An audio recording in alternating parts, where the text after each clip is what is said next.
Chapter 1. The Additional Betrothal Gift. Chen, stop pretending to be dazed over there. I shall ask you once more. Do you agree or not? Song Jiao exclaimed, her voice laced with fury. In the grand hall, Chen, who had just been helped to his feet by the servants and was slowly regaining consciousness, wore an expression of utter bewilderment. Where am I?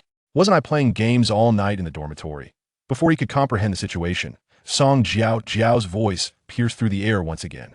Chen, cease your charade. Do you agree or not? If you do not, then we need not proceed with this union. Chen remained silent, as if his very soul had departed. Seeing his reaction, Song Jiao grew increasingly impatient, her countenance darkening, teetering on the brink of an explosive outburst. Oh, Chainer, is it not merely an additional 100,000 low-grade spirit stones? Today marks the joyous occasion of your union with Jiao. Can you not even grant this small token of affection? Chao Miaoyin, Song Jiao's mother, lamented, intensifying the pressure on Chen through moral coercion. Sister, mother, cease your words. If this fellow truly wished to marry my sister, how could he refuse such a trivial request? If he is this stingy before the marriage, what will happen once they are wed? I believe it is better to part ways now after all. With my sister's qualities, what kind of noble husband could she not find? Song Tianjua, the younger brother, remarked with a mocking smile. At this moment, Chen finally grasped the truth. He had traversed into another realm. The unfortunate soul he had become was also named Chen, the eldest son and primary heir of the most powerful family in Donglin County, the Yi family. Though of average talent, he was a consummate sycophant. In a desperate bid to win the favor of the esteemed Song Jiao, he had bestowed upon her an array of cultivation resources and rare treasures over the past 3 years, all that he could procure. For her sake, he had sacrificed his dignity and lowered his worth, living a life beneath that of a mere dog. He had even quarreled with his parents multiple times, nearing the brink of severing ties. Yet, what of Song Jiao? She consistently feigned superiority, claiming Chen's gifts were nothing but trivial and devoid of romance. Yet, each time, she would swiftly seize these treasures and flaunt them to her friends, reveling in the attention. Her pretense of seeking a pure love was starkly contrasted by her clandestine flirtations with numerous young masters. She was a veritable queen of the sea. Nevertheless, Chen, the devoted sycophant, remained unfazed. He would sacrifice anything to embrace his beloved. In the end, his parents, unable to withstand his persistence, reluctantly acquiesced to the marriage. Thus, the earlier scene unfolded, a veritable eyesore. Alas, on the brink of marriage, they dared to request an additional 100,000 low-grade spirit stones. Why does this scheme seem so familiar? Is this not the so-called additional betrothal gift that television dramas often portray as fatal? They have taken advantage of your meekness and reluctance to lose face in public, thus audaciously demanding an exorbitant price, exhausting every means to extract your resources, 100,000 low-grade spirit stones. Such audacity! That amount equates to half of the Yi family's annual income.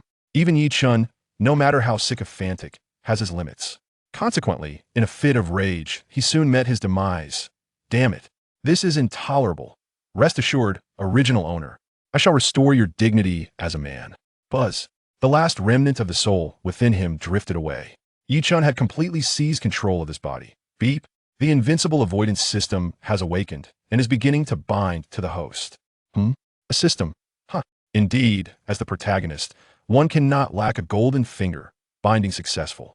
A beginner's gift package has been issued to the host, granting 10 years of cultivation. Boom. Chen instantly felt his realm surging wildly. 3rd layer of body refinement. 4th layer of body refinement. 5th layer of body refinement. Peak of the 1st layer of meridian opening. Impressive. Chen was elated. This world is known as the Hanyu continent. The cultivation levels from lowest to highest are as follows: body refinement, meridian opening, channeling, spirit ascension, unification, martial ancestor, martial king, martial emperor, martial sovereign, and the 9 great realms. The original owner possessed mediocre talent, yet he squandered abundant resources on Song Jiao and Song Tianjua, enabling this sibling duo to swiftly break through to the meridian opening realm, making rapid progress. Consequently, the entire Song family's status rose dramatically, now rivaling that of the Yi family. And what of Chen? For years, he had stagnated at the 3rd layer of body refinement, often mocked by his kin, while his father, Yi Hongyu, faced exclusion, putting the head of the family position in jeopardy. Truly, those who are pitiable often harbor aspects that are loathsome. However, All of this is about to undergo a profound transformation. Beep. The invincible avoidance system is now operational, commencing the issuance of the first avoidance alert. Avoidance point 1. The Song family demands an additional 100,000 low-grade spirit stones. This maneuver is intended to drain the Yi family, bolster themselves, and ultimately completely engulf the Yi family. This includes all resources previously bestowed by the host to Song Jiao, all aimed at this purpose. Damn. Was this not apparent? Even a fool could see through it. Does the host know that Song Jiao also intends to castrate you? What? Beep. Avoidance point 2. Song Jiao is exceedingly selfish. She harbors no affection for the host and does not wish for others to do so either. Hence, she plans to use a severing powder on the wedding night, rendering the host a complete eunuch. Upon hearing this, Chen instinctively tightened. Holy moly, that's ruthless. Beep. The invincible avoidance system can proactively point out all the traps laid by enemies for you. As long as the host successfully avoids these pitfalls, he will reap substantial rewards. Avoiding traps in advance. How remarkable. Then I shall not hold back. Chen, if you do not speak up, then this engagement shall not proceed today. Song Jiao could no longer contain herself and issued her final ultimatum to Chen. But why Chen gazed at his so-called fiancé, his expression devoid of emotion. Oh, is that so? Then shall not be. Let us depart. With an air of nonchalance, he tore off his groom's attire and strode towards the grand hall's entrance, accompanied by a group of bewildered servants. What? Song Jiao was momentarily taken aback, but then, as if her tail had been stepped on, she erupted in fury. Chen, what do you mean? It means our engagement is annulled. I kindly request the return of the betrothal gifts I presented, as well as every gift I have bestowed upon you, including spiritual stones, elixirs, weapons, and treasures from. Nature returned them all to the Yi family. You. Song Jiao could scarcely believe her ears. She shouted once more, Chen, if you dare step out of here today, you shall never see me again. Upon hearing this, Chen halted his pace. Seeing this, Song Jiao assumed he had succumbed and felt a surge of triumph. It is good that you realize your mistake. Now, come here and apologize. Furthermore, add an additional 100,000 low-grade spiritual stones to the betrothal gifts, and I might consider marrying you. However, before she could finish her sentence, Chen turned and approached her. Slap. A resounding slap struck her face. Better not see you again. Do you think I am eager to lay eyes upon you? Return everything by tomorrow, or beware, I will ensure that the Song family experiences turmoil. The entire hall fell into stunned silence. Heavens, the usually timid and weak Chen had dared to slap Song Jiao. Had he lost his mind? The Yi family servants wept tears of joy. Thank heavens, the young master has finally awakened. Song Jiao touched her burning cheek, finally coming to her senses. Chen, you actually dared to hit me. I will not let this go. What of it? If you continue to scream like a banshee, they'll tear your mouth apart. Once again, the crowd gasped in astonishment. What had transformed this man into such a fierce individual? He seemed like a completely different person. Chen, you dare to strike my sister? You must be seeking death. Song Tianjua roared in anger. Before him, Chen had always been too timid to even breathe loudly, as submissive as a dog. Today, he had the audacity to bully his sister. How outrageous. Song Tianjua immediately launched a punch at Chen. Master, be cautious. The Yi family guards were alarmed and rushed to intervene on Chen's behalf. Song Tianjua was an adept at the initial stage of the meridian opening realm, while Chen was merely at the third stage of body refinement, that he would undoubtedly be obliterated. Faced with Song Tianjua's assault, Chen suddenly smiled slyly.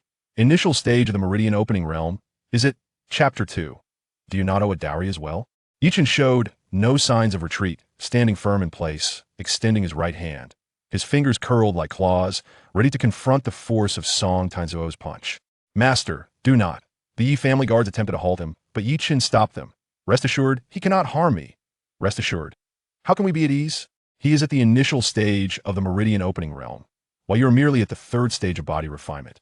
How can you possibly contend with him? It is likely that he could not even touch a single finger of his opponent. The guards expressed their astonishment at having never encountered such blind confidence in a person.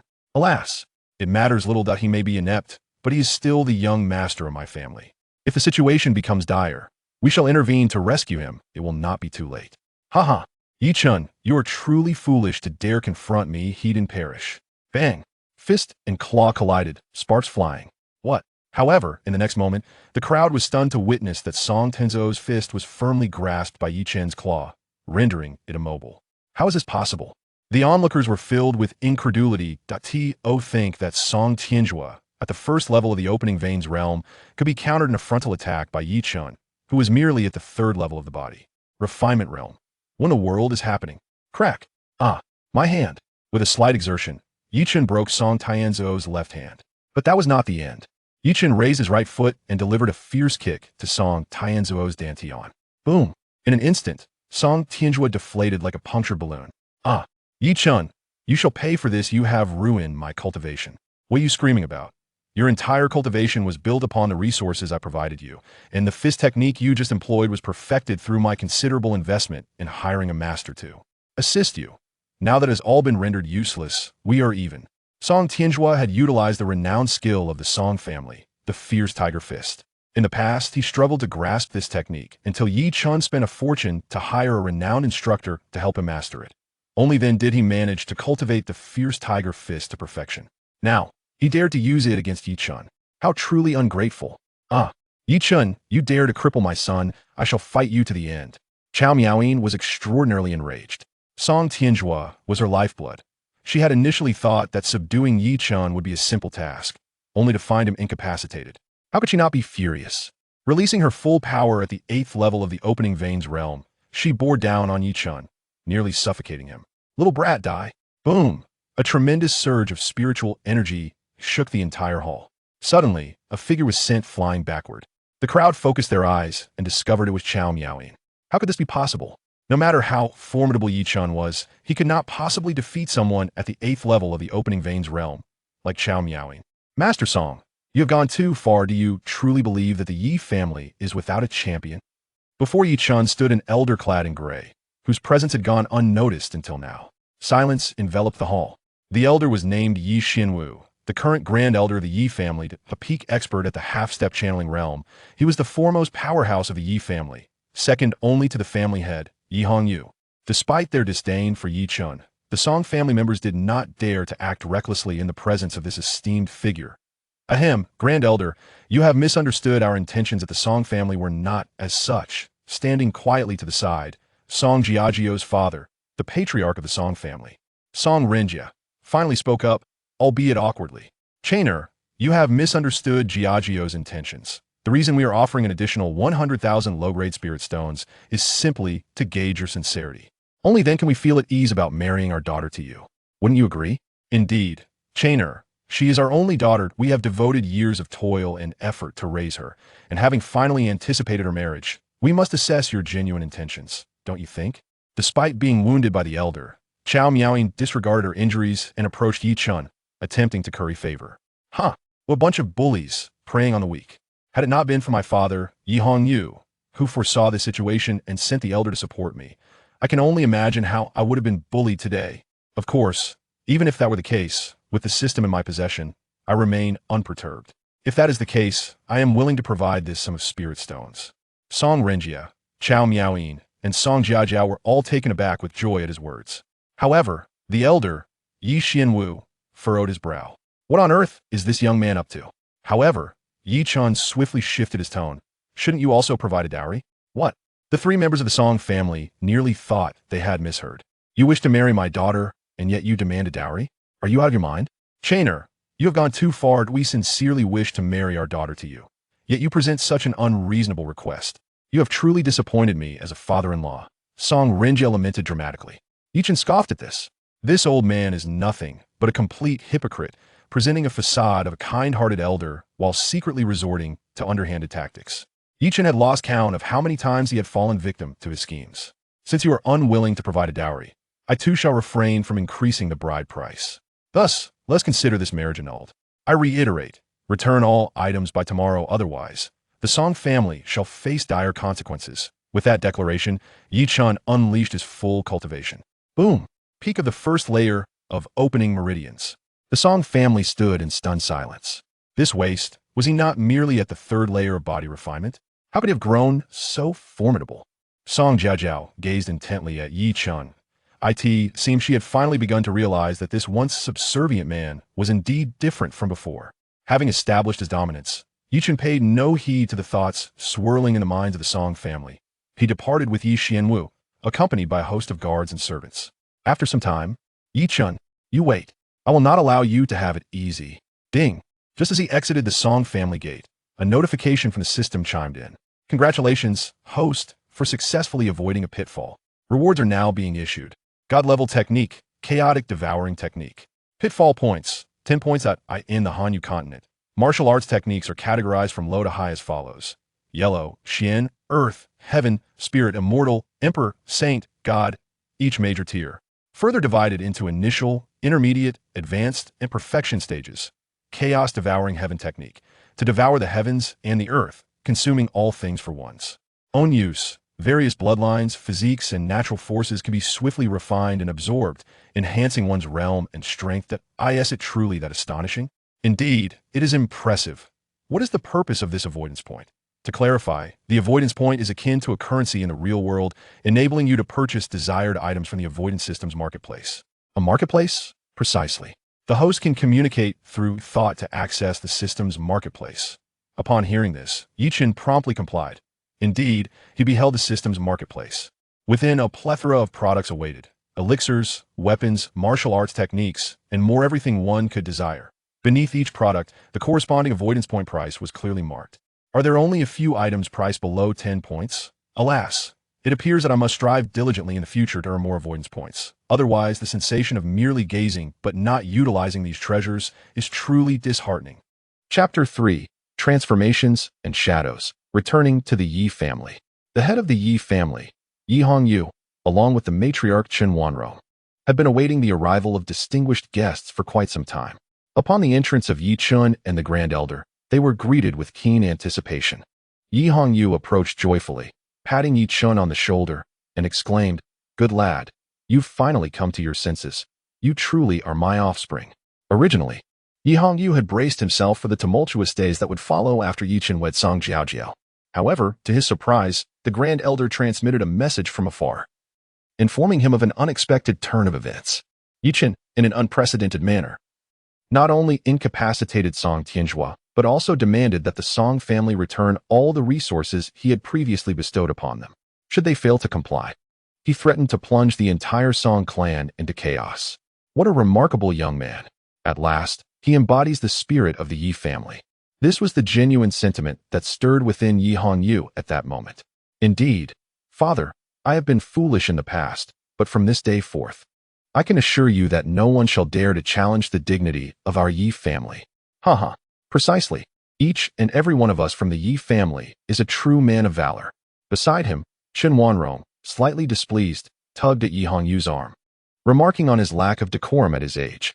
Hey, I'm merely expressing my joy, Yi Hongyu said in a flattering manner. Upon witnessing this, Yi Chen could only shake his head in resignation. Before his mother, his father eternally resembled a child, lacking any semblance of authority befitting the head of the family. Bring forth the wine. Let us rearrange the banquet. For today we shall hold a celebratory feast in honor of my son, who has finally liberated himself from the clutches of that vampiric clan, the Song family. Understood. It shall be done promptly. Soon, the guests were seated, and one by one, they raised their glasses to toast Yi Chun. Young master, I raise this cup to you. You have finally embraced your manhood.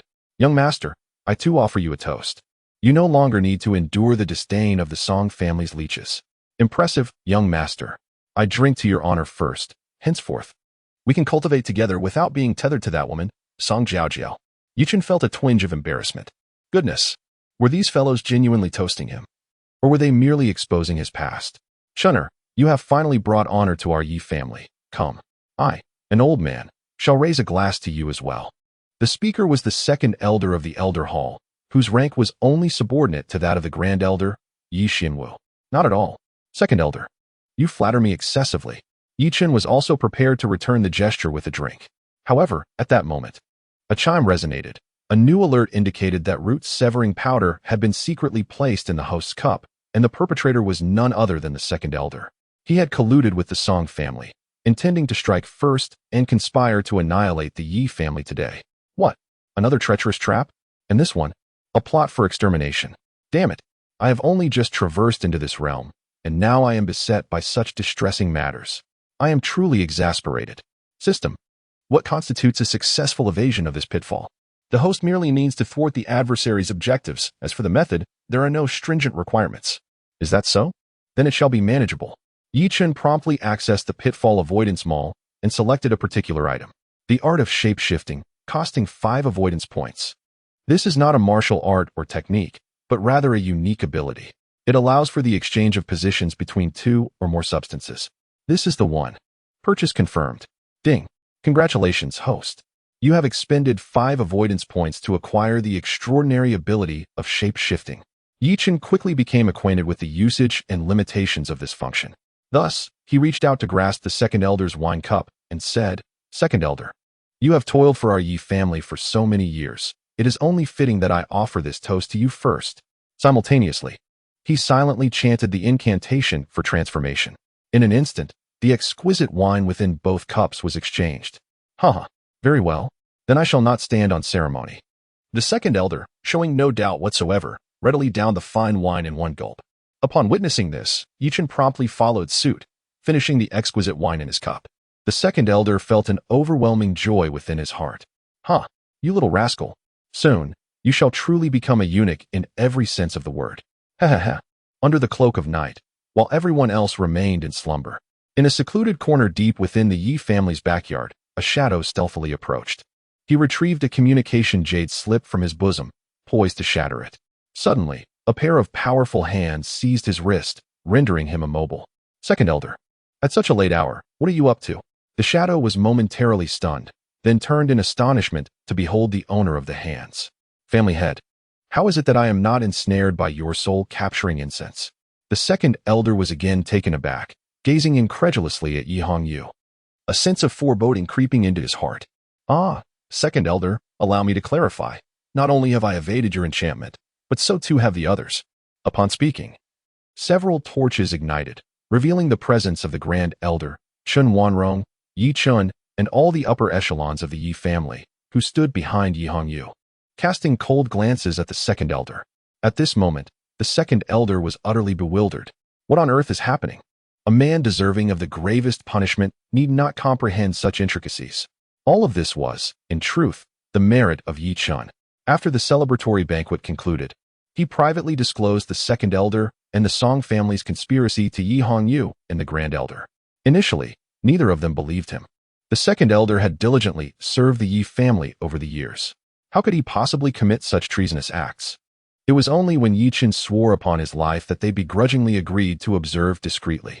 As expected, after the others fell into slumber, the Second Elder, accompanied by a cadre of subordinates, stealthily released the soul-capturing incense outside the door, intending to incapacitate everyone.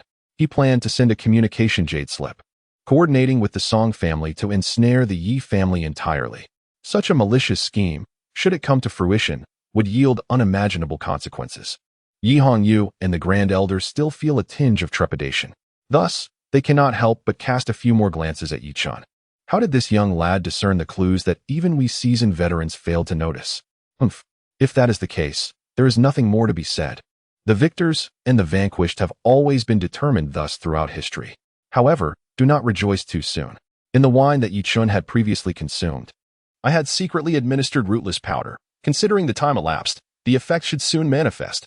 The crowd gasped in astonishment, turning their gazes towards Yi Chen, particularly Yi Hongyu and Chen Wanrong, whose faces vividly displayed a mixture of anxiety, anger, helplessness, and despair.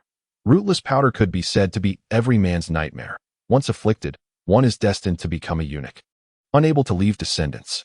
How could they possibly accept such a fate? Huh, now you understand the fear, don't you? Even if I must perish, I shall take someone down with me. The crowd seethed with rage, wishing they could rid themselves of this despicable traitor immediately. Yet at that moment, Yi Chen stepped forward with an air of calmness. Second Elder, are you certain you added rootless powder to my wine? Of course.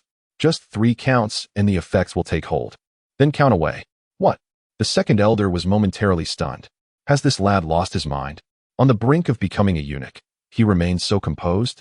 However, in the next instant, realization dawned upon him. Humph, do you think I am merely posturing? Very well, I shall clarify your fate. With that, the Second Elder raised his voice, beginning to count. 1. Yi Chen wore a radiant smile.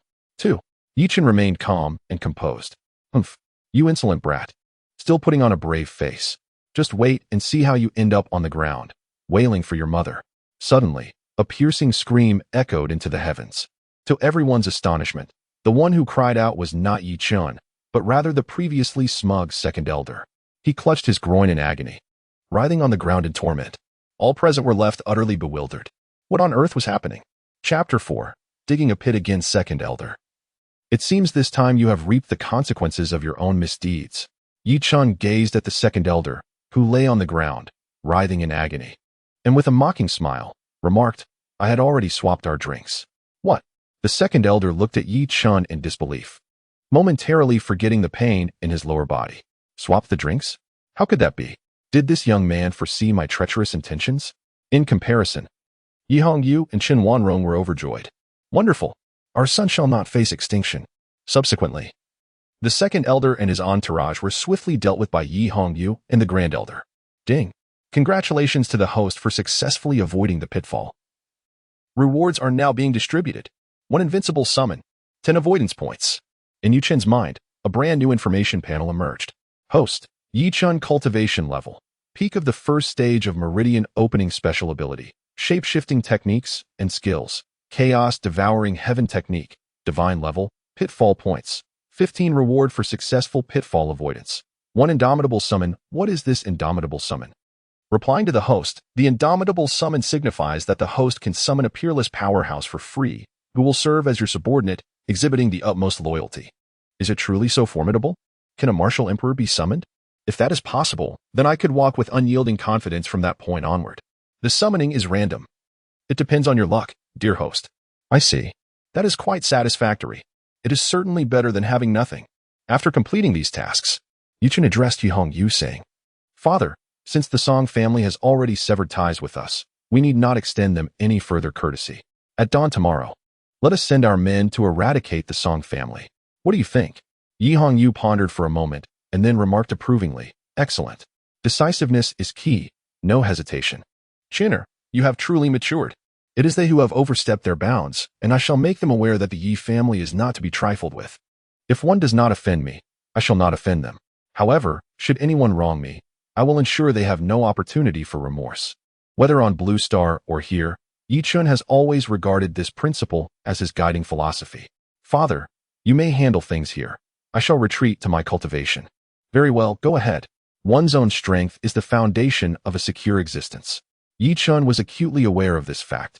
The invincible summon, utilized only once, served as his ultimate trump card for survival. He would refrain from employing it unless absolutely necessary. He returned to his own chamber. Yi Chen commenced his cultivation of the chaotic devouring technique. The essence of this art lies in its ability to consume all things within the cosmos. Suddenly, a veritable cascade of spiritual stones, elixirs, and various rare treasures materialized around Yi Chen. These had originally been intended as offerings for Song Jiao on his next visit. However, he now resolved to keep them all for himself. Bang, bang, bang. The resources erupted explosively, transforming into countless pure strands of spiritual power that surged into Yi Chen's body. The chaotic devouring technique began to operate with fervent intensity. Swish, swish, swish. Yi Chen once again felt a surge in his cultivation. The initial stage of the second realm of meridian opening. The initial stage of the third realm of meridian opening. The initial stage of the fourth realm of meridian opening. The pinnacle of the sixth realm of meridian opening. How astonishing. He had unexpectedly advanced 5 minor realms at once. Truly, it is a divine-level technique, undeniably formidable. At that moment, dawn broke. They must have already initiated their actions, he thought. Without delay, Yi Chen promptly rose, preparing to seek out Yi Hongyu and the Grand Elder. However, as he took only a few steps, he discovered a multitude of dark, viscous substances emerging on the surface of his skin, emanating an exceptionally foul odor. What is this? Purging the marrow. Indeed, it resembled the descriptions found in Jin Yang's martial arts narratives. By unblocking the run and do meridians, all impurities within the body would be expelled. His spiritual energy would become increasingly pure and formidable. For ordinary martial artists, this would undoubtedly represent a level of overwhelming superiority. Soon, after a thorough cleansing, Yi Chen donned a new attire and entered the hall of the front courtyard. There, he beheld his father, Yi Hongyu, his mother, Chen Wanrong, and the eldest elder, Yi Xianwu, seated together with peculiar expressions, seemingly lost in thought. Father, mother, elder, what troubles you? Chen inquired. Ah, Chener, you have arrived at an opportune moment. Please take a look at this, replied Yu, as he extended a letter towards Chen. Chen took the letter and opened it. It was sent by the Song family. The content essentially conveyed that they had come to recognize their mistakes and were prepared to return all the resources that Chen had previously bestowed upon the Yi family. However, due to the sheer volume, they were unable to organize everything immediately and could only return half for the time being, with the remaining half promised to be delivered the following day. Such is the nature of the resources being returned by the Song family. Yu presented another storage ring to Chen. Chen took it once again and opened it. To his astonishment, there were indeed numerous treasures. A mountain of spirit stones and a diverse array of heavenly materials and earthly treasures. The quantity of elixirs, weapons, and martial arts manuals was also quite substantial. It was peculiar. Given the nature of the Song family's bloodsuckers, how could they be so generous? Yu, Chen Wanro, and the Grand Elder shared a similar train of thought, which was evident in their expressions of perplexity. Ding! A new revelation. The actions of the Song family are merely a ploy to buy time. Song Jiao has already aligned herself with Qi Tiankai of the esteemed Qingyun sect, who will arrive in person tomorrow to annihilate the Yi family completely. Oh, Qi Tiankai, an inner disciple of the mightiest sect, Qingyun sect? How intriguing that Song Jiao has managed to ensnare him. Father, mother, Grand Elder, the Song family's maneuver is simply a tactic to delay us. A delay? Indeed. They await reinforcements from the Qingyun sect, poised to obliterate our Yi family in one fell swoop. What? The Qingyun sect? Yu was evidently aware of the formidable nature of this sect. Indeed, we must not afford them a moment's respite. We should immediately dispatch individuals to eradicate the Song family.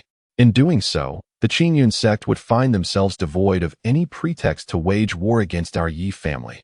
Naturally, even if the Qingyun sect were to take action, Chen would remain unfazed. Chener, how do you come by this knowledge? Forgive me, but I cannot disclose that information. However, I implore you to trust me. Everything I say is the absolute truth. Yu gazed at Chen, and after a moment of contemplation, he decisively declared, Very well. Chener, since you have made your decision, go forth and pursue it with vigor. Yu exudes an undeniable aura of dominance. Although the Qingyun sect is the most formidable sect in Qisho, the Yi family is not to be trifled with. Chen distinctly perceived an unusual undertone in Yu's words. Could it be that the Yi family possesses some hidden trump card? The Song family. I never anticipated that the Yi family would be so fortunate as to escape a calamity at their hands. Chao Miaoyin remarked with a dark expression. Clearly, the Song family was enveloped in confusion and anger over the news of the second elder's failure and capture. This scheme had been meticulously planned for many years, executed with utmost secrecy. How could it have been uncovered? However, discussing this is of little consequence now. Our primary concern should be whether the Yi family can be delayed successfully. Song Renjia expressed his concerns with a hint of worry. Fear not, father. I cannot speak for others, but I know Chen all too well. As soon as I beckon, that worthless wretch will come crawling like a lapdog, begging for my forgiveness. Song Jiao declared confidently. If we return half of Chen's cultivation resources now, I guarantee that within half an hour, that fool will come rushing over to apologize. But sister, he did slap you yesterday. At that moment, Song Tianju could not help but remind her. That was merely an attempt to capture my attention. For the past 3 years, despite his various attempts at flattery and subservience, he has failed to win my favor. Thus, he resorts to such abnormal antics in hopes of altering my perception of him and gaining my notice. Song Jiao scoffed, continuing, a sycophant will always be a sycophant. Such a foolish method is truly pathetic. Compared to senior brother Qi Tiankai, he is utterly beneath contempt. Indeed, Jiao, you must seize the opportunity with Qi Tiankai. Your brother's ability to restore his cultivation and even to enter the Qingyun sect for training depends entirely on him. Chao Miaoyin grasped Song Jiao's hand, once more emphasizing the gravity of the situation. Understood. Song Jiao frowned slightly, her impatience evident. Enough of this chatter. The messenger sent by Qi Tiankai is about to arrive. We should prepare to welcome them. Song Renjia immediately stood and walked toward the entrance. However, at that moment, Song Renjia, come out and face your demise. Chapter 5. A family of theatrical fools and eccentrics, the members of the Song family were momentarily stunned by the furious roar. Then, they witnessed the door being forcefully shattered by an overwhelming force. Subsequently, a throng from the Yi family surged in, with Yi Chen and the Grand Elder Yi Xianwu leading the charge. What is the meaning of this, dear nephew Yi Chen? Song Renjie felt an ominous premonition rising within him. What does it mean? Your Song family has betrayed trust. Seeking to stall for time while waiting for Qi Tiankai from the Qingyun sect to annihilate our Yi family, you truly play a shrewd game. Having resolved to take action, there is no longer any need for concealment. It is best to be straightforward and lay all cards on the table. You speak nonsense, exclaimed Song Renjie, his heart alarmed, though he maintained a facade of righteous indignation. Yi Chen, even if you are unwilling to provide a betrothal gift, there is no need to resort to such excuses to target our Song family. Moreover, we have already returned half of the resources you previously provided. The other half is currently being gathered. Are you so impatient as to wish to bring our Song family to ruin? Chao Miaoyin added with a face full of sorrow and rage. It is a matter of course to provide a dowry for marriage. Not only do you refuse, but you have also crippled Zhuer's cultivation. How could you be so heartless? I truly regret having been blind enough to marry my daughter to a heartless scoundrel like you. Song Jiaojiao maintained her haughty demeanor. Yi Chen, I am aware that all your actions are merely an attempt to attract my attention. Frankly, you are exceedingly naive. Since the moment you slapped me yesterday, any possibility between us has been irrevocably extinguished. Unless you present me with a weapon of earthly grade, I might reconsider. Weapons, much like martial arts techniques, are categorized from low to high, divided into yellow, Xian, earth, heaven, spirit, immortal, sovereign, emperor, saint, and divine. Each major category further subdivided into 4 tiers: initial, intermediate, advanced, and perfection. The highest grade weapons available in Donglin County merely reach the high tier of Xian. How brazenly you overreach. Song Tianjue interjected. Sister, why waste words with him? Just look at his miserly demeanor. Do you think he would agree? He is merely here to put on a show, wishing to extinguish our Song family? Humph. Even 100 of his bravado would not suffice. The voices of the entire family were loud and clear, drawing the attention of many who lurked nearby, both openly and covertly. Particularly, Song Tianjue's last remark, so foolish and senseless, left them utterly speechless. After all, Yi Chen is the foremost power in Donglin County, and he had come directly to confront them. How could he possibly fear to obliterate the Song family? Boy, your cultivation has been crippled, and your mind must have been struck by a donkey, has it not? Everyone knows of your family's relentless exploitation of Yi Chen over the past years. It is common knowledge throughout Donglin County. He has only come to deal with you now after enduring your transgressions for so long. Have some sense. And yet, you still dare to play the victim, turning the tables. Why don't you just ascend to the heavens? Yi Chen was rendered speechless. Today, he realized that this family was nothing more than a troupe of theatrical performers and oddities, a veritable battleground of lunacy. They shamelessly exploited the original owner's infatuation with Song Jiaojiao, unrestrainedly demanding resources and insulting his dignity. Yet now, they had the audacity to turn the tables, portraying Yi Chen as the villain. How utterly disgraceful. Young Master Yi, as guardians of the Song family, we vow to defend its honor to the death. Please do not falsely accuse our master. A group of Song family guards rushed in, positioning themselves protectively in front of Song Renjie and the others, facing Yi Chen's entourage with unwavering loyalty. However, Yi Chen was acutely aware of the true nature of these sycophants. On numerous occasions, they had performed similar theatrics before him, all in a bid to gain his favor and secure generous rewards. Yet, once they received their bounties, they would mock Yi Chen's foolish actions behind his back, simultaneously ridiculing the Yi family. Previously, Yi Chen had been furious but silent upon discovering their treachery, for he feared that should he reprimand these guards, they would hasten to inform Song Jiaojiao, thus tarnishing her perception of him and rendering his previous efforts to win her affection futile. Now, they once again presented this facade, merely hoping to exploit Yi Chen's goodwill to escape their predicament. What a cunning calculation. Yet this time, they were destined for disappointment. False accusations? Yi Chen smirked with a hint of mischief at the corner of his mouth. Very well. I shall ensure that you meet your demise with clarity. Whoosh. With a sweeping motion of his hand, Yi Chen conjured a jade slip from thin air. This was seized from the second elder during our capture yesterday. containing irrefutable evidence of your conspiracy to annihilate the Yi family. The information within the jade slip unfurled, aligning perfectly with Yi Chen's assertions. The guards of the Song family were left in stunned silence. How on earth can we proceed from here? A despicable and shameless family such as yours has no reason to exist. At Yi Chen's command, the order was given. Take action. Hold on.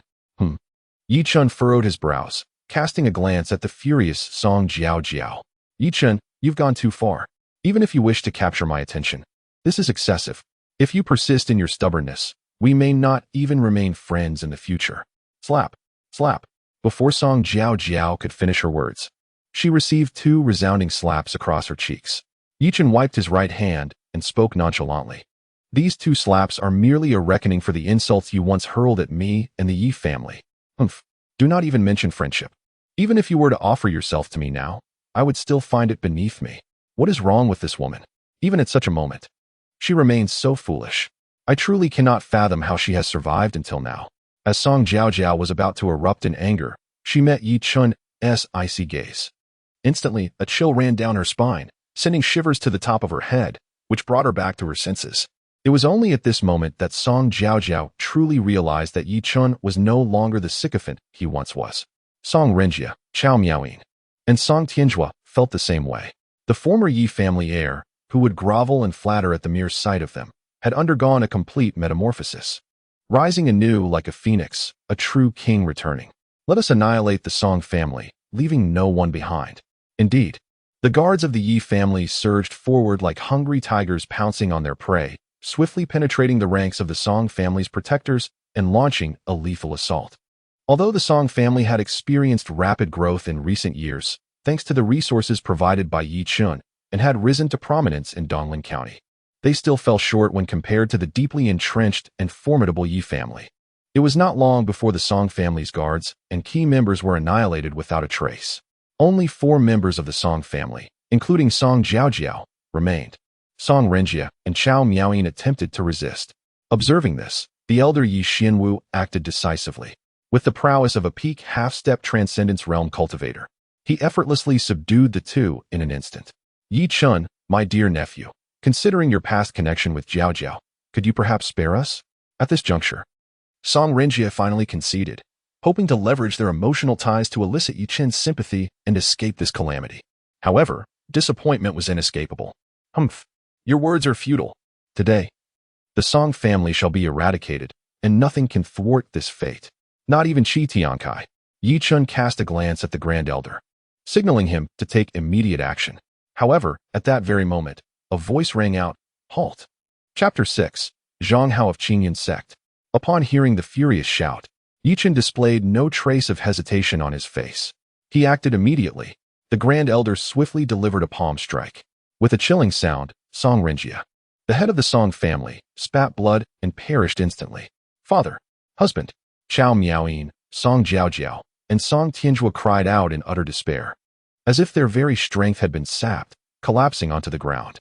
At that moment, the owner of the furious voice finally arrived at the scene. Young man, did you not hear me when I commanded you to cease? The newcomer, appearing to be 17 or 18, donned a black Taoist robe and wielded a sword with a bluish-gray hilt. His features were sharp and unrefined, devoid of any ethereal grace, resembling a despicable traitor. Following him were 2 similarly attired men, likely disciples of the same faction. Who are you to command me to stop? Why must I heed your words, young master? Yi Chen cast a scornful glance, his meaning unmistakable. You are nothing but a fool. The man in the black robe, his face flushed with anger, retorted. We are inner disciples of the Qingyun sect, sent here by senior brother Qi Tiankai to protect the Song family. Yet you have nearly exterminated them, even killing the head of the Song family. You have enraged senior brother Qi Tiankai. Do you have any idea how grave this offense is? Not a clue. Care to enlighten us? The man in the black robe nearly choked on his own words. Since becoming a disciple of the Qingyun sect, he had never encountered someone so brazenly arrogant.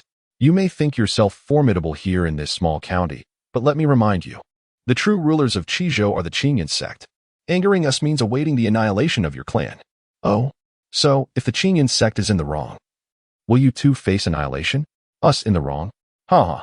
The man in the black robe mocked, as if he had just heard the most ludicrous joke in the world. You are adorably naive. In this realm of martial arts, might makes right. The one with the strongest fist is the one who prevails. Surely, you cannot be so oblivious even now? Indeed, the weak are prey for the strong. Right and wrong are merely the proclamations of the victors. Yi Chen was always acutely aware of this fact. From the very beginning, he had deduced the identities of the three men in black robes and comprehended the terrifying power of the Qingyun sect. However, what did that matter? Yi Chen was resolute in his intent to eliminate those he sought. Not even the leader of the Qingyun sect could deter him. Brother Zhang, you must avenge my father. Suddenly, Song Jiaojiao rose and knelt before the man in black robes, her tears flowing freely as she recounted her plight. This Yi Chen is truly inhumane. He has pursued me for 3 years, offering not a single resource, and has even demanded that I provide for him in return. As a result, my strength has stagnated at the first level of the meridian opening stage for 3 years without any progress. After enduring so much, I finally hoped to marry him, only to discover that he was untrustworthy, refusing to provide even a single dowry while demanding 100,000 spirit stones as part of my bridal gifts. In a fit of rage, my father called off the engagement. Who could have anticipated that he would react with such fury, bringing others to annihilate our Song family? If Brother Zhang had arrived, even a moment later, my mother, brother, and I would have fallen victim to his malevolence. I implore you, brother, to take action and deliver justice to Yi Chen, avenging the grievances of the Song family. Goodness, the audacity of this reversal of fortune is truly remarkable. Yi Chen couldn't help but secretly give a thumbs up to Song Jiaojiao. What? Upon hearing this, the man in the black robe, Zhang Hao, could no longer contain his anger. Kid, I never expected you to be such a scoundrel, speaking to me about right and wrong just moments ago. You are the one who deserves to perish, and your entire family should be obliterated alongside you. However, despite his vehement words, Zhang Hao was acutely aware of the intricacies of the situation. As one of Qi Tiankai's loyal sycophants, he had thoroughly investigated Song Jiao's background and character. His current outburst was merely a ruse, an excuse to eliminate Yi Chen at the opportune moment. Humph! How dare you provoke the authority of the Qingyun sect? Regardless of who you are, there is only one path for you, death. Young man, if you wish to lay a hand on the young master of the Yi family, you must first contend with me. The Grand Elder, Yi Xianwu, interposed himself before Yi Chen, his tone leaving no room for dissent. Humph! You old fool. Do you really think a mere peak half-step to the spirit realm from a small county is formidable? Though my realm may not match yours, I possess ample means to bring about your demise. Zhang Hao's face twisted in contempt, clearly dismissing Yi Xianwu's authority. This was the innate sense of superiority that the scions of large sects often carried.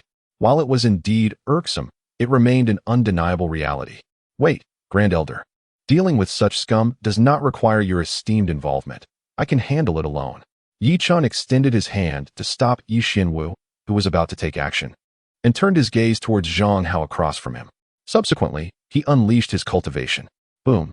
The pinnacle of the first layer of the opening veins realm? Ha! Zhang Hao nearly succumbed to laughter. A mere waste who had yet to reach even the second layer of the opening veins realm dared to boast, claiming, I alone am sufficient to handle them. Truly, he seemed utterly oblivious to the vastness of the heavens and the depth of the earth, did he not? Yi Xianwu furrowed his brow and admonished, Chener, do not act recklessly. It was evident that he too felt that Yi Chen had become somewhat overconfident. The opponent was a disciple of the inner sect of the Qingyun sect, although their cultivation was several minor realms below Yi Xianwu. The martial arts techniques and weaponry they wielded were beyond his comparison. Furthermore, disciples from such prestigious sects often possessed hidden life-saving cards.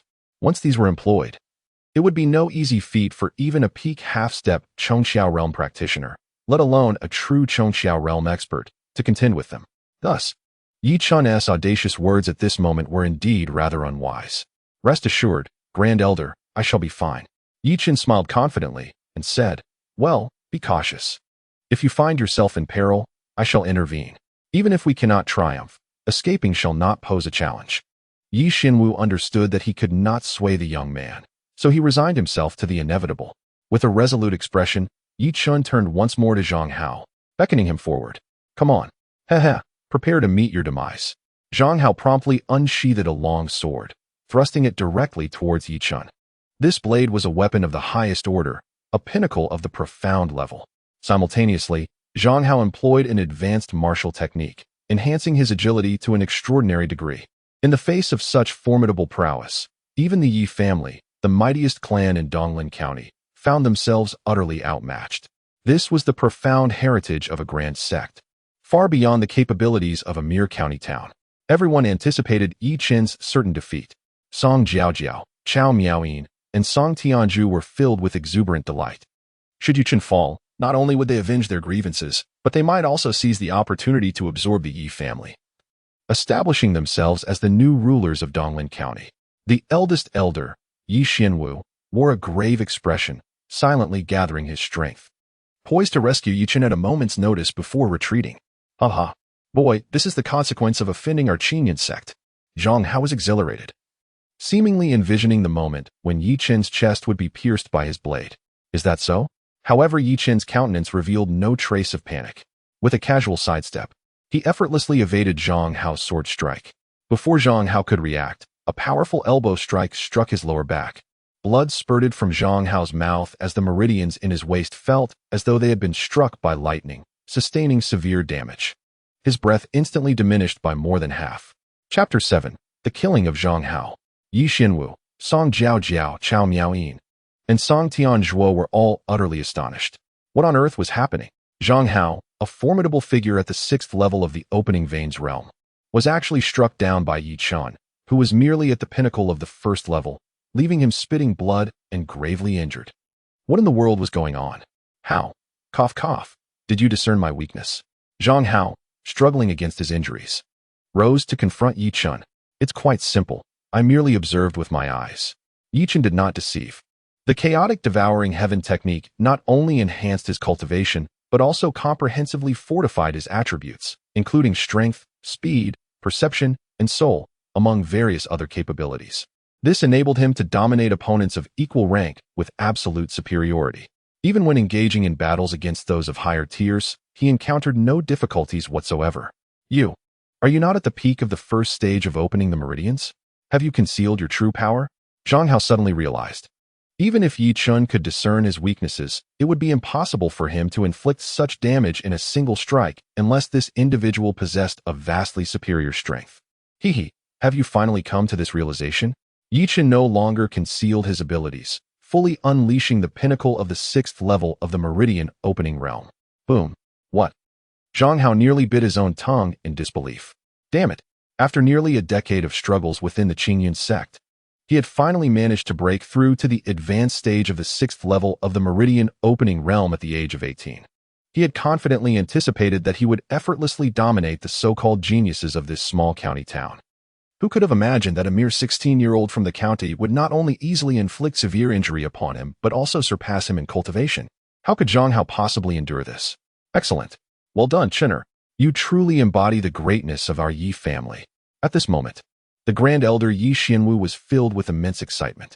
In recent days, Yi Chen has truly brought an abundance of surprises to the Yi family. First, he defied expectations by decisively calling off his engagement, delivering a resounding slap to the face of the Song family. Subsequently, with a tempestuous force, he swiftly aided the Yi family by capturing the 2nd elder, thwarting his nefarious plot in collusion with the Song family to annihilate the Yi clan. Now, he has astonishingly leaped through numerous ranks, directly breaking through to the pinnacle of the 6th layer of the meridian opening stage, leaving the inner disciples of the Qingyun sect severely injured and sprawled on the ground. Although Yi Xianwu remains oblivious to the trials Yi Chen has endured, it does not diminish the pride he feels for him deep within his heart. Conversely, Song Jiaojiao stands in utter disbelief, exclaiming, "This is impossible." Yi Chen's strength was as clear to her as the day.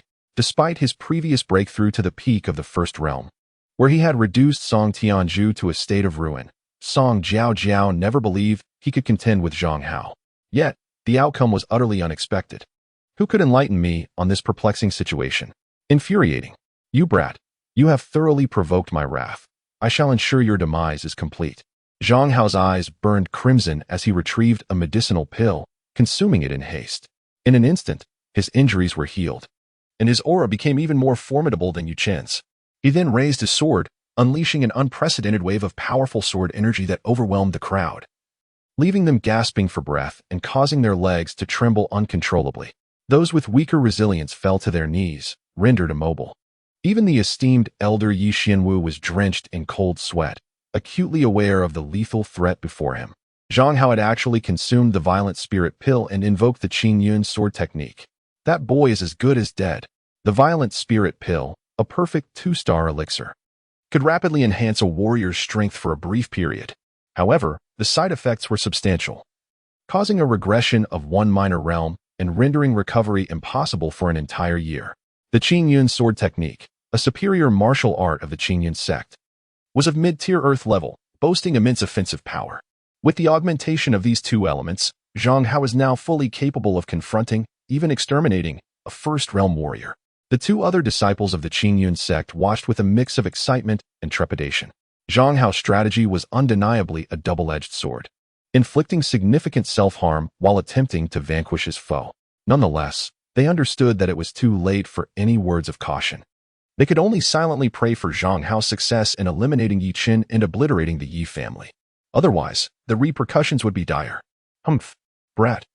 To perish beneath my Qing Yun sword technique would be a privilege. Prepare yourself. Qing Yun breaks the heavens. The sword sliced through the air, carrying with it a piercing sword intent that tore through the heavens, charging forth with ferocious might. Yi Chen's hair was tousled by the wind, while the powerful pressure of the sword contorted and twisted his facial muscles. Truly, as a disciple of a prestigious sect, he possesses remarkable skill. Yi Chen furrowed his brows slightly. To be honest, he felt uncertain about withstanding this impending blow. Ding. The system's voice reminded Yi Chen that he could purchase products from the Pitfall Avoidance Mall to counter this crisis. He promptly opened the mall, searching for something that could turn the tide. Eureka! The Heavenly Might Sword Technique, a pinnacle-level sword art. Pitfall points required, 10 points. What a ripoff. He had only 15 points in total. That was a staggering 2/3 of his points gone. More unscrupulous than a merchant. Purchased. Ding. Congratulations, host. You have spent 10 pitfall points to acquire the Heavenly Might Sword Technique. Would you like to spend an additional 5 pitfall points to purchase the Rapid Training Card? The Rapid Training Card, another product of the Pitfall Avoidance Mall, allows any martial artist to instantly reach mastery in any technique. Purchased. The last 5 pitfall points vanished. Yi Chen immediately comprehended the techniques, the mental framework, and the intricacies of the Heavenly Might Sword art, achieving a profound synthesis. While it may be said that he is unmatched in the world, it suffices to declare that within the realm of Qingzhou, there are few who could surpass him in the art of the sword.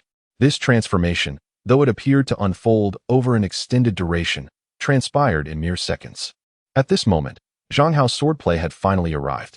Kid, your demise is inevitable. Surrender your struggles. Zhang Hao sneered. The other two disciples of the Qingyan sect, along with Song Jiao and the others, wore expressions of malicious glee, eagerly anticipating the moment when Yi Chen would be utterly vanquished. Chener, flee quickly. Yu Xinwu resolved to no longer hesitate, preparing to shield Yi Chen from the impending strike. However, before he could act, Yi Chen's voice echoed calmly. It is you who shall perish, not I. Clang. With a similar sword drawn, emanating an aura akin to celestial might, it surged forth directly towards Zhang Hao. Celestial might obliterates the world. In the face of this assault, Zhang Hao was rendered utterly bewildered. If his Qingyun breakthrough was akin to a mere speck of light, then Yi Chen's move resembled the resplendent full moon, both divine and inviolable. Boom. Hiss. There was no doubt. The Qingyun breakthrough was effortlessly shattered as if it were made of paper by the celestial might obliterates the world. Its force undiminished as it continued its relentless advance towards Zhang Hao. No matter how Zhang Hao struggled, it was futile. Boom. His body was mercilessly crushed by the celestial might, leaving not a trace behind. Everyone was left in stunned silence. Zhang Hao, a disciple of the inner sect of the Qingyun sect, had simply vanished? What manner of creature is this young man? Now it is your turn. Yi Chen cast a glance at the two other disciples of Qingyun sect. Quickly flee. This is no jest. Even Zhang Hao has been slain. How could they possibly dare to linger here any longer? Can they escape? Yi Chen once again wielded his sword. The two disciples of Qingyun sect swiftly followed in Zhang Hao's footsteps. Excellent. The refuse has been nearly cleared away. Now, the next step. Yi Chen cast a glance at the three individuals, who had long since collapsed to the ground, and a playful smile emerged upon his lips. Chapter 8. Qingtian Sect. Qi Tian Kai Yi Chen.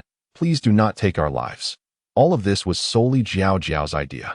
If you seek vengeance, direct it toward her. It has nothing to do with me or Tianjua, Chao Miaoying pleaded, kneeling on the ground, fervently bowing her head to Yi Chen, imploring him to show mercy and spare her and Song Tianjua. Indeed, brother-in-law, all of this was orchestrated by elder sister. It does not concern us. We have admonished her countless times, yet she refused to listen. She even called you a foolish pig, insisting on taking advantage of your restraint. The Yi family has wielded power in Donglin County for so many years. It is high time for the Song family to enjoy their turn. Thus, this turmoil ensued. And both my parents and I were kept in the dark, completely unaware. You cannot mistakenly punish the innocent. Yi Chen observed the fervent performance of the mother and son duo, a wave of nausea washing over him. With a resounding slap, he delivered 2 sharp blows to their faces. Humph! Spare me your theatrics. They repulse me. Prepare to meet your demise, he declared. Yi Chen raised his long sword, poised to end the lives of the mother and son. No, no, no. Please, spare us. We can reveal an astonishing secret about the Yi family. Chao Miaoying and Song Tianju, disregarding the swollen handprint on their faces, hurriedly crawled to Yi Chen's feet and implored. Oh, what great secret could the Yi family possibly harbor that I, as the heir, would be unaware of? Humph. Do not attempt to stall for time. It is the truth. This secret is one that neither you nor even your father and this esteemed elder are privy to. Is that so? Then I am most intrigued to hear it. Very well. Come closer, and I shall divulge it to you. Yi Chen nodded slightly and began to walk slowly towards Chao Miaoying and Song Tianjua. However, as he drew near, a chilling smile appeared on the faces of Chao Miaoying and Song Tianjua. Yi Chen, perish. Suddenly, Chao Miaoying produced an object from her bosom and hurled it towards Yi Chen. Haha, this is the thunderous bomb. Even a practitioner at the profound realm would be obliterated in a single strike. Chao Miaoying and Song Tianjua erupted into maniacal laughter, as if Yi Chen were on the verge of being utterly annihilated. The thunderous bomb? Is this what you refer to?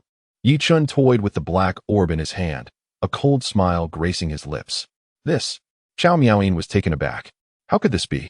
I distinctly activated the detonation fuse of the thunderous blast just moments ago. How could it be? No, that was not the thunderous blast I threw. As Chao Miaoying focused her gaze, she beheld in Yi Chen's other hand a spirit stone, rich in spiritual energy. It was this very stone that she had cast away. What on earth is happening? Yi Chen harbored a cold smile within. All of this was undoubtedly the result of the art of transforming shadows. He held no belief that Chao Miaoying and Song Tianju would genuinely repent. Those 2 slaps he had just delivered were merely a prelude to initiating transforming shadows. This technique required direct contact with the target to be activated. In that fleeting moment of contact, Yi Chen utilized a spiritual stone to transpose the thunderclap. Everything was concluded. Yi Chen no longer hesitated and lunged forward with his sword, aiming at Chao Miaoying and Song Tianjua. Wait a moment. Yi Chen halted, his brow slightly furrowed as he gazed at the approaching Song Jiaojiao. What could this woman possibly want at this moment? Yi Chen, it is all my fault. Could you spare my mother and brother? Song Jiaojiao knelt, bowing her head thrice before Yi Chen. Oh, they both just spoke ill of you, and yet you plead for them? Regardless of their transgressions, they are my family. I cannot bear to witness them perish at your hands. So you mean, to take their place in death? At her words, Chao Miaoying and Song Tianjua turned, their eyes filled with hope as they looked toward Song Jiaojiao. However, at that very moment, a sudden crack, echoed as Song Jiaojiao swiftly unleashed 2 talismans, affixing them to the backs of Chao Miaoying and Song Tianjua. With a surge of force, she propelled them toward Yi Chen's side. This is disastrous. Yi Chen was evidently taken aback by Song Jiaojiao's unexpected maneuver. However, before he could fully comprehend the situation, a thunderous explosion resounded. Chao Miaoying and her son Song Tianjua were utterly obliterated, their lives extinguished in an instant. Yi Chen was also affected by the force of the explosion, suffering only minor injuries with no threat to his life. Chener, are you all right? The Grand Elder, Yi Xianwu, hurriedly approached, concern evident in his voice. I'm fine. Just a scratch, he replied. What about Song Jiaojiao? At the moment of the explosion, she had crushed a talisman and vanished without a trace. Another talisman? Could it be a teleportation talisman? It is quite possible. Alas, how careless of me. I never anticipated that woman, Song Jiaojiao, would be so ruthless. To buy time for her escape, she would unhesitatingly sacrifice her own mother and brother as shields. Truly a heart as venomous as a serpentess. The Grand Elder lamented. I never imagined that the humble Song family possessed such advanced talismans. If that was indeed a teleportation talisman, it must be a 3-star talisman capable of transporting one over 1,000 miles. Talismans are treasures crafted by talisman masters, highly esteemed, comparable to alchemists, weaponsmiths, and formation masters. Their ranks range from 1 to 9 stars, with 1 star being the lowest and 9 the highest. Each rank is further divided into 4 tiers: initial, intermediate, advanced, and perfected. It must have been given to her by Qi Tiankai. The Qingyun sect, being the strongest sect in Qingzhou, certainly has such resources. Moreover, the only place Song Jiaojiao can go now is to Qi Tiankai. Yi Chen continued, Elder, I believe it will not be long before Qi Tiankai personally comes knocking at our door. We should prepare in advance. Indeed. The elder promptly instructed the guards to remain and tidy up the aftermath. He and Yi Chen hastened back to the Yi clan to convene the senior members and deliberate on how to counter Qi Tiankai's impending retribution. Meanwhile, at the Qingyun sect, Qi Tiankai lounged in a pavilion, casually embracing 2 beautiful maidens while savoring wine and flirting, relishing the pleasures of life. Senior brother Qi, there's trouble. A disciple rushed in, breathless with urgency. What is the matter? Why such haste? This is hardly befitting of a disciple of the Qingyun sect. Qi Tiankai furrowed his brow, visibly displeased. It's Zhang Hao and the others. They have encountered a mishap. Zhang Hao, were they not sent to Donglin County to fetch Song Jiaojiao? What could possibly go wrong? They have all been killed. What? Qi Tiankai sprang to his feet, startling the 2 maidens beside him. What happened? He inquired, his demeanor darkening. I do not know. It was just now that Song Jiaojiao came running and said so, the trembling disciple replied, fearful of incurring the wrath of this notoriously capricious and formidable figure within the inner sect. Where is Song Jiaojiao? No sooner had he spoken than Song Jiaojiao, disheveled and frantic, rushed in from behind. Brother Kai, you must avenge my Song family. What on earth happened? Speak. In tears, Song Jiaojiao recounted the entire saga to Qi Tiankai, undoubtedly embellishing and altering the details along the way. Yi Chen was undoubtedly labeled as the ultimate antagonist by her. Humph. Excellent. Truly splendid. Qi Tiankai, consumed by rage, erupted into laughter. It seemed that Yi Chen and his Yi family had become utterly dispensable. He then commanded, Go, summon Elder Xie to come forth and accompany me to obliterate the Yi family. Yes, the disciple accepted the order and swiftly exited, his heart filled with trepidation. Good heavens. They had actually called upon Elder Xie Songming, a peak practitioner of the 9th level of spirit ascension from the inner sect. It appeared that Brother Qi Tiankai was genuinely incensed this time. The Yi family was truly unfortunate, having provoked the wrath of this little tyrant. It is worth noting that Qi Tiankai's grandfather is one of the 10 core elders of Qingyun sect, second only to the sect master in status. Chapter 9. The invincible summoning of powerful beings. Yi Chen and the elder returned to the Yi family, recounting the events that transpired. Well done, my child. You truly embody the spirit of our Yi family. Yi Hongyu did not blame Yi Chen for the deaths of Zhang Hao and other disciples of the Qingyun sect. There was no need to worry about Qi Tiankai's retaliation. Our Yi family is not to be trifled with. At worst, we shall perish together. The other senior members shared a similar sentiment. This unwavering solidarity is the very secret that has allowed the Yi family to stand strong in Donglin County for so many years. United in purpose, devoid of suspicion, and free from complaint, they stand as one, facing challenges together. After a thorough discussion of the specific details, the gathering continued. Yi Chen returned to his room and closed the door. Ding. Congratulations, host, on successfully avoiding the trap. Rewards are now being issued. Divine Bloodline, Chaotic Bloodline. Avoidance points. 20 points. The Chaotic Bloodline possesses unparalleled immense power and has the ability to absorb and merge with all other bloodlines. It is the unparalleled supreme bloodline of the world. How astonishing. Boom. Yi Chen instantaneously sensed an immense energy within him, vast as the boundless ocean of stars, surging throughout his entire being. Before long, Yi Chen's meridians and acupoints expanded tenfold, and his cultivation surged once again. He reached the pinnacle of the 6th opening realm, then ascended to the initial stage of the 7th opening realm, followed by the initial stage of the 8th opening realm, and finally, the initial stage of the 9th opening realm, ultimately achieving the pinnacle of the 9th opening realm. Alas, It is regrettable that he did not break through to the Qi aperture realm. This is unavoidable. From the fifth opening realm onward, the disparities between realms grow increasingly vast, and the difficulty of advancement escalates exponentially. This is not merely a matter of resources. It hinges on the martial artist's comprehension and opportunities. Therefore, achieving the current realm is already commendable. However, with the meridians and acupoints expanded tenfold, a solid foundation has been laid for future advancements, clearing numerous obstacles. In the long run, my potential for progress may well surpass that of many extraordinary geniuses. When the time comes, who are Qi Tian Kai and the Qingyun sect to provoke me, I shall strike them down with a single blow, sparing myself the waste of time. Yet, at present, this remains a rather daunting predicament. Although my father, Yi Hongyu, and the others maintain a facade of calm, Yi Chen can distinctly sense that everyone is internally resigned to their fate, bracing for the impending retaliation from the Qingyun sect. With my current strength insufficient, I must contemplate alternative strategies. Yi Chen's eyes suddenly sparkled with realization. Indeed, there was still one instance of the invincible summon that had yet to be utilized. The invincible summon was a matter of chance. Whether one could summon an unparalleled powerhouse depended entirely on fortune. System. Activate invincible summon. Ding. Acknowledged. Initiating invincible summon. Ding. Congratulations, host.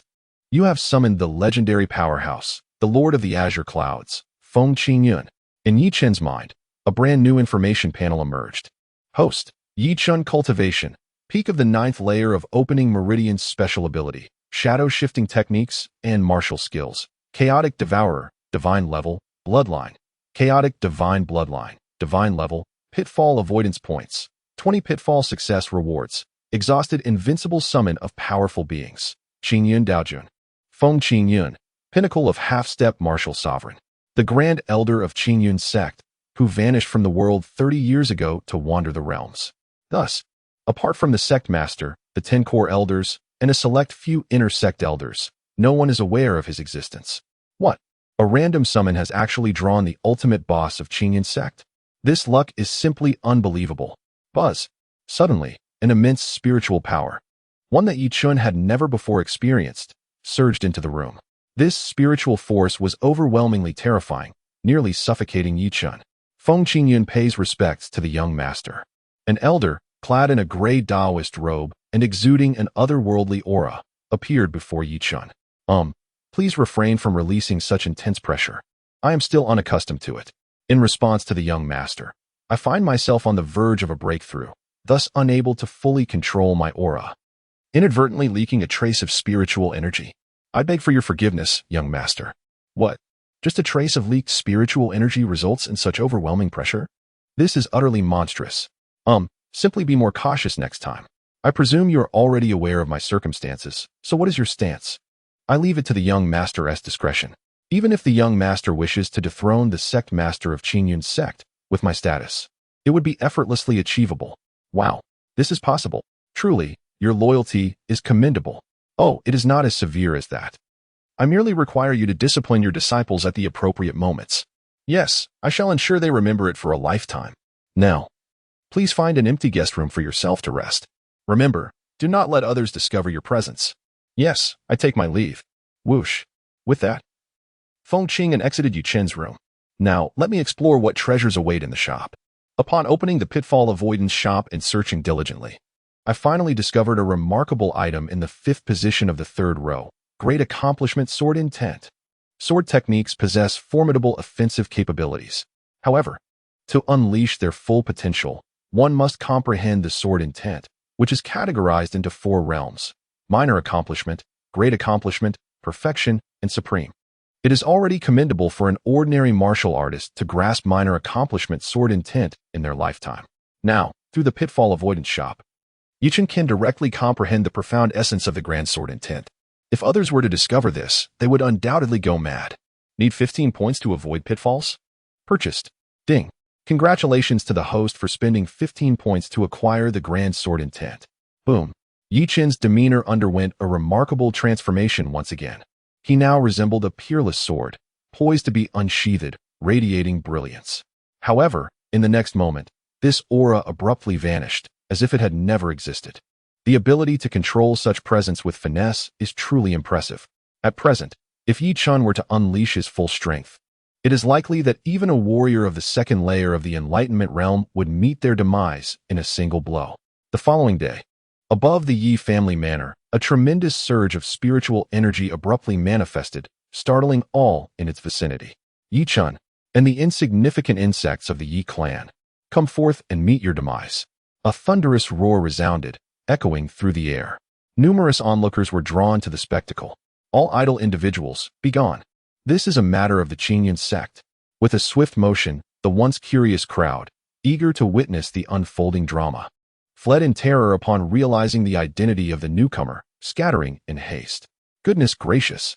The Yi family, audaciously emboldened, dared to provoke the foremost figure of Qingzhou. Are they seeking their own demise? At that moment, a colossal flying vessel materialized above the Yi residence. On the prow of the vessel stood three silhouettes, Qi Tiankai, Song Jiao Jiao, and a middle-aged man clad in a cerulean robe. Chapter 10. The Yi clan of Yezhou. At this moment, all the forces of the Yi family were mobilized, confronting the enemy head-on. The head of the Yi family, Yi Hongyu, inquired boldly, "Might I ask if you are Qi Tiankai, a disciple of the inner sect of the Qingyun sect?" Yi Hongyu stepped forward, gazing directly at Qi Tiankai, showing not the slightest hint of fear. Qi Tiankai was taken aback. He clearly had not anticipated that Yi Hongyu would speak first, and it seemed as though he had foreseen their arrival. "Oh, you actually know me. Then you must also understand the purpose of my visit today?" "Of course I do," Yi Hongyu continued, stating, "The affair between my son and the young lady of the Song family is well known throughout the entire Donglin County, from beginning to end. The Song family has brought this upon themselves, and my Yi family has no regrets. If you, young Master Qi, insist on defending her, then my Yi family shall accept the challenge today." Upon hearing this, Qi Tiankai's expression darkened instantaneously. Yi Hongyu spoke with reason and conviction, standing tall and resolute, exuding an air of defiance without a hint of compromise. This left him, a small tyrant within the Qingyun sect, feeling utterly humiliated and extremely displeased. My goodness, this head of the Yi family is quite formidable, not even afraid of the Qingyun sect. Damn, do you not know that the Yi family is notoriously fearless? Let alone the Qingyun sect. I dare say they would confront even a martial emperor without flinching. Alas, I once thought the Qingyun sect was quite impressive, but it seems they are merely SOSO, easily rendered speechless by a few words from the head of the Yi family. It is indeed somewhat misleading. In the distance, the onlookers who had hidden themselves whispered among one another. Qi Tiankai absorbed every word without missing a beat. How infuriating! This wretched swarm of ants. Qi Tiankai wished to eradicate those bothersome flies. Yet, he understood that such actions would tarnish the reputation of the Qingyun sect irreparably. He was still clear-minded about the gravity of the situation. Thus, he could only unleash his fury upon the members of the Yi family. Since you have spoken thus, I shall offer you two choices. 1. Surrender your son Yi Chen, and your Yi family will be spared. 2. I shall annihilate you all and then hunt down Yi Chen, subjecting him to a fate most gruesome. Choose wisely. This insidious ultimatum was clearly designed to sow discord among the Yi family, inciting them to turn against one another, while Qi Tiankai and his cohort would reap the benefits. However, Yi Hongyu did not acquiesce to his desires. Neither of us will choose. If battle is to be had, then let it be, even if it leads to our mutual destruction. Qi Tiankai's expression darkened once more. Very well, I had no intention of unleashing a massacre, but if you seek death, then do not blame me. He then turned to a middle-aged man beside him and commanded, Elder Siet Songming, act swiftly. Let them witness the might of the Qingyun sect. No problem, leave it to me. Siet Songming leaped forward, approaching the members of the Yi family. Then, with a resounding crash, the terrifying aura of a peak 9th-level spirit realm radiated outward. Thud, thud, thud. The members of the Yi family, including the patriarch Yi Hongyu and the grand elder Yi Xianwu, found themselves prostrated on the ground, as if crushed by an insurmountable weight. Despite Yi Hongyu and Yi Xianwu having reached the pinnacle of the semi-transcendence realm, they felt utterly powerless against the formidable presence of Siet Songming, akin to eggs futilely striking against rocks. A mere swarm of ants. Remember to keep your eyes wide open in your next life. Do not provoke those beyond your reach. Siet Songming extended his hand, and an overwhelming surge of spiritual power rapidly coalesced. In the next moment, It descended upon the members of the Yi family with incredible speed. Boom! A tempest arose, engulfing the air in swirling dust. Just when everyone believed the Yi family was doomed, a sudden exclamation pierced through the chaos. Ah! Qi Tiankai, Song Jiaojiao, and Xiet Songming were all taken aback to discover. Before Yi Hongyu, a fiery red token in the shape of a flame appeared unexpectedly. At its center, the character Yi was engraved with remarkable clarity. This is the external token of the Yi clan, a royal lineage of the Yi kingdom. Xiet Songming was taken aback, nearly losing his balance. You, what is your connection to that Yi clan? Humph. My Yi family is one of the bloodlines of the Yi clan, and this external token serves as irrefutable proof. If you wish to avoid demise, I suggest you leave at once. Yi Hongyu rose with great difficulty and resolutely declared. The external token had not only helped them withstand Xiet Songming's full-force strike, but also alleviated the overwhelming pressure that weighed upon the Yi family members, enabling them to stand upright like ordinary individuals. Listen well. Xiet Songming, suppressing his fury, returned to the flying vessel and recounted the events and the associated implications to Qi Tiankai. How infuriating! How could these insignificant creatures be connected to the Yi clan? Qi Tiankai seethed with frustration, yet found himself utterly powerless. The strength of the Yi clan from Yezhou was simply too formidable. Even a single warrior of the martial sovereign realm could reduce Qin Yun's sect to ruins. Such a colossal entity was far beyond his reach. Thus, he had no choice but to temporarily abandon any thoughts of confronting the Yi family. However, at that moment, a humming sound emerged as the Yi clan's external token began to disassemble on its own. Yi Hongyu and Yi Xinwu were utterly bewildered, uncertain of the unfolding situation. The Yi clan proclaimed to the world that henceforth, all external tokens would be revoked, and the affiliations of their respective factions with the clan would be automatically severed. From this moment on, the clan would bear no responsibility for their lives or deaths. Bang! With the utterance of these words, the external tokens shattered with a resounding crash, disintegrating into mere specks of dust, dissipating into the ether. What? The members of the Yi family were left utterly stunned, as though they had plummeted from paradise into the depths of despair. They were at a complete loss regarding their next course of action. In stark contrast, Qi Tiankai was filled with elation, exclaiming, "Ha! It turns out they are merely discarded pawns, devoid of any value." I was just about to retreat. He commanded, "Elder Xie, let us proceed, but this time do not falter. You are well aware of the consequences." Understood. Xiet Songming was acutely aware of Qi Tiankai's intent. The mere thought of his ruthless grandfather, the core elder, sent chills down his spine and cold sweat coursing down his back. Thus, he dared not hesitate for even a moment, swiftly returning to confront the Yi family members. Prepare to meet your demise. The Yi family, resolute in their vow to defend their lineage, steeled themselves for battle. Indeed, they were ready to fight to the death. After all, what did it matter? In 18 years, they would rise again as heroes. We are many, we shall outlast him. However, upon witnessing the Yi family's determination, a sardonic smile crept across Xiet Songming's face. You underestimate yourselves. The terror of a practitioner at the ascending spirit realm was not a matter to be trifled with, especially one who had reached the pinnacle of the 9th level. Even if 100 practitioners at the 9th level were to join forces, they would still be no match for a master of the 9th level. Let this end. With a sweeping gesture, Xiet Songming enveloped the entire Yi estate with his spiritual energy. Then, he bellowed, "Break." His intent was clear, to reduce the Yi family to rubble. Onlookers were filled with dread, wondering if this time the Yi family would truly be annihilated. But just then, the situation took a sudden turn. Who dares to act recklessly within the Yi family? With the utterance of this voice, an immense force surged forth, rebounding all of Xiet Songming's attacks. What? Xiet Songming exclaimed in shock, hastily attempting to defend himself. Bang! He was sent flying by the impact, though he sustained little injury. Who is it? Show yourself. Very well. As you wish.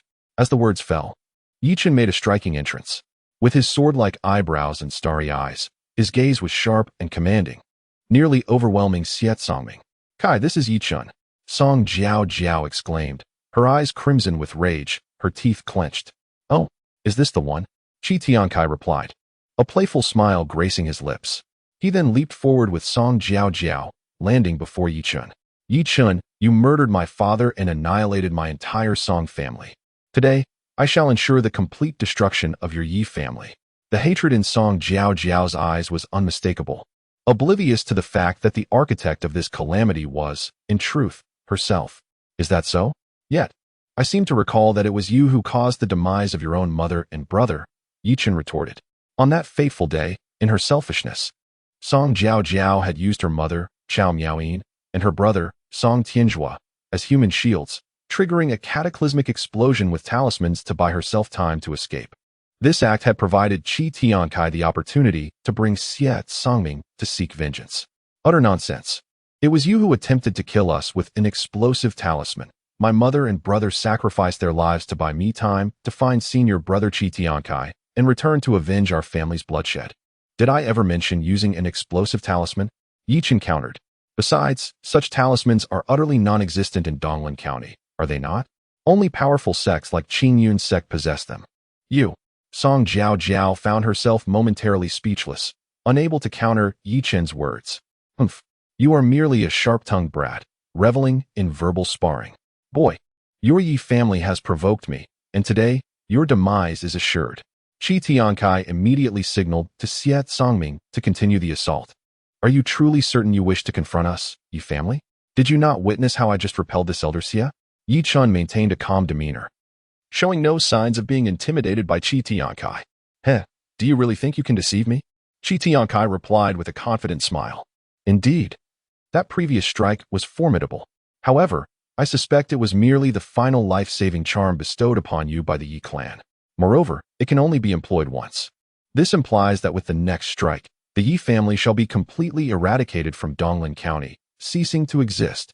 Song Jiao's face lit up with admiration upon hearing this. Indeed, Brother Kai is truly remarkable. He has swiftly grasped the crux of the matter. Heh, such a trivial tactic. Even a fool could discern it. Qi Tiankai beamed with pride. Clearly, Song Jiao's admiration greatly satisfied his vanity. The onlookers around sighed in unison. Alas, it seems the Yi family cannot escape this calamity today. Indeed, Qi Tiankai from Qingyun's sect is indeed impressive. He lives up to the reputation of a disciple from a prestigious sect. Our own lackluster talents pale in comparison. Really, Yi Chen, can't you just concede? Who knows, if he feels pleased, he might spare the Yi family, right? Yi Chen paid no heed to these insignificant individuals, merely casting a somewhat surprised glance at the so-called inner disciple of the Qingyun sect. A sense of bewilderment welled up within him. What audacity did this fool possess? Do you truly believe such folly? Nonsense. Ah, then perhaps you should summon Elder Xie to strike once more and witness the outcome. Humph. Do you presume I lack the courage? Qi Tiankai directed his gaze towards Xie Songming, who understood the implication. He prepared to act once again. Chinner, do not act recklessly. Yi Hongyu was taken aback and immediately pulled Yi Chen aside, whispering, Today, our Yi family faces an unavoidable catastrophe, but you must not perish. We shall fight with all our might to hold them off while you take this opportunity to escape. As long as you remain alive, our Yi family will not be extinguished.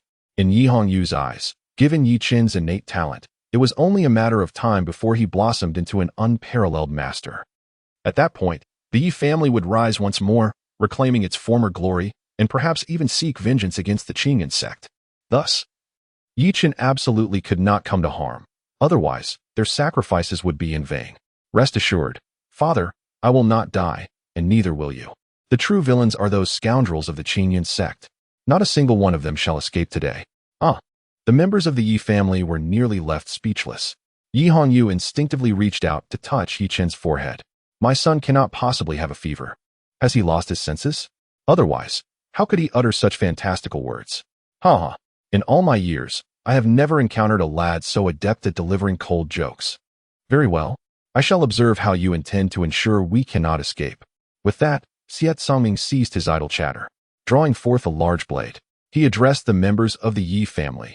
Prepare to witness the renowned technique of Feng Qingyun, the esteemed elder of Qingyun sect. Qingyun slash. A thunderous roar erupted. Suddenly, the heavens were alight with flashes of lightning and booming thunder as the tempestuous wind swirled. A formidable blade aura spread throughout the atmosphere. The members of the Yi family were instantly filled with despair. They understood that no matter how fiercely they resisted, they could not possibly withstand this strike. Such was the might of a peak expert at the 9th level of the Ascendant Spirit. Alas, it seems that today, The demise of our Yi family is inevitable. I am unwilling to accept this fate. Yi Hongyu sighed deeply, feeling a sense of helplessness. Humph, it is futile to harbor resentment. One can only blame the misfortune of having such a son. Without a moment's hesitation, Xiet Songming unleashed the Qingyun slash. It seemed as though the members of the Yi family were destined to become mere casualties.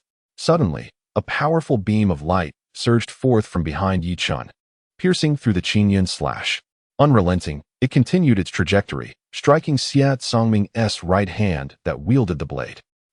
Xiet Songming fell to the ground in agony, writhing in distress, his predicament quite pitiful. Songming, when did I ever teach you to wield the Qingyun slash in such a manner? An elderly figure, clad in a gray Taoist robe and exuding an ethereal presence, stepped forward and stood before Xiet Songming. Elder Taishang. Upon sighting the newcomer, Xiet Songming nearly bit his own tongue, momentarily forgetting his injuries. He leaped to his feet, only to kneel again, trembling in uncertainty. Oh my! Has Elder Taishang Feng Qingyun not been absent from the Qingyun sect for a full 30 years? How could he possibly be here? Answer my question. When I instructed you in the Qingyun slash, what did I say? Feng Qingyun regarded Xiet Songming with a stern expression. The Qingyun slash is to be wielded to uphold righteousness in the world. It must never be used for malevolent purposes, Xiet Songming stammered in response. Since you are aware, then what do you call your actions today? You are incapable of distinguishing right from wrong, aiding in villainy. You dare to wield your blade against my newly accepted direct disciple. Do you not comprehend your sins? Nanny, everyone present, including Qi Tiankai and Song Jiaojiao, stood frozen in astonishment. Yi Chun is the direct disciple of Feng Qingyun, the esteemed master? What an absurd international joke. Chapter 12. The Bloodthirsty Great Art of 10,000 Demons. Qi Tiankai, Song Jiaojiao, and Xiet Songming were left utterly astonished, particularly Qi Tiankai. Just moments ago, he regarded Yi Chun as nothing more than an insignificant insect, easily crushable.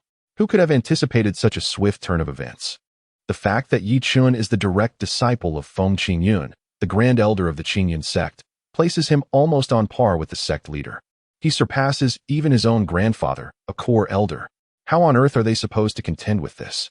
Yi Chun beamed with a smile as he regarded Qi Tiankai and Song Jiaojiao, his heart resonating with a singular sentiment: exhilaration.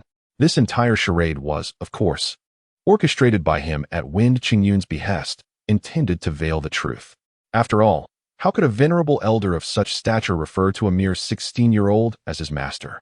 Surely, such an appellation would elicit far more astonishment than direct disciple. Having departed from the sect to wander the world for a full 30 years, he now felt a profound weariness and yearned to return to the sect for a period of rest. By chance, he chanced upon this remarkable youth, whose exceptional talent sparked his admiration, leading him to take the young man as his direct disciple. You should hasten to pay your respects to your grandmaster. What on earth is happening? Were we not here to annihilate the Yi family? To avenge Song Jiaojiao's grievances? Qi Tiankai and Xiet Songming were utterly bewildered. Yet, they dared not voice their dissent, for the esteemed elder before them possessed an awe-inspiring status and an astonishing level of skill.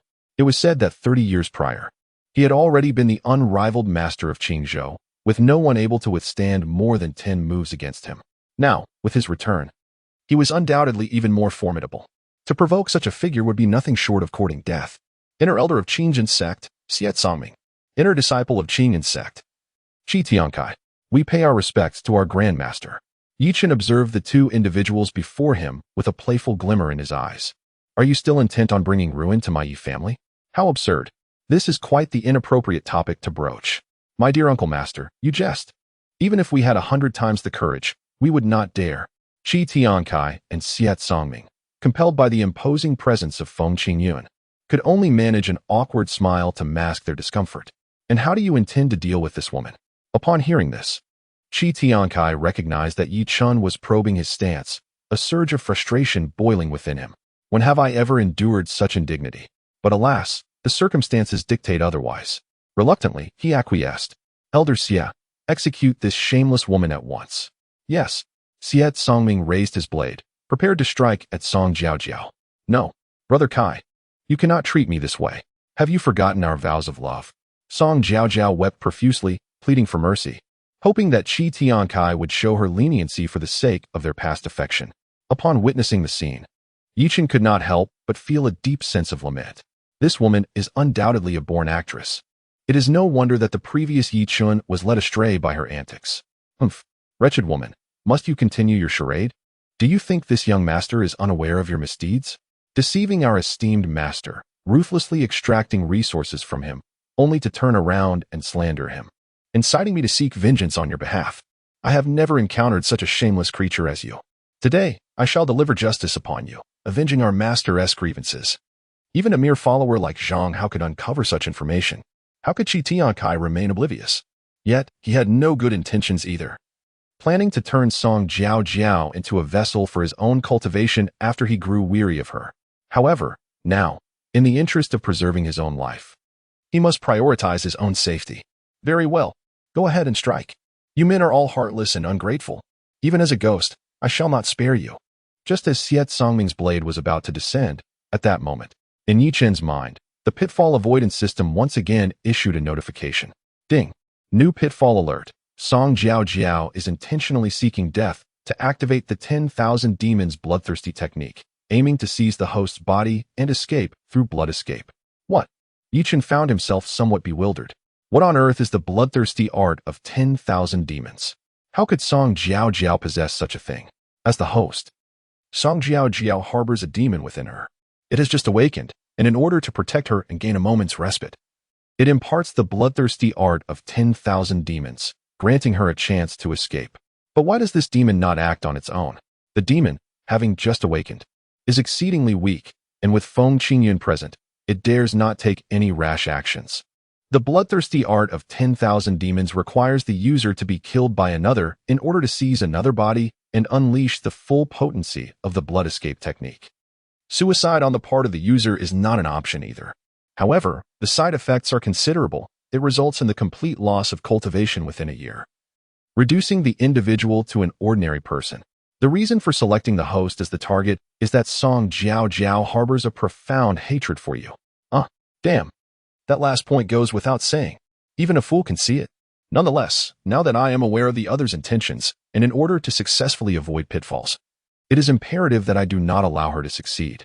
Yi Chen immediately spoke up. Hold on. Xiet Songming promptly halted, casting a puzzled glance at Yi Chen. Never mind. The Song family now has only her left, which is rather pitiable. Let us give her a break. Master Uncle, do I need to repeat myself? Yi Chen's gaze was sharp and filled with a warning. Xiet Songming and Qi Tiankai turned their attention to Feng Qingyun behind him, only to find a similar expression on his face. They reluctantly conceded. Song Jiao, I shall spare you this once. Should there be a next time, I will show no mercy. Song Jiao stared at Yi Chen for a prolonged moment before gritting her teeth and reluctantly uttering, Yes, thank you, young Master Yi, for your leniency. Simultaneously, a chilling voice echoed within her mind. Hey, silly girl, why that expression? You should be elated for having preserved your life. Otherwise, even if you were to escape using the 10,000 demons bloodthirsty technique, within a year, you would lose all your cultivation and revert to an ordinary person. At that point, even I wouldn't be able to protect you. Silence. She retorted, You ungrateful wretch. Song Jiao once again cast a complex look at Yi Chen. Why? Why do you possess such good fortune? Enough. If there is nothing further, you may all return, and take this woman with you. Qi Tiankai and Xiet Songming were momentarily taken aback. What do you mean? You brought her here. So naturally, you shall take her back. Dispose of her as you see fit. Whether you keep her by your side or send her away, I shall not intervene. This Qi Tiankai feigned indecision, yet inwardly rejoiced. For this meant he could continue his plan to use Song Jiao as a cultivation furnace. Upon hearing this, Song Jiao felt similarly. In every conceivable aspect, her only reliance now lay with Qi Tiankai. The demon within her also indicated that entering the Qingyun sect would facilitate a quicker recovery.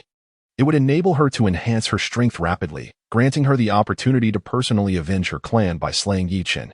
The words of your master's granduncle are my command. Why do you not comply swiftly? Feng Qingyun interjected to mediate the situation. Yes, disciples shall obey. With that, Qi Tiankai and Xiet Songming hastily led Song Jiao away as if fleeing.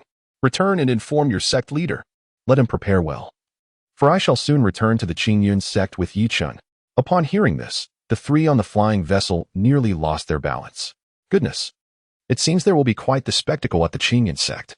Chapter 13. I have a sister. After the departure of Qi Tiankai and the others, the members of the Yi family gazed at Yi Chen and Feng Qingyun, their expressions a tapestry of confusion and curiosity, nearly prompting them to voice their inquiries. Ultimately, it was Yi Hongyu who took the initiative to speak. Chener, may I ask who this esteemed individual is? Oh, father, I almost forgot to make the introduction. This is the Grand Elder of the Qingyun sect, Taoist Feng Qingyun, who has graciously taken me under his wing as my mentor. My rapid advancement in strength is entirely attributable to his venerable guidance. Yi Chen fabricated a benign falsehood, for it was the only means to elucidate his remarkable conduct over the past few days. I extend my heartfelt gratitude to the esteemed Elder Feng for the benevolent act of recreating my humble self. The Yi family is at a loss to repay such kindness. However, should there ever arise a need for our assistance, please do not hesitate to speak.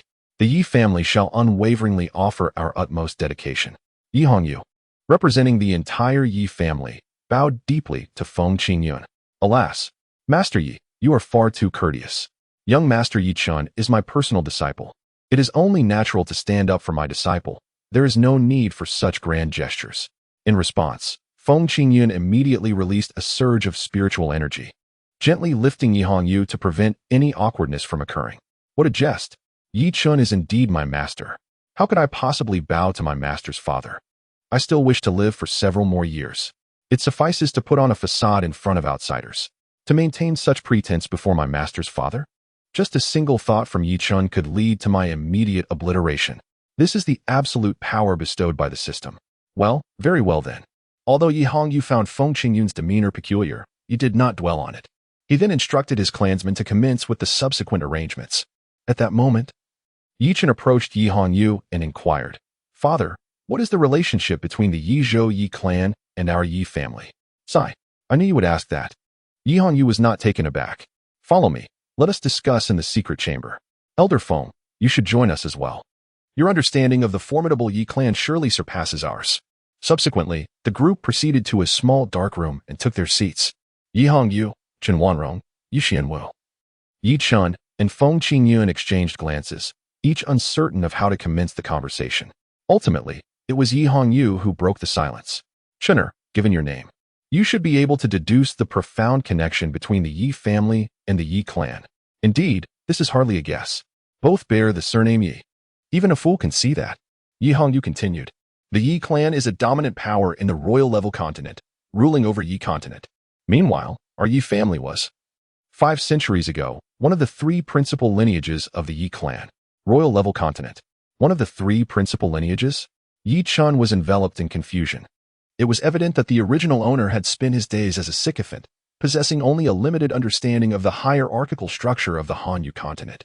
Feng Qingyun, noticing Yi Chen's perplexity, promptly elucidated the matter.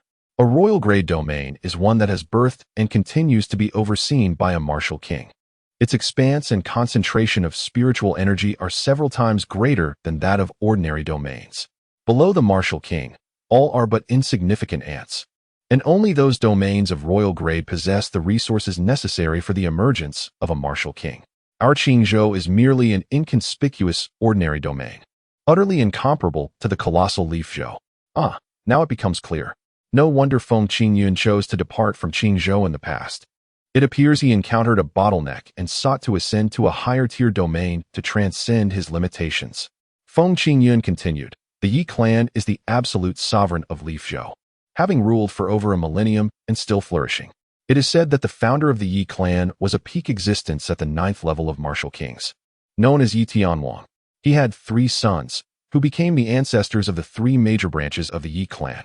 However, 500 years ago, one of these branches, the Yi Xian lineage, began to show signs of decline and was ultimately expelled from Leafzhou by the other 2 major branches and several powerful offshoots, vanishing without a trace thereafter. Yi Hongyu sighed. Indeed, we, the Yi family, are descendants of the lineage of Yi Xian. After departing from Yi continent all those years ago, we have endured centuries of turmoil and instability, wandering without a home. Ultimately, we found our refuge in this place called Qingzhou. So this is how it came to be. Yi Chen suddenly realized.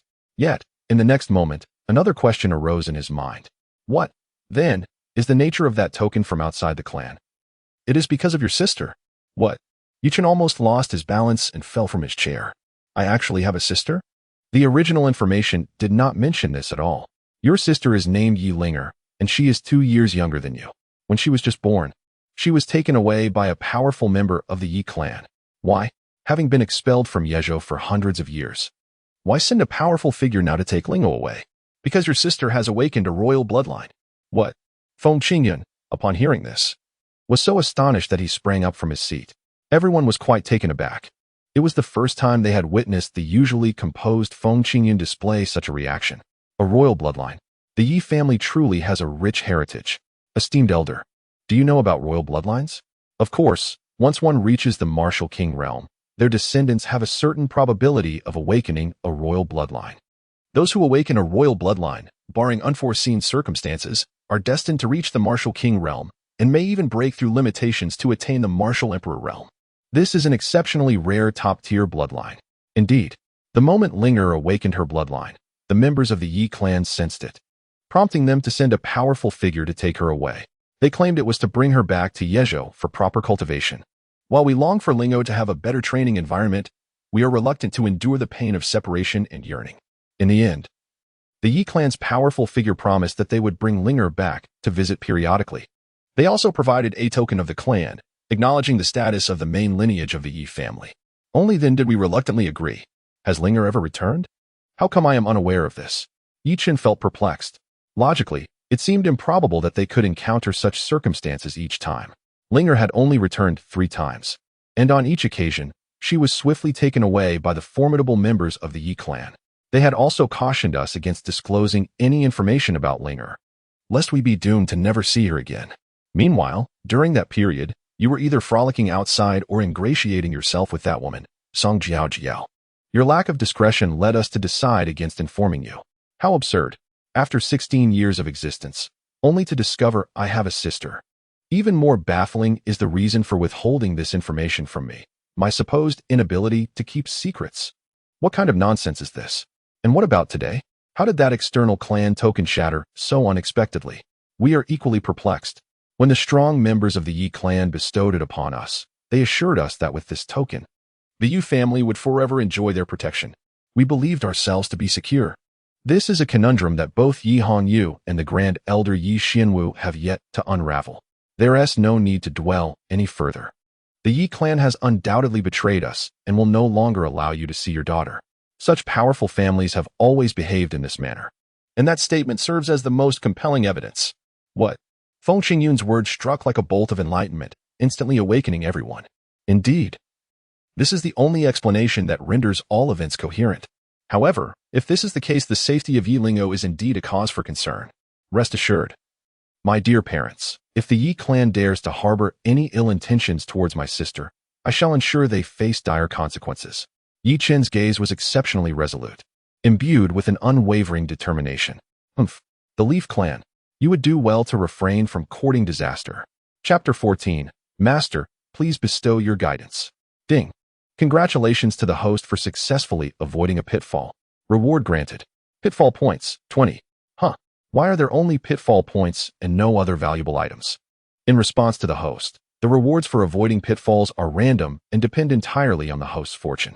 In previous instances, the host's luck was extraordinarily exceptional, allowing for the acquisition of numerous divine-grade items. The subsequent outcomes are uncertain. How is this even possible? You are remarkable. Before long, a brand new information panel was officially established. Host, Yi Chun cultivation level, peak of the 9-pulse opening realm special ability, shadow shifting techniques, and martial skills. 1. Chaos devouring heaven technique, divine grade. 2. Heavenly might sword technique, heavenly grade, perfected, comprehension, mastery of sword intent, initial mastery, complete mastery, perfected. Supreme, bloodline, chaos divine bloodline, divine grade, pitfall points, 25 points rewards for successful avoidance, exhausted invincible summoning of strong beings, Qingyun Daojun, Feng Qingyun, half-step martial sovereign realm peak. 3 days later, Yi Chen bid farewell to his parents and the members of the Yi family. He then set off with Feng Qingyun towards the Qingyun sect. Yi Chen was acutely aware that, given his current strength, he stood no chance against the Yi clan, let alone rescue his sister, Yi Linger. Furthermore, the distance from Yizhou to Qingzhou was exceedingly vast, separated by dozens of major continents.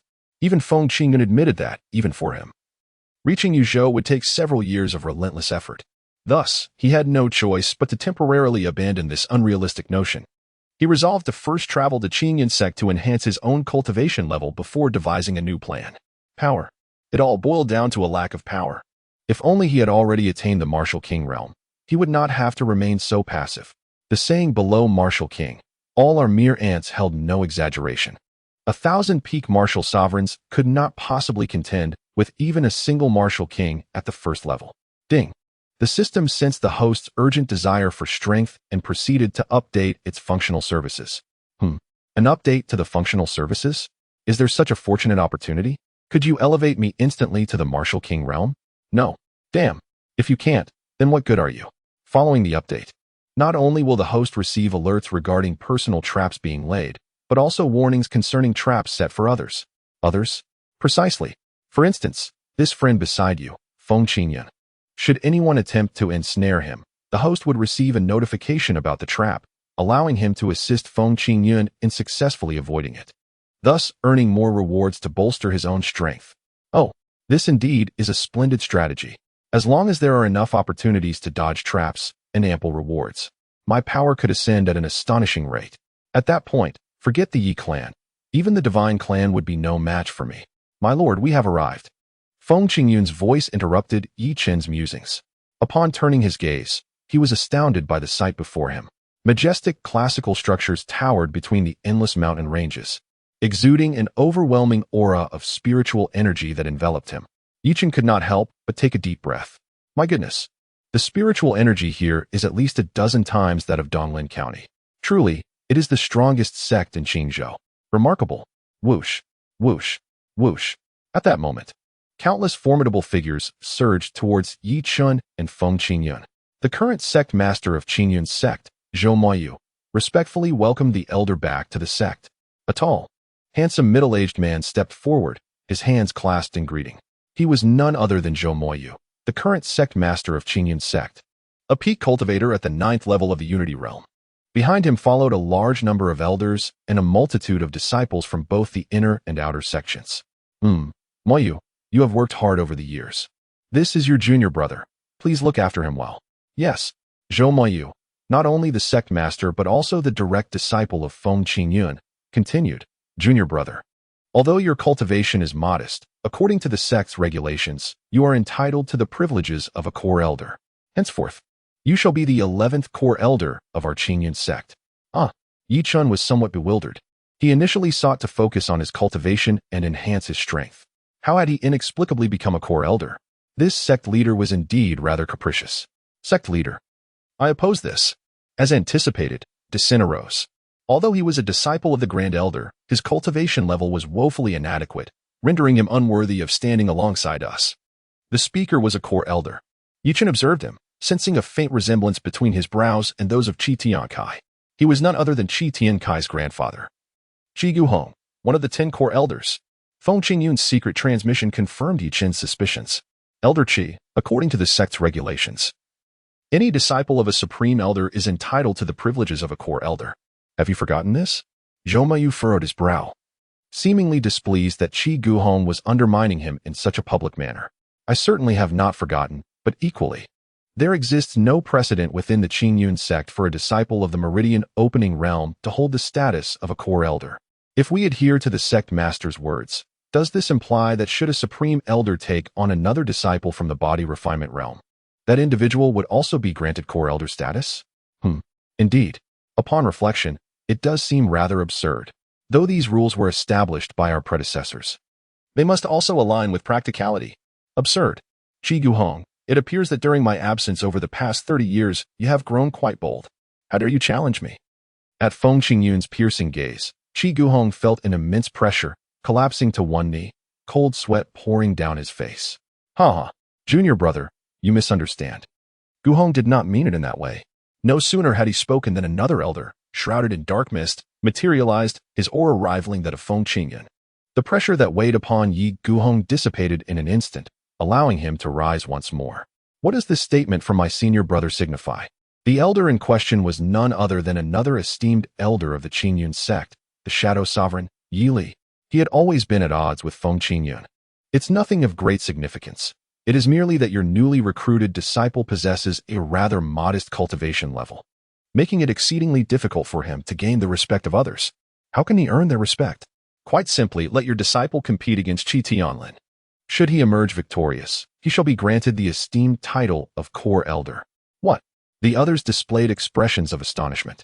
Qi Tianlin is ranked among the top 3 core disciples, a formidable master at the pinnacle of the 3rd level of the Qi transformation realm. Moreover, he is the elder brother of Qi Tiankai. This arrangement certainly seems tinged with personal vendetta. Ding! A new notification. Yi Li's true intention behind this maneuver is to obtain the trial qualification for the Fallen Canyon from Feng Qingyun. Indeed. In the next moment, he added, and since it is a competition, there should be some stakes involved. What stakes? I desire a qualification for the Fallen Canyon trial. What? Feng Qingyun was about to voice his objections. Chen transmitted a message, indicating his agreement, while simultaneously devising a countermeasure. Very well. I accept your terms. But should Chen emerge victorious, you must also grant me a place for the Fallen Canyon trial. Agreed. It is settled. Yi Li responded with alacrity, for he had little faith that Qi Tianlin would be bested by Chen. Liner, remember to hold back. Do not injure your esteemed Shizuzu. Understood. A young man, bearing a striking resemblance to Qi Tiankai, stepped forward. Esteemed Shizuzu, I humbly seek your guidance. Chen gazed at him, once again revealing a playful smile. Chapter 15. My obedient disciple, there is no need to be polite with me. Last time, due to the presence of Feng Qingyun, Chen missed the opportunity to discipline Qi Tiankai. Unbeknownst to him, the minor confrontation had escalated, presenting a greater challenge. Alas, there is no need for civility. Let us engage directly.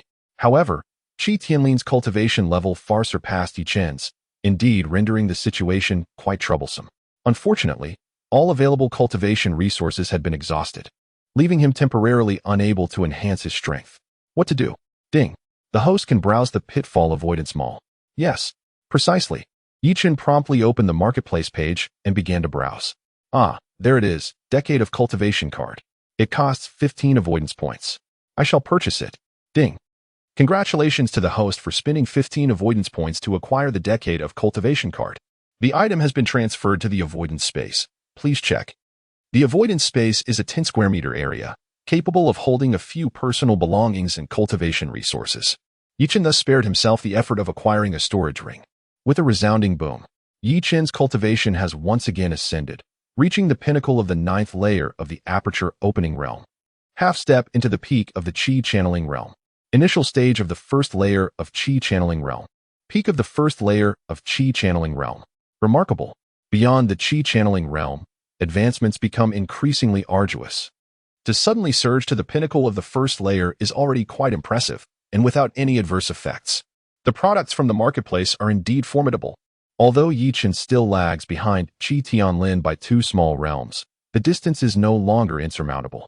With the addition of the Chaos Divine Vein, the perfected Heavenly Might sword technique, and the consummate sword intent, he could easily vanquish Qi Tianlin. A mere trifle.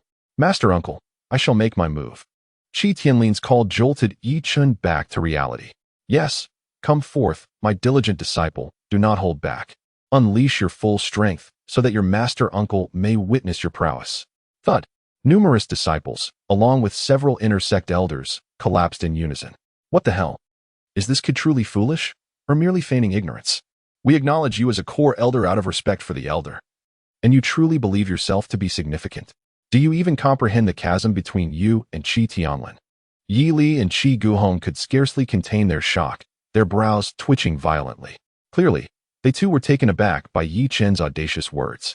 Zhou Moyu glanced at Feng Qingyun with a hint of concern. The latter offered him a reassuring glance. As a loyal subordinate of Chen, Feng Qingyun was well aware that Chen never engaged in battles without certainty. Since he agreed to face Qi Tianlin, he undoubtedly possessed confidence in overcoming him. Qi Tianlin, incensed, felt his face flush with rage. Humph, you little brat. Just as my brother Qi Tiankai described, you are nothing but a cowardly bully. Today, I shall teach you a lesson. Azure cloud breaking the sky. Qi Tianlin unleashed a superior sword technique from the Azure Cloud sect, the mid-tier Earth-level Azure Cloud sword technique. It was unexpected that Qi Tianlin would commence with such a move. Although Zhang Hao had previously introduced it to Yi Chen, this was an entirely different realm altogether. Goodness! To start off with such a grand display, has Qi Tianlin lost his mind? After all, his opponent is a direct disciple of the elder. Fool, can't you see? This is clearly a contest between the two elders, Yi Li and Feng Qingyun, behind the scenes. Yi Chen is merely a pawn in this internal strife.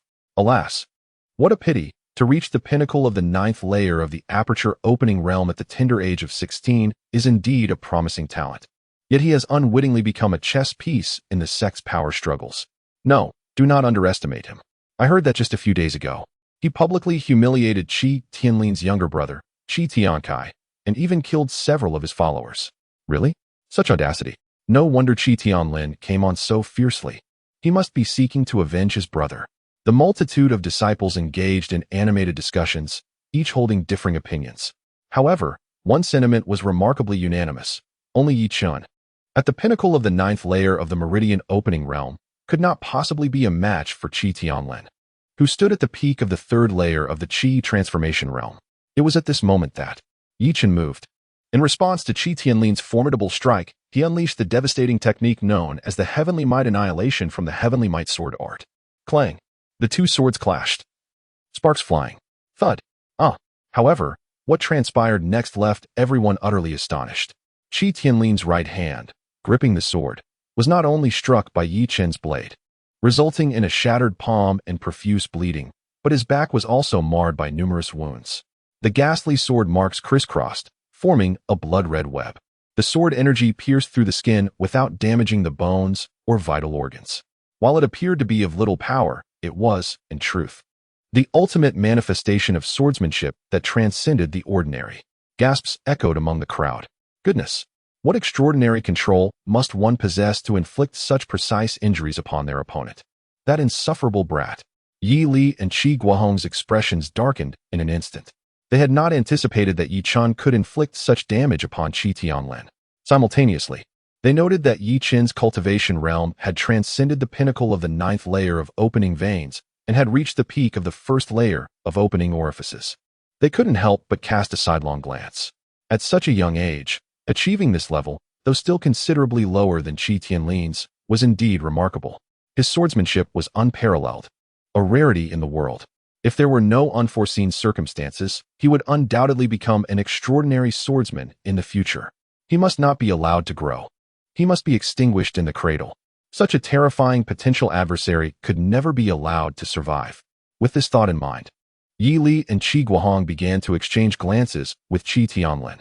Qi Tianlin understood immediately. He promptly consumed a pill, and his injuries began to heal at a visibly rapid pace. The mid-level 3-star spirit restoration pill could swiftly mend wounds and, in a short period, double a martial artist's strength. Goodness! Taking a spirit pill in the midst of a duel. Is it permissible to do so? Senior brother, you have gone too far. Feng Qingyun's brows furrowed into a shape, casting a warning glance towards Yi Li. There is no rule against using spirit pills. You could use them too. You. Feng Qingyun was exasperated. He also wished to provide Yi Chen with a spirit pill, but it was already too late. Qi Tianlin's next strike was already underway. Uncle Master, allow me to demonstrate the mightiest blow of the Qingyun sword art. Blue Inferno Devastation. A torrent of azure and crimson flames surged towards Yi Chen, exuding terrifying power. Furthermore, this was the nascent intent of the sword. The crowd erupted in astonishment, their faces reflecting disbelief. If previously Yi Chen's swordsmanship was ethereal and transcendent, then now, Qi Tianlin's minor mastery of sword intent is nothing short of extraordinary. No matter how sublime one's swordsmanship may be, it pales in comparison to the profound essence of sword intent. Sword intent is categorized into 4 realms: minor mastery, major mastery, perfection, and supreme. At merely 20 years of age, Qi Tianlin has comprehended sword intent. Although it is only the lowest tier of minor mastery, it is nonetheless remarkably impressive. With his current prowess, even a 6th-level breakthrough would likely falter before him. This clearly indicates a lethal intent. Consequently, all who were concerned for Yi Chen found themselves in a state of anxious trepidation. Yet, in the face of Qi Tianlin's fearsome attack, Yi Chun remained remarkably composed.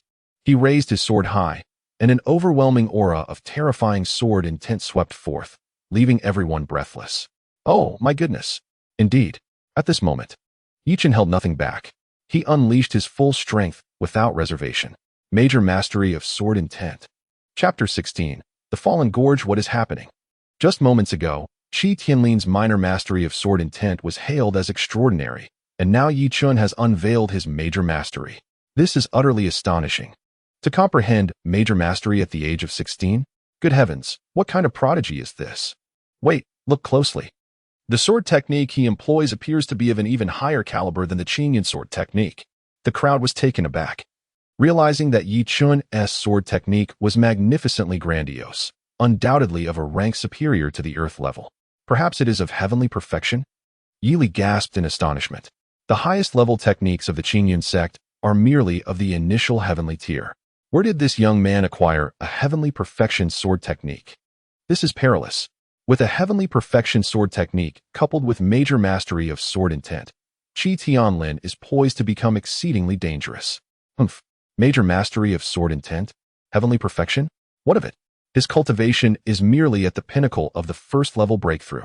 He shall still meet his demise. Qi Tianlin's onslaught not only did not wane but intensified. He firmly believed that Yi Chun could not transcend his cultivation level and defeat him, even with the enhancements of major mastery and heavenly perfection. Is that so? Yi Chun smiled faintly. Then, with a swift motion of his sword, all of Qi Tianlin's offensive maneuvers crumbled instantaneously, vanishing without a trace. Subsequently, Yi Chun leaped into the air, positioning himself above Qi Tianlin. Before Qi Tianlin could even react, he wielded his sword with both hands, delivering a powerful strike. The god of death's blade descended. It was a spontaneous decision. Yi Chun contemplated the audacious name of this sword technique. No, you dare, young man. Yi Li, swift to act, intended to intervene. Brother, you are overstepping. Feng Qingyun had already anticipated this, moving ahead to shield Yi Chun from the impending attack. Just then, a piercing scream erupted from Qi Tianlin, who was cleaved in two by Yi Chun's sword. Liner, Qi Guohong cried out in despair, racing to his grandson's side, only to find him severed. The elder, having crossed the threshold of 50 years, was utterly heartbroken. In his anguish, he transformed sorrow into strength, his eyes ablaze with fury. You little beast, prepare to meet your end. Qi Guohong, filled with wrath, unleashed a terrifying strike, imposing immense pressure upon Yi Chun. How dare you? Feng Qingyun waved his hand, sending Qi Guohong flying.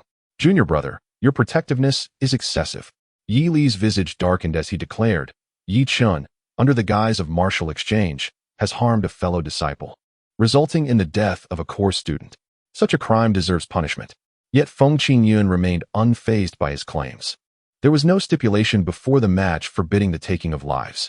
Furthermore, Qi Tianlin's earlier move was clearly aimed at killing Yi Chun. Why should Yi Chun not retaliate? Should he simply stand there, waiting for his own demise? Yi Li was momentarily rendered speechless, unable to retort, recalling how he had previously used the same tactic against Feng Qingyun. Who would have thought that retribution would come so swiftly? Now he found himself at a loss. We shall see.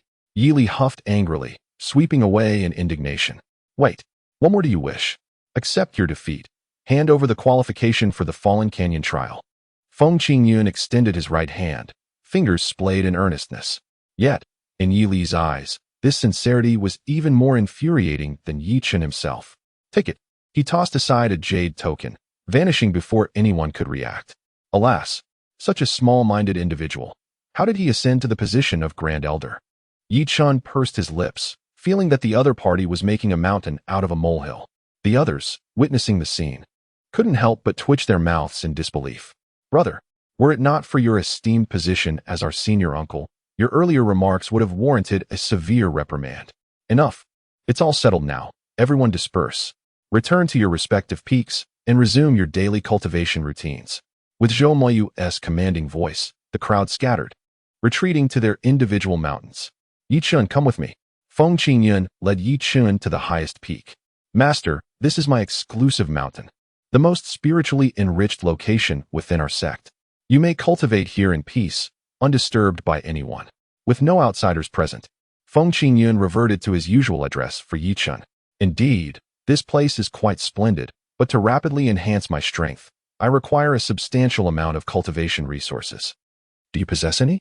While the spiritual energy in Qingyun sect is indeed far superior to the outside world, it pales in comparison to genuine treasures such as heavenly materials, earth treasures, and spirit stones. I apologize, Master. Over the years, I have roamed the world, depleting my cultivation resources in pursuit of higher realms, and I have nothing left. Then, Feng Qingyun swiftly changed the subject, continuing, however, fear not, with my identity token. You can procure a generous supply of cultivation resources from the reward and punishment hall. That sounds quite promising. Yi Chun took the token, preparing to claim the resources.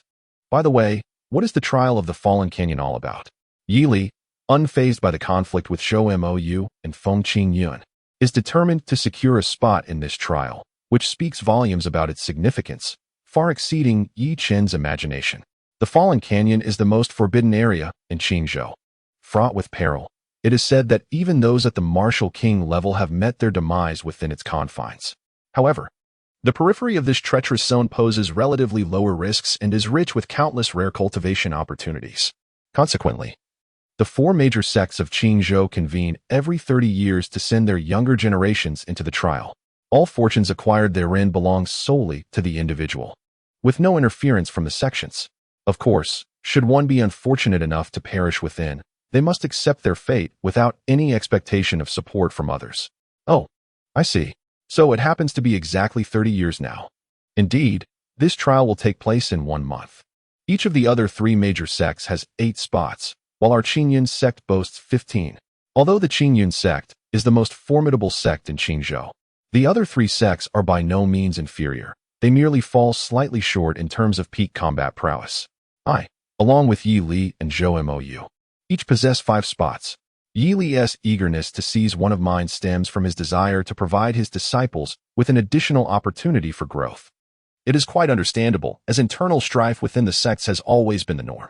Very well, I shall reserve 1 spot for now, and we shall discuss the rest later. Certainly. And then, Yi Chun proceeded to the punishment and reward hall to collect resources. Simultaneously, Yi Li and Qi Gu Hong, cradling the lifeless body of Qi Tian Lin, arrived at Qi Tian Kai's residence. Brother, Qi Tian Kai, upon witnessing the severed corpse of Qi Tian Lin, was overwhelmed with a tumult of grief and rage, at a loss for how to express his emotions. Grandfather, elder, what on earth happened? It was that Yi Chun. After a thorough recounting of events, Qi Tian Kai grasped the truth of the matter. Yi Chun, I vow to ensure you meet a fate worse than death. Outside, Song Jiao Jiao displayed a complex expression on her face. Chapter 17, Go Dong Shi Ding. Congratulations to the host for successfully assisting Feng Qingyun in avoiding a perilous situation. Rewards have now been distributed. Avoidance points, 40. A 9-star Pinnacle Alchemist certification card, along with a Divine Grade Alchemy Compendium. The 9-star Pinnacle Alchemist certification card grants Yi Chen the full capabilities of a 9-star Pinnacle Alchemist.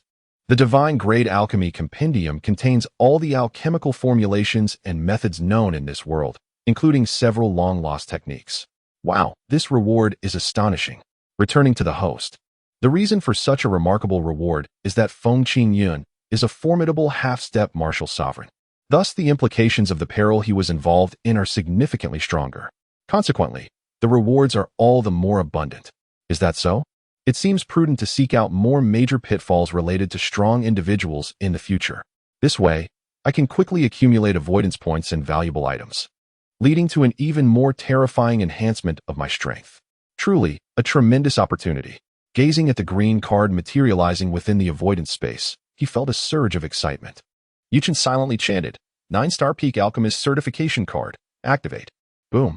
A colossal and enigmatic aura surged into Yi Chen's dantian, vanishing without a trace moments later. In that instant, Yi Chen ascended to the status of a true 9-star Peak Alchemist, arguably the most elite being on this continent. Host, Yi Chen cultivation level, peak of the first stage of Qi refinement special ability, shadow manipulation techniques, and skills. 1. Chaos devouring heaven technique, divine level. 2. Heavenly might sword technique, heavenly level, perfected. 3. Pharmacist S Bible, divine level, profession, 9-star Peak Alchemist intent, great accomplishment of sword intent, initial, great, perfected. Supreme, bloodline, Chaos Divine Bloodline, Divine Level, Pitfall Points, 50 Pitfall Success Reward, Exhausted Invincible Summon of Strong Beings, Qiyun Daojun, Feng Qingyun, Peak of Half-Step Martial Ancestor Excellent. Next, I shall gather resources and wholeheartedly elevate my cultivation level. Suddenly, a pitiful voice nearby caught Yi Chen's attention. Approaching, he discovered a girl clad in tattered garments. Her face smeared with dirt, kneeling before a domineering disciple of the Qingyun sect, desperately bowing her head as if pleading for something. Brother Go, I beg you. If you grant me the 7-aperture Linglong pill, I will agree to anything. Oh, is that so? The man referred to as Brother Go pinched the girl's chin, scrutinizing her closely. Though your face is filthy, your figure is quite appealing. If you are willing to spend a night with me, I shall grant you the 7-aperture Linglong pill. A lewd smile crept across Brother Go's face. Really, is it true? Of course. The girl instinctively tightened her posture. Then, as if making a grim decision, she gritted her teeth and declared, "Fine, I agree. As long as you can cure my brother's illness, I will do anything for you." Ding. At that moment, the pitfall system reacted anew. New pitfall notification. Brother Go has no intention of healing the girl's brother. His true aim is to possess her body. Humph. So it was. Taking advantage of the vulnerable, especially a helpless girl. How could one stoop so low? He is nothing but a disgrace to manhood. Yi Chen could no longer endure the situation. In an instant, he flashed to Brother Go's side and snatched the pill from his grasp. Do not believe him. He is deceiving you. Brother Go was thoroughly displeased by Yi Chen's interference. Who do you think you are, daring to meddle in my affairs? You must be seeking a death wish. Yi Chen paid no attention to the surroundings, but instead focused on the girl kneeling on the ground. She appeared to be around 15 years of age. Although her visage was somewhat unkempt, her figure was remarkably proportionate. In the future, she would undoubtedly blossom into a beauty of cataclysmic allure. It seemed that this Brother Go was more concerned with physique than with appearance. Indeed, when the lights are extinguished, tactile sensations take precedence, and everything else can be disregarded. Ahem, I digress. Returning to the matter at hand, my dear young lady. This is not the 7-aperture Linglong pill. He has deceived you. If administered to your brother, it would surely hasten his demise. Ah, the girl gasped in astonishment, evidently startled by Yi Chen's revelation. You little rascal, what do you know about elixirs? I am the esteemed direct disciple of Elder Mei Shangjing from the Alchemy Hall. A genuine 2-star alchemist, Go Dongxi. Mei Shangjing. Lacking ambition, Go Dongxi. A wretched creature? Good heavens. What a perfect match. You think I lack knowledge of alchemy? Huh. Had this been before, Yi Chen might have felt a twinge of insecurity. However, now, I concede to no one in this domain. The 7-aperture Linglong pill is a concoction embodying 7 colors: red, orange, yellow, green, blue, indigo, and violet. The indigo hue within this pill is notably lighter than true indigo. An ordinary alchemist would never discern this. Thus, the individual who provided you with this pill possesses remarkable skill in concealment. Yi Chen's expression was serene, yet it seemed as though he could see through everything, exuding both determination and confidence. You speak nonsense. A hint of panic clearly flickered in Go Dongxi's eyes. Am I speaking nonsense? Upon hearing this, Yi Chen let out a light chuckle. He then extended his hand towards the elixir, gently brushing it. The so-called 7 apertures Linglong pill instantly transformed its appearance, revealing a blood-red pill with an eerie aura. The blood spirit pill, like the 7 apertures Linglong pill, is a 3-star beginner-grade elixir. The distinction lies in the fact that the 7 apertures Linglong pill is meant for healing, while the blood spirit pill is designed for destruction. At your 2-star advanced level, it is utterly impossible for you to concoct such a potion. Therefore, it must have been obtained from someone else. You. Go Dongxi was utterly stunned, his speech faltering. He never anticipated that Yi Chen could expose his secrets so thoroughly. How infuriating. Where did this insufferable brat come from? Ruining a golden opportunity that was nearly within reach? Humph. There's no choice. Since a gentle approach won't work, I shall resort to force. You fool. You are inviting your own demise. Go Dongxi's fingers curled into claws, launching a fierce assault like a hawk. Mid-stage in the 1st aperture realm? Impressive. It is indeed remarkable to possess such strength at your age. However, crack. The hawk's claws were firmly seized, rendering them immobile. You are still no match for me. Snap. A heart-wrenching scream echoed through the skies as Go Dongxi's claw was brutally shattered by Yi Chen. How despicable. I will kill you. Insolent fool. Boom. Yi Chen delivered another decisive blow, shattering Go Dongxi's dantian completely. Go Dongxi had been reduced to a mere invalid. Ah, how dare you incapacitate me? You are finished. Do you even comprehend the enormity of your offense? I am the direct disciple of the chief alchemist of the Alchemy Hall. I am the grandson of the esteemed elder Qi Guhong, and my sworn brothers Qi Tianlin and Qi Tiankai will undoubtedly seek retribution on your behalf. Go Dongxi's lamentations drew the attention of nearby disciples. Among them, several who recognized Yi Chen's true identity exchanged sympathetic glances upon hearing Go Dongxi's proclamations. That insolent wretch? Do not speak of the chief alchemist or the 10 core elders. Even if the sect leader were to arrive, he would treat this young master with utmost respect. Who do you think you are? At that moment, a pair of patrolling disciples approached. Go Dongxi immediately shouted, "You have arrived just in time. Quickly, seize this villain who has harmed a fellow disciple." Upon recognizing Yi Chen, the patrolling disciples bowed deeply. We pay our respects to our esteemed granduncle. Chapter 18. The Reincarnated Powerhouse. What? Go Dongxi was utterly bewildered. What is happening? How has this brat become our granduncle? Hey, have you all lost your minds? How could this scoundrel possibly be a granduncle? Impudent. One of the patrolling disciples, brandishing a spear, pierced through Go Dongxi's collar, lifting him off the ground. Open your eyes and see clearly. This is Yi Chen, the direct disciple of the recently returned Grand Elder Feng Qingyun. He is indeed our granduncle. What? Go Dongxi was completely dumbfounded. What in the world? Last night, I was busy until the early hours of the morning, utterly exhausted. I just woke up and had no inkling of this development. Why has no one informed me? My dear disciple, do you still wish to kill me? And no. Go Dongxi frantically shook his head, indicating his fear. What a joke. I am now an invalid, and do not wish to lose my life as well. Better to live in a miserable state than to risk it all.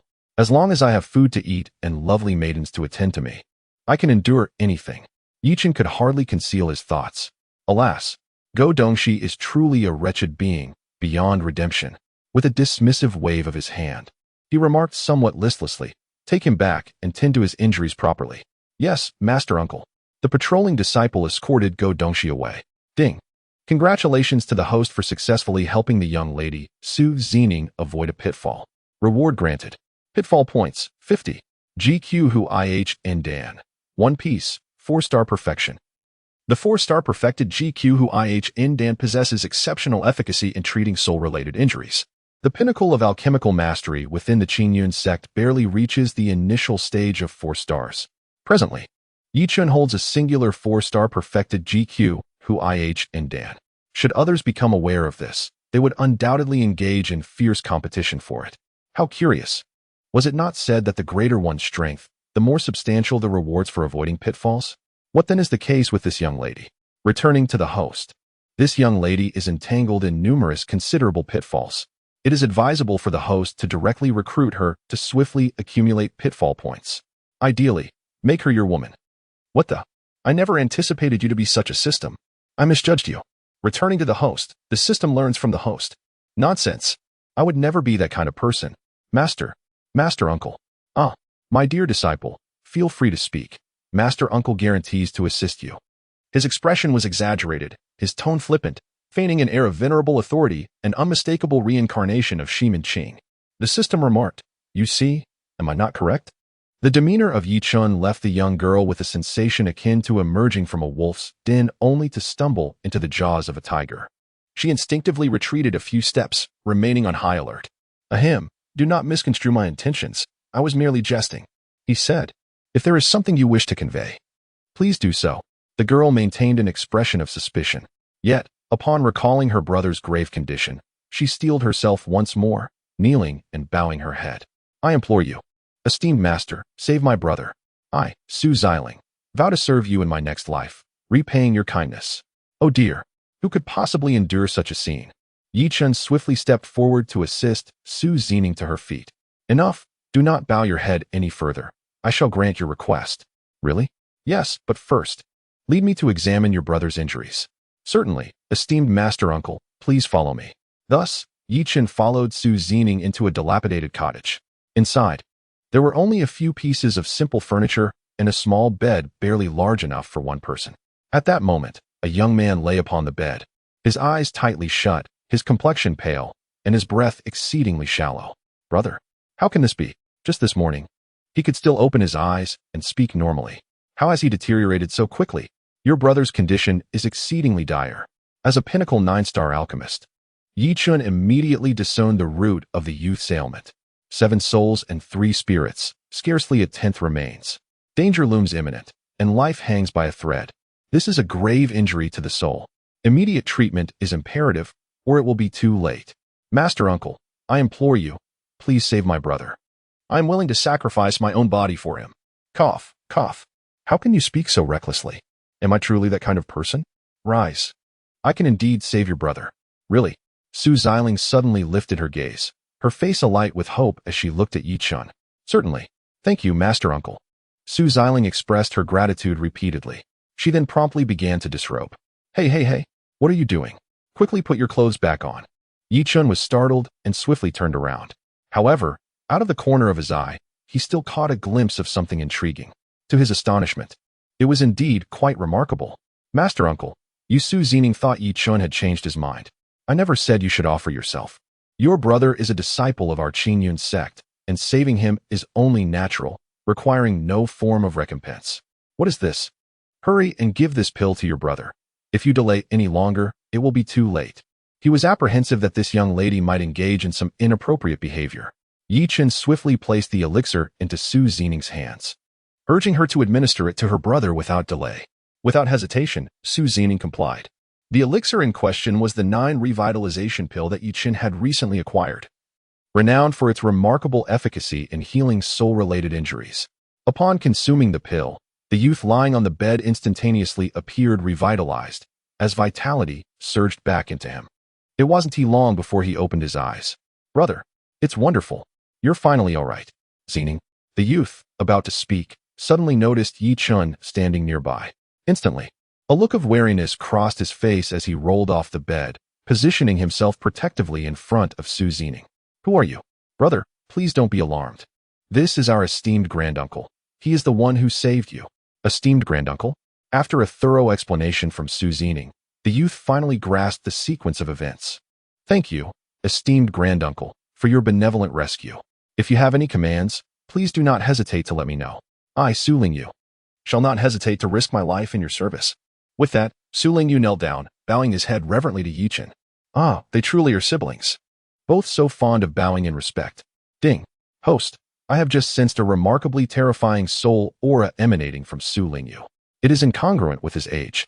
I believe he must be a reincarnated prodigy of great power. Such individuals often find themselves entangled in numerous significant matters. I recommend that the host take these siblings under your wing. It would greatly enhance your ability to navigate potential pitfalls. Reincarnation? This is the epitome of a chosen hero. Individuals like him are not only involved in many significant events, but are also likely to encounter abundant opportunities for cultivation.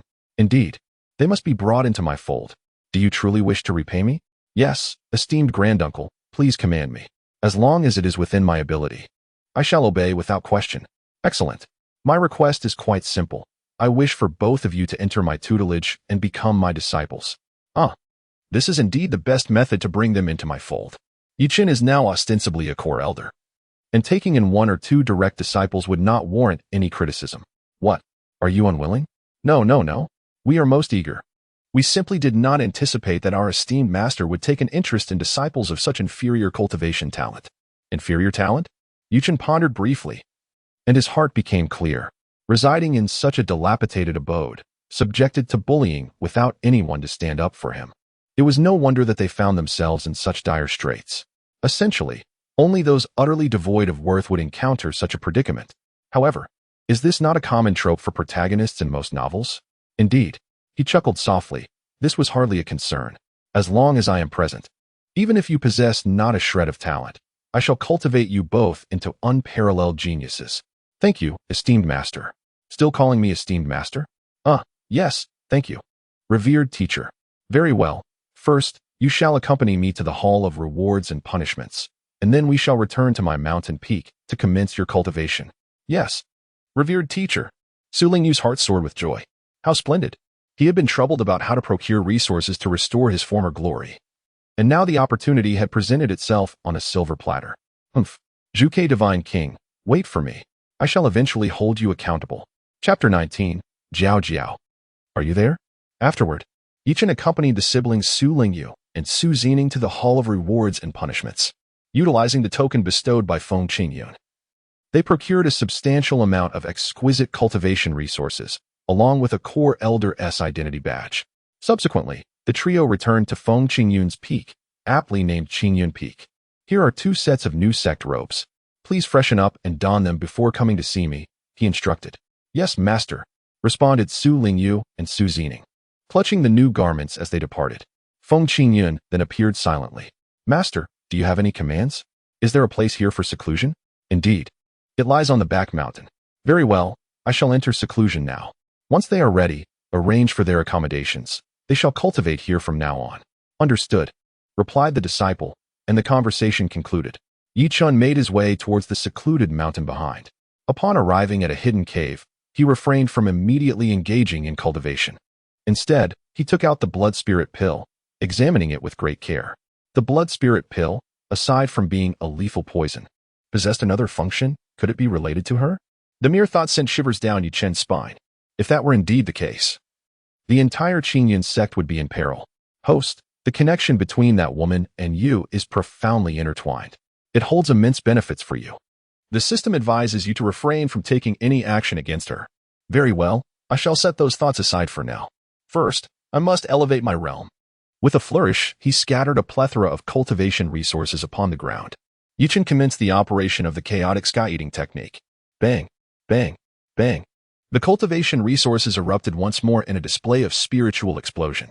A ferocious vortex encircled Yichen, drawing in the dense spiritual energy. Boom, boom, boom. Soon after, the familiar sensation of a breakthrough surged once more. Pinnacle of the first stage of Qi conglomeration.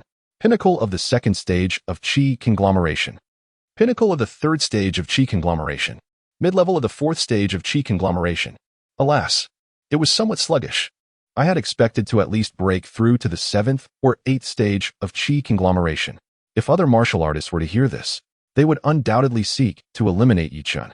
As one progresses to higher realms, the resources required become increasingly immense. Furthermore, an additional moment of epiphany is essential. Consequently, the speed of breakthroughs beyond the Qi conglomeration stage is several times slower than before, perhaps even a dozen times. Even Yichen, possessing the divine level technique, the chaotic devouring sky art, is not exempt from this. Thus, achieving a breakthrough from the pinnacle of the first stage to the mid-level of the fourth stage as he has, is nothing short of extraordinary. Host, Yichen cultivation level, mid-level of the fourth stage of Qi conglomeration special abilities, shadow shift techniques and martial skills. 1. Chaotic devouring sky art, divine level. 2. Heavenly might sword technique, heavenly level, perfected. 3. Apothecary's compendium, divine level, occupation, pinnacle 9-star alchemist realm, mastery of sword intent, minor mastery, mastery, perfection. Supreme, bloodline, chaotic divine bloodline, divine level, pitfall points, 100 points pitfall success reward, exhausted invincible summon of powerful beings, Lord of the Azure Clouds, Wen Qingyun. Pinnacle of half-step martial sovereign having amassed 100 pitfall points. It is high time for a bout of extravagant shopping. Yichen opened the pitfall avoidance mall and began to browse. Perfect sword intent, 20 points. Purchase.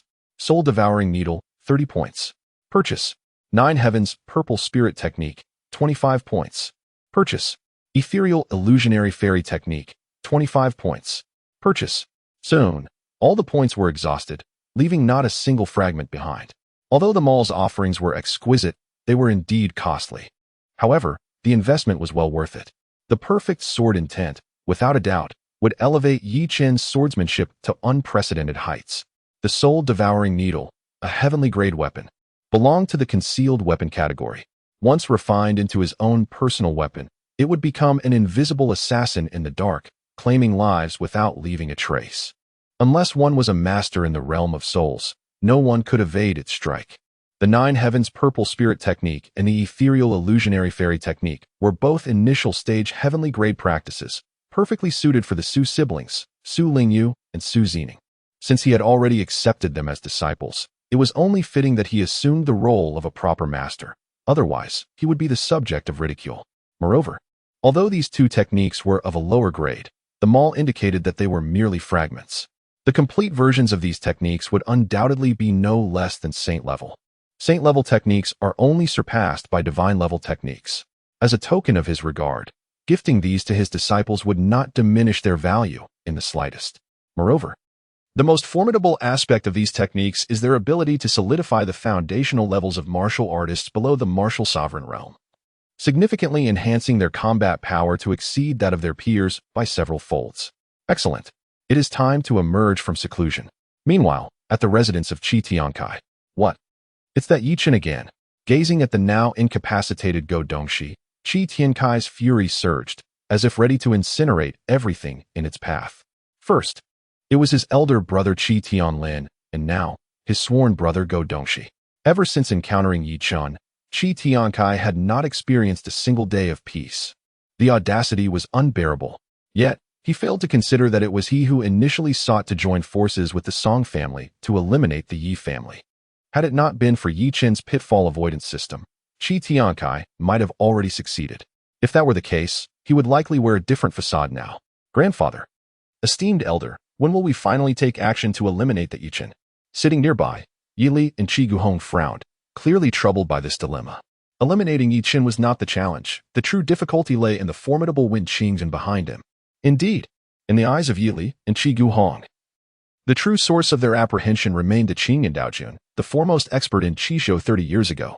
Elder, do you truly lack confidence in defeating Feng Qingyun? Yi Li shook his head with a bitter smile. While others remained oblivious, he understood all too well. Although both he and Feng Qingyun stood at the pinnacle of the semi-martial sovereign realm, nearly stepping into the martial sovereign domain, Feng Qingyun had traversed further along the path, akin to having already lifted his second foot halfway. This seemingly minor step represented a chasm of difference, as vast as the heavens and the earth, utterly unattainable. In their usual encounters, victories were evenly matched, but Yi Li knew that Feng Qingyun had never fought earnestly, always conceding to him. Suddenly, Qi Guhong hinted. What if we sought that individual? Yi Li's eyes initially sparkled with hope, only to dim shortly thereafter. Enough. That person is a 6-star alchemist. Having settled in Qingzhou to evade the limelight, as mere pawns, we likely wouldn't even be granted entry. Qi Guhong came to the same realization. How infuriating. Is there truly no way? I possess a means to meet that 6-star alchemist. A dark-skinned, middle-aged man entered abruptly. Mei Yaoshi. Indeed. This man is the esteemed mentor of Go Dongxi and the chief 4-star novice alchemist of the Qingyun sect's alchemy hall. Mei Shanjing.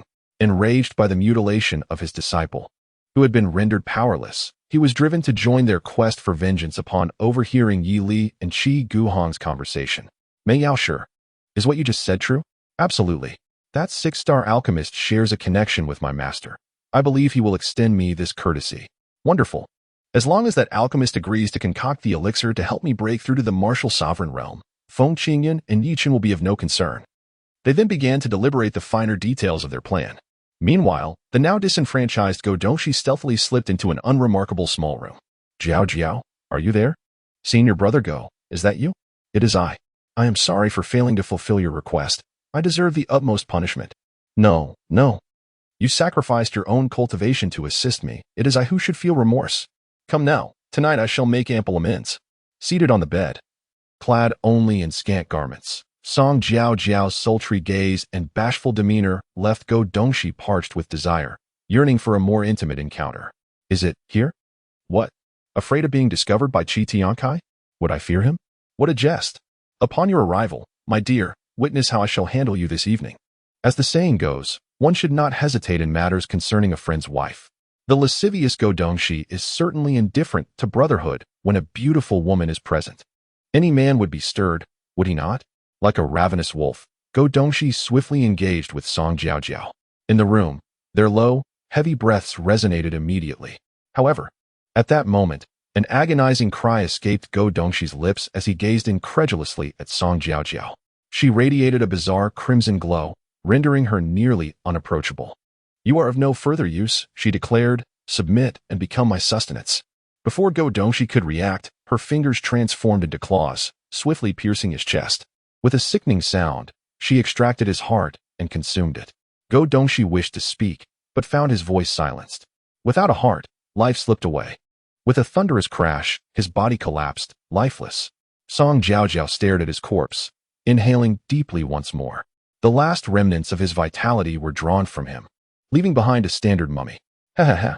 How splendid is this blood demon art! She mocked. Yet, this wretch's essence is far too feeble to be of any use. Disdain dripped from her words. Originally, Su Lingyu was deemed the ideal specimen for a blood corpse. Who could have anticipated that Go Dongxi, in his folly, would prove so inept, unable to accomplish even this trivial task? The demonic entity within her seethed with anger, as if Su Lingyu held a unique significance for it. Are you certain that transforming Su Lingyu into a blood corpse will swiftly restore your power? Indeed, for our blood demon clan, the most effective means of regaining strength is through the consumption of blood corpses. Naturally, the higher the quality, the better. That fellow Su Lingyu is the finest material I have encountered thus far. Thus, we must acquire him at all costs. Very well, I shall devise another plan. Just then, clear footsteps echoed from around the corner. Song Jiaojiao realized that Qi Tiankai and his companions were approaching. She swiftly tidied the scene, donned her clothing, and opened the door, feigning collapse on the floor, portraying a visage of utter terror. Just as she completed her ruse, Qi Tiankai and the others rounded the corner. What has transpired here? Mei Shangjing gasped in horror at the sight of the now mummified Go Dongxi.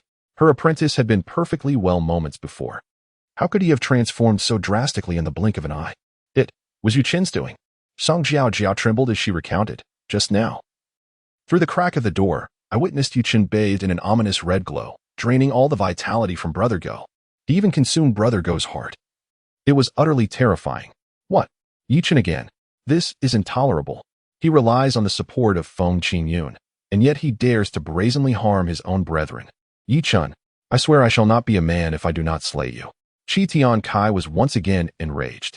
His animosity was not directed at Yi Chen for the brutal murder of his sworn brother. His dealings with Go Dongxi were purely transactional. Were it not for the connection with Mei Shangjing, he would scarcely spare a glance at this lecherous individual. What truly vexed him was Yi Chen's audacity to take a life within his territory. This was a blatant provocation. As the foremost tyrant of the inner sect, how could he endure such humiliation? Wait a moment, there is something amiss. Yili turned to Song Jiaojiao, considering Yi Chen's prowess. It was inconceivable that he could have failed to notice you. Why are you unscathed? The elder of the highest order is well aware that Yi Chen indeed discovered my presence and intended to kill me. However, upon hearing your footsteps, he fled in haste. Song Jiaojiao had already devised her narrative. Thus her performance was exceptionally convincing, managing to deceive even the astute Yili. Elder, look. This appears to be the handiwork of the demon clan. What? The crowd gasped in astonishment, rushing forth to inspect Go Dongxi's corpse. This was undeniably the method of the demon clan, and specifically that of the most terrifying blood demon lineage. In the ancient era thousands of years ago, the demon clan ravaged the earth, decimating countless races. The world resembled a hell's cape, devoid of any glimmer of hope. Then, the four great human emperors emerged. Confronting the 10 demon lords and the blood demon sovereign at Tianju Cliff, they battled for 3 days and nights. Ultimately, the blood demon sovereign and the 10 demon lords were vanquished, leading to their demise. The remnants of the demon clan were also eradicated. The human race rightfully became the sole dominators of this world, basking in the reverence of myriad races. Now, the presence of the demon clan reemerges within the Qingzhou Qingyun sect. Could it be that Yi Chen is a remnant of the demon clan? The crowd was once again taken aback.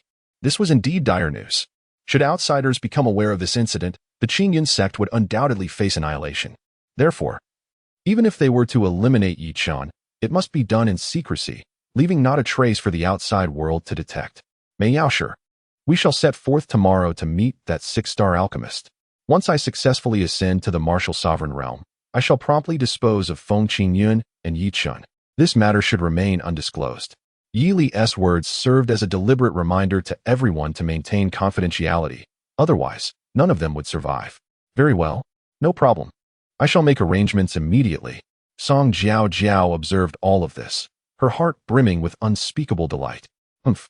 Yi Chen, this time I shall see what means you possess.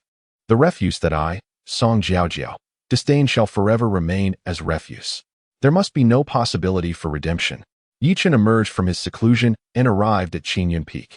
Congratulations to the master on successfully exiting his retreat. with his cultivation having significantly advanced once again. This time, the seclusion lasted merely the time it takes to burn half a stick of incense. In strict terms, it seems rather hasty. Thank you.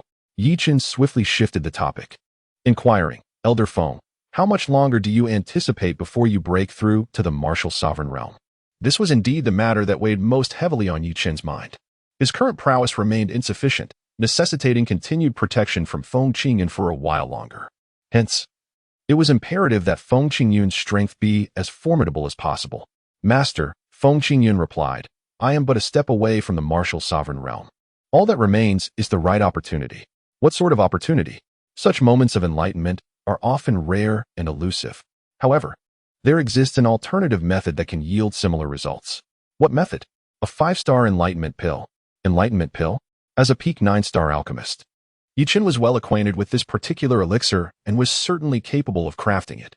That is quite manageable. Simply gather the necessary materials, and I shall concoct it for you. Master, the ingredients for a 5-star elixir are not readily available. Not even the entirety of Qingzhou might possess them. This presents quite the predicament. Currently, Chen finds himself devoid of any viable options. Even if he wished to make a purchase, it would be impossible. Moreover, the Pitfall Mall lacks the alchemical elixirs and materials he seeks. What should be done? Feng Qingyun interjected. Unless what? Unless we journey to the Valley of the Apothecary, where a 6-star alchemist resides. He may possess what we need. Chapter 21. Master Uncle, please bestow your guidance. A 6-star alchemist? In such a remote and impoverished place like Qingzhou, such an esteemed figure exists? Indeed, this 6-star alchemist was formerly affiliated with the Celestial Tsang sect in Songzhou. However, he chose to retreat to Qingzhou, unable to endure the internal strife within the sect, seeking tranquility instead. Excellent. We shall set forth tomorrow to seek out this alchemist. Yes, I will make the necessary preparations. As Feng Qingyun departed, Su Lingyu and his sister Su Ziqing made their entrance. Are you Su Ziqing? Fresh from her morning ablutions, Su Ziqing seemed transformed. With her cherry lips, phoenix-like eyes, and willow leaf brows, coupled with an undeniably flawless figure, she left Chen utterly mesmerized. Now, that is true beauty. Master, please refrain from gazing so intently. It may cause her embarrassment. Ahem, do not misunderstand. I am merely assessing your cultivation potential. Su Ziqing's cheeks flushed, adding a youthful charm to her already enchanting presence. My goodness, the allure is simply overwhelming. Master, my sister's previous disheveled appearance was solely a means of self-protection. I hope you will not hold it against her. Not at all. I completely understand. Beauty has historically been a source of calamity. Enough of that. Here is a token of our meeting. Do take a look. Su Lingyu and Su Ziqing picked up the 2 boxes before them and opened them. Inside were 2 jade slips for recording information, a celestial-grade foundational technique. Su Ziqing's eyes widened in disbelief. The most advanced technique she had encountered was merely of the earthly grade. Yet, Chen presented her with a celestial-grade foundational technique. How lavish. Conversely, Su Lingyu appeared somewhat disheartened. What is this? I expected a wealth of cultivation resources. Who would have thought it would be a celestial-grade foundational technique? What use is this? In my heyday, I possessed an abundance of sacred-grade techniques. Even the weakest among them could outshine this by leaps and bounds. Wow, Master! This illusory celestial art is truly remarkable. Meanwhile, Su Ziqing had already begun her cultivation. With her considerable talent, she swiftly advanced from the 6th level of body refinement to the 1st level of meridian opening. Brother, look, ISN teaching are impressive. Su Lingyu pouted. What kind of prowess is this? If this emperor had awakened a few years earlier, he would undoubtedly have propelled you directly to the realm of the martial sovereign.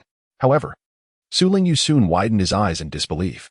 This, as a reincarnated powerhouse with immense cultivation experience, he could instantly discern the solid and profound foundation of Su Ziling's body, refining and meridian opening realms. It was nearly invincible within the same realm. How could this be possible? How could such an outrageous technique exist? Brother, what expression is that? Do you not trust the technique bestowed by our master? Hurry and cultivate to find out. All right, there is no point in overthinking it. We will know through experimentation. Su Lingyu picked up the jade slip containing the 9 Heavens purple spirit technique and began to cultivate. Before long, he experienced the same effects as Su Ziling. Indeed, it was as he suspected. Although Su Lingyu possessed many higher-level techniques, none could refine the foundation to such an unwavering solidity. Thank you, master. At that moment, Su Lingyu genuinely acknowledged the young master before him, who was of the same age. Now, you may cultivate on your own. Here are some resources. Take them and use them. If you require more, do not hesitate to ask. Yi Chen produced a storage ring and handed it to Su Lingyu. Indeed, thereafter, Yi Chen arrived alone at a secluded clearing. With a flick of his hand, an embroidery needle suddenly materialized. He commenced the process of refinement. The perfected sword intent had seamlessly fused with Yi Chen. The results were extraordinary. His swordsmanship had ascended to new heights. Now, only the soul-devouring needle remained. Yi Chen unleashed his spiritual energy, enveloping the soul-devouring needle entirely within. He then commenced the gradual process of refinement. After the span of an incense stick, the refinement was complete. Yi Chen exhaled deeply, and then, with a mere thought, the soul-devouring needle materialized and swiftly darted towards a towering tree with a diameter of 10 meters. With a subtle thud, a minuscule hole appeared on the giant tree, almost imperceptible to the naked eye. Then, with a resounding crash, the tree disintegrated as if ice had melted into water, completely reduced to ashes. Indeed, the celestial-level concealed weapon proved to be formidable. With the soul-devouring needle in hand, even if one cannot overpower an adversary, they can still vanquish them through cunning means. Suddenly, at that moment, the esteemed elder Shirling Yun from Purple Bamboo Peak arrived at Qingyan Peak to pay her respects to the master, a strikingly beautiful woman, still possessing her allure. Accompanied by a graceful young man, appeared on Qingyan Peak. Senior sister, the master has stepped out for a matter. Is there something you wish to discuss with him? This Shirling Yun had been mentioned previously by Feng Qingyan. Being the foremost among the 10 core elders and the direct disciple of Feng Qingyun, a peak powerhouse of the 9th layer of Unity Realm. Yi Chen and the esteemed senior sister of the sect leader, Zhou Mou. Junior brother, your presence is sufficient. It saves us from making an additional trip. Senior sister, have you come specifically to seek me out? Yi Chen felt somewhat puzzled. It seemed he had little to no connection with this senior sister, nor had he offended her in any way. What could she possibly want from him? Indeed, to be precise, it was he who sought you, not I. Shirling Yun gestured towards the young man beside her. The young man, of similar age to Yi Chen, stepped forward, clasped his hands in a bow, and respectfully said, Uncle Master, please bestow your guidance. What? Is he out of his mind? We don't even know each other. And he is already asking for guidance? I bestow guidance on your sister. Little junior brother, do not misunderstand. He is my disciple, named Chiu Rook, and is thus your junior nephew. Shirling Yun explained with a smile. Previously, your defeat of Qi Tianlin left him greatly impressed, and he wishes to spar with you. Chiu Rook? The one ranked first on the core disciples list? So he is a martial arts enthusiast. Uncle Master, I implore you for your guidance once more. Chiu Rook called out loudly again. Very well, let us begin. Faced with the persistent enthusiasm of a martial arts aficionado, the best course of action was to subdue him completely. Otherwise, it could lead to complications in the future. Upon receiving Yi Chen's response, Chiu Rook appeared exceedingly exhilarated. Immediately channeling all his energy, boom, he reached the pinnacle of the 6th level of the Qi transformation realm. The first core disciple truly lived up to his reputation. Then, with a clang, another longsword was drawn, charging towards Yi Chen. Yi Chen promptly responded, drawing his longsword to parry the attack. Clang, bang, ding. The two engaged in a fierce exchange, trading blows for several dozen rounds. The more Chiu Ruo fought, the more exhilarated and animated she became. Yi Chen's strength far surpasses his expectations. Master, I did not anticipate your prowess. It seems that when you vanquished Qi Tianlin, you still had strength to spare. Spare strength. My foot. I exerted every ounce of energy I had. Do you understand? If it were not for my recent breakthrough to the mid-stage of the 4th level of the channeling realm, Yi Chen is undoubtedly no match for Chiu Rook. Master. The next strike is my trump card. You must watch closely. Clang. The winds and clouds tremble. The sword flashes with thunderous brilliance. Yi Chen felt an immense pressure emanating from Chiu Rook, along with a familiar scent. Could it be? The Great Completion of Sword Intent. Chapter 22. The Divine Sword Emperor. What is happening here? Was it not said that sword intent is notoriously difficult to comprehend? Was it not the case that such mastery is typically reserved for the elderly? I, however, have found it as effortless as drinking water, thanks to the system in my possession. Yet, how is it that this individual, Chiu Rook, possesses such remarkable prowess? not yet 20, and he has already grasped the great completion of sword intent? This is undoubtedly a testament to extraordinary talent. Martial uncle, behold the sword. The great completion of sword intent, accompanied by Chiu Rook's formidable sword techniques, surged directly towards Yu Chen's face. In the face of this strike, Yu Chen, initially taken aback, swiftly composed himself and remarked with an air of nonchalance, "Young junior disciple, to grasp the profound essence of the sword at such a tender age is indeed remarkable. However, this is merely the beginning." Boom. A formidable sword intent, even more terrifying than that of Chiu Rook, surged forth from Yi Chen. Perfect sword intent. Both Shi Lingyun and Chiu Rook exclaimed in astonishment.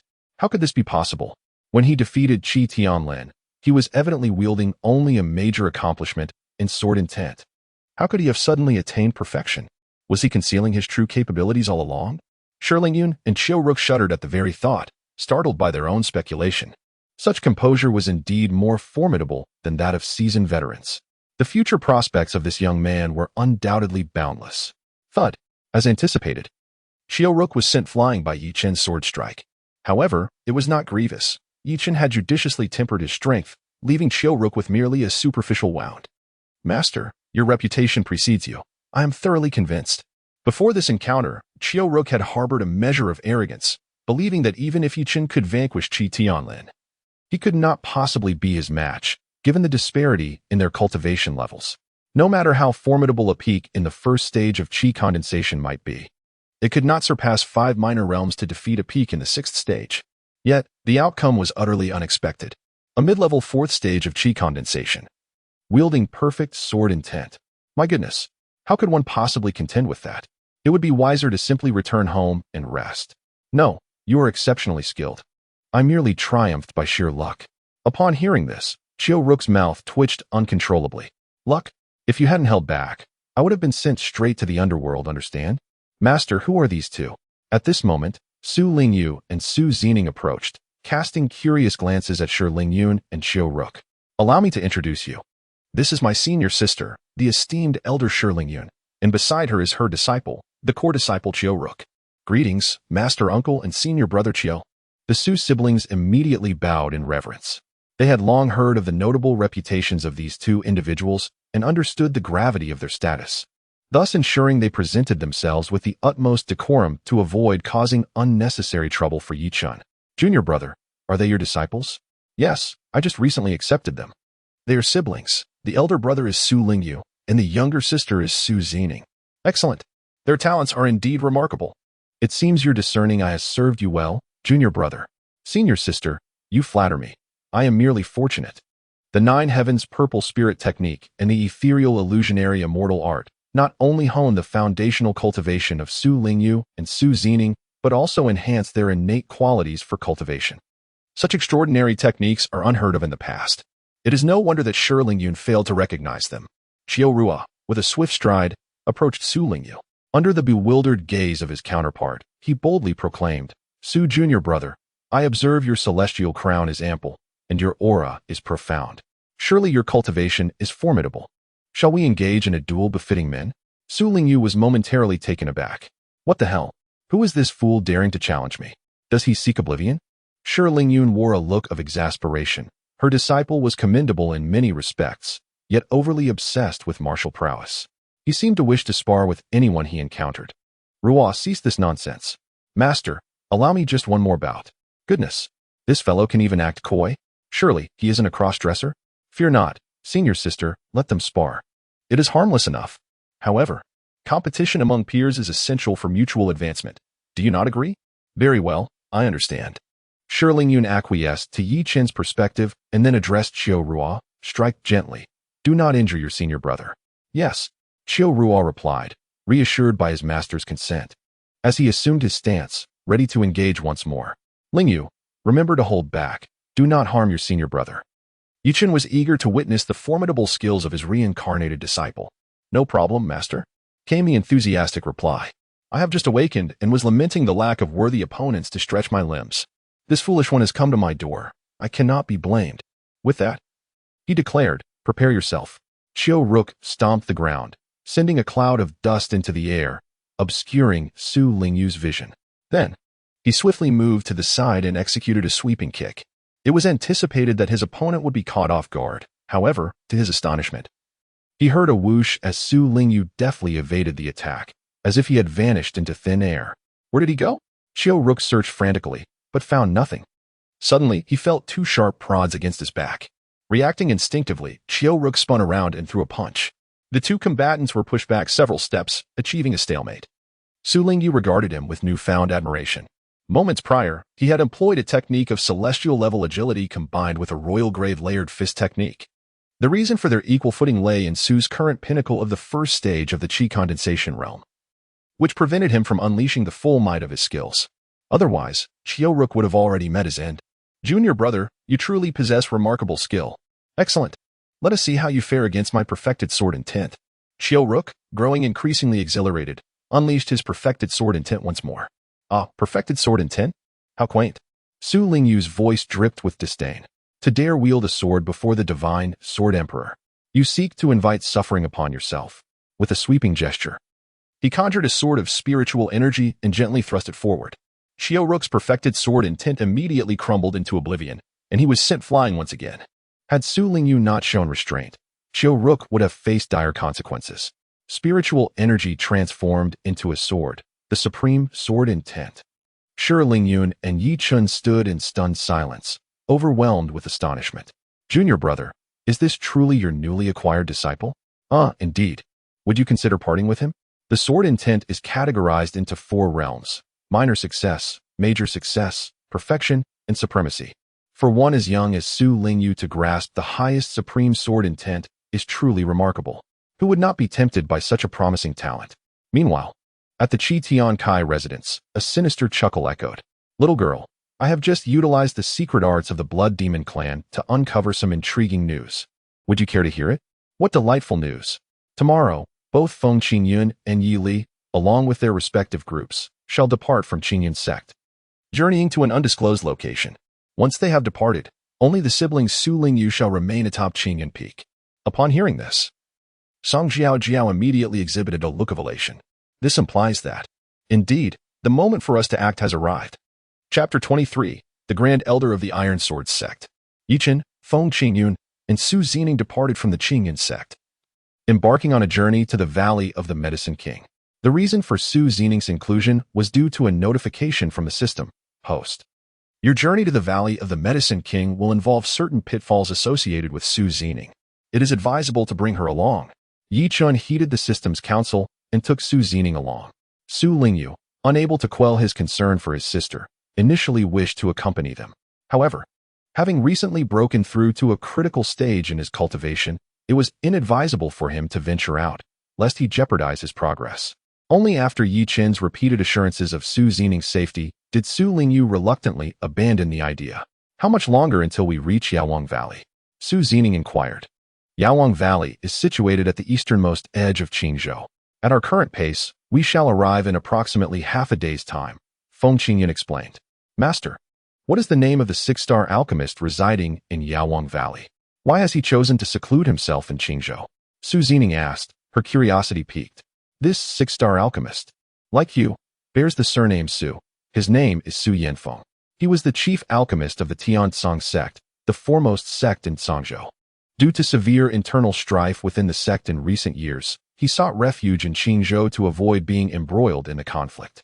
Songzhou lies adjacent to Qingzhou, a domain of sect-level stature. Like the royal-level domains, it has birthed martial ancestors and continues to have them in power.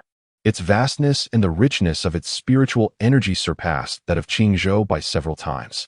Qingzhou cannot be compared to it in any regard. Moreover, the Tianzong sect stands as an absolute hegemonic force within Songzhou, boasting numerous formidable martial ancestors. The sect master has reached the pinnacle of the 9th realm of martial ancestors. Such terrifying power places Qingyun's sect far behind. Serving as the chief alchemist in such a formidable establishment, his prowess in alchemy and the extent of his medicinal collection are indeed remarkable, making it a natural choice for Yi Chun and Feng Qingyun. Half a day later, Feng Qingyun pointed toward a picturesque gorge ahead, exclaiming, "We have arrived." Within the gorge, the air was filled with the sweet melodies of birdsong and the fragrance of blooming flowers, teeming with vibrant life. In stark contrast, the surrounding terrain was an unending expanse of desert and gravel plains, creating a striking juxtaposition. Yi Chen and Su Zining were left utterly astonished. Remarkable. To cultivate a vibrant paradise in such a desolate natural environment is truly an extraordinary feat. This Su Yanfeng must undoubtedly rank among the elite, even among the 6-star alchemists. Yi Chen, with the discerning perspective of a pinnacle 9-star alchemist, offered a remarkably astute evaluation. Let us descend and take a closer look. They arrived via a flying vessel. Naturally, we must first go down before paying our respects. Oh, what brings you here as well? Suddenly, a voice of astonishment echoed from the side. Yi Chen and his companions turned their heads in astonishment. To their surprise, Yi Li, Qi Guhong, and Mei Shangjing had also leapt down from another flying vessel. Landing before them, Yi Li was the first to inquire, "What brings you here?" Without a hint of hesitation, Feng Qingyun retorted, "And you? Here to play house?" After a brief moment of mutual contemplation, the realization dawned upon them. Their objectives were, in fact, aligned. A splendid spectacle was about to unfold. Suddenly, at the entrance of the canyon, spatial ripples began to manifest, heralding the arrival of a young alchemist, approximately 10 years of age. "Who approaches?" he inquired.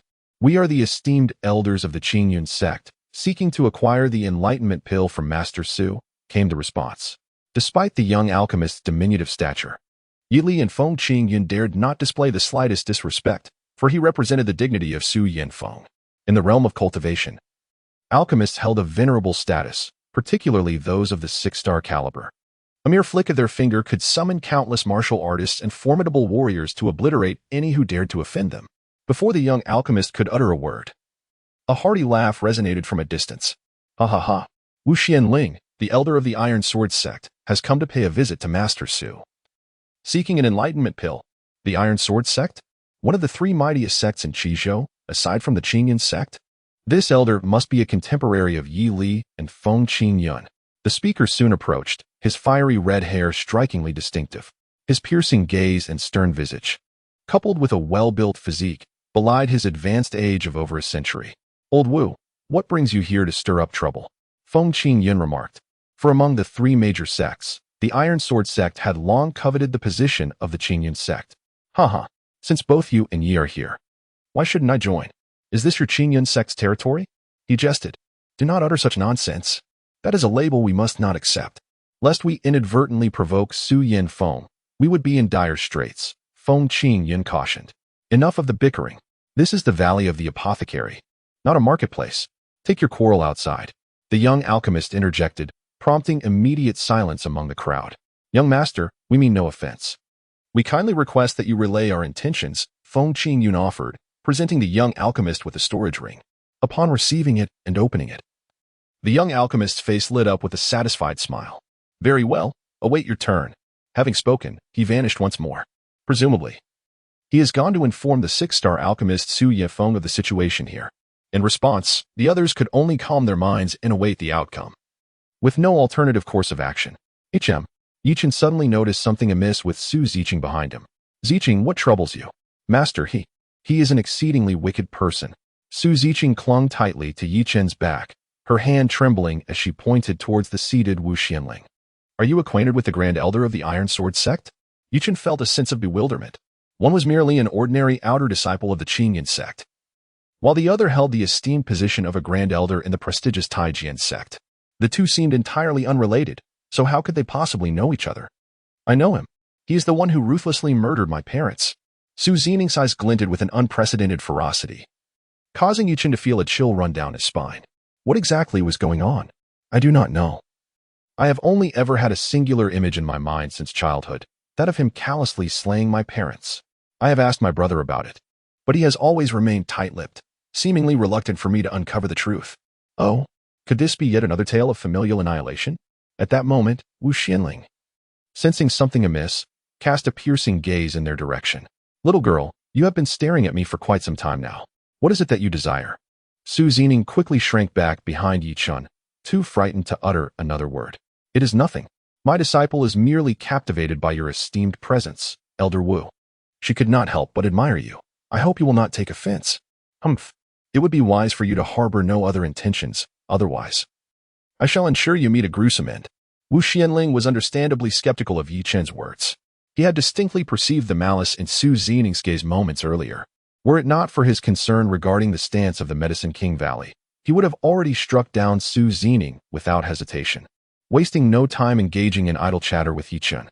Buzz. Just then, the little Dan child reappeared. The apothecary Su Yanfeng has granted you passage into the valley. Please follow me. Chapter 24. How dare you harm my people? The group promptly followed the little Dan child into the Medicine King Valley. Buzz. As they passed through a spatial barrier, a narrow green corridor came into view. The corridor was adorned with a multitude of precious herbs, exuding an aura of primal beauty. My master has a profound appreciation for natural ecosystems, which is why he has arranged this corridor with some rare herbs. You would do well not to harbor any ill intentions towards them, lest you bear the consequences. The little Dan child sternly warned everyone. Rest assured, young master, we shall not touch these herbs, came the reply, laced with humor. It was inconceivable that such an elaborate arrangement would not have safeguards. Should they be caught, they would not only offend a 6-star alchemist, but could also find themselves facing relentless pursuit. Even with 1,000 ounces of courage, they would not dare. I hope your words are sincere. The group continued to follow the little Dan child through the corridor. Soon, a glimmer of light appeared ahead. That was the exit. Suddenly, at that moment, a chime echoed. A new warning.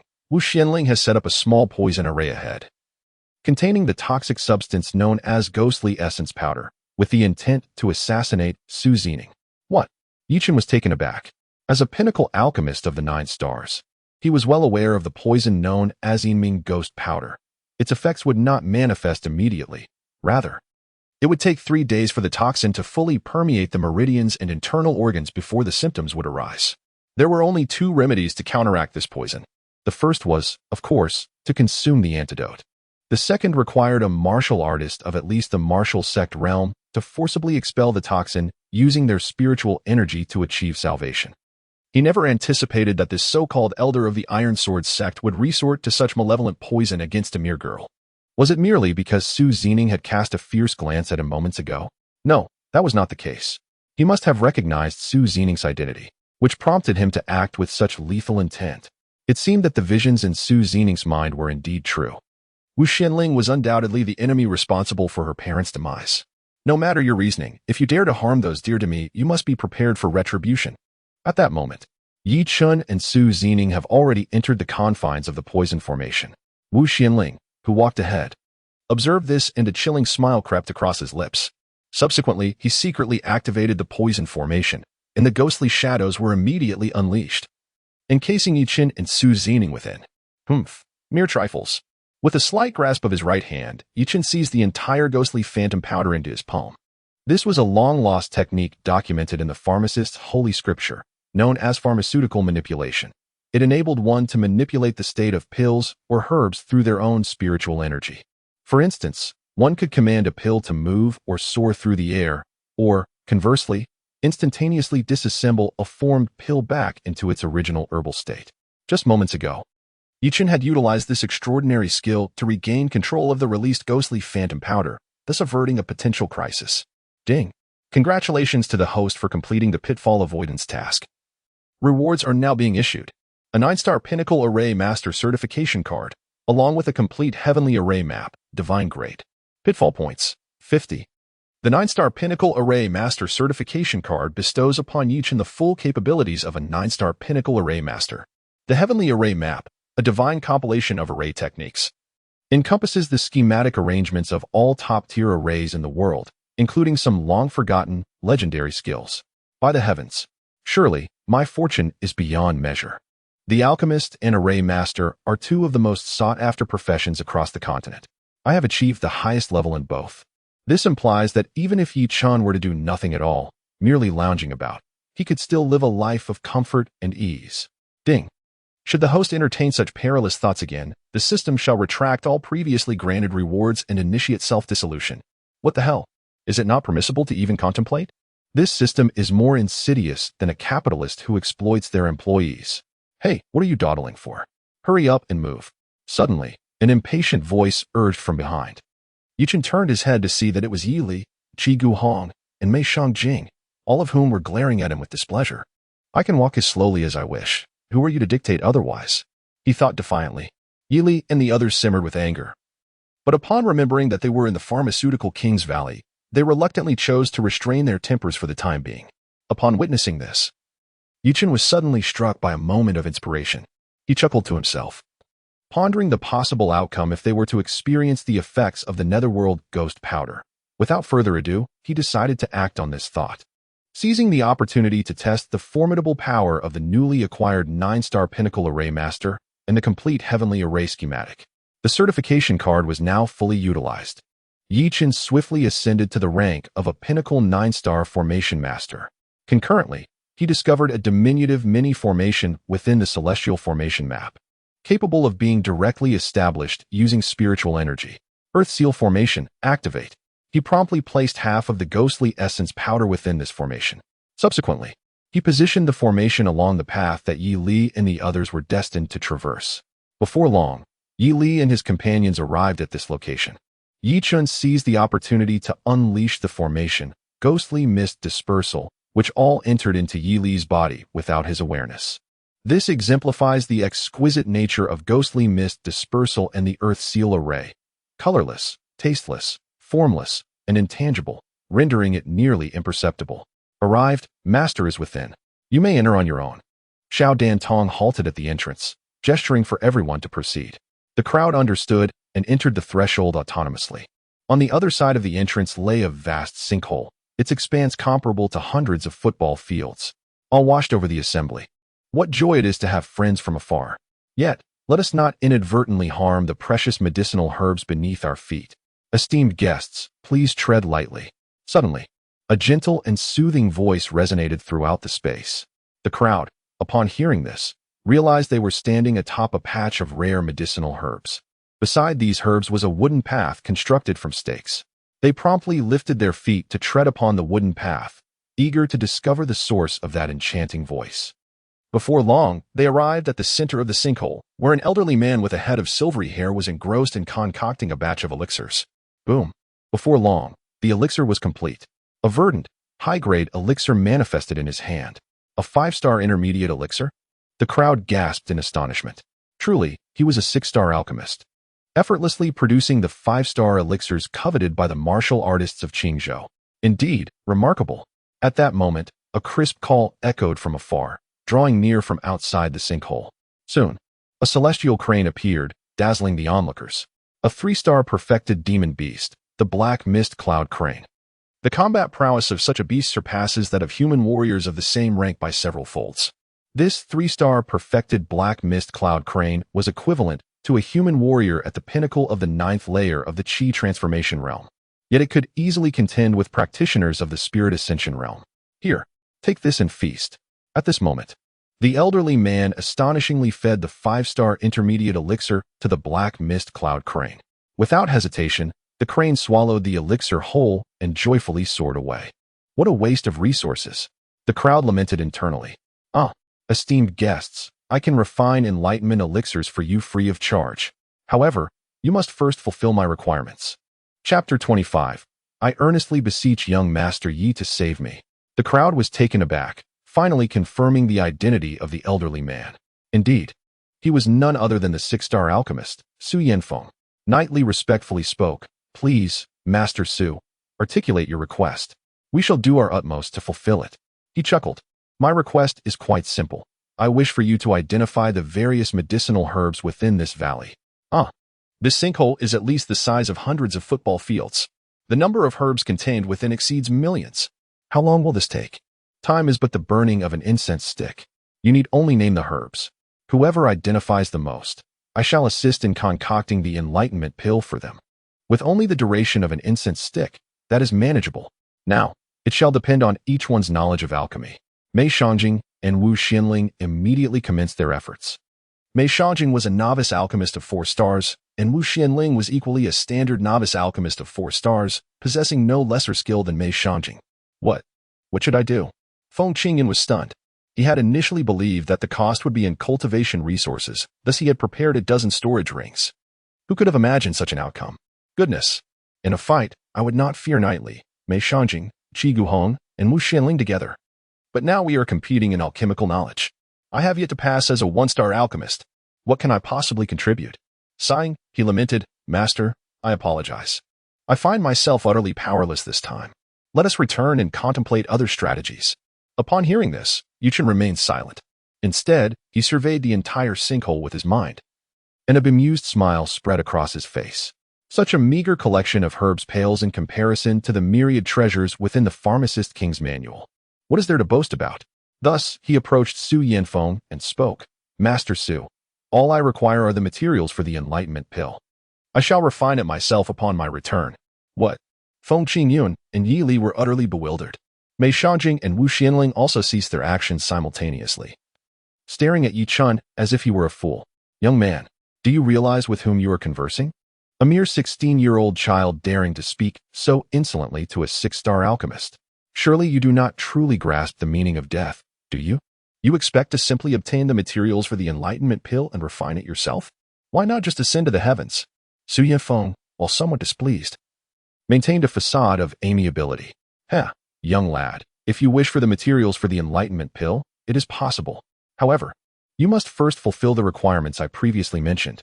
Oh, that is quite simple. I have already identified all of them. Cough, cough, cough. The others nearly choked on Yi Chen's declaration. Young man, are you not finished yet? Do you dare to believe we will not toss you out? Feng Qingyun internally lamented, My lord, this is not how one conducts themselves in such a situation. If we cannot procure the enlightenment pill, we can devise another plan. But to stubbornly persist here is rather excessive. Young lad, considering your tender age, I shall refrain from holding this against you. However, should you continue to cause a ruckus, do not blame me for my mercilessness. Despite Su Yanfeng's usual composure, Yi Chen's words had begun to irritate him. Why are today's youths so insufferable? I have already extended an olive branch, yet you still dare to cause a disturbance. Truly, a child beyond redemption. I am not causing a disturbance. I genuinely identified everything. Yi Chen felt a twinge of frustration. Was the old man out of his mind? He couldn't believe the truth. Was he truly a 6-star alchemist? Yi Li and the others were nearly in fits of laughter. They were now entirely convinced. Yi Chen is doomed this time. Su Yaoshi, please quell your anger. My disciple is young and impetuous, often speaking without thinking, and he is still quite immature. I kindly ask you to spare him and not hold it against him. Feng Qingyun immediately produced 3 storage rings, intending to present them to Su Yanfeng. However, at that moment, he was stopped by Yi Chen. I have already identified the medicinal herbs here. If you don't believe me, feel free to present any herb, and if I cannot answer, you may dispose of me as you see fit. Very well, I shall grant your request. Su Yanfeng could no longer contain his frustration and prepared to teach this audacious young man a lesson. He approached and selected a purplish-red flower, asking, If you can name this flower, I shall consider it a correct answer. Mei Shanjing and Wu Xianling frowned at the sight. Although they were novice 4-star alchemists, they were utterly clueless about the flower before them, having no inkling whatsoever. Clearly, this was beyond the 4-star level, and it was not something they could answer. It goes without saying, a novice like Yi Chen, who cannot even grasp the basics of alchemy, will undoubtedly be at a loss. The flower in question, the soul-returning flower, is a 5-star advanced spiritual herb found on the cliffs of the Zhangzhou Yuming Sea. It is known for its restorative properties for warriors whose souls have been harmed and is commonly used as an ingredient in the 5-star advanced elixir, the soul-fixing pill. This soul-returning flower must have been planted not long ago, with an age of less than 3 years. Without a moment's hesitation, Yi Chen spoke his mind. Just moments ago. Su Yanfeng appeared composed, confidently believing victory was assured. Now, however, he resembled a startled ghost, utterly flabbergasted. Yi Chen spoke with pinpoint accuracy. In fact, in certain aspects, his understanding surpassed even his own. How could such an absurdity exist? Is this child some sort of prodigy? Knightley and the others felt an ominous premonition creeping in. Could it be that Yi Chen's knowledge of alchemy exceeds even that of Su Yanfeng?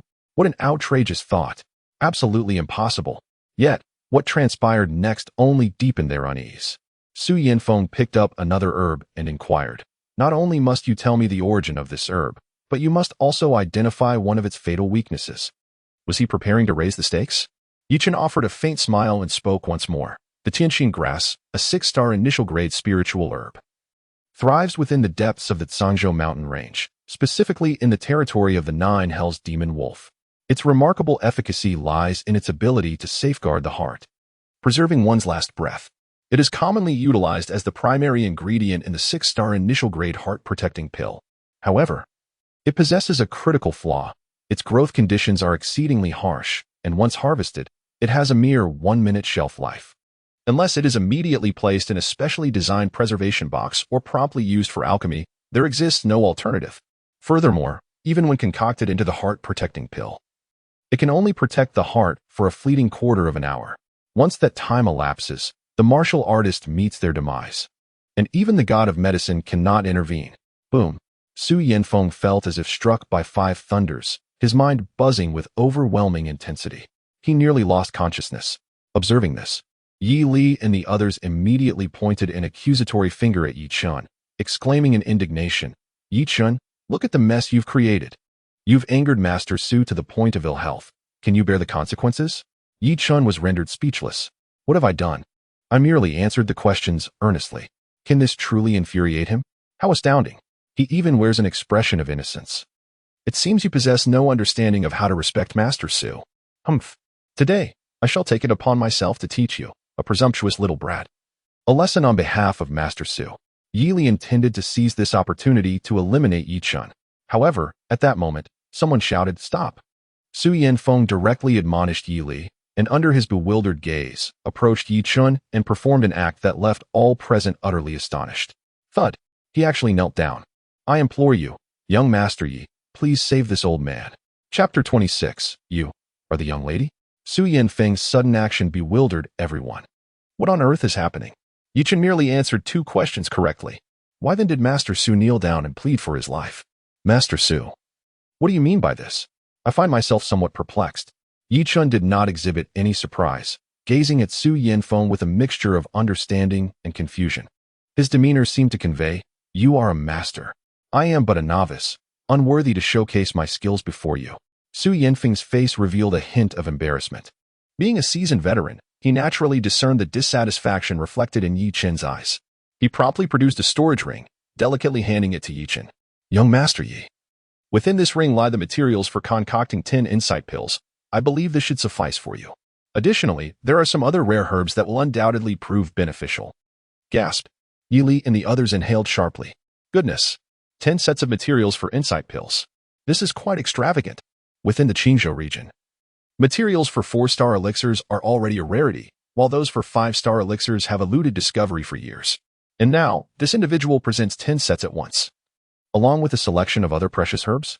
The looks exchanged among Yi Li and his companions towards Yi Chen were laden with intimidation. "Kid, if you dare to accept this, we assure you we won't let you leave unscathed." Yi Chen would not deign to acknowledge these fools. With a grand gesture, he accepted the storage ring that was handed to him. Satisfied, he remarked, "Indeed, your sincerity is evident. Let us find a more suitable place to converse." "Very well. Young Master Yi, please follow this old man."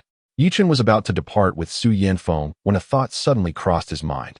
He spoke up once more, inquiring, "May I bring my disciple along as well?" Yi Chen pointed towards Su Zining behind him, apprehensive that she might fall victim to Wu Xuanling's schemes again in his absence. Although Feng Qingyun possessed formidable martial prowess, his alchemical skills were akin to that of a novice, rendering him incapable of ensuring Su Zining's complete safety. Naturally, Su Yanfeng dared not voice any objections. "Of course, no problem. Please, follow me," he said. Thus, the 3 departed from the pit and ventured deeper into the unknown. However, before proceeding further, Yi Chen once again directed the remaining half of the Yin Ming ghost powder through the Earth Seal array, targeting the unsuspecting Wu Xianling. Caught completely off guard, Wu Xianling soon fell victim to the scheme. Those who seek to harm others ultimately bring ruin upon themselves. Old fool, in 3 days, savor the bitter fruit of your own making. Night departure, and the others watched Yi Chen's departing figure. Though they were filled with reluctance, they found themselves powerless to act. This was the Valley of the Medicine King, the domain of Su Yanfeng. Not only was Su Yanfeng a 6-star alchemist, but his own cultivation had also long reached the martial sovereign realm. Should Night Departure and his companions dare to cause trouble here, they would undoubtedly face dire consequences. Yi Chen and Su Ziling followed Su Yanfeng into a cave. What sets this cave apart is that it is enveloped in a thick layer of millennia-old profound ice. Observing this spectacle, Yi Chen suddenly came to a profound realization. So it is, you rely on these millennia-old ice crystals to suppress the 9-yang flame poison within you. Do you not? Su Yanfeng, upon hearing this, was struck with an overwhelming astonishment. Just moments ago, When Yi Chen accurately articulated information regarding medicinal herbs that even he himself was unaware of, he sensed that the other's alchemical prowess undoubtedly surpassed his own. Thus, with a mindset of tentative hope, he implored Yi Chen to heal him. Yet now, he recognized the magnitude of his misjudgment, an egregious one at that. Merely by observing the arrangement of the cave, Yi Chen could deduce the affliction plaguing him, even naming the poison with impeccable precision. Such insight and knowledge of alchemy were unquestionably beyond that of a 7-star alchemist. Could he possibly be an 8-star alchemist? An 8-star alchemist at the tender age of 16? Good heavens! It is preposterous to think one could cultivate such abilities from the womb. How could I be mistaken? Yi Chen gazed at Su Yanfeng, who appeared lost in thought, and could not help but call out to him loudly. Oh no, young Master Yi, you are absolutely correct. Is there any way to completely dispel this poison? Regardless of the circumstances, at this moment, Su Yanfeng was already entirely convinced. Yi Chen must possess a means to save his life. The 9 Suns Flame poison is exceptionally potent, derived from the essence of 9 distinctly fierce and yang toxins.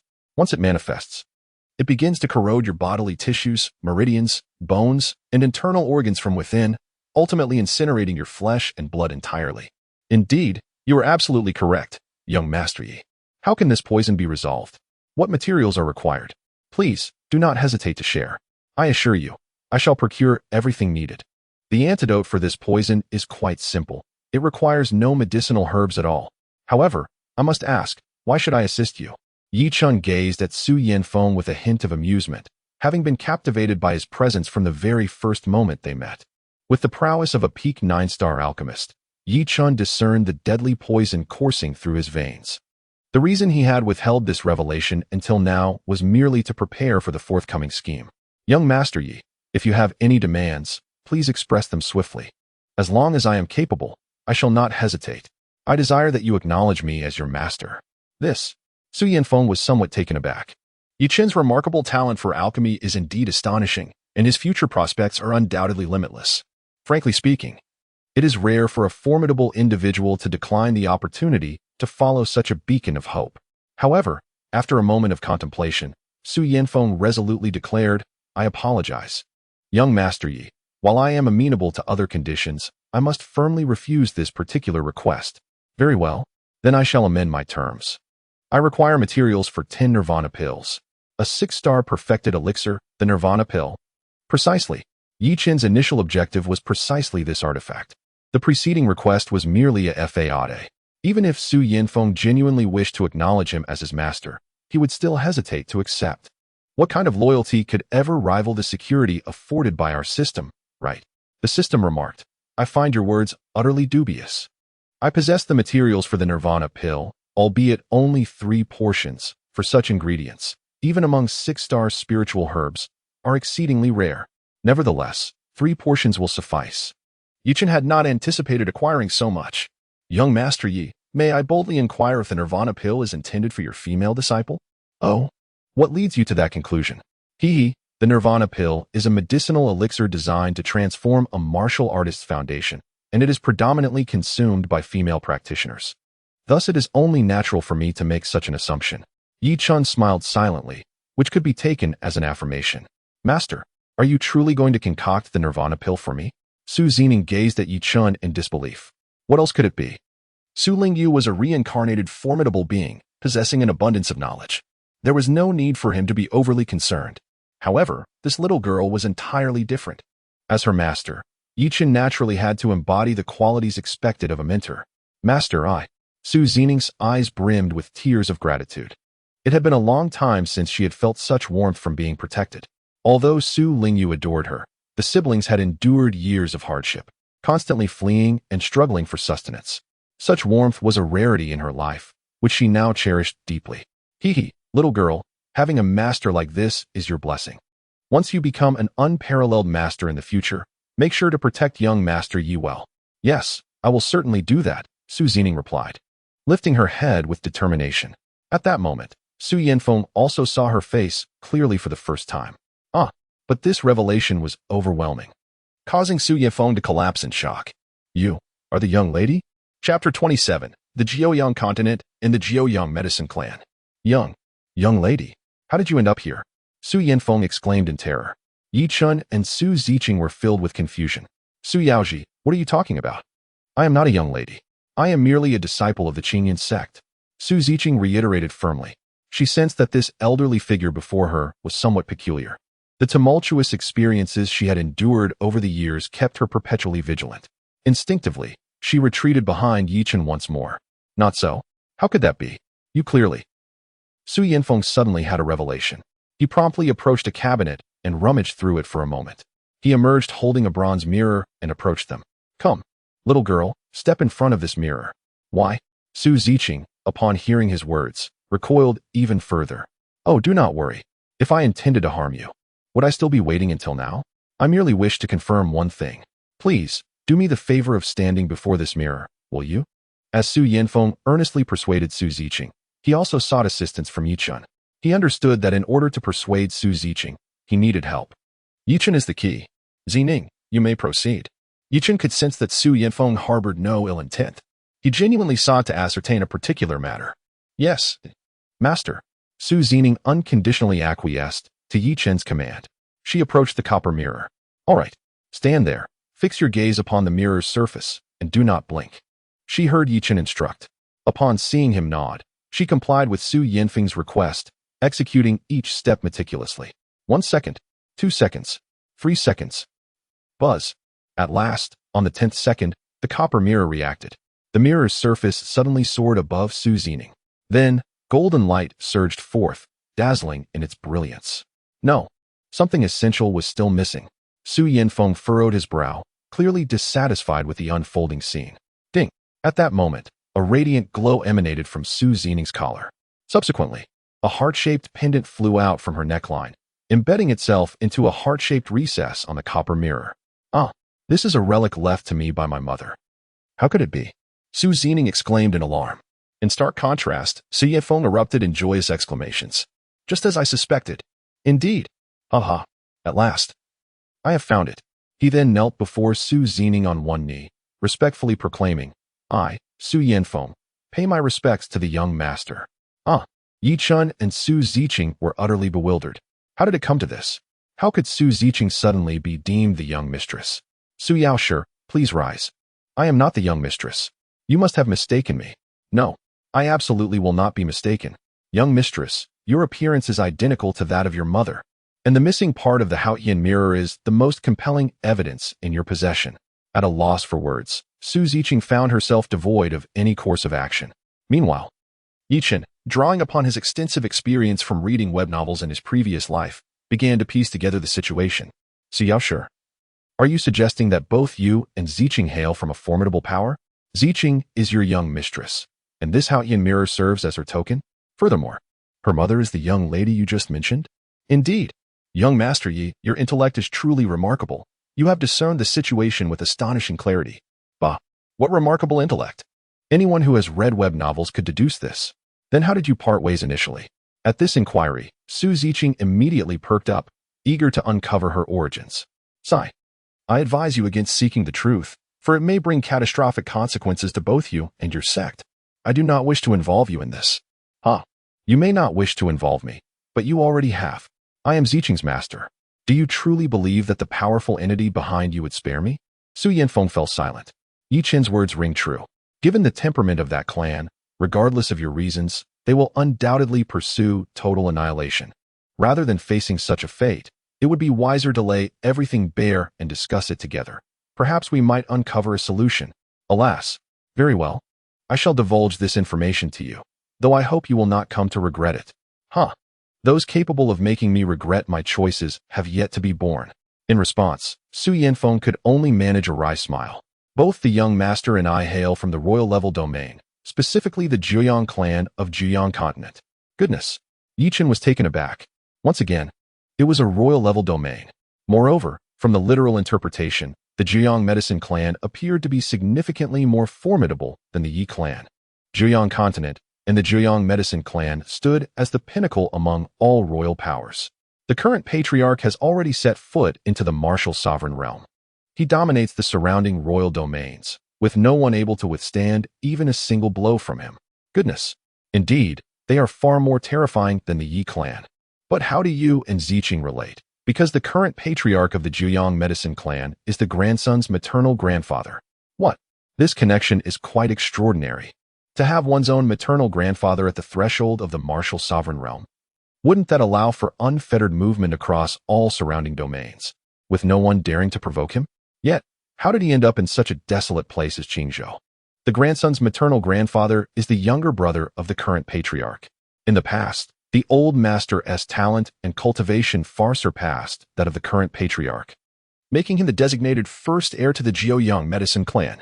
However, this incited the current patriarch's jealousy, who later resorted to despicable means to secretly harm the old master.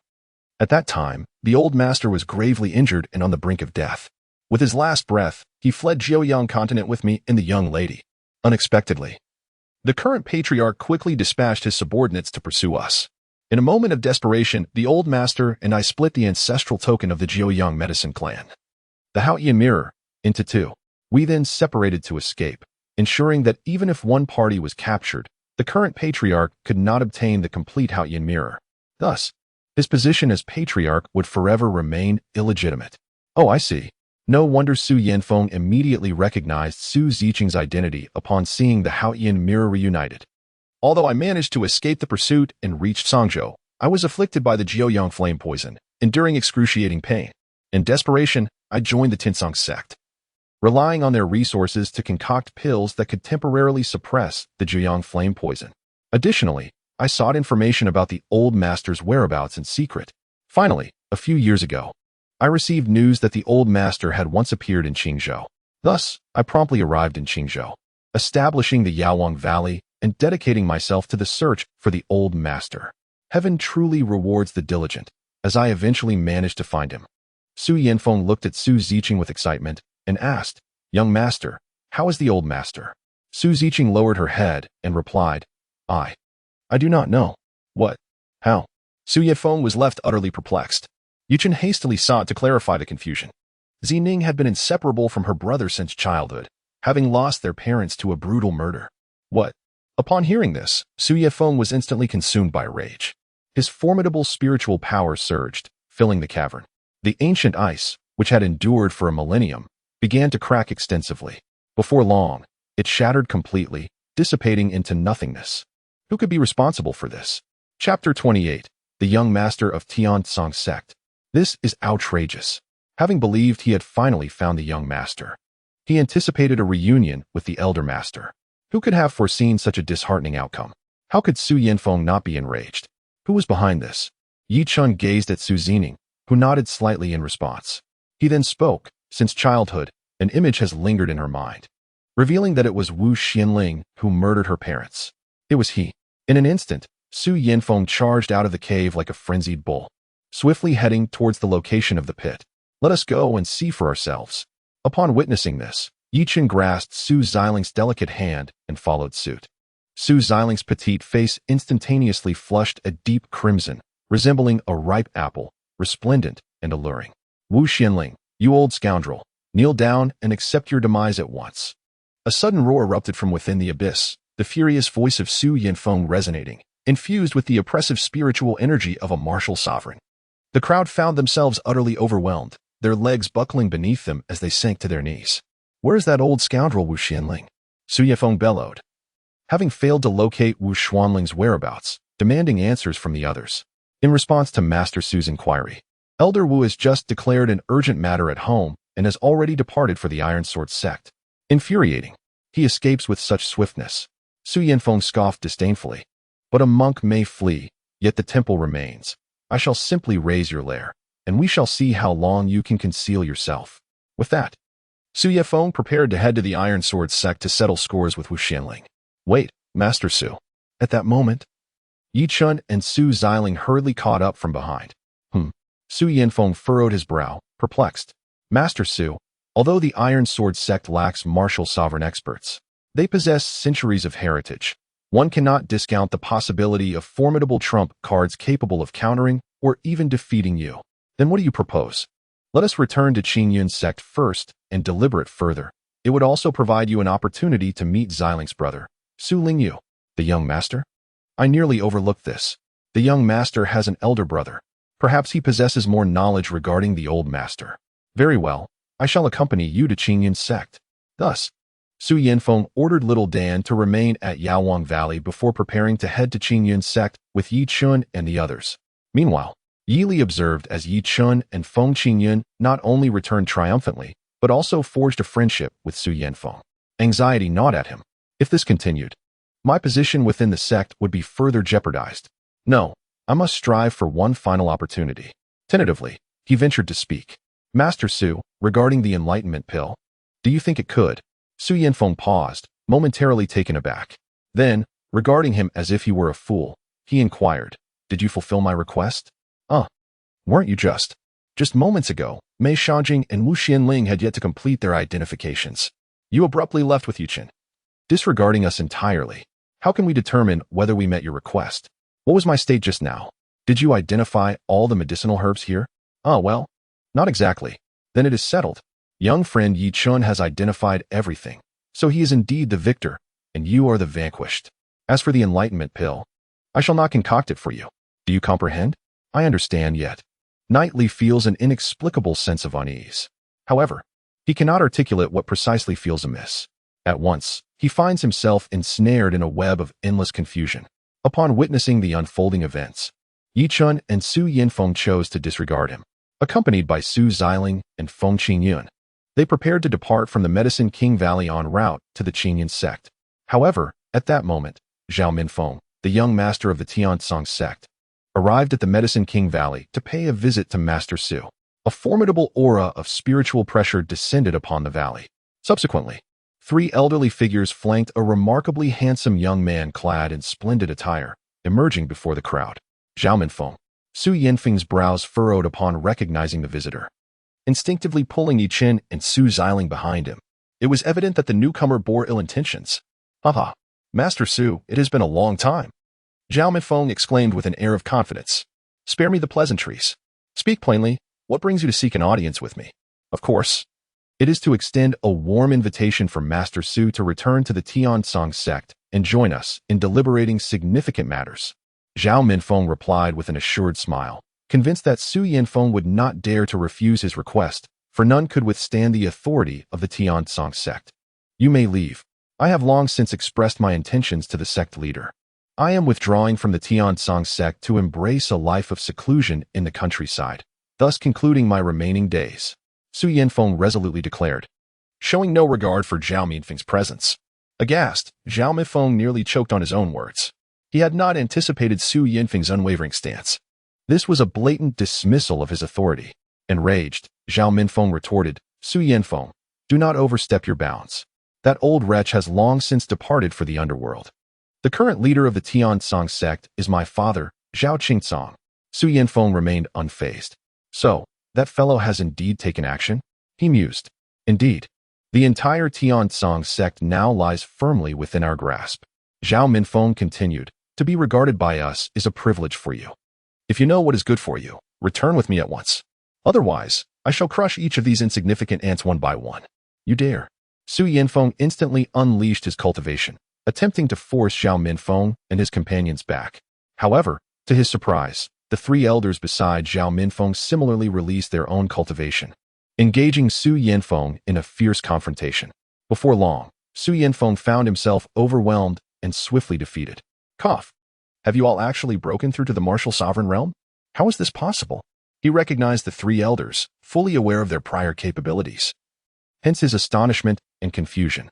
He realized that not only had they surpassed the martial sovereign realm, but the most formidable among them had even reached the pinnacle of the 3rd level of the martial sovereign realm. Meanwhile, Su Yanfeng himself remained at the advanced 1st level of the martial sovereign realm. To have gained such strength in merely a few years was utterly inconceivable, unless you have consumed the elixir and attained at least a 6-star rank. Haha, truly deserving of being a 6-star perfected alchemist, as you have discerned the truth at a glance. Indeed impressive. Zhao Minfeng was equally astonished by Su Yanfeng's keen perception. It is true, the Tiansong sect is now stronger than ever before, thus, returning with us will only bring you advantages, not disadvantages. My patience is finite, so make your decision swiftly. The intention is clear. Return. Yi Chun and the others are fine. They won't return. They are undoubtedly doomed. Alas, the old man. Su Yanfeng realized he had no other choice and was preparing to respond to Zhao Minfeng.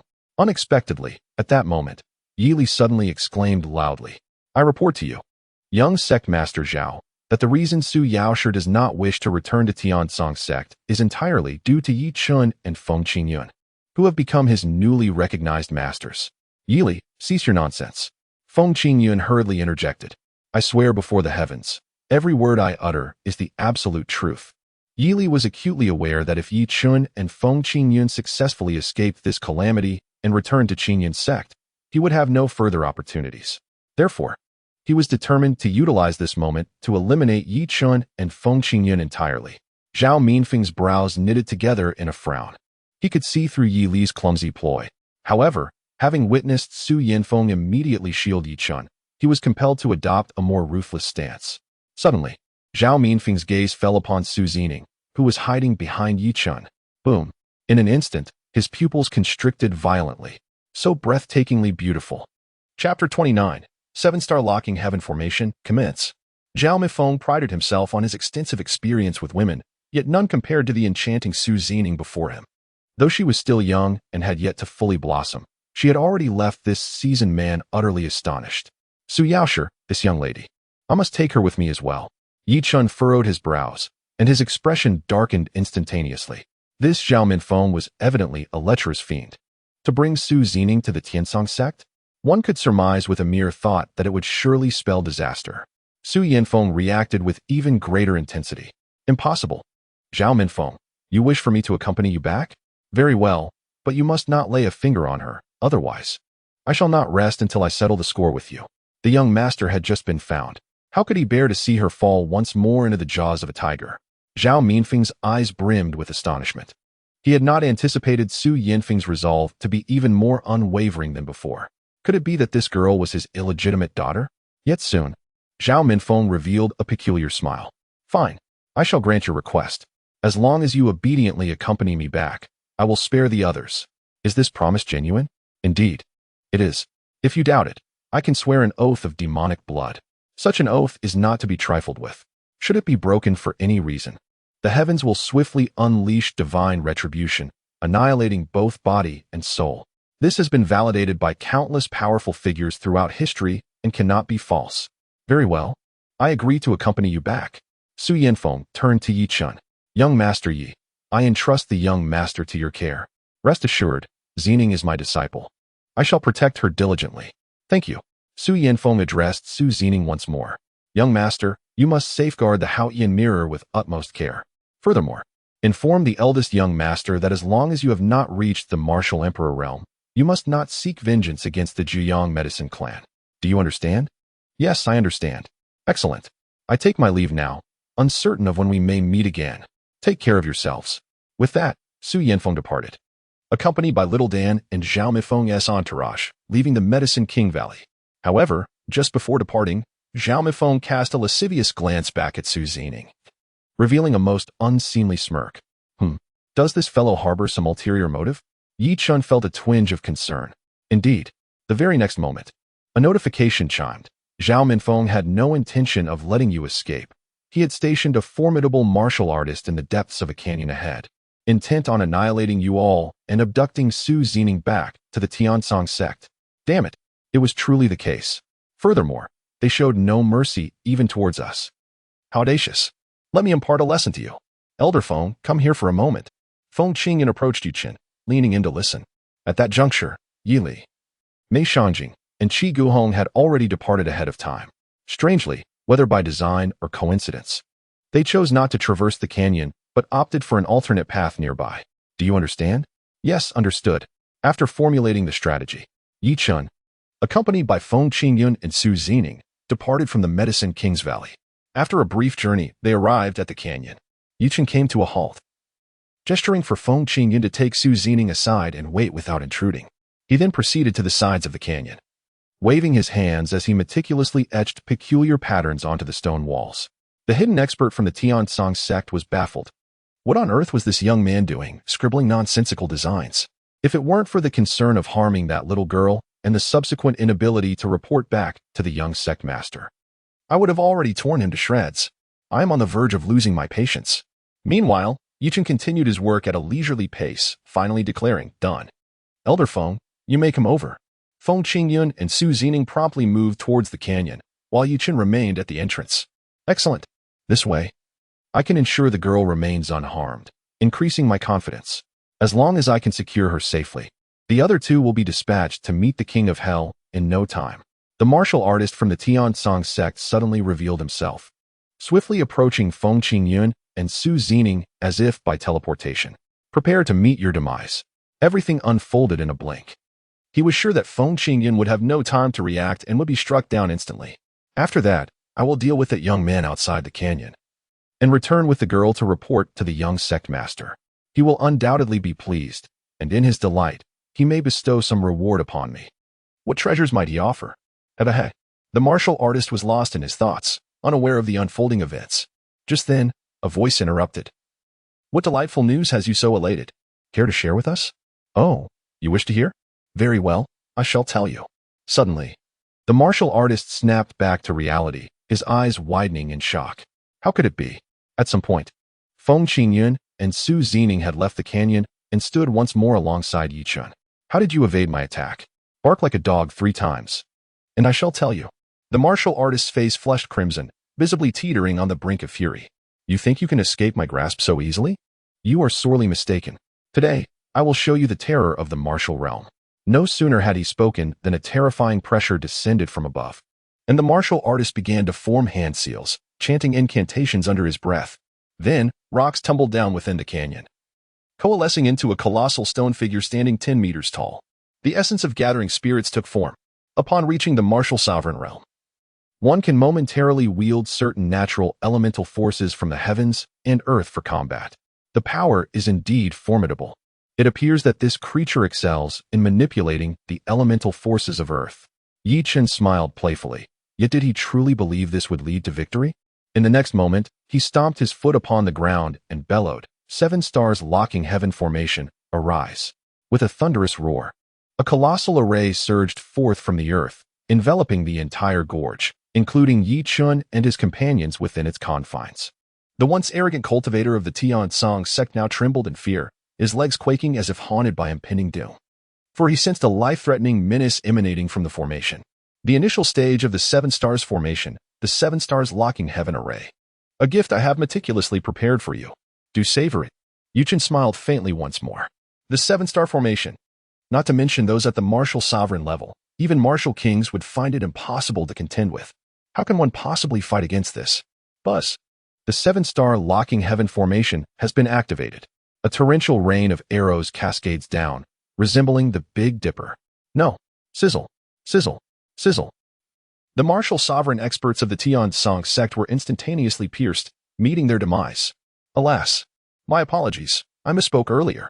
This formation is actually only a simplified 6-star beginner level. If you exert your full strength, you should be able to withstand it. Chapter 30. Qi Tiankai's revenge. With Chen's prowess as a peak 9-star formation master, he could easily arrange the 7-star formation. However, the crux of the matter is that a skilled artisan cannot work without materials. In desperation, he had to settle for a compromise, crafting a disguised version of the 6-star beginner formation. Its actual power was only that of a 6-star beginner at best. The aim was to confuse the martial sovereign experts of the Tiansong sect, as such a formation posed no lethal threat to that individual. Indeed, upon hearing it was the 7-star formation, the opponent instantly lost their will to fight, allowing the attacks to strike their body, leading to their complete demise. Ding! Congratulations to the host for completing the pitfall avoidance task. Rewards are now issued. Pengu Divine Body Technique, Divine Level. Pitfall points, 50. The Pengu Divine Body Technique is a divine-grade body refining skill that allows one to absorb the natural elemental forces of the world at any time and place, cultivating the physical body and continuously replenishing spiritual and physical energy, rendering it inexhaustible. In battles against foes whose realms are not excessively superior, one essentially stands undefeated. Goodness. This is akin to possessing an engine that never ceases to run. This is incredible. If I cannot defeat the opponent, I can simply outlast them. At this moment, a new information panel reappeared. Host, Chen Cultivation, Mid-Stage 4th Layer of the Qi Condensation Realm Techniques, and martial skills. 1. Chaos Devouring Heaven Technique, Divine Level. 2. Heavenly Might Sword Technique, Heaven Level Perfection. 3. Apothecary's Compendium, Divine Level. 4. Complete Map of Heavenly Formations, Divine Level. 5. Panga Divine Body Technique, Divine Level. Special Abilities, Shape-Shifting Profession, Peak 9-Star Alchemist Weapon, Soul-Devouring Needle, Heavenly Mechanism Level Perfection Hidden Weapon, Profession, Peak 9-Star Alchemist. Peak 9-Star Formation Master Essence, Complete Sword Intent, Minor Achievement, Major Achievement, Perfection, Supreme, Bloodline, Chaos Divine Bloodline, Divine Level, Pitfall Points, 100 Pitfall Success Reward, Used Up Invincible Summonable Expert, Qingyun Dao Jun, Feng Qingyun. Half-Step Peak Martial Sovereign Direct Disciples, Su Lingyu, Reincarnation of the Heavenly Sword Divine Emperor, Su Xiningham? Su Lingyu is actually the reincarnation of the Heavenly Sword Divine Emperor? This identity carries immense weight.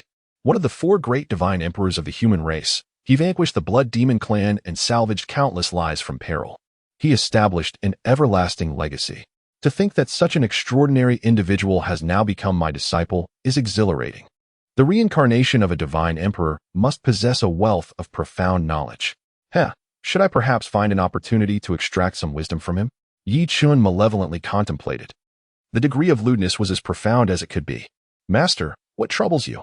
Su Xining, noticing the change in him, approached with concern, fearing that Yi Chun had been possessed. Oh, it's nothing, just lost in thought. By the way, did you sustain any injuries earlier? Although they had successfully lured the powerful martial artist from the Tiansong sect into the formation, the associated risks were immense. With a single misstep, both Feng Qingyun and Su Xining could have perished within. We are unharmed, thankfully due to the teleportation array you set up, Master. Otherwise, my master and I might have truly met our demise within. This was merely a precautionary measure. Yi Chun had specifically arranged a one-time unidirectional teleportation array within the 7-star locking heaven formation, ensuring that Feng Qingyun and Su Xining could escape effortlessly. It now appeared that this maneuver was indeed well conceived. Very well, let us return to the sect and devote ourselves to crafting the enlightenment pill to assist your master in breaking through to the martial sovereign realm. Hooray! Following these events, Su Xining's demeanor had transformed, becoming markedly more cheerful. Meanwhile, as Yi Chun and his companions made their way back on the other side, at the Qingyun sect on Zizhu Peak, Qiu Ruo looked eagerly at Shi Lingyun. Master, I wish to visit Qingyun Peak to see my little master uncle. With a knowing smile, Shi Lingyun replied, your little master uncle and your master have already left the sect for the better part of the day. How do you intend to visit them? It seems to me that you are merely eager to engage in another bout with that Su Lingyu. Master, how can you say such a thing? This is not a fight, but a friendly exchange. All right, I concede. I shall grant your request. Thank you, Master. With that, Shi Lingyun accompanied Qiu Ruo to Qingyun Peak. Her curiosity piqued about this little master-nephew, especially since he had mastered the supreme sword intent at such a young age, a feat that could not go unnoticed. At Qingyun Peak, Su Lingyu was diligently cultivating, striving to restore his strength to its former peak. Suddenly, he felt an inexplicable chill run down his spine, as if he were being watched by an unseen presence, sending shivers through him. This sensation bore an uncanny resemblance to the feeling of being ambushed. It has been ages since I, the Sword God Emperor, have experienced such a sensation. Su Lingyu chuckled self-deprecatingly before returning to his training. However, at that moment, a resounding voice echoed from below the mountain. Intersect Elder Xia Songming, accompanied by Intersect disciples Qi Tiankai and Song Jiaojiao, has come to pay respects to the Grand Elder. Xia Songming, Qi Tiankai, Song Jiaojiao. What brings them here? Before long, the three descended before Su Lingyu. What brings you three here? We have come to pay our respects to the Grand Elder and to your master, Uncle Yi Chen. Alas, my master and your master have temporarily left the sect on business and have yet to return. I must ask you to take your leave. As expected, Qi Tiankai and Song Jiaojiao exchanged glances. Elder Xia, proceed. Indeed, Xia Songming raised his hand and, in an instant, sent Su Lingyu flying. Swish. Oh, have you all lost your minds? How dare you harm a fellow disciple? Are you not afraid of the punishment from the Hall of Rewards and Punishments? Su Lingyu never anticipated that, under the glaring light of day, his adversaries would strike out so suddenly, inflicting severe injury upon him. Had it not been for his instantaneous activation of a formidable sacred-level defensive technique from his past life, he might have met his demise. Humph. What good is the Hall of Rewards and Punishments? That Chen has already slain my dear brother and my sworn brother. Has the Hall ever punished him? To be frank, I am determined to reduce you to ashes today and let Chen experience the agony of losing loved ones. Qi Tiankai was exhilarated. He initially believed that revenge would forever elude him. Who would have thought that the elder Yili would venture to the Medicine King Valley to seek the Enlightenment Pill, aiming to break through to the martial sovereign realm and supplant Feng Qingyun, thereby seizing complete control of the Qingyun sect? Subsequently, Song Jiao informed him that Feng Qingyun, Chen, and Su Zining had departed from the Qingyun sect, their whereabouts unknown. Now, only Su Lingyu remained on Qingyun Peak. What a fortuitous opportunity. If I can eliminate Su Lingyu, then Chen shall also taste this bitter anguish. Even if Feng Qingyun returns afterward, what can he do? Once Yili breaks through to the martial sovereign realm and fully dominates the Qingyun sect, what storms can these fellows stir up? Thus, Qi Tiankai was poised to initiate the first step of his revenge against Chen. Elder Xia, do not hold back any longer with the next strike. I demand to see a corpse. No problem. Xia Songming ceased to be restrained, unleashing the full force of his peak cultivation at the 9th level of spirit ascension. Su Lingyu immediately felt an overwhelming pressure. He had only managed to recover to the peak of the 3rd level of qi refinement. Faced with Xia Songming, who stood at the pinnacle of the 9th level of spirit ascension, he was utterly powerless to retaliate. However, if he were to employ some divine emperor techniques, perhaps he might still have a chance. Damn it, I'll fight to the bitter end. Just as he prepared to unleash his ultimate move, a thunderous roar echoed from beyond the mountain. Stop. Chapter 31. This woman is remarkably sharp. As the words fell, Shi Lingyun and Xiu Ruk descended from the heavens, positioning themselves protectively in front of Su Lingyu. Xie Songming, Qi Tiankai, who gave you the audacity to harm your fellow disciples? Shi Lingyun's fury was palpable. She could hardly believe that these individuals had the gall to act so brazenly, publicly committing violence against their own sect members on the peak of the Elder. It was simply outrageous. Elder Shi, you misunderstand. We merely came to assess the strength of this disciple Su Lingyu. We had no intention of causing him harm. Xie Songming reacted with remarkable speed, immediately defending both himself and Qi Tiankai. Oh, is that so? A mere inner sect elder and 2 inner disciples have inexplicably ventured to the training peak of the Grand Elder to assess the strength of an unfamiliar disciple? Do you truly believe such words? Shi Lingyun retorted, anger morphing into a sardonic smile. How audacious! This woman's intellect is astoundingly sharp. She leaves us no avenue for retreat. Furthermore, according to the sect's regulations, access to the Grand Elder's training peak must be granted by the sect leader or a core elder. Are you qualified for such privilege? Sensing their accusations were still insufficiently severe, Shi Lingyun unleashed another bombshell. We possess the core elder token from Elder Qi Guhong. Xie Songming hurriedly produced the identity token given by Qi Guhong before his departure, displaying it for Shi Lingyun's scrutiny. Goodness. The charge of harming fellow disciples has become a bit convoluted. We cannot allow this woman to label us as intruders on the Grand Elder's mountain peak. If that were the case, there would be no way to absolve ourselves, even if we plunged into the Yellow River. Indeed, that is Elder Qi's token. Very well. This may suffice as your reprieve. Before Xie Songming and the others could breathe a sigh of relief, Shi Lingyun pivoted once more. However, you must provide me with a satisfactory explanation regarding the previous injury inflicted upon Su Lingyu. Damn it, how has she circled back to this? Xie Songming thought, Elder Shi. We merely sought to gauge Su Lingyu's strength, harboring no ulterior motives, nor any desire to end his life. Is that so? If so, then I shall test your strength as well, Shi Lingyun declared, a smile gracing her lips. Xie Songming and his companions nearly fainted. Shi Lingyun was the foremost among the 10 core elders, a peak cultivator at the 9th level of unity. Within the entirety of Qingyun sect, aside from Feng Qingyun, Yili, and Zhou Moyu, she reigned supreme. For her to test Xie Songming and his companions' abilities, it was likely she could shatter every bone in their bodies. What? Are you unwilling? No. Who would be willing? Should you inadvertently exert excessive force, our slender arms and frames could easily be crushed. Since you are agreeable, let us commence. Fear not. I shall not overwhelm you. I will restrain my strength to match your level. And as for you, Qi Tiankai, Do engage in some sparring with Su Shidi. Remember, do not exert too much force lest you injure him. But master, I wish to spar with Su Shidi. You shall go, no arguments. Once you have finished, you can spar with Su Shidi as well. It will be just as effective. Ah, right.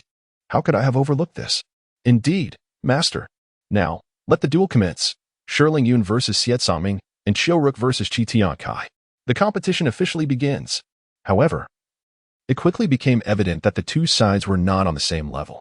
Xiet Songming was thoroughly overwhelmed by Shiling Yun, fleeing in utter disgrace. Qi Tiankai fared no better. Hey, where do you think you're running off to?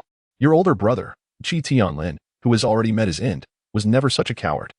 In the past, he would only flee after I had nearly defeated him. Damn it, why bring up that topic? Qiueruk's words were particularly biting. Su Lingyu felt compelled to reassess his impression of this weapon-obsessed individual. At that moment, Song Jiaojiao approached, cupping her fists in greeting to Su Lingyu. Senior brother Su, may I request a spar with you? Huh. Just moments ago, all attention was focused on Xiet Songming and Qi Tiankai, leaving Song Jiaojiao, who had the least presence, overlooked. There was something unusual about this girl. With the immense soul perception granted by the reincarnation of the Divine Emperor, Su Lingyu sensed the peculiar aura surrounding Song Jiaojiao. Yet, he could not determine the exact nature of this anomaly. This girl possesses some strange qualities. Be cautious. The blood demon within Song Jiaojiao also detected Su Lingyu's unusualness. Realizing the rarity of this opportunity, she was determined not to let it slip away. If she could transform him into a blood corpse, she would regain much of her strength, and she could avenge her family's blood feud against Yi Chen. To this day, Song Jiaojiao continued to place the blame for her family's annihilation solely on Yi Chen, never reflecting on her own missteps. Very well, I shall indulge you this time. Excellent. Let us proceed. Without waiting for Su Lingyu's response, Song Jiaojiao unleashed her formidable technique. Senior brother Su, behold my sword. A dark longsword suddenly appeared before Su Lingyu. Aiming straight for his brow, you wish to compete in swordsmanship with me? Su Lingyu was rendered speechless. Although Song Jiaojiao had rapidly gained strength with the aid of the Blood Demon clan, she had only reached the peak of the 8th level of the Meridian opening stage. She was still far from being his match. And now, she chose to engage him in swordplay? Was she simply seeking humiliation? Alas, surrender. You are no match for me. Su Lingyu did not employ his supreme sword intent. Instead, he merely extended his right hand and pinched with 2 fingers. Song Jiaojiao's black sword was effortlessly held in place. No matter how she struggled, she could not retrieve it. This is the moment.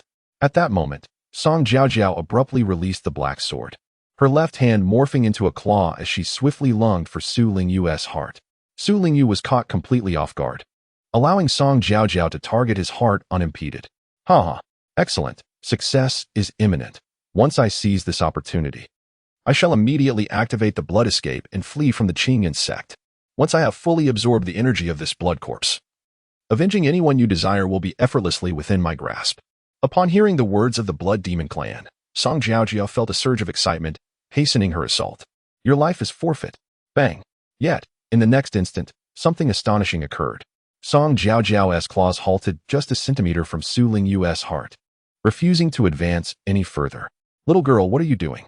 Why do you not continue your assault and extract his heart? I cannot. It feels as though I have encountered a wall, and I cannot penetrate it. What? A sense of foreboding crept over the Blood Demon clan. Haha. I recognize the peculiarities about this girl. How familiar they seem. It turns out to be you. Bloodthirsty Demon Sovereign. You dare to appear before me. Chapter 32. She is of the Demon clan. The Blood Demon residing within Song Jiaojiao, the bloodthirsty Demon Sovereign, was instantly taken aback by Su Lingyu's words. Who are you? How do you recognize me? Humph. Have you forgotten about me after merely tens of thousands of years? Su Lingyu no longer withheld his strength, unleashing the supreme sword intent. It is you. The bloodthirsty Demon Sovereign was no fool. She quickly discerned Su Lingyu's true identity. The Heavenly Sword God Emperor. Humph. It is well that you have recognized me. Back in that battle, you and your companions managed to escape by sheer luck. Today, I shall settle both old and new scores. Behold my sword.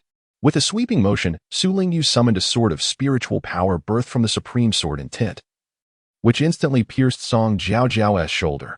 Sizzle. Song Jiaojiao was propelled backward like a kite severed from its string. This sudden turn of events left the other four utterly bewildered. What is happening? Were we not merely engaging in friendly sparring? Although unspoken, it was understood that Shi Lingyun was only imparting a lesson to Qi Tiankai and the others, ensuring they would think twice before acting recklessly again. Yet Su Lingyu took a ruthless approach, targeting a delicate beauty like Song Jiaojiao. How could one be so merciless? Damn it! How could I encounter this fellow here? Dear girl, there is no time to ponder. Swiftly unleash the 10,000 demons' blood escape technique and flee. Otherwise, we shall both meet our demise here today. The bloodthirsty demon lord is aware that if we do not depart now, it will truly be too late. He is well acquainted with the methods of the celestial sword god emperor, having encountered them in the past. Once ensnared by him, the chances of survival are nearly non-existent. Thus, we must seize this moment before he fully regains his peak prowess and make our escape. We can return to settle accounts with him when the opportunity arises. That is the prudent course of action. Song Jiaojiao also comprehended the gravity of the situation, which had far exceeded her expectations. She had not anticipated that a mere disciple casually accepted by Yi Chen would possess such formidable connections. Just as the bloodthirsty demon lord stated, if they lingered any longer, their demise would be inevitable. All right, let us commence. Song Jiaojiao's entire being was enveloped in a surge of crimson light, which then transformed into a cloud of blood mist, swiftly soaring towards the outskirts of Qing sect. Alas, it is the 10,000 demons blood escape technique. Su Lingyu recognized the move and realized that Song Jiaojiao and the bloodthirsty demon lord were preparing to flee. He then shouted at Shi Lingyun, "Quickly activate the sect's protective formation." Shi Lingyun was momentarily taken aback, but soon regained her composure. She produced her identity token and shot a beam of golden light into the air. Immediately, a dazzling golden barrier was erected around the entire Qingyun sect. This was the sect's protective formation, a 4-star complete golden light demon-repelling array, which was highly effective against demonic entities. However, with a resounding crash, the blood mist that Song Jiaojiao had transformed into collided with the barrier. It lingered for only a few seconds before, crack. Numerous fissures appeared across the barrier. Boom. In no time, a massive breach was created, and the blood mist swiftly escaped, vanishing into the vast mountains. Sigh. If only it had been a 5-star formation. That demon would have been apprehended. Su Lingyu felt a twinge of regret. He had not yet restored his peak powers. Although he had just sent Song Jiaojiao flying with a single strike, he understood that in a true contest of desperation, the outcome between himself and the bloodthirsty demon lord would be a mere 50-50. Hence, he had hoped Shi Lingyun could use the protective formation to severely injure the bloodthirsty demon lord and then eliminate him altogether. Yet, unexpectedly, the situation had unfolded contrary to his intentions, allowing the bloodthirsty demon lord to escape. Su Shizizi, what exactly just transpired? Shi Lingyun questioned in confusion.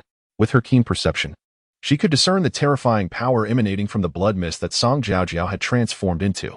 Had she not heeded Su Lingyu's advice at a crucial moment to activate the protective array with the core elder token, the lives of everyone present might have been forfeit. She is of the demon clan. What? The crowd gasped in astonishment. The demon clan had once ravaged the land, causing countless races to vanish into the annals of history under their bloody hands. Now, the emergence of a remnant of the demon clan in Qingyun sect was utterly unacceptable. Xiet Songming explained, "How could you harbor a member of the demon clan within the sect?" I truly do not know. How am I to respond?" Xiet Songming was utterly dumbfounded, turning to Qi Tiankai for assistance. "You brought this person in. You should speak up." Shi Lingyun's piercing gaze fixated on Qi Tiankai. "Qi Tiankai, what is going on?" He too wore a bewildered expression. Damn, wasn't the demon clan represented by Chen? Song Jiaojiao had clearly witnessed him employing the bloody techniques of the blood demon clan to mercilessly slay Go Dongxi. How could the situation have turned out like this? Just moments ago, Song Jiaojiao had been enveloped in a surge of crimson light, transforming into a vast blood mist filled with a chilling and eerie aura. Such an atmosphere. Even a fool could discern its undeniable connection to the demon clan. Now, under Shi Lingyun's serious inquiry, he found himself at a loss for words. "Elder Shi, what transpired just now? Why was the protective array activated?" At that moment, several figures simultaneously appeared on Qingyun Peak. The crowd turned to see that it was the sect master Zhou Moyu and several other core elders. It must have been the violent disturbance of the protective array that had drawn them to investigate. Shi Lingyun looked at them gravely and stated, "We have a remnant of the demon clan within Qingyun sect." "What? The demon clan?" As before, Zhou Moyu and the others displayed expressions of shock. What on earth is happening?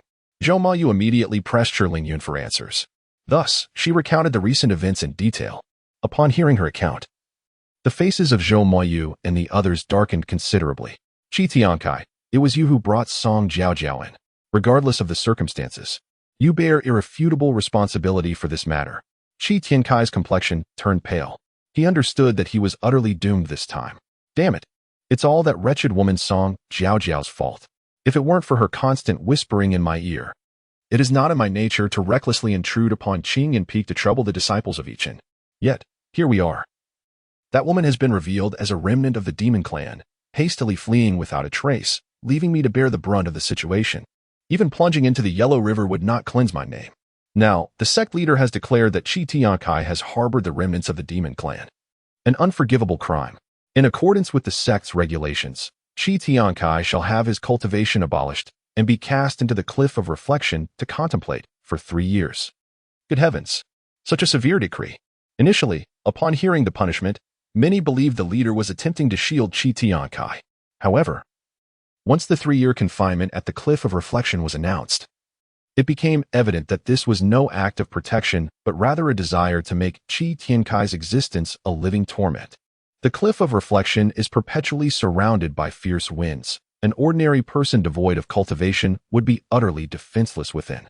Yet, these winds cease periodically, only to resume again, creating a cycle that renders one unable to even contemplate death. What else could it be but a fate worse than death? No. I refuse to go to the cliff of reflection. I would rather die.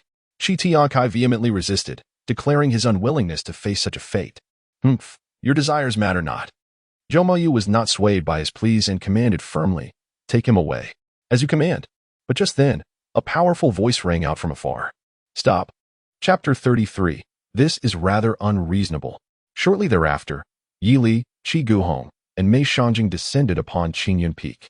Sect leader, what is the meaning of this? Why must Qi Tiankai be treated in such a manner?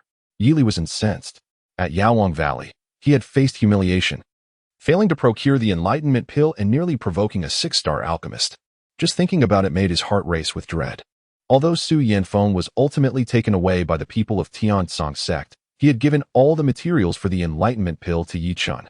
While Yi Li had received nothing at all, one could hardly blame him for feeling aggrieved and frustrated. Returning to Qingyun's sect, still seething with indignation, he learned that sect leader Zhou Moyu intended to strip Qi Tiankai of his cultivation and condemn him to the cliff of reflection for 3 years. By the heavens! Do they truly believe me, so easy to bully? Yi Li's fury ignited instantly, and he raised his voice to halt Zhou Moyu, subsequently questioning him with fervor. Zhou Moyu, however, remained unperturbed by Yi Li's imposing presence, standing tall and resolute. Elder Taishang, quell your anger. Qi Tiankai has harbored the remnants of the demon clan, Song Jiaojiao, a crime that cannot be forgiven. This sect leader is merely acting in accordance with our regulations, administering justice. Nonsense. The true remnant of the demon clan is not Song Jiaojiao, but Yi Chen. How did you come to hold such a position, when you cannot even discern this? The esteemed elder must be jesting. How could the junior disciple be a remnant of the demonic clan? Just moments ago, Song Jiaojiao was engulfed in a surge of demonic energy, fleeing from Qingyun's sect and breaking through the protective formation. This occurrence was witnessed by all. Could it possibly be fabricated? As he spoke, Zhou Moyu waved his hand, and an image recording materialized in the air. This was the recording function intrinsic to the protective formation, activated alongside the array itself. The moment Zhou Moyu spotted Yi Li and his companions, he discreetly captured a portion of that visual evidence, intending to preserve proof and render Yi Li and his group speechless. As the recording unfolded, the recent events were vividly displayed before the onlookers. How infuriating! That wretched woman, upon witnessing Song Jiaojiao transform into blood mist while escaping Qingyun's sect, Yi Li's rage ignited once more. When Song Jiaojiao had previously accused Yi Chun of being a remnant of the demonic clan and ruthlessly murdered Go Dongxi, Yi Li had sensed the gravity of the situation. If Yi Chun were truly a remnant of the demonic clan, he would never have allowed Song Jiaojiao, who had discovered his identity, to escape so easily. Since he spared her, he must have been aware of his identity being at risk of exposure. The most prudent course would have been to flee immediately and conceal himself until the situation calmed, only to re-emerge later. Yet, rather than doing so, He had the audacity to venture to Yaowang Valley and compete with Yi Li for the Enlightenment Pill. How absurd is that? Such a blatant flaw should have been apparent to Yi Li had he possessed a modicum of attentiveness. However, blinded by his confidence, he believed a mere girl could not deceive a seasoned veteran like himself. Now, he would have to pay the price for his earlier arrogance. What say you, esteemed elder? Do you have anything further to add? Zhou Mayu observed Yi Li's speechless expression, akin to a mute tasting bitter gall, and felt an overwhelming sense of satisfaction. Yi Li, relying on his exalted position as the elder of Qingyun's sect, had often sought to undermine him, particularly during the 30 years when Feng Qingyun was absent. During that time, Yi Li exploited his standing within the sect, covertly placing numerous confidants in crucial positions, effectively monopolizing a significant portion of the sect's training resources. As a result, Zhou Mayu's influence as the sect leader diminished drastically year after year. Were Feng Qingyun to delay his return any longer, it seemed inevitable that a new leader would need to be appointed. Alas, I have no words left. Do as you see fit. The esteemed elder, this. Qi Guhong still wished to plead further. However, the frigid gaze of Yi Li sent shivers down his spine, compelling him to instantaneously seal his lips. Afraid to utter another word, there was no recourse. With the return of Feng Qingyun, coupled with the subsequent series of confrontations, all culminating in Yi Li's defeats, his prestige within the sect had plummeted to unprecedented lows. At this juncture, should he entangle himself further with the remnants of the demon clan, it was likely that even his most loyal confidants would begin to waver in their allegiance. After all, the demon clan was the common enemy of all races. To dare to defend oneself in such matters was tantamount to relinquishing one's standing in the lineage. Very well, since the esteemed elder has acquiesced, I shall proceed according to the established protocols. Summon someone to strip Qi Tiankai of his cultivation, confine him to the cliff of reflection for 3 years. As per the command of the sect leader, in the next moment, Qi Tiankai was swiftly bound and escorted away from Qingyun Peak by a cadre of patrolling guards. No matter how vehemently he struggled, it was to no avail. Well then, with matters concluded, I shall take my leave. With that, Yi Li prepared to depart. The atmosphere of Qingyun Peak was exceedingly discomforting to him, and he wished to linger not a moment longer. However, Zhou Moyu was not inclined to let him go so easily. What more do you intend? It is such that this incident has made me realize the need for a thorough review of the internal inspections within the Qingyun sect. If, perchance, more remnants of the demon clan infiltrate, it would be disastrous. Would you not agree? Thus, upon hearing Zhou Moyu's words, an ominous premonition stirred within Yi Li's heart. The sect leader has resolved to conduct a comprehensive investigation of all sect members in the near future, including all mid to high-ranking officials, outer disciples, inner disciples, and core disciples, to ensure that no further demons infiltrate our ranks. For instance, let us commence with Xiet Songming. Xiet Songming, who had been hiding amidst the crowd, suddenly turned pale, his legs trembling, nearly collapsing to the ground. He had thought himself to have evaded this calamity. Who would have imagined that Zhou Moyu would target him first? Alas, why must my fate be so cruel? No. Yi Li immediately rejected Zhou Moyu's proposal with conviction. He was acutely aware that the true intention of his counterpart was to uproot all of Yi Li's trusted allies within the sect, effectively severing his foundation in Qingyun's sect and consolidating all power into his own hands. Yi Li, a seasoned veteran, would not easily allow Zhou Moyu to succeed. Is this not why? The eradication of the remnants of the demon clan is a universally acknowledged responsibility among all races on the continent. Does the esteemed elder wish to contravene this commitment? Humph. I say it cannot be done, and it shall not be done, unless you possess the capability to defeat me. Your intentions are futile. Elder, your behavior is rather unreasonable. Humph, so what? Zhou Moyu is merely at the pinnacle of the 9th level of the Unity Realm, and cannot possibly contend with Yi Li, who stands at the zenith of the half-step martial sovereign realm. There is no need for battle. The outcome is a foregone conclusion. In that moment, Zhou Moyu found himself at a loss for what to do. However, just then, his senior brother interjected, "Old man, I too wish to act unreasonably. How about we engage in a contest?" Chapter 34, Master of the 4-Star Perfect Array. Feng Qingyun, Yi Chen, and Su Zining had arrived later than Yi Li and the others due to the need to confront the martial sovereign realm experts from the Tiansong sect. Upon their arrival, they were met with an explosive scene. Feng Qingyun found Yi Li's domineering conduct intolerable and, unable to restrain himself, stepped forward before Yi Chun and Su Zining to ascend Qingyun Peak. There, he delivered a series of provocatively charged remarks. Upon seeing Feng Qingyun, along with Yi Chun and Su Zining nearby, Yili's countenance darkened. Junior brother, this matter does not concern you. It would be wise for you to refrain from intervening. Lest what? Is there anything wrong with the sect master's previous proposal? Or do you harbor remnants of the demonic clan? Are you afraid that a thorough investigation would expose your secrets? With a barrage of 3 questions, Feng Qingyun left Yili speechless. Curse it! When did this fellow's eloquence become so sharp? Each word struck at Yi Li's vulnerabilities. If he were to agree to a thorough investigation, he would undoubtedly lose his loyal subordinates. To refuse would be even worse, as it would invite accusations of harboring remnants of the demonic clan, a far more damning label. This predicament left him trapped, with no way to escape without suffering dire consequences. Noticing Yi Li's silence, Feng Qingyun seized the moment. Since you choose not to speak, it seems you have tacitly acquiesced. MOU, proceed with the investigation as per the established protocol. Understood. I shall get to work immediately. Zhou MOU then instructed the elder in charge to begin preparations for the investigation. However, at that moment, after a prolonged silence, Yili finally spoke again. Wait. Huh? The crowd was perplexed. What could he possibly want now? Senior brother, do you have more to say? Yili did not respond directly to Feng Qingyun but instead posed an unrelated question. What shall be done about the massive breach in the protective array? As Feng Qingyun, Zhou Mayu, and the 10 core elders listened to Yili's words, they were momentarily taken aback. Then, as if a revelation struck them, expressions of disbelief spread across their faces. Yili, are you truly willing to forsake your own dignity? One among them exclaimed. I have already fallen to such depths.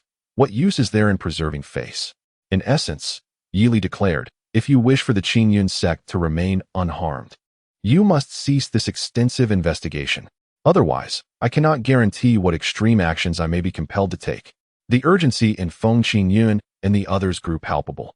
Yet, they found themselves powerless against Yi Li, for if he truly acted upon his threats, the entire Qingyun sect would be plunged into peril. Yi Chun, feeling a surge of curiosity, inquired of Feng Qingyun, what is the situation here? Alas, Yi Li is not merely the esteemed elder of the Qingyun sect. He is also a genuine 4-star master of array. What? Goodness. Previously, Wu Xinling from the Iron Sword sect was merely a 4-star beginner alchemist, which had already astonished Yi Chun. Yet now, this Yi Li surpasses all expectations. A 4-star master of array, he stands as the pinnacle of this region, Qingzhou. Observing Feng Qingyun beside him, Yi Chun noted that aside from his unparalleled prowess in combat, he had little else to offer. Goodness. This invincible summoner of formidable beings cannot be all-encompassing in his invincibility? This is utterly disheartening. Unbeknownst to Feng Qingyun, who continued his discourse, Yi Chun's thoughts wandered. The protective grand formation of the Qingyun sect, the golden light subduing demons array, was constructed and perfected under his supervision. Once the grand formation was completed, he concealed the location of the formation's core, known only to him. Furthermore, he replaced all disciples responsible for maintaining the formation with his trusted subordinates, thus completely seizing control over the very lifeblood of the sect's security. I see now. Yi Chun finally comprehended the gravity of the situation. The protective formation of the sect was a crucial safeguard that determined the life and death of the entire clan. Should this formation be breached, the sect would essentially be doomed to await its demise. Therefore, it was imperative that the protective formation remain flawless. He was leveraging the very safety of the Qingyun sect as a means to coerce us. Indeed, the gap created by Song Jiaojiao was extraordinarily substantial. If it were not swiftly repaired, and the enemy were to discover it and exploit this vulnerability, the repercussions would be catastrophic. The disciples responsible for maintaining and repairing the formation were all loyal followers of Yi Li. Without his directive, these individuals would not lift a finger to mend that gaping breach. Yi Li had precisely calculated this factor, which was why he acted with such audacity. He smirked once more. So, have you made your decision? My patience is rather finite. Brother, do you truly wish to act against reason? The remnants of the demon clan pose a threat to the entire Hanyu continent. We cannot afford even the slightest oversight. Humph, spare me your irrelevant prattle. I shall pose you one simple question. Will you agree or not? Nine.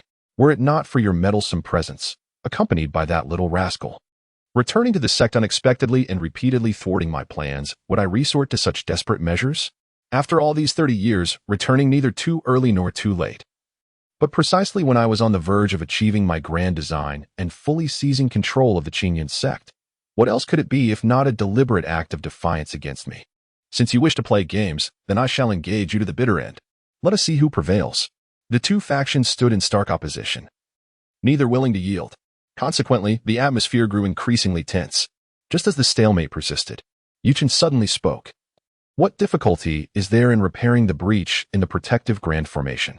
I can accomplish it effortlessly in mere seconds. What? A mere 16-year-old child can mend the vast gap of a 4-star perfected formation? What a preposterous jest. Yili scoffed derisively.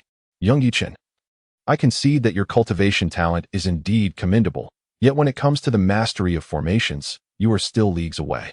This golden light dispelling demon formation is my magnum opus, crafted over several decades of rigorous study. I even enlisted the expertise of 5 other 4-star perfected formation masters. And it took us a painstaking 15 years to complete its intricate arrangement. The breach created is so substantial that, even if I were to personally undertake the repairs, it would likely require half a year to restore it fully. And you dare to boast so brazenly? Do you truly not comprehend the vastness of your own ignorance?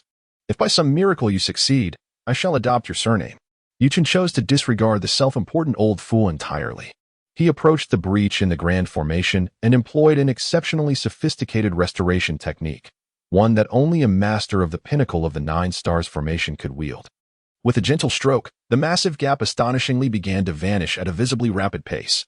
In no time, the entire protective formation of the sect was restored to its former glory, even appearing more formidable than before it had been breached. Yili was left dumbfounded. How could this be? The culmination of decades of his research had been mended so effortlessly. Remarkably, it took merely a few seconds. What manner of prodigy is this young man? Suddenly, an astonishing transformation occurred within the protective formation once more. The golden light shone even more brilliantly, emanating a sense of oppressive threat. This was a promotion in the formation's rank. Indeed, Chen's restoration technique not only completely mended the gap, but also elevated the 4-star perfected formation to an even more formidable 5-star initial stage protective array. Chapter 35, The Gates of Hell. What? Yili stood in stunned disbelief, at a loss for words to articulate the tumult of emotions swirling within him at that moment. Goodness, is this level of exaggeration truly necessary? A mere 16-year-old lad, in the blink of an eye, not only restores a 4-star perfected formation but also propels it to the 5-star initial stage. Such narratives are scarcely found even in online novels, I must say. What say you, Elder Yi? Chen gazed over with a playful expression. Humph. I'll concede you were formidable. Yet, Knightley's countenance was exceedingly grim. However, he would not surrender so easily. But do not forget, even if you repair the formation and elevate its level, what difference does it make? As long as the formation I remains in my possession, I still hold dominion over the grand array. What? The crowd was once again taken aback. Indeed, the formation I is the core component of the array, serving as its control center. As long as this crucial element is firmly in hand, Knightley can remain invincible. Knightley felt a surge of pride, finally having turned the tide. He was eager to witness the expression of that young man when faced with adversity. It would surely be quite spectacular. However, when he raised his gaze, he discovered Chen across from him, looking at him with a contemptuous stare. This insufferable brat. Knightley's teeth ground in frustration. He could not comprehend why, at such a critical moment, Chen still maintained such arrogance. Where did this young man derive his confidence? You insolent boy, now that the formation I is in my grasp, you dare to smile.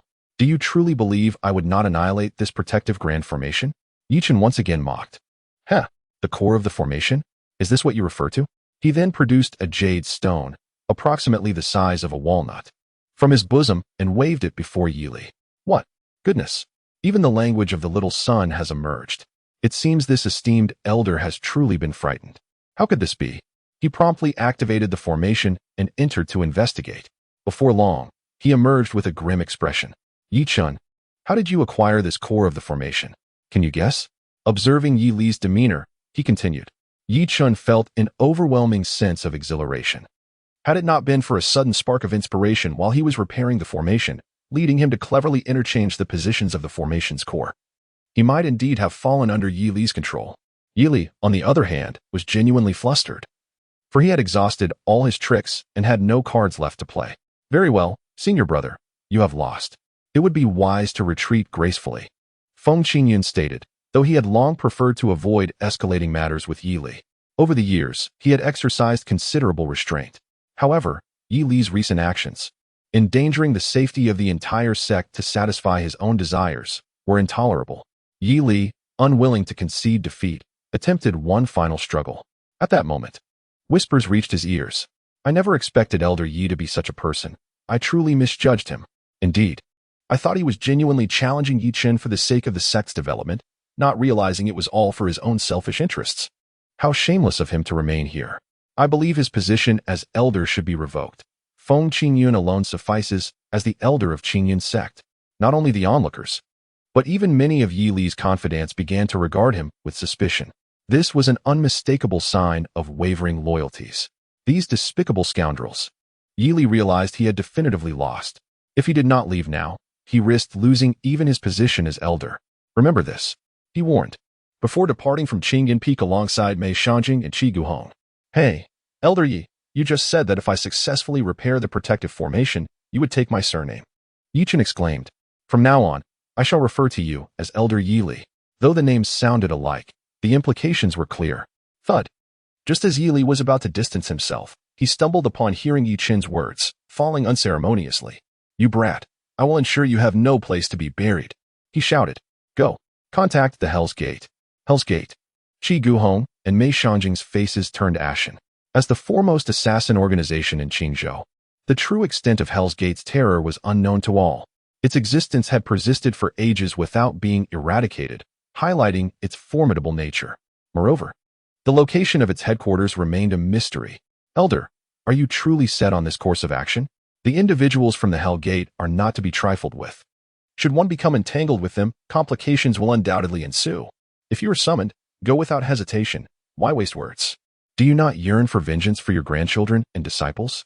Upon hearing this, Qi Guhong and Mei Shangjing were reminded of their unfortunate grandson, Qi Tianlin, and disciple, Go Dongxi, both of whom met a brutal end at the hands of Yi Chen. Furthermore, just recently, Qi Tiankai also suffered due to Yi Chen's actions, having his cultivation abolished and being cast into the cliff of reflection, where he must meditate for 3 years. Such deep-seated enmity, drenched in blood, cannot go unavenged. Very well. We shall immediately reach out to the members of the Hell Gate. Remember, instruct them to dispatch their most elite assassins and ensure the price is to their satisfaction. Moreover, this time, we must add another target. What target? Hehe. It is none other than Yi Chen's ancestral home, the Yi family in Donglin County.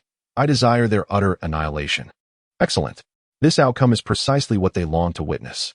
Meanwhile, after bidding farewell to Zhou Moyu and the 10 core elders, Yi Chen, Feng Qingyun, Su Lingyu, and Su Zining arrived in a secret chamber. Master, what brings you here? Su Lingyu inquired, her expression filled with confusion as she gazed at Yi Chen. Lingyu, are you aware of the Zhejiang continent and the Zhejiang medicine clan? Yi Chen wasted no time and went straight to the point. Never heard of it. Su Lingyu, as the reincarnation of the heavenly sword divine emperor, could hardly be oblivious to the existence of Zhejiang continent and the Zhejiang medicinal clan. However, his current identity was Su Lingyu, who had grown up in Qishou and had never ventured beyond its borders. Until he grasped the precise meaning behind Yi Chen's inquiry, he would refrain from speaking indiscriminately. Yi Chen appeared unfazed and continued to inquire. Are you aware of who murdered your parents and Ziqing's? At this moment, Su Lingyu instinctively reacted, her pupils contracting sharply. Master, you jest. My sister and I's parents succumbed to natural illness. How could they have been killed? Huh. There is no need to deceive me further. I have already met with the esteemed Elder Wu Xianling of the Iron Sword sect, alongside Ziqing.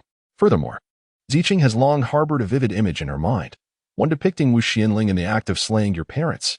What? Su Lingyu stared incredulously at Su Ziqing. Her sister had not forgotten. Chapter 36, Pinnacle of the 9th Layer of the Opening Veins Realm. Although Su Lingyu was the reincarnation of the Heavenly Sword God Emperor, she had merged with the original host of this body, while inheriting all of his memories. She was also acutely aware of the deep-seated hatred hidden within and the tender affection she held for her sister, Su Ziqing. The annihilation of their family and the murder of their parents were memories steeped in cruelty and anguish. Su Lingyu wished to shield Su Ziqing from such pain and had kept her in the dark, simply wanting her to grow up carefree and healthy. Yet, she was astonished to discover that Su Ziqing had never forgotten the horrors of that night. Brother, I am sorry. I have always remembered the scene of that wicked man killing our parents. I may have forgotten the specific details, but I shall never forget the face of that villain. As she spoke, Su Ziqing unexpectedly displayed a rare expression of hatred. Sigh. It was precisely because I feared you would be blinded by vengeance that I chose not to tell you. Su Lingyu sighed helplessly. Lingyu, Ziqing has the right to know the entirety of the events. I understand, Master. Since we have encountered Wu Xianling, it is indeed time to settle the score. Su Lingyu continued. Our Su family was merely a small first-rate clan under the jurisdiction of the Iron Sword sect. One day, the current sect leader happened to pass by our home, and, upon seeing my mother's beauty, was utterly captivated and immediately sought to forcibly marry her as his wife. Ah, I see. Another tale of abduction and exploitation. The sect leader of the Iron Sword sect was extraordinarily powerful, while my mother, despite her modest origins, was far from weak. In fact, she later struck the sect leader so severely that he spat blood and begged for mercy, ultimately fleeing back to the Iron Sword sect in disgrace. Naturally, as the daughter of the most formidable candidate for the Nine-Sun Medicinal Clan's leadership, even while gravely injured, her strength was not something a mere sect leader could contend with. Yet, this led to further questions. Chen curiously inquired, if that is the case, how did your parents meet their demise? Su Lingyu's eyes instantly flared with fury. It was all due to that Wu Xianling. After the master of the Iron Sword sect returned, he personally visited to apologize, bringing with him a plethora of cultivation resources as compensation, all of which he generously bestowed upon our Su family. Witnessing his lowly demeanor, my parents swiftly lowered their guard and even hosted a grand banquet to entertain those beasts. Oh, it appears the real drama was yet to unfold. To our shock, that old scoundrel Wu Xianling secretly poisoned the food and drink. Every adept of the Su family, including my parents, fell victim to the toxin, their powers severely diminished. Seizing the opportunity, those brutes from the Iron Sword sect commenced a ruthless slaughter of our kin. That night, the entire Su family, numbering in the hundreds, was mercilessly exterminated. My parents, due to their formidable strength, managed to temporarily suppress the poison and battled Wu Xianling for thousands of rounds, but ultimately succumbed and were cruelly slain. Poisoning? Indeed, Wu Xianling is a 4-star novice alchemist. Crafting a potent poison pill is child's play for him. How did you and your sister manage to escape? My sister and I were not present at the banquet. We were playing in our courtyard. When the massacre began, an untainted old servant rescued us. During our flight, we witnessed Wu Xianling pierce our father's heart with a sword. Ning fainted from terror, and upon waking, remembered nothing. I thought she had forgotten that dreadful night, but it seems she has always remembered. She merely concealed it in her heart to spare Su Lingyu's worries. And the old servant who saved you? Su Lingyu said through gritted teeth. He was killed a few years ago by pursuers from the Iron Sword sect. He sacrificed himself as bait to ensure our safe escape. Indeed, he was a loyal servant, worthy of respect. At that moment, Su Zining suddenly asked, Master, do you think the Jiuyang Alchemy clan is manipulating the Iron Sword sect from behind the scenes to target our Su family? Not at all. The Jiuyang Alchemy clan looks down upon small sects like the Iron Sword sect. Even if they were to discover your whereabouts, they would act directly rather than resort to proxies. Feng Qingyun nodded repeatedly in agreement. Precisely. Chen's analysis is quite insightful. Master, could you kindly enlighten me on the connection between this matter and the Jiuyang medicine clan? Why do you incessantly mention this lineage? Su Lingyu remains utterly in the dark. Oh, and I almost overlooked the most crucial detail. Lingyu, listen closely and do not be alarmed. Your Su family is, in fact, a descendant of the Jiuyang medicine clan. What? This revelation is astonishing. As it happens, our journey to the Medicine King Valley. Chen recounted the affairs of the Medicine King Valley in detail to Su Lingyu. So this is how it is. Upon hearing this, Su Lingyu could not help but feel a surge of emotion. The Jiuyang medicine clan. Who would have thought that the once sniveling follower of the emperor would have descendants who evolved into such a state? Very well. Since I have been reborn among your lineage, I shall take the liberty of cleansing your clan. Su Lingyu promptly assured, rest assured, my master. I will not recklessly venture into the Jiuyang medicine clan until I have grown sufficiently strong. It is good that you understand. Chen felt a sense of relief. He was apprehensive that Su Lingyu, taking advantage of her reincarnation as a divine emperor, might directly approach the Jiang medicine clan to settle scores. Subsequently, Yi Chun commenced the preparation of the Enlightenment pill and the Nirvana pill for Feng Qingyun and Su Ziqing. However, prior to this undertaking, it was imperative to elevate his cultivation level. Yi Chun opened the storage ring, and a cascade of rare treasures and heavenly materials spilled forth. These were all gifts from Su Yanfeng, perfectly suited to enhance his strength. Boom! The chaotic devouring heaven technique began to operate. Yi Chun's realm underwent a remarkable transformation once again. From the mid-stage of the 4th tier of Qi refinement to the pinnacle of the 5th tier, then to the apex of the 6th tier, and finally, to the zenith of the 9th tier. Astonishing. It is no wonder that the collection of a 6-star alchemist possesses such formidable potency, allowing a direct leap from the mid-stage of the 4th tier to the pinnacle of the 9th tier. Truly impressive. Excellent. Let us commence the alchemical process. Meanwhile, on the training peak of Yili, Qi Guhong rushed over, addressing Yili, Elder Taishang. We have received news from the Hell Gate. What is their offer? Feng Qingyun, 1 piece of top-grade spirit stone. Yi Chun, along with his family and disciples, was demanded to provide a total of 10 pieces of medium-grade spirit stones. Such outrageous greed. Yili was incensed, unleashing his fury by obliterating a nearby hill into mere dust and rubble. He had anticipated the Hell Gate's audacity, yet he was unprepared for their insatiable avarice. While parting with 10 medium-grade spirit stones was manageable, his years of savings could accommodate that. High-grade spirit stones had nearly vanished from Qizhou. Over the years, he had managed to accumulate only 1, which he intended to reserve for his own breakthrough. The thought of relinquishing it to those bloodsuckers at Hell Gate was utterly unacceptable. Very well. I shall acquiesce. Inform them to act swiftly. I desire to see Feng Qingyun and Yi Chun meet their untimely demise. Indeed. Chapter 37. The Hell Gate in Action. Yi Chun instructed Feng Qingyun to procure an alchemical furnace. He then commenced the refinement of the Epiphany pill and the Nirvana pill. First, he poured in all the medicinal ingredients, and then, with a powerful flame of spiritual energy, he swiftly began to dissolve them, followed by. Yi Chun was wholly absorbed in the alchemical process of crafting elixirs, while Feng Qingyun, observing nearby, was left in a state of bewilderment. Although he was a novice in the art of alchemy, he still possessed an understanding of some of the most fundamental principles. The alchemical technique employed by Yi Chun utterly defies conventional wisdom. A moment's carelessness could easily lead to an explosion. Feng Qingyun could not help but interject. Master, this approach seems rather unwise. It may result in a catastrophic explosion. As Yi Chun continued his actions, he explained, rest assured, this is a long-lost skill. Nothing will go awry. Indeed, this was a premier technique he had acquired from the Sacred Pharmacist's Compendium. Not only could it expedite the alchemical process, but it also significantly mitigated risks, achieving an almost absolute success rate. However, Feng Qingyun still felt a twinge of concern. Silence. Otherwise, the furnace will truly explode. Feng Qingyun shivered in fear, promptly sealing his lips and refraining from further speech. There was no choice. Although his cultivation far surpassed that of Yi Chun, the overwhelming constraints of the system's invincible summons compelled him to maintain unwavering loyalty to Yi Chun from the depths of his heart. Before long, with a resounding shout, Yi Chun commanded, rise. The lid of the alchemical furnace lifted, revealing a serene array of 5 emerald green elixirs nestled within. These insight pills should suffice for your breakthrough. Take them. Thank you, Master. Feng Qingyun carefully accepted the insight pills, placing them gently into a vial. Hasten your breakthrough.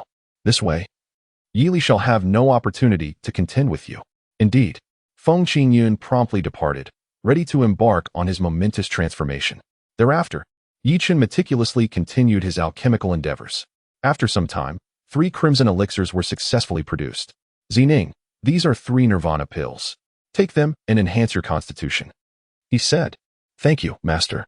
Ning replied, her eyes brimming with tears of gratitude. Unable to contain her emotions, she rushed forward to embrace Yi Chun momentarily before quickly fleeing, her face flushed with embarrassment. Goodness, what remarkable resilience.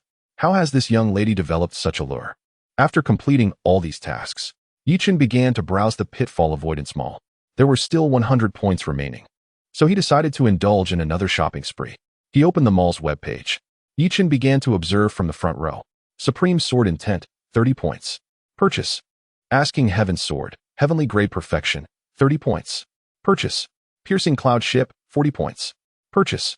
In no time, the pitfall points were completely cleared. The information panel of Chen has once again been refreshed. Host, Chen. Cultivation level. Pinnacle of the 9th layer of the Qi channeling realm. Techniques and martial arts. 1. Chaos devouring heaven technique, divine grade. 2. Heavenly might sword technique, heavenly grade, perfected. 3. Pharmacist cannon, divine grade. 4. Complete array diagram, divine grade. 5. Panga divine body technique, divine grade. Unique abilities, shadow shifting. Profession, pinnacle 9-star alchemist. Weapons, soul devouring needle, heavenly grade. Perfected hidden weapon, questioning heaven sword, heavenly grade, perfected. Profession, pinnacle 9-star alchemist, pinnacle 9-star array master. Insight, supreme sword intent, minor achievement, major achievement, perfection, supreme. Bloodline, chaos divine bloodline, divine grade. Pitfall points, 0. Pitfall success reward, exhausted. Invincible summon of mighty beings. Qingyun Daojun, Feng Qingyun, pinnacle of half-step martial sovereign realm. Personal disciples, Su Lingyu, reincarnation of the heavenly sword divine emperor. Su Zining, vehicle, cloud-piercing ship. The cloud-piercing ship is not only a means of transportation but also a grand cruiser. It can sail on the sea as well as fly through the skies, with astonishing speed, traversing thousands of miles in a day. Not to mention, even a martial sovereign would find it difficult to catch up. It also possesses a cloaking function. Incredible. This is truly the epitome of transportation. Indeed, it excels in stealth, evasion, and swift escapes. With such a magnificent means of transport, returning to the Yi family will be far more convenient.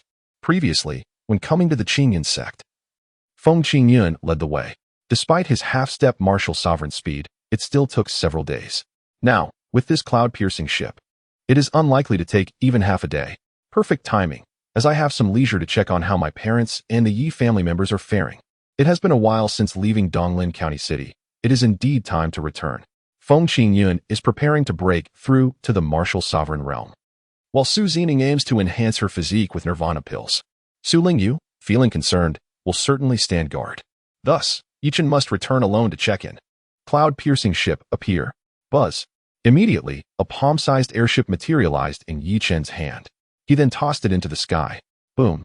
The cloud-piercing ship rapidly expanded, transforming into a colossal vessel over 100 meters long in no time.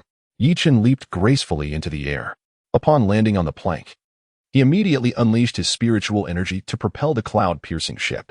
With a swift whoosh and fueled by an ample source of spiritual power, the vessel surged forth at a breathtaking speed. In the blink of an eye, both man and ship vanished into the vast expanse of the mountains. Donglin County City, the Yi residence. The members of the Yi family, as per their usual routine, were each preoccupied with their own endeavors. Yi Hongyu and the Grand Elder Yi Xianwu engaged in a leisurely conversation over tea. I wonder how Chen'er is faring in the Qingyun sect? Rest assured, master. Chen'er possesses extraordinary talent and remarkable intelligence. I am confident that it will not be long before they become renowned throughout the entire Qingzhou. Yi Xianwu holds high hopes for Yi Chen's future. Alas, whether or not he is renowned across the entirety of Qingzhou is of little consequence. What truly concerns me is the potential mischief that lad might cause. Furthermore, regarding the Yi clan, I increasingly find myself in agreement with the words of the esteemed Feng Qingyun. The Yi clan must have never intended to return Ling from the very beginning. This is the burden that weighs on Yi Hongyu's heart, and it is also the matter that Chen Wanrong is most concerned about. Recently, he has noticed that his wife has been speaking considerably less than before. Head of the family, do not overthink. When the boat reaches the bridge, it will naturally straighten out. I believe that with Chen-er's talents, it won't be long before she reaches the Yi clan and rescues Ling. He chuckled. As long as that little brat doesn't cause any trouble, it will be fine. This is indeed a possibility. The two exchanged knowing smiles and continued to sip their tea and converse. Suddenly, at that moment, a terrifying aura of spiritual pressure descended upon the Yi residents. What is happening? Everyone rushed out to investigate the commotion. The Hell Gate is at work. Any idle bystanders who do not wish to perish, leave immediately. Chapter 38. Brutal slaughter. The Hell Gate. Everyone nearby was taken aback, fleeing faster than rabbits. It was no joke. The foremost assassin organization of Qingzhou is notorious for its ruthlessness. It would be absurd not to flee for their lives. Yi Hongyu and Yi Xinwu wore expressions of grave concern. The arrival was ominous. May I inquire about the esteemed purpose of the members of Hell's Gate at my Yi residence? Suddenly, a tremor rippled through the air. 3 figures clad in black materialized. One of the black-clad individuals spoke. What a farce. We, of Hell's Gate, are an organization of assassins. What do you presume we have come here for? Naturally, it is to annihilate your entire clan. Yet, internally, he was quite vexed. How absurd. A mere small family, barely at the pinnacle of the half-step Songqiao realm. It is preposterous that we, 3 top-tier assassins at the peak of the half-step Tingling realm, have been dispatched. I cannot fathom the reasoning of those imbecilic higher-ups at headquarters. Were it not for the remuneration being somewhat acceptable, I would not have deigned to come even if begged. What? Yi Hongyu was taken aback. Indeed. It was as he suspected. Who was the employer? In the realm of assassins, the rules dictate silence. The cloaked figure exhibited a hint of impatience. All that needed to be said had been uttered. It was time to send you on your way. Attack. As the words fell, 3 figures in black simultaneously unleashed their power. A fist, a kick, and a palm converged to create a colossal wave of spiritual energy, crashing towards the Yi family below. Form the formation. The members of the Yi family appeared as if they were facing a formidable enemy. Yi Hongyu and Yi Xinwu promptly commanded the activation of a verdant grand formation. The surge of spiritual energy fiercely battered against the array. Boom. The earth trembled. The atmosphere heavy with terror. 3 cloaked figures observed the scene, smirking with cruel satisfaction. This is far too simple, akin to the ease of dining or drinking. Had I known this swarm of ants was so feeble, a single blow from me would have sufficed to subdue them.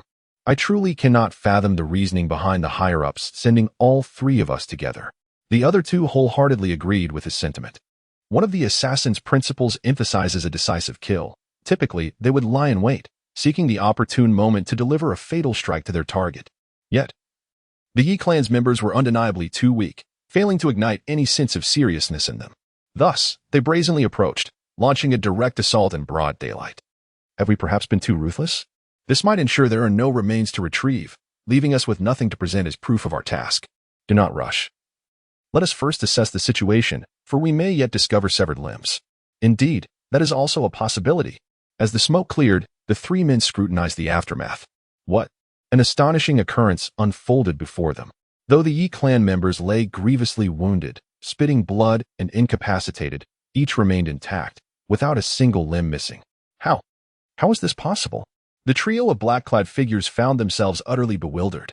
That strike was the culmination of their utmost power. Its might was undoubtedly comparable to that of a genuine first-tier spirit ascension expert. Yet, how could they fail to eliminate even a single ant? Cough, cough. Thankfully, the ancestral protective formation of the Yi family shielded us. Otherwise, we would have faced the Grim Reaper just moments ago. Yi Xinwu, with his severely injured body, struggled to rise, clearly at the brink of utter exhaustion. Do not rejoice too soon. The formation has already been damaged. From this point onward, we find ourselves unable to withstand the onslaught of the 3 of them any longer. Yi Hongyu wore a serene smile on his face, clearly aware of the impending fate. If all goes as anticipated, the Yi family will soon cease to exist. What is there to fear? We have already recouped our losses. As long as Chen is alive, there will come a day when he avenges us. Yi Xinwu laughed heartily, dismissing the looming danger with ease. My dear husband. At that moment, Chen Wanrong suddenly rushed out from within the house. Ronger, why have you come out? Hurry back inside, since we are destined to perish. I fear nothing anymore. I merely regret that I may not see Chen and Linger one last time. Do not worry, Ronger, our children will surely be safe. Yi Hongyu immediately stepped forward and gently offered his consolation. Rest assured, the 2 of you, your son Yi Chen will soon come down to reunite with you. What? In order to deal with Yi Chen, someone has offered a high price, requesting our Hell Gate to dispatch a martial master to eliminate him. It certainly grants him a measure of respect. Yi Hongyu and Chen Wanrong's faces instantly turned pale, filled with deep concern. Chener, you must not come to harm, they exclaimed. Enough of this idle chatter. It is time for you to take your leave. With that, the 3 figures clad in black launched another wave of assault. They had previously discerned the reason for their ineffectual strikes. The formidable array had shielded them. However, now that the grand formation had succumbed, their attacks would no longer face any hindrance. With a chilling sound, one member of the Yi family was reduced to a mist of crimson by a single blow. Another met a grisly fate, torn asunder by countless beams of light from swords, leaving a horrific scene in their wake. A third Yi family member was mercilessly flattened into what resembled a meat pie by a crushing palm, evoking sheer terror. The relentless slaughter unfolded mercilessly within the Yi residence. Observers from surrounding factions could only shake their heads in dismay. Alas, the Yi family is indeed experiencing a tumultuous season. Just when they finally found a moment of respite, they have once again caught the attention of the Hell Gate. It seems they are on the brink of annihilation. Humph. It is all due to that brash youth, Chen, who has made too many enemies. It is no wonder misfortune has befallen him. Shoo, mind your words. You might provoke retribution from him. What is there to fear? Did you not hear him say that a martial sovereign has been dispatched to eliminate Chen?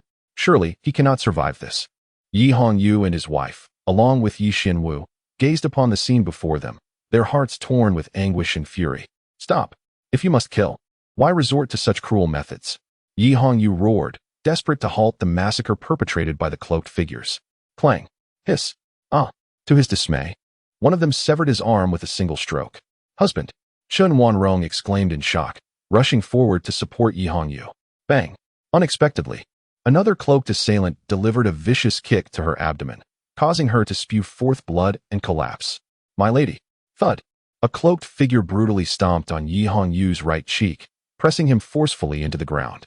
No matter how he struggled, his efforts were futile. Heh.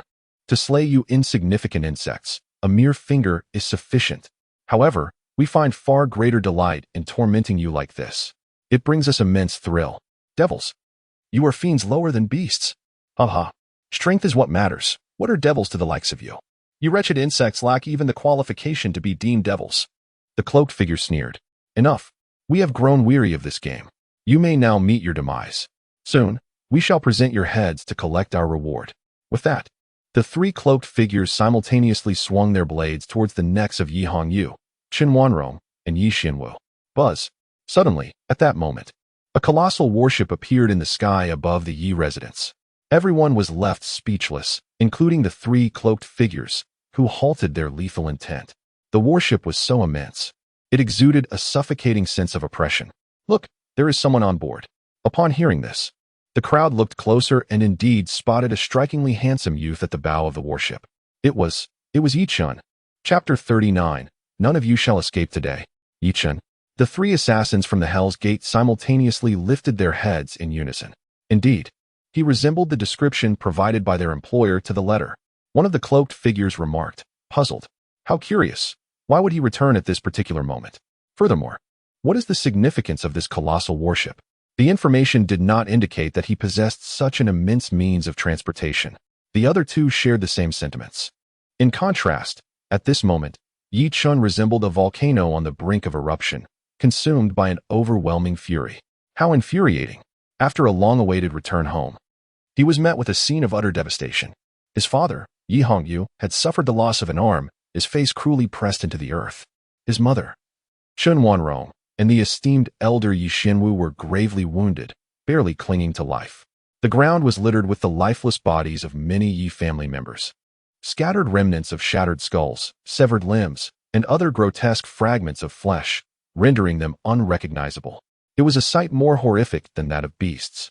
A call for death. Yi Chen leapt forward, swiftly approaching the trio of cloaked figures. With a resounding clang, he drew the Winiang sword, a weapon of celestial perfection. Heavenly might, sword technique. Annihilation of the cosmos. He bellowed. What? The three figures were taken aback, never before having encountered such a terrifying sword technique. Caught off guard, they instinctively retreated, yet still found themselves struck. Clang. Bang. Fortunately, they managed to adjust in time, collectively raising their defenses. However, they were not entirely unscathed. Curse it. How can this boy possess such formidable power? My hand is seething with pain. How could that sword strike possess such terrifying force? What level of sword technique is this? Yi Chen was somewhat taken aback. How could you possibly withstand my strike? Who exactly are you? Why have you unleashed such a massacre upon the Yi family? Yi Xianwu immediately explained to Yi Chen, Chener, they are assassins from the Hell Gate, here to annihilate our Yi family. What? Hell Gate? Yi Chen had indeed heard of the infamous assassin organization known as the First Killer of Qingzhou. Mysterious and formidable, its headquarters remains a closely guarded secret. shrouded in enigma and terror. Whispers suggest that they have dispatched a formidable warrior of the martial sovereign realm to eliminate you. Ah, a warrior of the martial sovereign realm? They truly hold me in high regard. Indeed, young man, if all goes as expected, you should have been eliminated long ago. How is it that you still stand here? You ask me, but who should I inquire of? Are you lacking in reason? You, though you say as much. Chen felt a flicker of understanding within. It must be that the speed of the cloud-piercing ship was so swift that he inadvertently evaded the assassin from the Hell Gate. As for who would invest such substantial resources to engage a martial sovereign to assassinate him, it is clear as day. It must be that old scoundrel Yi Li. Only he and Chen harbor such profound enmity, and only he possesses the wealth and capability to orchestrate such an endeavor.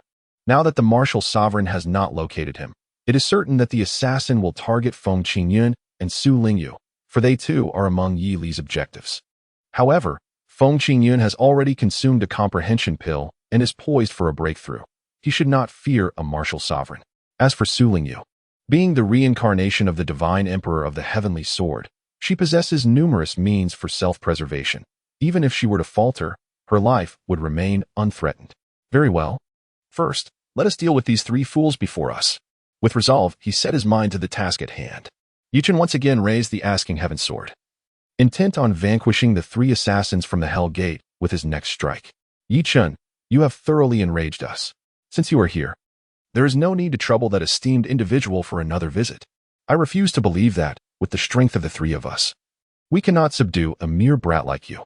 The three figures clad in black were all at the pinnacle of the half-step ascendant realm, while Chen himself had only reached the peak of the 9th layer of the chi-connecting stage, although it appeared that there was merely a small difference in realms. In truth, it was as vast as the heavens and the earth. Moreover, he was facing three such formidable opponents. How could he possibly contend with them? Chener, quickly flee. Do not concern yourself with us. As long as you survive, the Yi family will not be extinguished. Yi Hongyu exclaimed. The Grand Elder and I will hold them off for you. Take this opportunity to flee swiftly. Once you have gained strength, return and avenge us. Chen felt speechless. Oh, father, do you truly lack faith in your own son? He chuckled heartily. Rest assured, none of you shall escape today. With that, three cloaked figures swiftly dispersed, forming a triangular formation from three distinct directions, encircling Chen and the remaining members of the Yi family. Allow you to witness the might of our Hell Gate's most formidable combined sword technique. A resonant chant echoed from the trio. Subsequently, the hilts of their swords converged. Thunderous whirlwind blade. A torrential rain of arrows. The three blades, now unified, began to spin wildly, releasing an array of minuscule sword lights that surged forth, directly targeting Chen and the remaining Yi family members. Humph, young one, savor the taste of this celestial sword rain. Our combined technique is of the initial tier of heavenly rank. Let us see how you withstand it. Chen smiled faintly. Is it merely the initial stage of the heavenly level? Truly too feeble. What? The three infernal assassins nearly thought they had misheard. They then burst into laughter, exclaiming, come back and utter such words when you can withstand us. How difficult could it possibly be? Just watch closely. Chen wielded his sword, simultaneously channeling the supreme sword intent. As the opponent's strikes approached, he suddenly let out a thunderous roar, unleashing the most formidable move of the heavenly might sword technique, the celestial slaughter. An incredibly terrifying slash surged forth, sweeping away all sword rain while maintaining its overwhelming momentum. It continued its relentless assault towards the three assassins from the Hell Gate. Not good. Retreat. The three were struck with an inexplicable dread. They could never have anticipated that the most powerful combined sword technique of the Hell Gate would be so effortlessly shattered by a mere child. What kind of swordsmanship is this? How is it so formidable? Moreover, Chen was merely at the pinnacle of the 9th level of the Qi transformation realm. Yet his aura appeared even more fearsome than that of a true ascendant realm expert. This is the terrifying essence of the supreme sword intent, which bestows unimaginable strength upon the swordsman, amplifying their power by dozens of times or more. Can you escape? With a mere thought, Chen summoned a slender silver needle, which shot forth with remarkable speed. Before the three members of the Hell Gate could even comprehend the situation, it had already pierced their brains. This was the celestial-grade concealed weapon, the soul-biting needle. In an instant, the trio's minds short-circuited, rendering them akin to imbeciles. Just then, The strike of the heaven-slaying slash arrived. Swoosh, swoosh, swoosh. Without a hint of surprise, the three-peak half-step ascendant assassins from Hellgate met their demise. Chapter 40. Revamping the Guardian Array. The lifeless bodies of the three Hellgate assassins fell heavily to the ground. Chen stepped forward and picked up their storage rings. After a brief examination, he could not help but reveal a look of disappointment. Inside, there were only some everyday items and a meager amount of spirit stones and elixirs. There was not a trace of profit to be found. What kind of assassins were they? A trio of impoverished fools. If the three Hellgate assassins were to hear this, they would undoubtedly leap up in indignation, exclaiming, "Who in their right mind would carry their entire fortune when embarking on a mission?" Just then, the Grand Elder Zhu Xianwu, dragging his severely injured body, approached. He looked at Chen with an expression of utter disbelief. "Grand Elder, is there something on my face? Why do you gaze at me so?" Chen felt somewhat speechless. "I wish to ascertain whether you are a counterfeit." "What?" Chen was left speechless. "I am undeniably genuine. How could I possibly be a counterfeit?" Yi Hongyu, with the assistance of Chen Wanrong, managed to rise with great difficulty, astonished as he inquired, "Chener, what level have you attained? How could you so effortlessly eliminate three assassins at the pinnacle of the half-step ascendant realm?" This was also Yi Xianwu's perplexity. It was precisely for this reason that he began to suspect whether Yi Chen was an impostor. The peak of the 9th layer of the Qi refinement realm. Yi Chen did not conceal the truth. He spoke it plainly. "What?" Yi Hongyu, Chen Wanrong, and Yi Xianwu stood in stunned silence. Their expressions a mixture of disbelief and astonishment. They vaguely recalled that when Yi Chen departed from Donglin County, he had only reached the pinnacle of the 9th layer of the Meridian opening realm. Yet, in the mere span of less than half a month, he had transcended an entire realm, directly ascending to the pinnacle of the 9th layer of the Qi channeling realm. Such a jest seemed far too extravagant. "Very well, father. Mother, esteemed elder, let us refrain from further discussion on this matter and prioritize healing your injuries," he suggested. Thus, they proceeded. Yi Chen began to tend to the wounds of the Yi family members.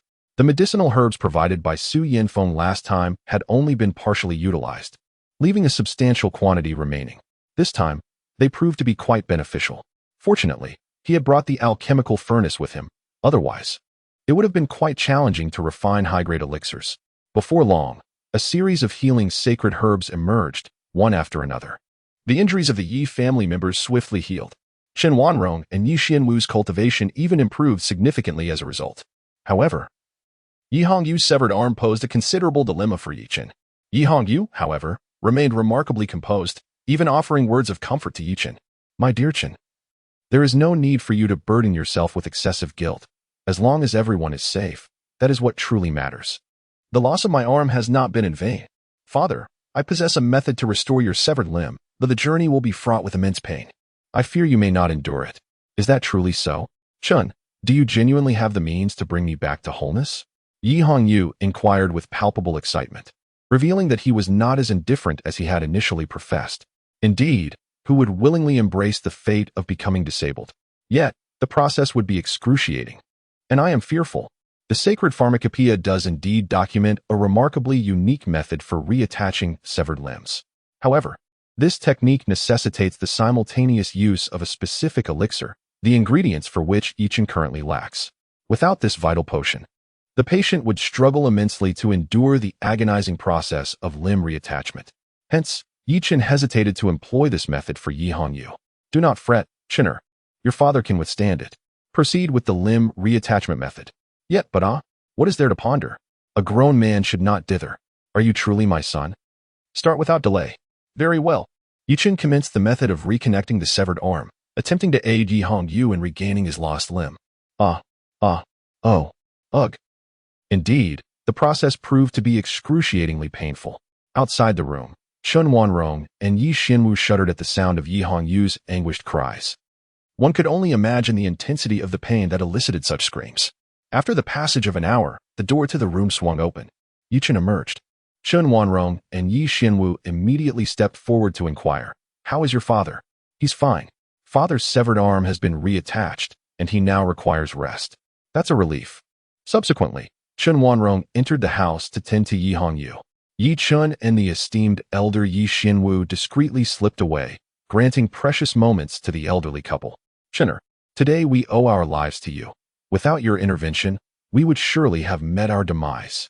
Yi Xianwu sighed, reflecting on the unexpected turn of events that had transpired not long ago. Yi Chen is still a young child who requires his relentless protection in the shadows. However, he has now matured to such an extent that he, in turn, rescues him from perilous situations. Indeed, the student surpasses the master. Yi Chen did not respond directly, but posed another question. Elder, how did you manage to withstand the three-peak half-step Ascendance Realm assassins for so long before my arrival? This was a matter that had piqued his curiosity.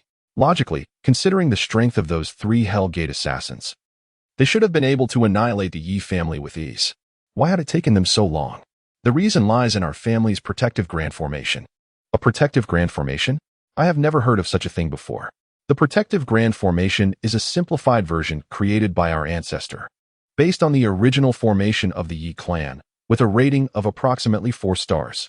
However, this formation requires an immense amount of resources to sustain, which is why it has not been activated for an extended period.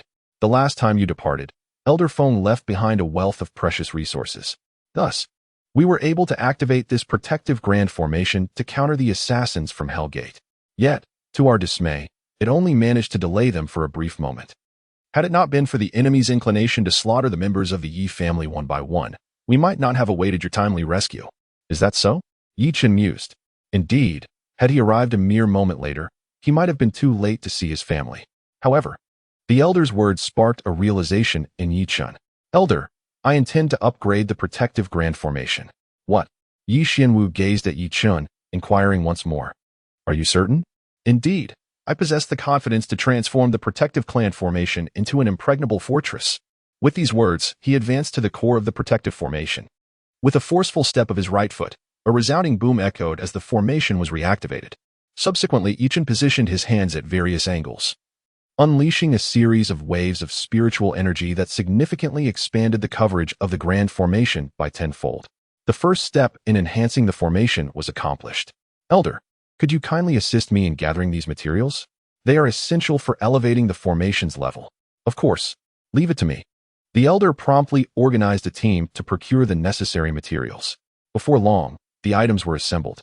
Chen, everything is here. Are you certain this will indeed enhance the formation's level? Despite Yi Chen's astonishing growth and power, Yi Xianwu remained skeptical of his capabilities in the realm of formations. Rest assured, Elder, just watch closely. Yi Chen, holding the materials he had gathered, commenced his transformative work.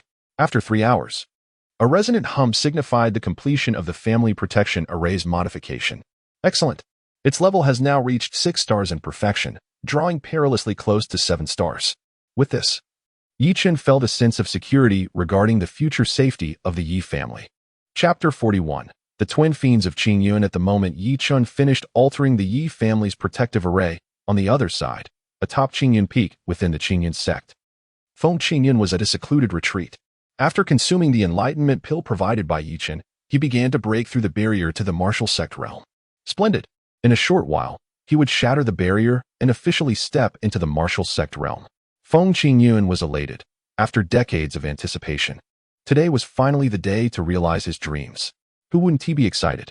Suddenly, a voice interjected, I fear you may not have that opportunity. The air shimmered as a shadow materialized directly in front of Feng Qingyun. Who dares to intrude upon the Qingyun sect? Seeking death, are we? Huh. Is the Qingyun sect truly formidable? I, alone, once battled the twin fiends of Qingyun, engaging in hundreds of rounds, yet I managed to withdraw unscathed. What can you do to me now? What? Feng Qingyun gasped, and then a realization struck him. You are the Hell Sovereign of the Hell Gate.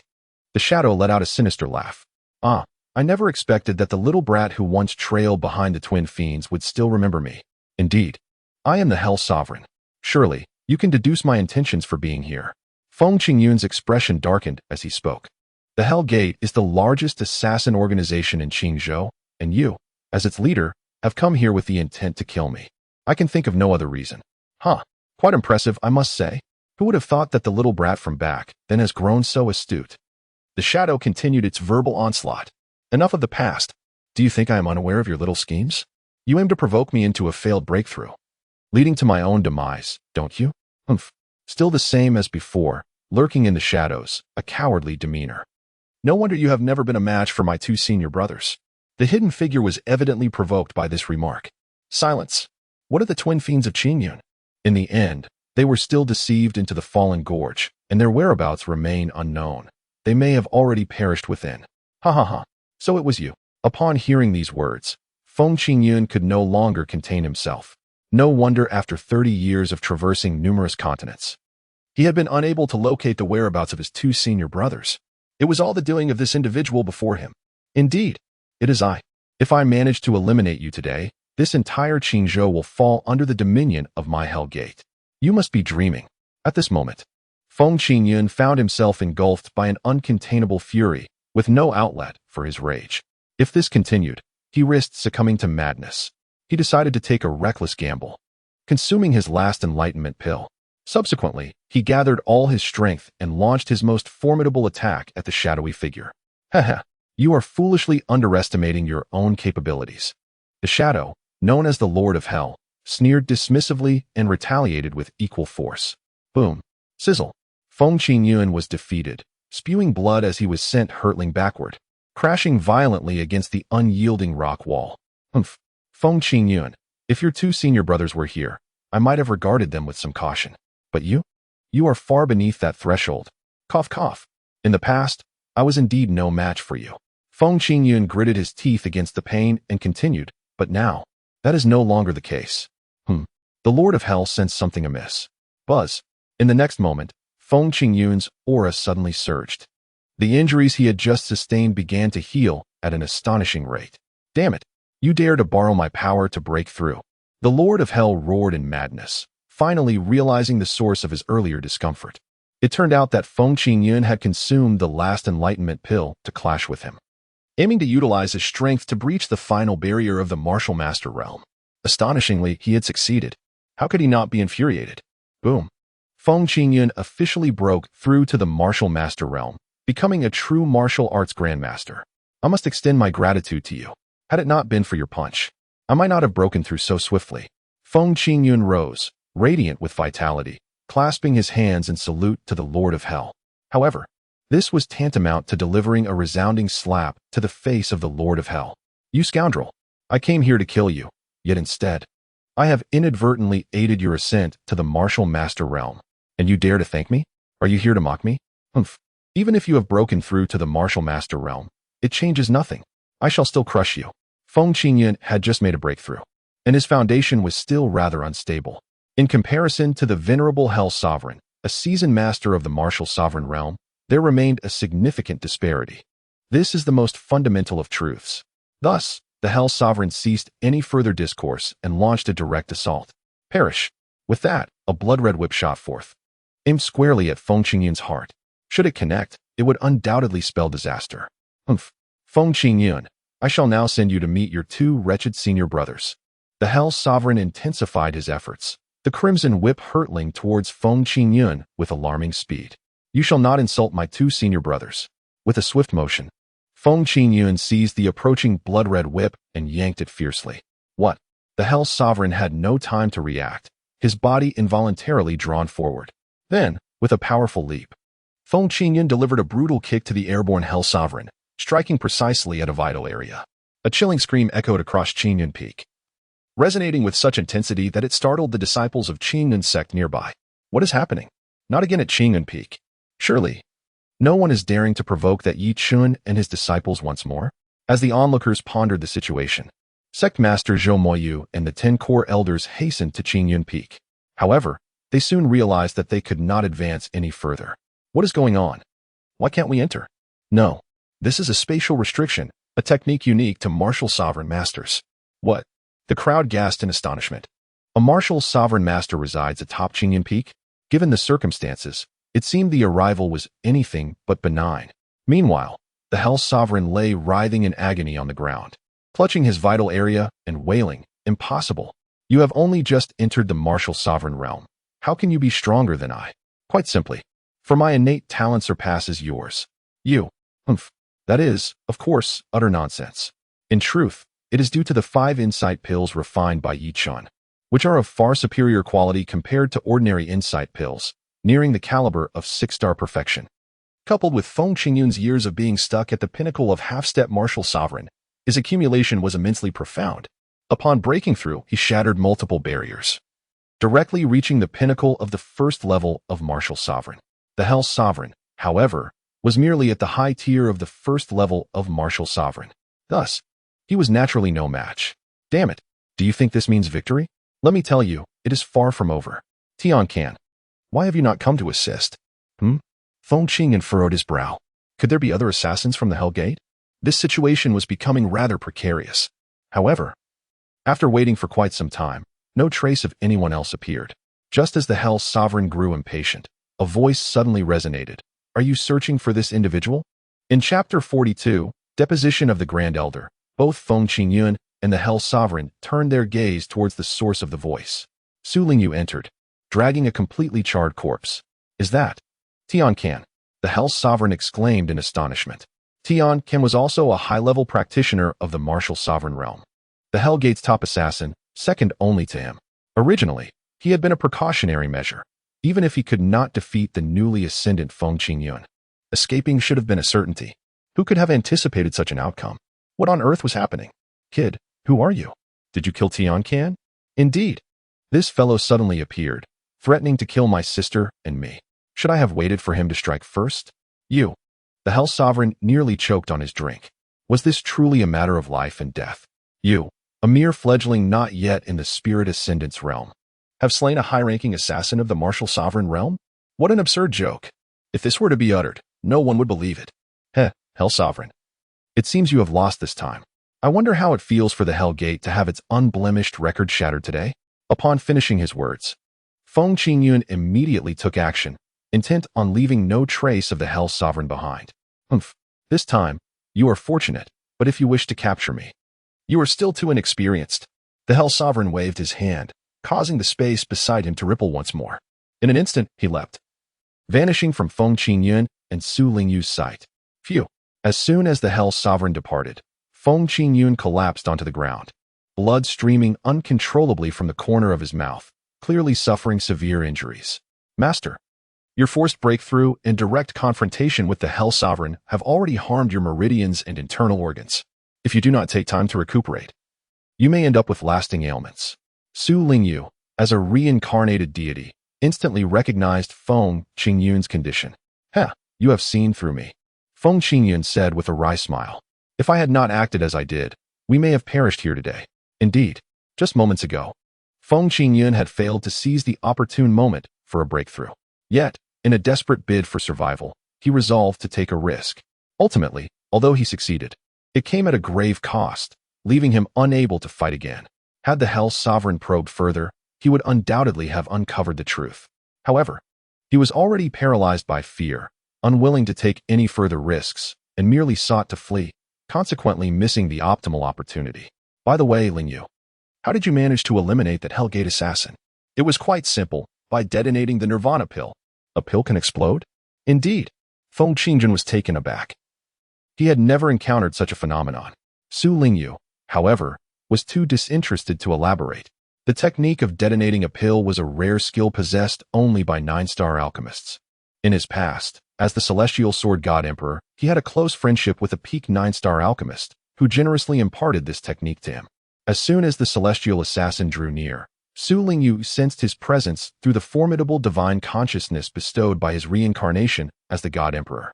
Without a moment's hesitation, he seized the remaining 2 Nirvana pills from Su Xilin's hand and hurled them towards the position of the celestial assassin, activating the self-detonation technique immediately. Boom. The 2 perfected 6-star Nirvana pills exploded, their power rivaling that of an all-out strike from an 8th-level martial sovereign.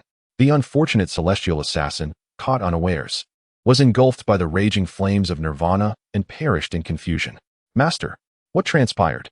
How did you sustain such injuries? Once the Hell Sovereign departed, the spatial restrictions surrounding Qingyun Peak naturally dissipated.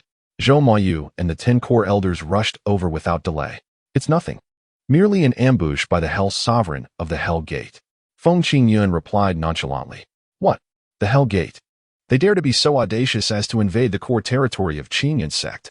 Zhou Mayu and the 10 core elders were furious. The Hell Gate was the common enemy of the entire Qingzhou and a mortal nemesis of the Qingyun sect. Now, They had the audacity to intrude so brazenly. It was tantamount to courting death. Moyu, immediately gather all the high-ranking members of the sect. I have a significant announcement to make. Yes, master.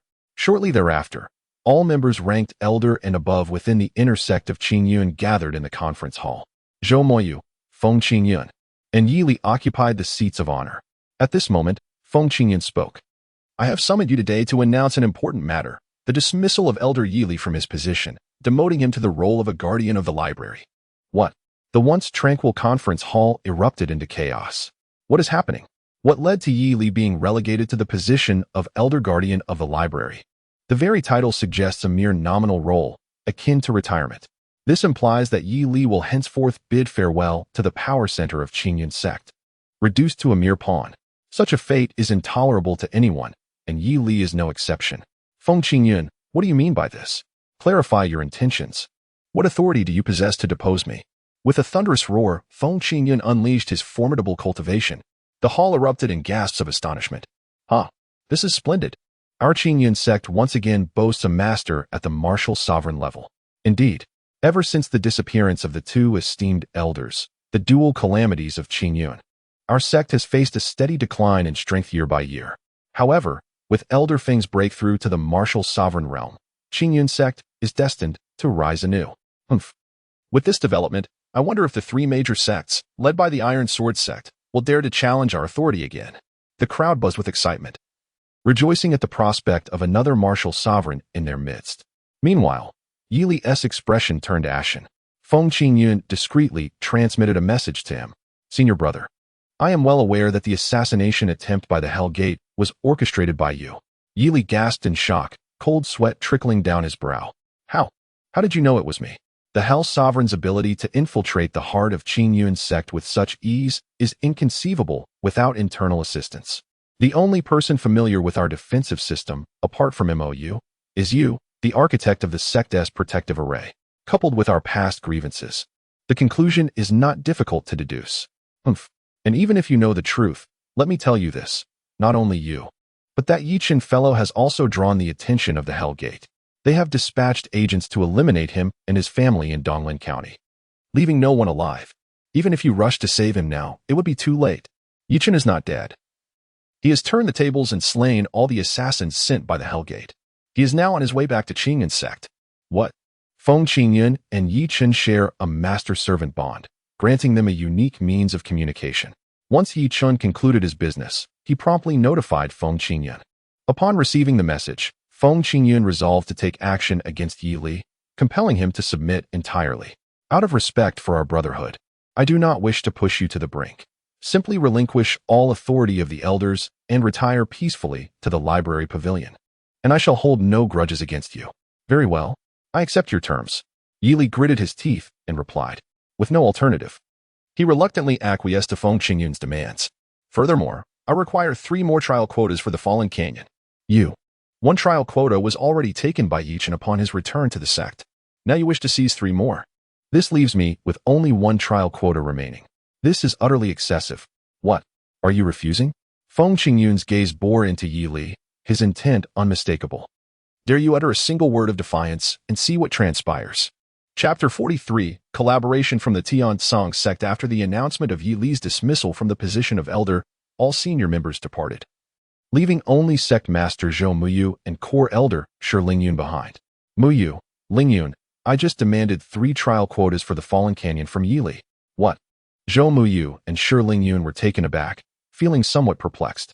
Each of the 3 major sects possessed 8 trial quotas for the Fallen Canyon, while Qingyun sect had 15. Among these 15 quotas, Zhou Muyu, Feng Qingyun, and Yi Li each held 5. Although Feng Qingyun had now acquired 4 quotas from Yi Li, ultimately, it was Qingyun's sect that stood to benefit. This hardly seemed significant. Feng Qingyun, perceiving their confusion, spoke up. The primary objective of this trial is no longer to cultivate the younger generation. What then? It is to fully search for the whereabouts of the 2 esteemed elders of the Qingyun twin demons. Zhou Muyu and Shi Lingyun gasped in astonishment. What was happening? How did the Fallen Canyon trial become entangled with the 2 esteemed elders? Feng Qingyun clarified their doubts once more. When the Hell Sovereign attempted to assassinate me, he confessed that he had lured the 2 elders into the Fallen Canyon years ago. Although their fates remain unknown, I still wish to make the effort to search for them. I hope you will support me in this endeavor. Rest assured, Master, both the senior sister and I will undoubtedly stand by your side. However, I am somewhat puzzled. The outer regions of the Fallen Canyon hold little allure for those of the martial sovereign realm. There is no need for you to take such risks. Unless Zhou Mayu and Shi Lingyun suddenly conceived a certain possibility, their expressions betraying an air of peculiarity. Feng Qingyan mirrored their sentiment, sighing softly. Indeed, as you have surmised. It is only within the depths of the Fallen Canyon that one finds such alluring temptation. Yet that place, it is not merely perilous for those of the martial sovereign realm. Even a martial king would find their fate severely compromised there. And you are well aware of the dispositions of your two esteemed masters, with their brawn overshadowing their intellect. The likelihood of them being deceived is nearly non-existent. It is hardly surprising that the Hell Sovereign could lure them into the inner sanctum of the Fallen Canyon. Zhou Mayu and Shi Lingyun could only shake their heads and offer a rueful smile. Their memories of those two masters indeed painted them as unreliable. To phrase it delicately, one might call them simple-minded. In truth, they were but two old rascals. Typically, the most vibrant locales were never devoid of their presence. Master, if the two elders truly ventured into the inner region, it would render the disciples' search during this trial rather futile. I would never permit them to search the inner region.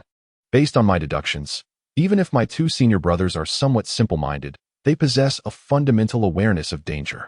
Should they sense something amiss, they would undoubtedly retreat swiftly. Even if they were ultimately ensnared or perished, it would likely occur near the periphery.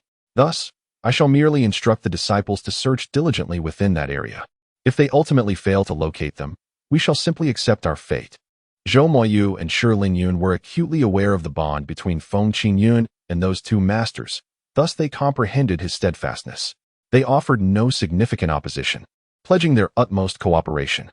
Very well, I understand, Master. Presently, our combined quotas total 14. I shall instruct my disciples to devote themselves fully to the search for our two masters. As for the quota held by Master Yili, let it be. This shall be my final act of leniency toward him. Should there be a next time, he shall have no one to blame but himself. Yili had repeatedly overstepped Feng Qingyun's boundaries, and he had relinquished all illusions regarding him. Indeed, Master. Meanwhile, after staying at the Yi family for several days, Chen prepared to return to the Qingyun sect. Chener, with your parents not by your side, you must take good care of yourself. I understand, Mother. You must also look after Father. His injuries should heal completely in a few days. Chen understood that Chen Wanrong was reluctant to see him go, so he had no choice but to change the subject. Yi Hongyu discerned the subtle thoughts of his son and couldn't help but chuckle while scolding him. Humph.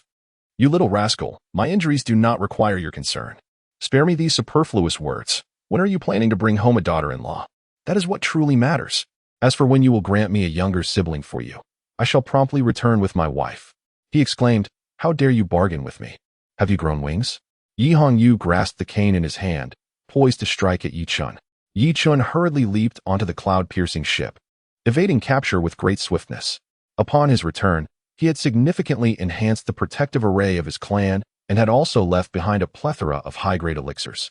Although the Yi family had suffered considerable losses, Yi Chen remained confident that with the resources he had preserved, they would endure.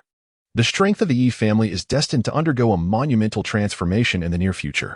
In the library of the Qingyun sect, Yili has served as the supervising elder for several days now. Accustomed to a life of power and privilege, he finds himself quite out of place. A number of young disciples from the Qingyun sect emerge from the library, stealing glances at Yili, their eyes filled with derision as they whisper amongst themselves. The content of their murmurs is all too evident to Yili, fueling his disdain for the two individuals responsible for his current predicament. Curse be you, Feng Qingyun and Yi Chen. You shall pay for this. Suddenly, Yili perceives a remarkable shift in the surrounding space, as if he were extricating himself from a parallel realm. Spatial isolation. Such a skill can only be wielded by those at the 5th level of the martial sovereign realm or above. Elder Yi, you possess keen insight to have discerned this.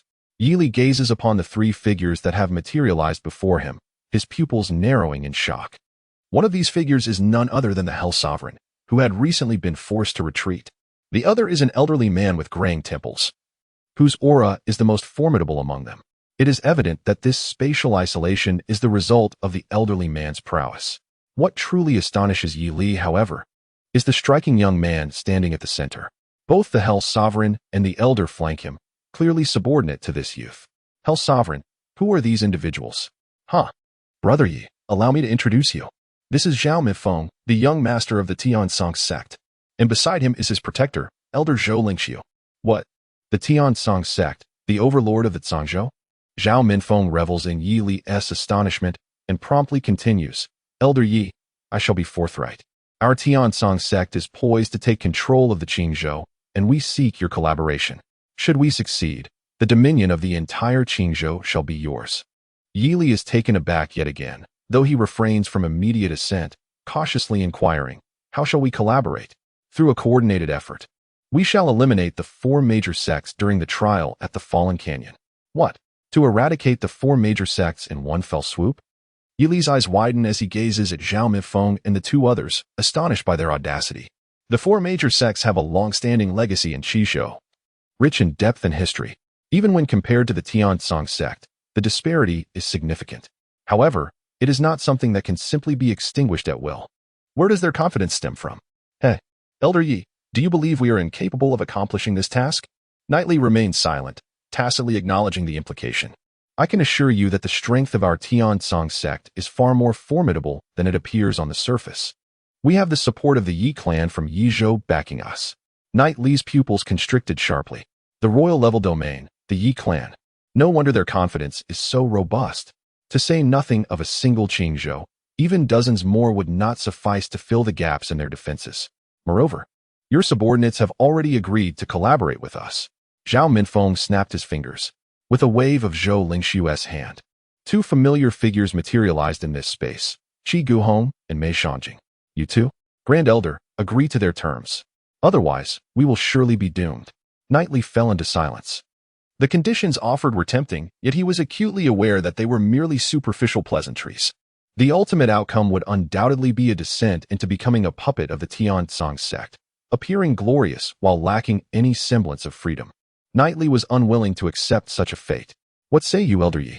Surely we can now discuss the matter of cooperation? Aye. Knightley was about to refuse when suddenly, a wave of excruciating pain coursed through his body. Dark purple blood gushed from the corners of his mouth, painting a grim picture as if he were on the brink of extinguishment. Grand Elder, what is wrong? Qi Guhong and Mei Shangjing rushed to assist Knightley. Do not touch him. Zhou Lingxiu's voice rang out, halting them. He has been afflicted by the ghostly poison of the underworld. If you touch him, you will be infected as well. What? Upon hearing this, Qi Guhong and Mei Shangjing quickly withdrew their hands, distancing themselves. This poison has had a latent period exceeding 3 days. Had it not been for your profound cultivation, you would likely have already met Yama. Do you know who administered this poison? After listening to Zhou Lingxiu's analysis, Knightley quickly thought of Yaowang Valley. Yi Chen, Feng Qingyun. It must have been those 2 rascals. I implore you, Elder Zhou, to save me. I will agree to all your demands. Hey, you were fortunate to dispel this poison. Apart from the antidote, it requires a strong practitioner of martial master level 1 or above to forcibly expel the toxins from your body. Upon finishing his words, Zhou Lingxiu began the process of detoxifying Yi Li. Yi Chen, Feng Qingyun, you will wait for me. This time, I shall not let you escape. In Qingzhou, at the Iron Sword City, the headquarters of the Iron Sword sect, the Supreme Elder Wu Xianling sat in the main seat. His mood tumultuous as he glanced at the subordinate reporting below. Have you found the Xiantai sword? In response to the Supreme Elder's inquiry, the subordinate reported that they had thoroughly searched the entirety of Iron Sword City but had yet to uncover the sword's whereabouts. Useless. Wu Xianling seethed with rage and sent him to his demise with a single palm strike. Curse it! Who has stolen our sect's cherished treasure, the Xiantai sword? On that day at Yaowang Valley, he had intended to wait for Yi Chun and Su Yanfeng to emerge before attempting to procure a comprehension pill. However, he was suddenly informed that the sect's sacred artifact, the Xiantai sword, had been stolen. Despite days of searching, they had yielded no results. This is intolerable. Without further ado, Wu Xianling returned to the Iron Sword sect, determined to seek the sword himself. Yet, 3 or 4 days had passed, and even after nearly dismantling the entire Iron Sword City, he remained empty-handed. If I discover who is responsible, I will flay their skin. Wu Xianling ground his teeth in frustration. You think you can flay my skin? Perhaps you are mistaken. Suddenly, a fiery red figure appeared in the hall. "Who are you?" Wu Xianling asked, his expression grave, for he sensed an unprecedented pressure emanating from this individual. "Humph." The newcomer merely scoffed, causing Wu Xianling to tumble from his seat, frothing at the mouth, trembling uncontrollably, as though struck by the conqueror's haki. "W are you?" he stammered, bewildered by such terrifying power. Not even the elite sects of the Nine Suns continent could hope to rival this presence. Jiuyang continent, Jiuyang medicine clan. What? The pinnacle of royal power has come to my humble Iron Sword sect for what purpose? Wu Xuanling's mind was in turmoil, akin to a stampede of wild horses. The fiery figure tossed a deep black iron sword towards Wu Xianling. "The Xian Tai sword. I return it to you. My only intention in stealing it was to lure you here for a meeting." Wu Xianling immediately rose, bowing respectfully. "What are your commands, esteemed one?" "My request is simple. During the trial at Fallen Canyon, capture the brother and sister of the Qingyun sect. The brother is named Su Lingyu, and the sister, Su Zining. Remember, they must be alive." Wu Xianling was taken aback. "It is them. Haha. What now? You have slain their parents and still wish to eradicate every trace?" No, esteemed one. Please do not misunderstand. I harbor no such intentions. Even if I did, I would never dare to confess. It is for the best that there are no such thoughts. Remember this. If the two siblings suffer even the slightest harm, the Iron Sword sect shall cease to exist. The crimson figure unleashed its formidable power, causing the entire hall to dissolve in an instant, leaving not a single remnant behind. Yes, I assure you, I shall not make any mistakes. Very well. I shall take my leave now. Once the trial concludes, I will return, and I hope to witness a satisfactory outcome. I bid you farewell, esteemed one. Oh, by the way, you have been afflicted by the venom of Netherworld ghost powder. When I attacked you earlier, I inadvertently neutralized it. So do take care in the future. With that, the crimson figure departed from the Iron Sword sect. Netherworld ghost powder? How could this be? Wu Xianling distinctly remembered administering it to Su Ziqing. How could it now be affecting him? Could it be? In the next moment, he immediately thought of Yi Chen, for even Su Yanfeng had knelt in desperation, pleading for Yi Chen's assistance. It is evident that this young man's alchemical prowess is indeed extraordinary, and it is hardly surprising that he could detect the poison array I had set. Damn it, that wretched boy. I shall rend you into 1,000 pieces. Chapter 45. Pinnacle of the second layer of spirit ascension a few hundred miles away from Qingyun sect. Yi Chen was aboard the cloud-piercing vessel, traversing swiftly through the skies. Ding! A new alert sounded. Ahead in the canyon, a high-level 7 stars formation has been set by the Celestial Tsang sect, intent on eliminating the host. What? Those scoundrels dare to conspire against me? They must be seeking death. Host. The adversary possesses formidable strength, and there may be additional ambushes. It is advised that you immediately take a detour. Avoid this trap. Yi Chen pondered for a moment and realized that the system was indeed correct. Not every pit requires a relentless struggle. Sometimes, it is perfectly acceptable to take a step back and relax. Very well. Let it be so. Yi Chen swiftly maneuvered the cloud-piercing ship, altering its course to navigate around the canyon ahead, hastening towards the Qingyun sect from the flank. Shortly after his departure, 2 figures emerged within the canyon, Zhao Mifeng and Zhou Lingxiu of the Tiansong sect. Damn it, that brat has escaped once more. Has he somehow detected the formation in advance? Zhao Minfeng pondered, a hint of reluctance evident in his thoughts. Unthinkable, young sect master. It is impossible for him to have discerned the existence of the formation. There must be some other reason for his sudden change in direction. Zhou Lingxiu clearly doubted Yi Chen's capability to uncover the formation's presence. Curse it. Why can't we simply go to the Qingyun sect and capture him directly? Last time at Yawang Valley, I specifically ordered that martial sovereign to lie in ambush, ensuring Su Ziling's safe return to Tiansong sect, while eliminating the others without hesitation. Who would have thought that the martial sovereign's sole ranking in Tiansong sect would shatter, indicating that he had perished? It nearly drove Zhao Minfeng to the brink of fury. Thus, their return to the Qingyun sect bore another purpose: to apprehend Su Ziling and eliminate Yi Chen. Zhao Minfeng had discovered that Su Ziling seemed quite fond of her youthful master, a fact he found utterly intolerable. You must not. The sect master issued a strict order before our departure, forbidding us from alarming the enemy. Otherwise, the consequences would be dire. This applies to you as well. Our current actions are already bordering on reckless, so I implore you, do not engage in any further indiscretions. Let us wait until the trial concludes. At that time, I believe the sect master will not impede your desires. Throughout the entirety of the Qingzhou region, the Tiansong sect was determined to succeed, thus necessitating absolute precision. Should Zhao Minfeng proceed with his brash conduct, it would undoubtedly raise the vigilance of powerful factions like the Qingyan sect. If they were to uncover any clues and prepare in advance, even if they could seize Qingzhou later, it would surely consume significant time.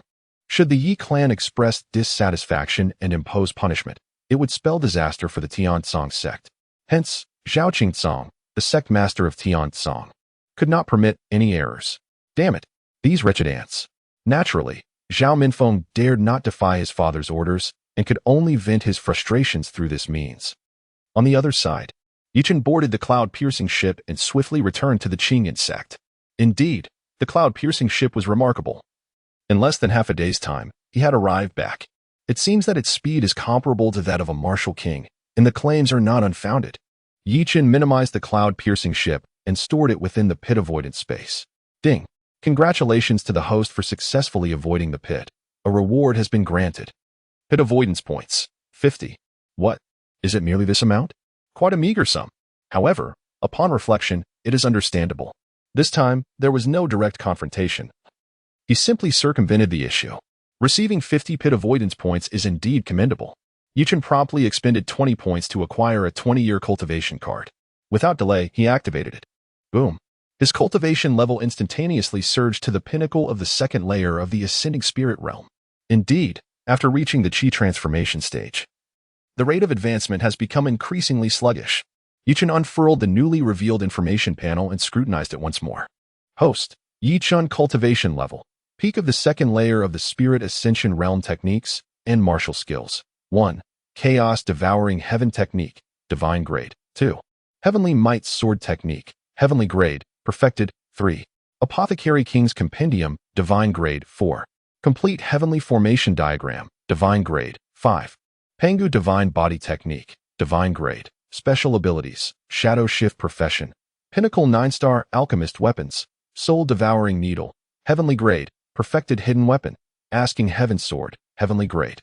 Perfected profession, pinnacle 9-star alchemist, pinnacle 9-star formation master concept, supreme sword intent, minor achievement, major achievement, perfection. Supreme, bloodline, chaos divine bloodline, divine grade. Pitfall avoidance points, 30 pitfall success reward. Exhausted invincible summon of strong beings, Qiyun Daojun, Feng Qingyun. Peak of the first layer of martial sovereign realm disciples. Su Lingyu, reincarnation of the heavenly sword divine emperor. Su Zining transport, cloud penetrating ship Feng Qingyun successfully broke through to the martial sovereign realm, becoming one of Yi Chen's vital forces. Subsequently, Yi Chen arrived at Qingyun Peak. Master, you have returned.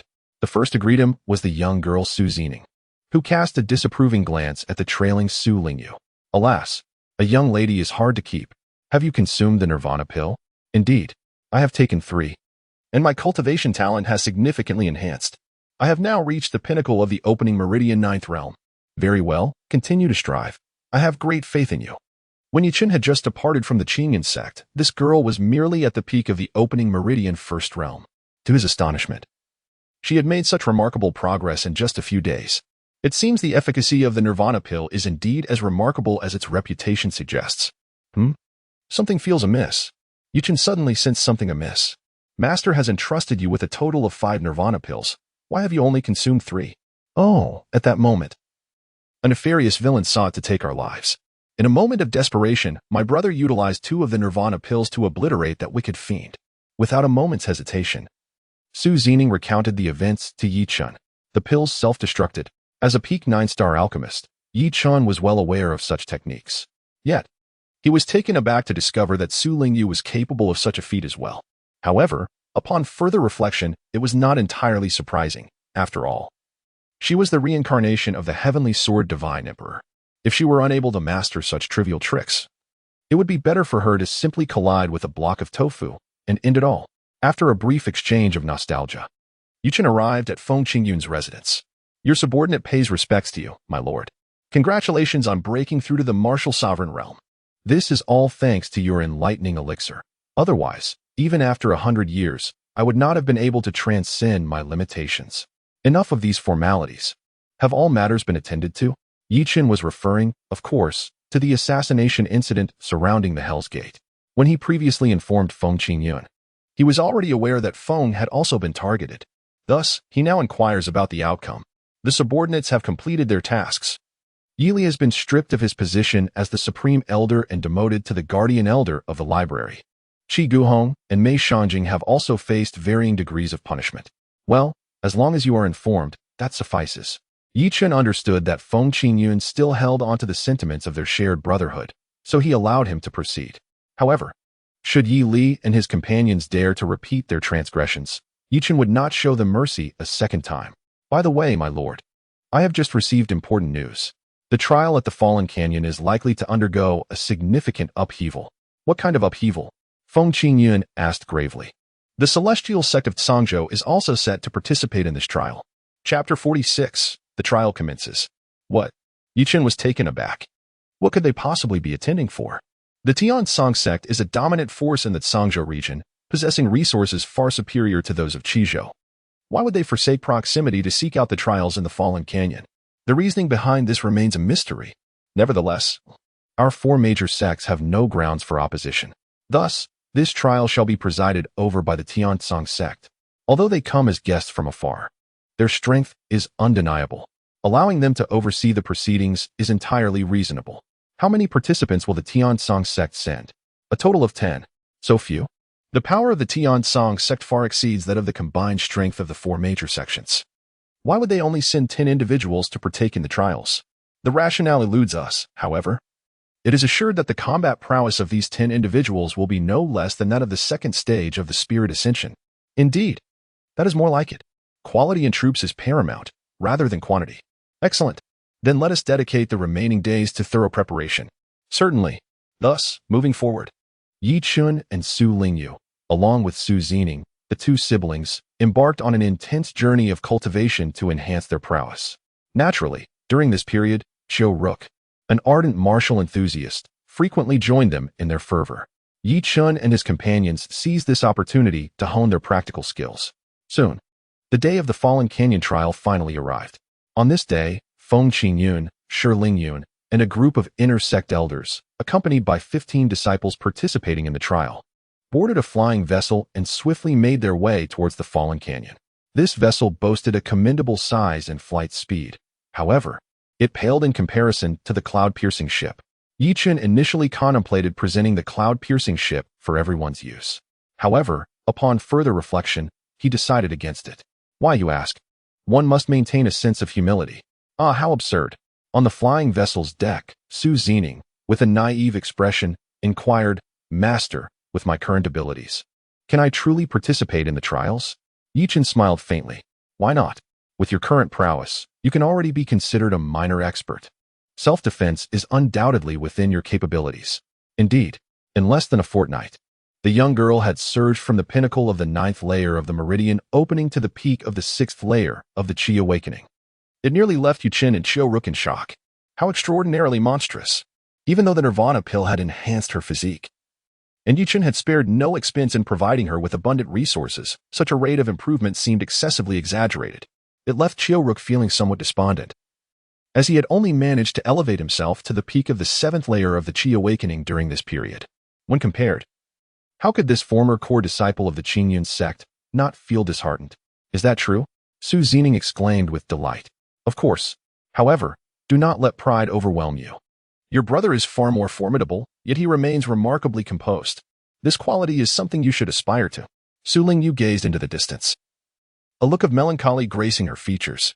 Alas, I had hoped to restore myself to the Unity realm. Yet, I find myself only at the pinnacle of the 3rd layer of the Spirit Ascension. It appears that this region of Qingzhou is still too rudimentary, hindering my recovery. After obtaining that artifact in the Fallen Gorge trial, I must swiftly venture to a more advanced domain. At that moment, Feng Qingyun suddenly announced, We have arrived. Upon hearing this, everyone immediately lifted their eyes. The sight before them left them utterly astonished. In a picturesque clearing surrounded by misty mountains, there lay a terrifying gorge, ominous and starkly contrasting with the serene surroundings. Within the gorge, a dense black fog obscured all visibility. Feng Qingyun observed the expressions of the crowd and patiently elucidated. The Fallen Gorge is said to be an ancient battlefield from the era of the Great War between humans and demons. Here, the Divine Emperor of Humanity and the Demon Emperor engaged in an exceedingly protracted and brutal conflict. Many powerful beings from the human race and esteemed demon lords perished here. Hence the name. Oh, so that is the case, the others exclaimed, their faces reflecting admiration. The ancient demon scourge was rampant. Had it not been for the emergence of the 4 divine emperors who saved humanity from peril, perhaps they would have long ceased to exist. Although the malevolent energy within had diminished considerably after thousands of years of purification, the internal regions remained exceedingly treacherous. So the area for your trial is confined to the outer zone. Do not cross the boundaries, understood? Everyone nodded in agreement. However, they were already well aware of the true purpose of this trial. The reason they refrained from speaking openly was merely due to the fear of eavesdropping. Putting on a facade for appearances, Sake. Very well, let us descend. Chen and his companions followed Feng Qingyun and Shilingyun, leaping gracefully to the entrance of the gorge. The members of Tiansong sect and the other 3 major sects had been waiting for quite some time. As soon as Elder Wu Xinling from Iron Sword sect arrived, he pointed an accusatory finger at Feng Qingyun, demanding an explanation. Humph. The Qingyun sect certainly has an inflated sense of self-importance. How could you keep us waiting for so long? Do you not regard Tiansong sect at all? Unfazed, Feng Qingyun swiftly retorted. The dignitaries of Tiansong sect have yet to voice their opinions. Elder Wu, why the fervor? Do you not feel you are overstepping your bounds? Wu Xinling found himself momentarily speechless, at a loss for a counter-argument. Enough. Everyone is present now. Let us commence with the announcement of the rules. The leader from Tiansong sect was none other than Elder Zhou Lingxiu. He stepped to the center and proclaimed, "The trial of the Fallen Gorge aims to seek out 3 types of celestial meteorites. These meteorites are categorized by color: red, purple, and blue. The red meteorite is worth 2 points. The purple 5 points, and the blue 10 points. The top 3 scorers will receive generous rewards. The designated area is the outskirts of the gorge. Do not venture into the inner regions, for we will not be responsible should any mishap occur. You may seize meteorites from others, but do not take lives, otherwise you shall be disqualified from the trial." Elder Zhou paused, casting a glance at the assembled crowd before continuing. Within the Fallen Gorge, not only must you guard against the competition, but you must also confront the many magical beasts lurking within. Therefore, exercise utmost caution. Now, let the trial begin. Good luck to you all. Enter the gorge. With that, all participants began to enter the gorge in succession. Among them, several individuals fixated on Yi Chen's team, their thoughts shrouded in secrecy. Elder Yili had instructed that if the opportunity arose, they must eliminate Yi Chen first. Should I follow him discreetly? Wu Xinling had issued orders. Su Lingyu and Su Zining were to capture him alive, without inflicting any harm. Yi Chen, I, Song Jiao, am coming for you. This time, I shall not let you escape. Remember, once we enter the gorge, we shall act separately, each for ourselves. Allowing this group of Qingzhou ants to witness the terrifying strength of our Tiansong sect. On the opposite side of the gorge, 10 assassins from Hellgate entered the depths of the gorge in an orderly fashion. The formations of Tiansong sect were indeed formidable. They had truly discovered another entrance. Enough chatter. Quickly proceed inside and annihilate the other trial participants alongside those from Tiansong sect. Leave no one spared. Yes. Chapter 47. Human, you seek death. Buzz. As soon as they entered the gorge, Yi Chen found himself alone in an expansive meadow, devoid of any company. To his astonishment, the entrance revealed a teleportation array. Everyone had been separated and transported to different locations. This was dire. He held no concern for the others. His primary worry was for Su Zining. As a young girl, she would struggle to survive in such a perilous environment. No, he must find her immediately. Yi Chen immediately activated the formidable divine consciousness of the Chaos Divine Vein, sensing Su Zining's aura. It wasn't long before he exclaimed, "Over there."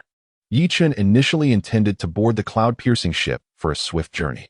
However, to his astonishment, upon retrieving it, he discovered that it could not enlarge. Was this space devoid of the capacity to accommodate transportation treasures? Cursed fate. Of all times for this to happen, there was no alternative. Yi Chen could only access the pitfall market in search of a suitable substitute. Ah, he found it. The Lingbo Weibu, a celestial-level perfected body technique. The cost to avoid pitfalls is 30 points. This shall suffice. Yi Chen immediately chose to make a purchase, Ding. Congratulations to the host for spending 30 avoidance points to acquire the celestial-level perfected martial technique, the ethereal wave steps. Chen immediately continued his journey while simultaneously cultivating. The formidable spiritual power of the chaos divine vein enabled him to accomplish this with ease. Before long, Chen had completed his cultivation. His speed instantly surged 1,000-fold. Whoosh! Like a flash of lightning, he raced towards Su Zining's position. Help! Don't come any closer. At that moment, Su Zining was frantically evading, her demeanor utterly disheveled. Behind her, two enormous black bears relentlessly pursued her, evidently considering Su Zining as their next meal. As Chen arrived, he beheld a remarkable scene. Two formidable earth demon bears of the 4th star and 3rd tier were relentlessly pursuing Su Zining. The classification of magical beasts spans from 1 to 9 stars, with each star further divided into 9 tiers. These colossal bears, equivalent to the initial stage of a human cultivator in the 3rd realm of spirit ascension, possessed a true combat prowess comparable to that of a warrior in the 4th realm of spirit ascension. Chen gazed at Su Zining, who was fleeing in a state of disarray, and could not help but shake his head with a wry smile. Her luck, it seemed, was remarkably unfortunate. Thus, Chen immediately soared forward, blocking the path of the two monstrous bears. "Master, have you come to rescue me?" Upon seeing Chen's arrival, Su Zining instantly felt at ease and joyfully approached, eager to fight alongside him. "Stay right there. I can handle these two beasts alone." "Yes." The young girl obediently nodded and moved to a nearby stone platform, sitting down to watch with keen interest. "Humans, if you know what's good for you, keep your distance. Once we have our fill, we'll deal with you." The 4-star magical beasts were already capable of human speech, though their eloquence left much to be desired. "No, I'm quite hungry myself. How about I consume you first, and we can discuss other matters afterward? You dare to threaten my disciple? I want to hold back. Human, you are courting death. It is you who seeks your own demise." Chen ceased his idle chatter and drew forth the sword of Heaven's inquiry, channeling his full power. He had ascended to the pinnacle of the 4th layer of spirit ascension during this period. With the Heavenly Might sword technique, he unleashed the God-slaying strike, Supreme Sword Intent. His most formidable attack was released with a thunderous roar. The two earth demonic bears had no time to react before being cleaved in two by a single stroke. "Wow, Master is so mighty. Master is truly amazing." Su Zining exclaimed joyfully, dancing with delight as though she were the one who had vanquished the earth demonic bears. "Stop grinning foolishly and tell me, how did we encounter these two demonic bears?" Chen was perplexed.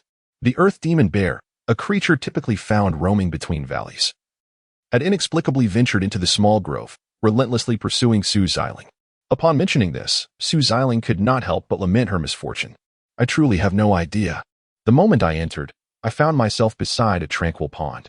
I intended merely to wash my face and tidy myself up, but suddenly, these two colossal beasts sprang forth from the water without warning and charged directly at me. I had no choice but to flee for my life. Take me to that pond." "All right." Just as Su Ziling was about to lead the way, Chen promptly called out to her, "Wait a moment."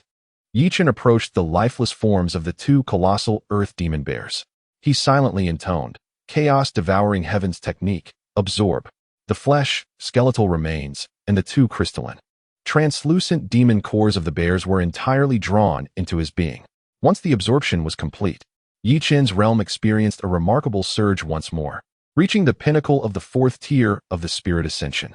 Subsequently, he ascended to the apex of the 5th tier and then to the mid-stage of the 6th tier.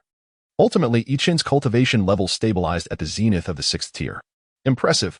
It is no wonder, for he is a formidable 4-star, 3rd-grade magical beast, possessing spiritual energy that is truly unparalleled among resources, worthy of comparison to none. It is essential to understand. In less than half a month, Chen has directly absorbed 1/3 of the annual resource income of the Qing insect. This has only elevated him by 2 realms. Such an accomplishment, now achievable merely by utilizing the corpses of 2 earth demon bears, is nothing short of remarkable.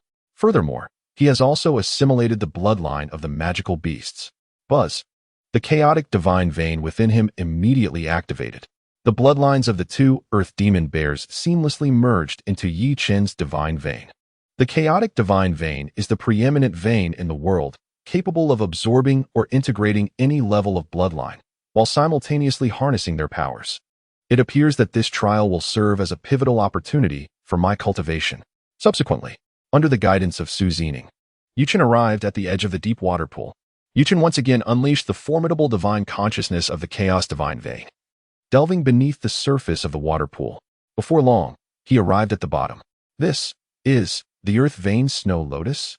Through his divine perception, Chen was astonished to discover that at the bottom of the tranquil pool stood a solitary ice-blue snow lotus. This remarkable flower was none other than the legendary 7-star sacred herb, the earth vein snow lotus. Its most extraordinary ability lies in its power to purify an entire region's soil and water, transforming it into a sacred sanctuary for cultivation, agriculture, and habitation. Furthermore, the earth vein snow lotus serves as the nemesis to many formidable array formations. By merely bringing the snow lotus near these restrictive formations, one could effortlessly erode their powerful sealing capabilities, rendering them utterly useless. To encounter such a miraculous treasure in this place was beyond imagination. It must be obtained at all costs. Chen immediately attempted to approach the earth vein snow lotus with his spiritual consciousness. However, the lotus had developed a semblance of sentience and seemed to be frightened, retreating several steps. This is not good. The earth vein snow lotus is unfamiliar with my spiritual consciousness. It does not dare to come near me. What should I do? Chen was suddenly struck by inspiration. Of course, the power of the earth demon bear's bloodline. The two earth demon bears had coexisted with this earth vein snow lotus for a considerable time, so it should not reject it. It would work. Indeed, when Chen transformed the chaos divine vein into the bloodline of the earth demon bear, the earth vein snow lotus immediately rushed forward joyfully, as if it had encountered a long-lost relative, proving impossible to drive away. Thus, it unfolded. Chen successfully acquired the 7 stars sacred herb, the earth vein snow lotus. Chapter 48. Why should we save you? After securing the earth vein snow lotus, Chen and Su Xiling continued their journey. According to Feng Qingyun, his 2 senior brothers, the revered elders of the Qingyun twin fiends, should be located at the junction of the outskirts in the interior of the Fallen Canyon. However, the expanse here is vast, conservatively estimated to encompass an area equivalent to hundreds of football fields. How on earth am I supposed to begin my search? Never mind. We'll take it one step at a time. Suddenly, Su Xiling pointed at several purple stones ahead and inquired, Master, do you think these might be meteorites? Chen stepped forward and picked up those stones, observing them carefully for a moment. Indeed, these are the purple celestial meteors. I didn't expect to find them so soon. The little girl is quite fortunate. Ning is truly remarkable, living up to her master's little lucky star title. Chen could not help but pinch the little girl's cherubic face. Su Ning was startled by this unexpected gesture, her delicate visage instantly flushed, resembling a ripe peach. What happened? Why is your face so crimson? Chen felt somewhat bewildered. Wasn't it merely a gentle pinch on her cheek? Was such an exaggerated reaction truly necessary? Such affectionate gestures from an elder brother to his younger sister were entirely commonplace. No, it's nothing. Su Ning resembled a startled little rabbit. She lost her balance and nearly fell. Fortunately, Chen was quick-witted and caught her with steady hands. However, the sensation was rather peculiar. Chen instinctively tightened his grip. Su Ning's body went limp, collapsing directly into Chen's embrace. Her complexion deepened to a shade of crimson, akin to a perfectly ripe red apple, radiant and alluring. Master, I find myself unable to move, she exclaimed. This is far too overwhelming. Chen, feeling helpless, could only skillfully employ the abilities of a peak 9-star alchemist to puncture several acupoints of Su's Ziqing. After a brief period of channeling spiritual energy, the young girl was able to rise and walk freely. Hurry. We must swiftly locate the precise whereabouts of the 2 esteemed elders. Additionally, we need to gather your brother and the others. For some unknown reason, Chen had an inkling that this trial was far more complex than it appeared on the surface. Therefore, it was prudent to swiftly gather everyone together and act in unison. Su Ning, with her head bowed, trailed behind Chen, pressing onward. Was Master earlier behavior intentional? If so, why did he refrain from taking advantage of the moment to tease me? Does he truly not harbor any feelings for me? Alas, what am I pondering? How embarrassing. Chen and Su Ning searched diligently, yet found naught. Just as despair began to envelop them, they suddenly heard a piercing scream emanating from ahead. Let us go investigate. Chen, accompanied by Su Ning, executed the graceful technique of Lingbo Weibu. Swiftly approaching the source of the sound, they concealed themselves behind a grand tree, meticulously observing the unfolding scene below. It appeared to be members of the Iron Sword sect and the Sky Eagle sect. The Iron Sword sect, the Sky Eagle sect, and the Mysterious Cloud sect constituted the three most formidable sects in Qingzhou, aside from the Qingyan sect. Among them, the Iron Sword sect held the highest prestige, with the other two sects often looking to it for guidance. Currently, beneath the tree, 3 individuals were present, one from the Iron Sword sect and the other 2 from the Sky Eagle sect. They were being relentlessly pursued by 3 ninth-tier magical beasts of the caliber. At that moment, the disciple from the Iron Sword sect spotted Yi Chen and Su Zining hiding in the tree. "Hey, you must be from the Qingyan sect. Hurry and save us," he implored. "Why should we come to your aid? Besides, we are facing 3 ninth-tier magical beasts. We stand no chance against them." Yi Chen would never stoop to concern himself with such trivial matters. He had witnessed too much in his previous life on Blue Star and had no desire to relive such melodramatic narratives in this fantastical realm. "Brothers, wait a moment. I possess intelligence regarding other trial disciples of your Qingyan sect. They are currently in peril, surrounded by a horde of ferocious beasts, their lives hanging by a thread." "What? Is this truly the case? Then it is an entirely different matter." Whoosh. Yi Chen once again employed the graceful steps of the Lingbo to swiftly arrive before the trio. Drawing forth the Wenyang sword, he bellowed a powerful command. "Kill Goddess Blade."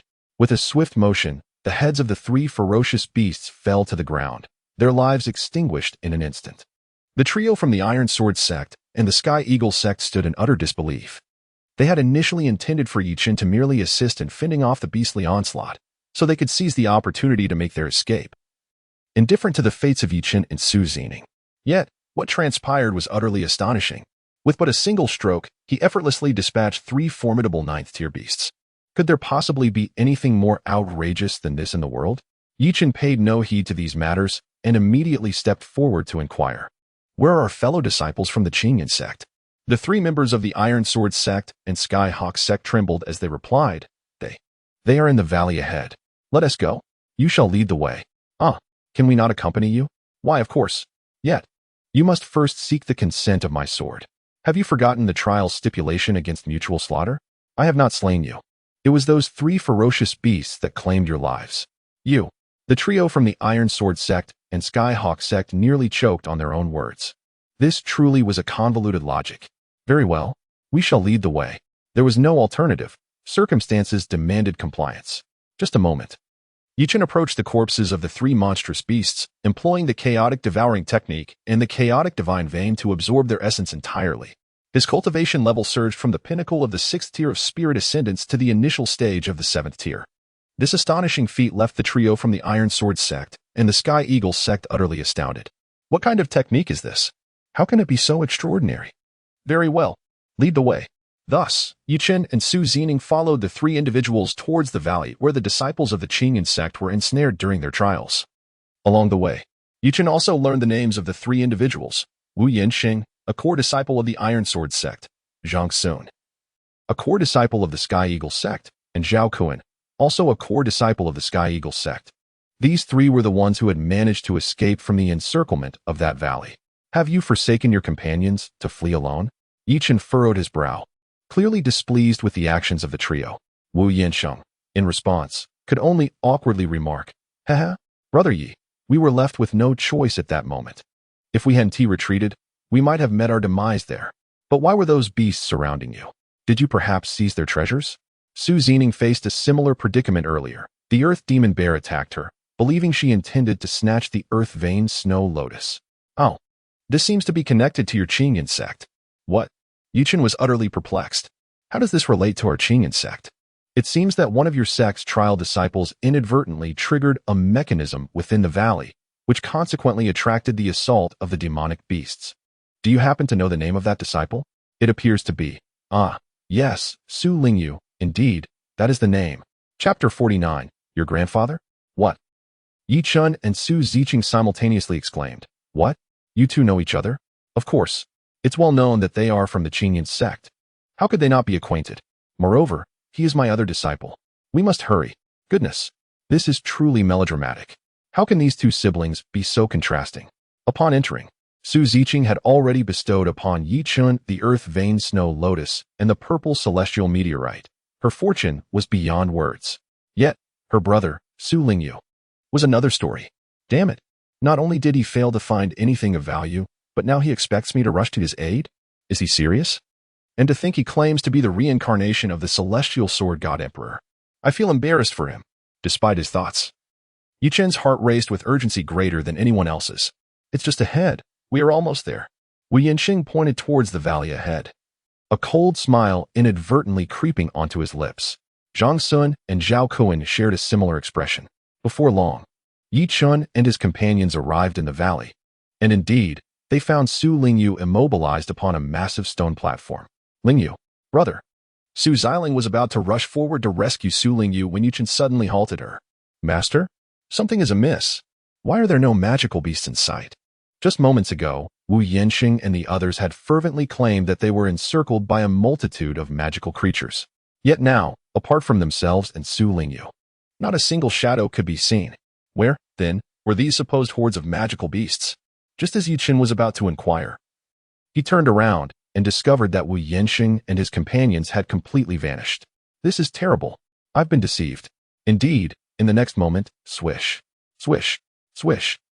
Countless figures suddenly emerged, encircling the entire valley. Ha ha! Yi Chun, Su Lingyu, and Su Xiling, you shall not escape today. At this moment, 3 individuals stepped forward from the group. It's you. Precisely. Yi Chen, did you ever anticipate this? These 3 were none other than the recently vanished Wu Yanqing, Zhang Sun, and Zhao Kuan. Behind them trailed 21 others, making a total of 24. In this trial, Tian Song sect contributed 10 members, Qing Yun sect 15.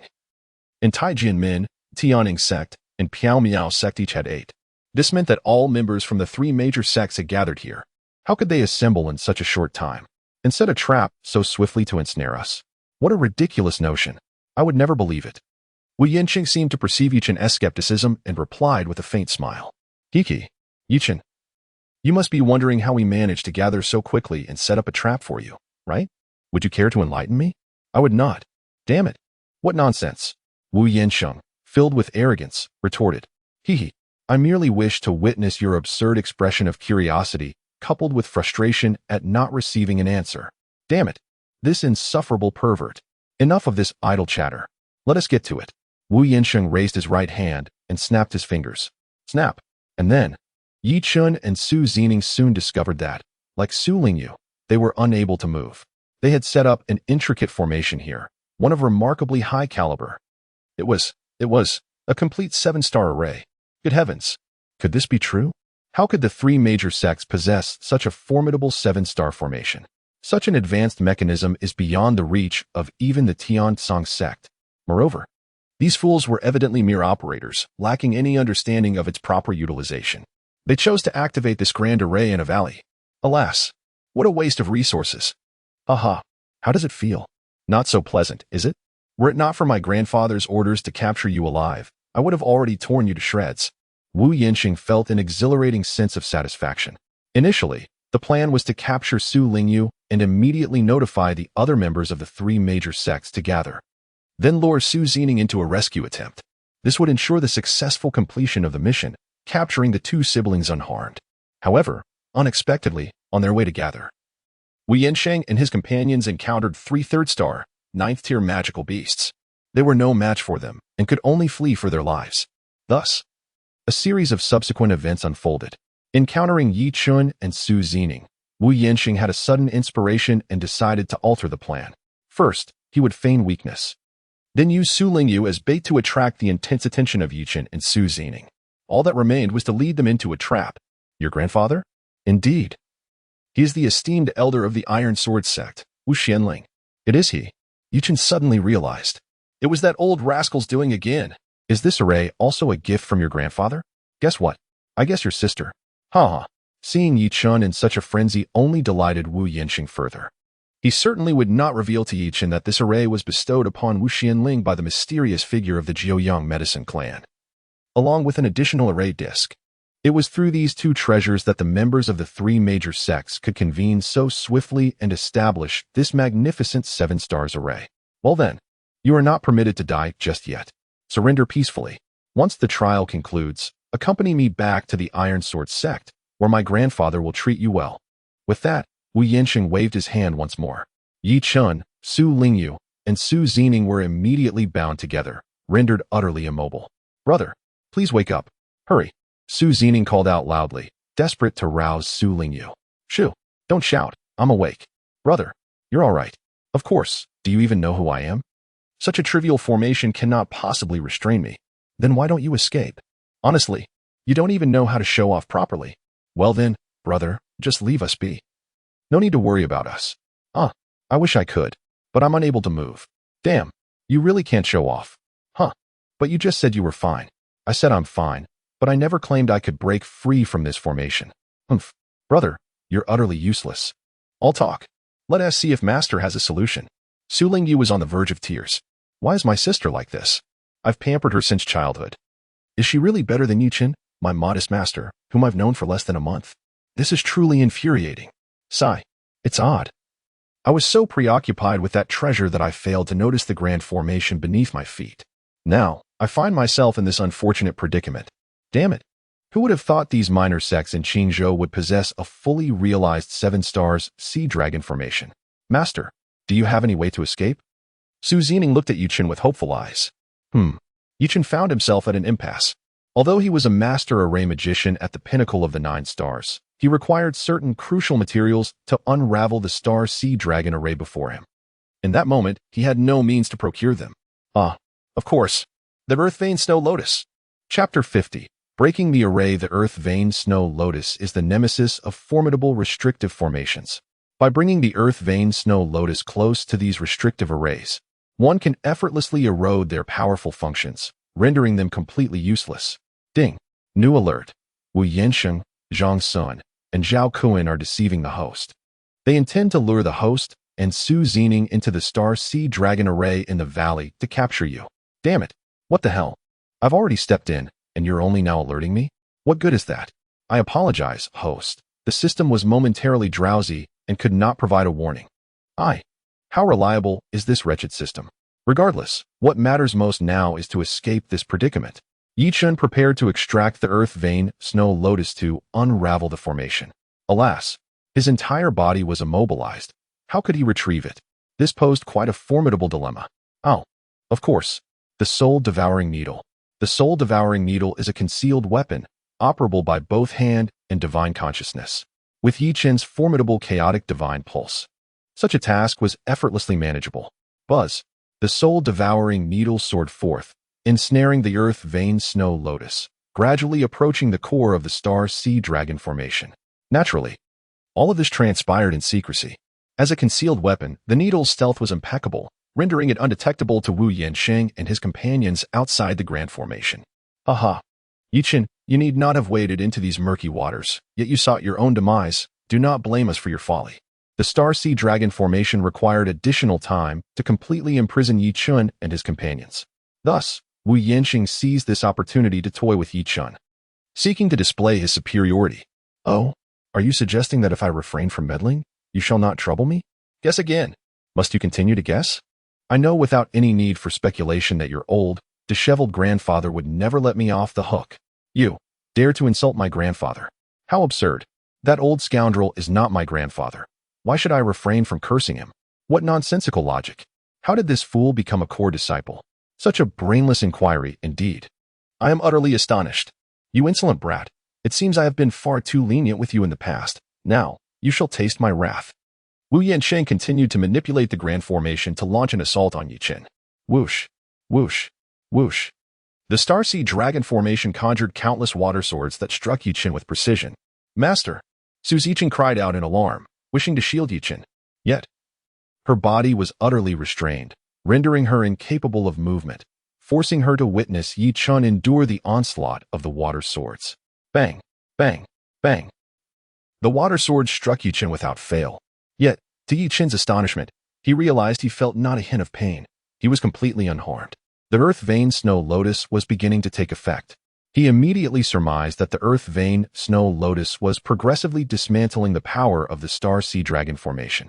He was certain that soon they would be able to escape unharmed. It seemed he must buy a little more time. Thus, Chen feigned great agony, howling desperately. Su Zicheng's heart ached even more upon seeing this. She longed to rush forth and shield Chen from all harm. Wu Yansheng laughed triumphantly. Ha ha ha. Chen, How does it feel to recognize this young masteress prowess? You are impressive. You are remarkable. However, I still have a matter that I do not quite comprehend. Why is it that you must capture us alive? Is it possible that that old scoundrel Wu Xianling has experienced a pang of conscience? Is he seeking to make amends for the annihilation of the Su family? Yi Chen forced a trickle of blood from the corner of his mouth, feigning grave injury, while simultaneously redirecting Wu Yanqing's attention with his words. Humph. The Su family deserved their fate. After all, they defied our Iron Sword sect. Ultimately, they even allowed 2 of their wretched offspring to escape. They should have perished long ago. By uttering these words, Wu Yanqing tacitly acknowledged the annihilation of the Su family by the Iron Sword sect. The representatives from the other 2 major sects showed no surprise, as they likely already knew the truth of that fateful event. Indeed, such occurrences are hardly novel among prominent sections. Speaking of which, I recall hearing from the elders within our sect about how, after the Su family was eradicated, their corpses were left to be sunbaked for 3 days and nights, ultimately being chopped into pieces and fed to dogs. Just thinking about it is exhilarating. As for those families that had ties with the Su family, they too would not find reprieve. The men would have their cultivation stripped and be relegated to slavery, doomed to a life of servitude. The women would similarly have their powers taken away, sold to brothels as courtesans, spending the remainder of their lives using their bodies to procure resources for our Iron Sword sect. Do you think such a scheme is brilliant? The more Wu Yanqing spoke, the more animated and self-satisfied he became. Unbeknownst to him, Su Lingyu and Su Zining's faces had turned a deep shade of fury, their eyes ablaze with a crimson intensity, wishing fervently to rush out and rend him limb from limb. How despicable! Such cruel acts, and the Iron Sword sect dares to commit them. A sect like this has no justification for existence. Yi Chen immediately resolved that after the trial concluded, he would annihilate the Iron Sword sect. Since you have already descended to such depths, why not seize the opportunity to eliminate Su Lingyu and Su Ziqing now? This is not for you to know. I certainly will not divulge it. It appears that there are some hidden secrets within this matter. What could they be? Enough of this idle chatter. You shall now obediently accompany us.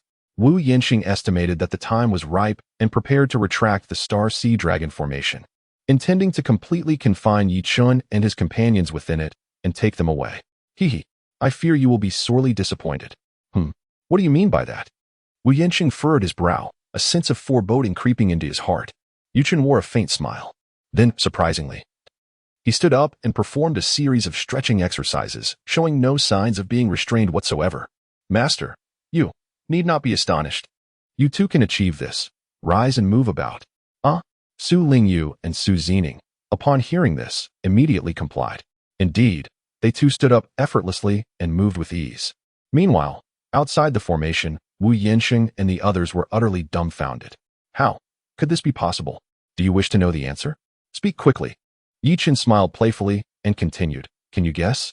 You are using their own methods against them. This time, Wu Yanqing has truly lifted a stone only to drop it on his own foot. Bastard. In that case, you shall lie down once more. Wu Yanqing prepared to manipulate the grand formation, aiming to imprison Yi Chen and the others. He chuckled softly. Yi Chen scoffed disdainfully.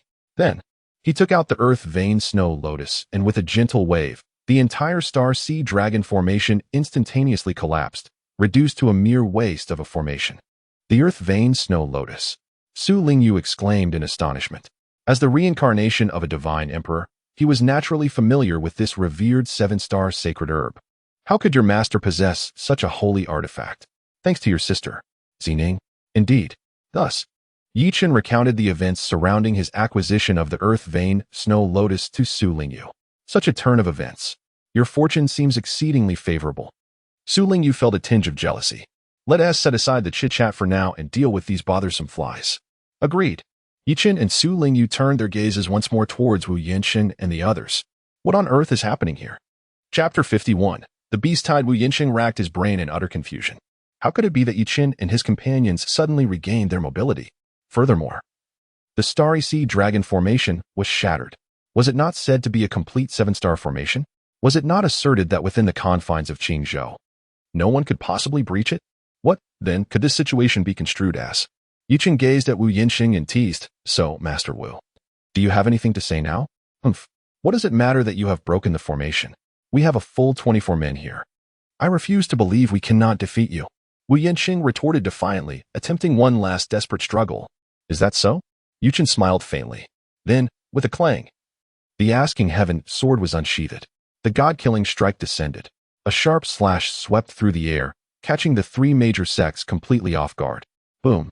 In the aftermath of the blade's glow, a chorus of wails erupted. Although these individuals were core disciples of their respective sects, their highest cultivation level barely reached the initial stage of the 6th layer of Qi transformation. Against Chen, they were utterly powerless. Witnessing the fallen figures, Wu Yanqing was momentarily rendered speechless. He and a few fellow disciples from the Iron Sword sect had managed to react just in time, narrowly avoiding Chen's deadly strike. Yet, at this moment, he was already paralyzed with fear. What manner of monster is this? How could he possess such formidable power? One sword strike rendered a team of nearly 20 individuals completely devoid of combat capability. Is this something a mere human can achieve? Ling Yu and Ning. For the deep-seated blood feud of your Su family, let us first collect some interest. Excellent.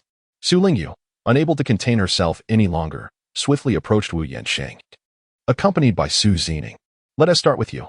Su Lingyu unleashed her supreme sword intent, severing Wu Yanqing's right arm with a single stroke. Wu Yanqing let out a heart-wrenching scream, desperately retreating in an attempt to escape Su Lingyu's range of attack. Brother, let me handle this. Su Zining, shedding her previous innocence and kindness, revealed a fierce gaze, and with a sword, she too struck down Wu Yanqing's other arm. Wu Yanqing screamed again, collapsing to his knees, blood pouring forth uncontrollably. If this continued, he would soon succumb to death from excessive blood loss. Please, stop torturing me. Just end it swiftly. Kill me with a single sword, Wu Yanqing pleaded in agony. Compared to what your grandfather has done to our Su family, this pain of yours is nothing.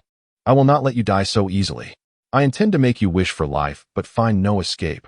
Wish for death, but cannot attain it. Su Zining declared, continuing with another strike, carving away a piece of flesh from Wu Yanqing's body. This time, he could not even muster a scream before succumbing to unconsciousness. The other disciples of the Iron Sword sect were utterly stunned. They could hardly fathom that a girl in her teens could be so ruthlessly cruel, refusing to grant even a desire for death, opting instead to torment her opponent piece by piece. Zining, enough? Stop. Su Lingyu furrowed her brow and swiftly rendered Su Zining unconscious with a precise strike. Subsequently, she unleashed the supreme sword intent, mercilessly vanquishing Wu Yanqing. The remaining disciples of the Iron Sword sect, along with those who were gravely injured.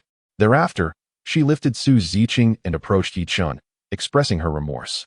Master, I wish to shield my sister from being clouded by hatred. No, you have acted rightly.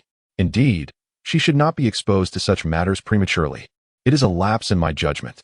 Chen had truly not anticipated that Su Zining would react so intensely.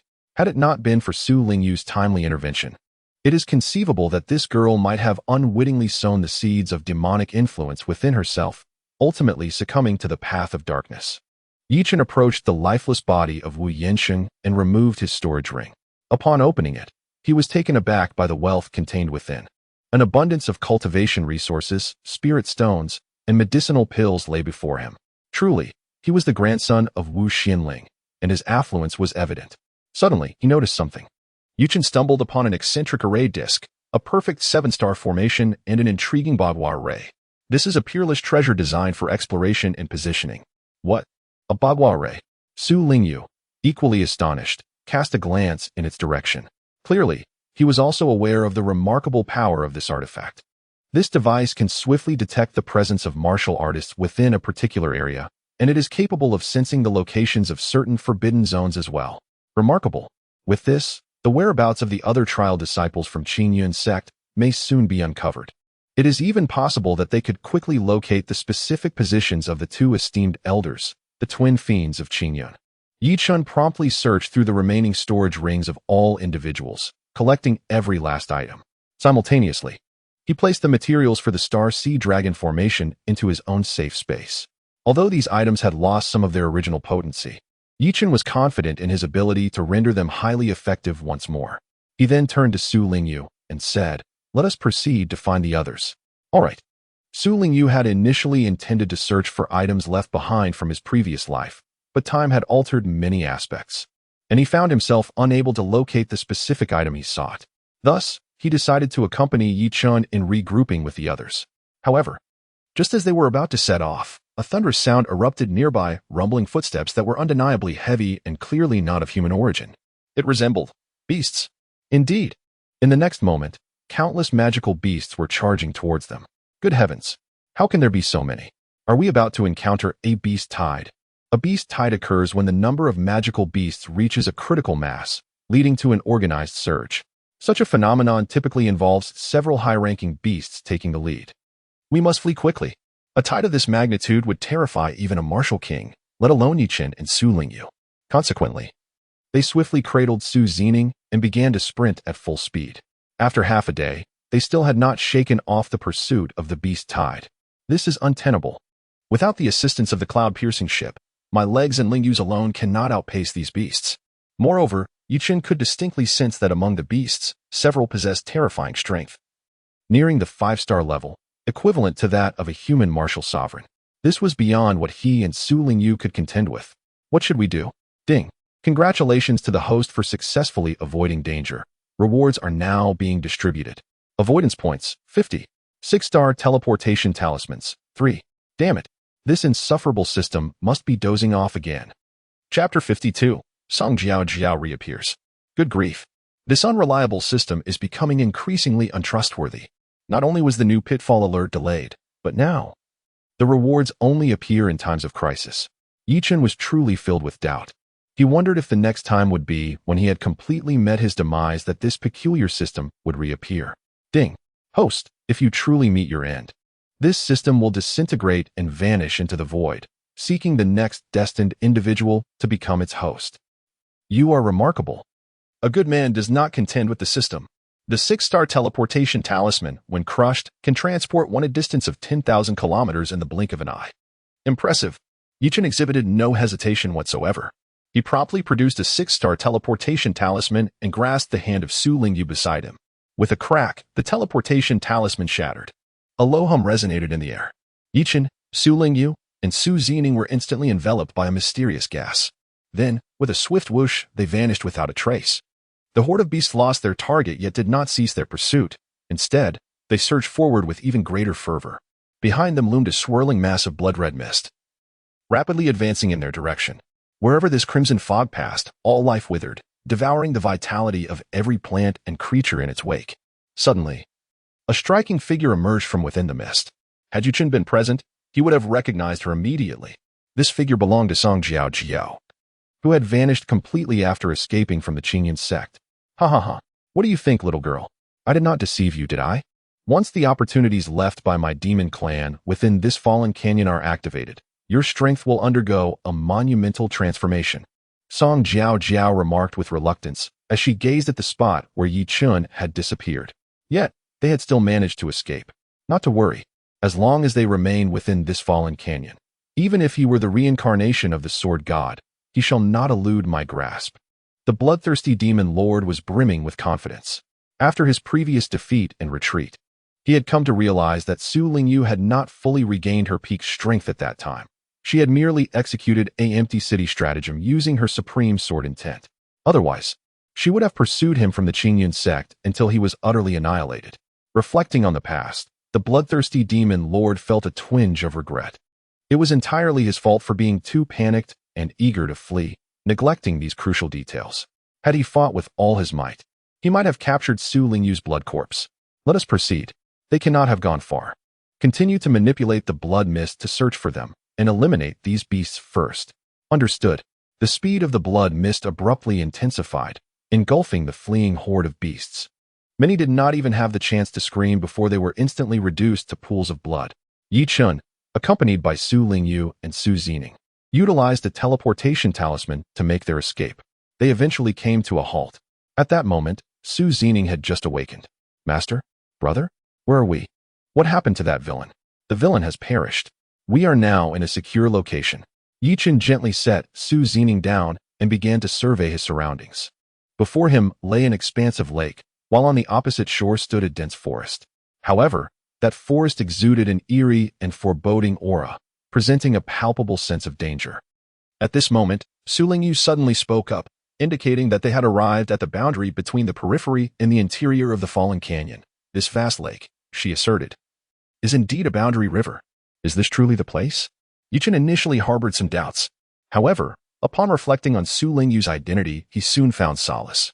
The Heavenly Sword Divine Emperor had been one of the principal forces in that battle. No one understood the intricate layout of the fallen gorge better than he. Let us first recuperate, and then proceed to seek out others. Very well. Chen possesses the Panga Divine Body Technique, a perpetual engine of protection that does not consume much spiritual energy. In contrast, Su Lingyu has become quite fatigued during the recent escape. Thus, seizing this opportunity, it is prudent for him to take the time to thoroughly replenish his spiritual energy. Chen took the opportunity to meticulously reorganize his personal information panel. Host, Chen Cultivation Level, Initial Stage of the 7th Realm of Spirit Ascension Techniques and Skills. 1. Chaos Devouring Heaven Technique, Divine Level. 2. Heavenly Might Sword Technique, Heavenly Level, Perfected. 3. Pharmacist's Holy Scripture, Divine Level. 4. Complete Map of Heavenly Arrays, Divine Level. 5. Panga Divine Body Technique, Divine Level. 6. Ethereal Wave Steps, Celestial Level, Perfected. Special Abilities, Shadow Shifting Occupation, Pinnacle Pharmacist of the 9 Stars Weapons, Soul Devouring Needle, Heavenly Level. Perfected Hidden Weapon, Questioning Heaven Sword, Heavenly Level, Perfected. Talismans, 6-star Instantaneous Transfer Talisman, 2 Pieces Occupation, Pinnacle Pharmacist of the 9 Stars. Pinnacle Array Master of the 9 Stars Concept, Supreme Sword Intent, Minor Achievement, Major Achievement, Perfected. Supreme, Bloodline, Chaotic Divine Bloodline, Divine Level, Pitfall Points, 50 points Pitfall Success Reward, Exhausted Invincible Summoning of Powerful Beings, Qingyan Daojun, Feng Qingyan. Peak of the 1st Realm of Martial Sovereign Personal Disciples, Su Lingyu, Reincarnation of the Divine Emperor of the Heavenly Sword, Su Zening Transport, Cloud-Piercing Ship. Alas, the pitfall points remain stubbornly unable to exceed 100. This existence feels rather meager. Is there not a single task that could yield 1,000 or even 10,000 pitfall points in one go? Unless the host encounters a Martial Emperor Realm pitfall.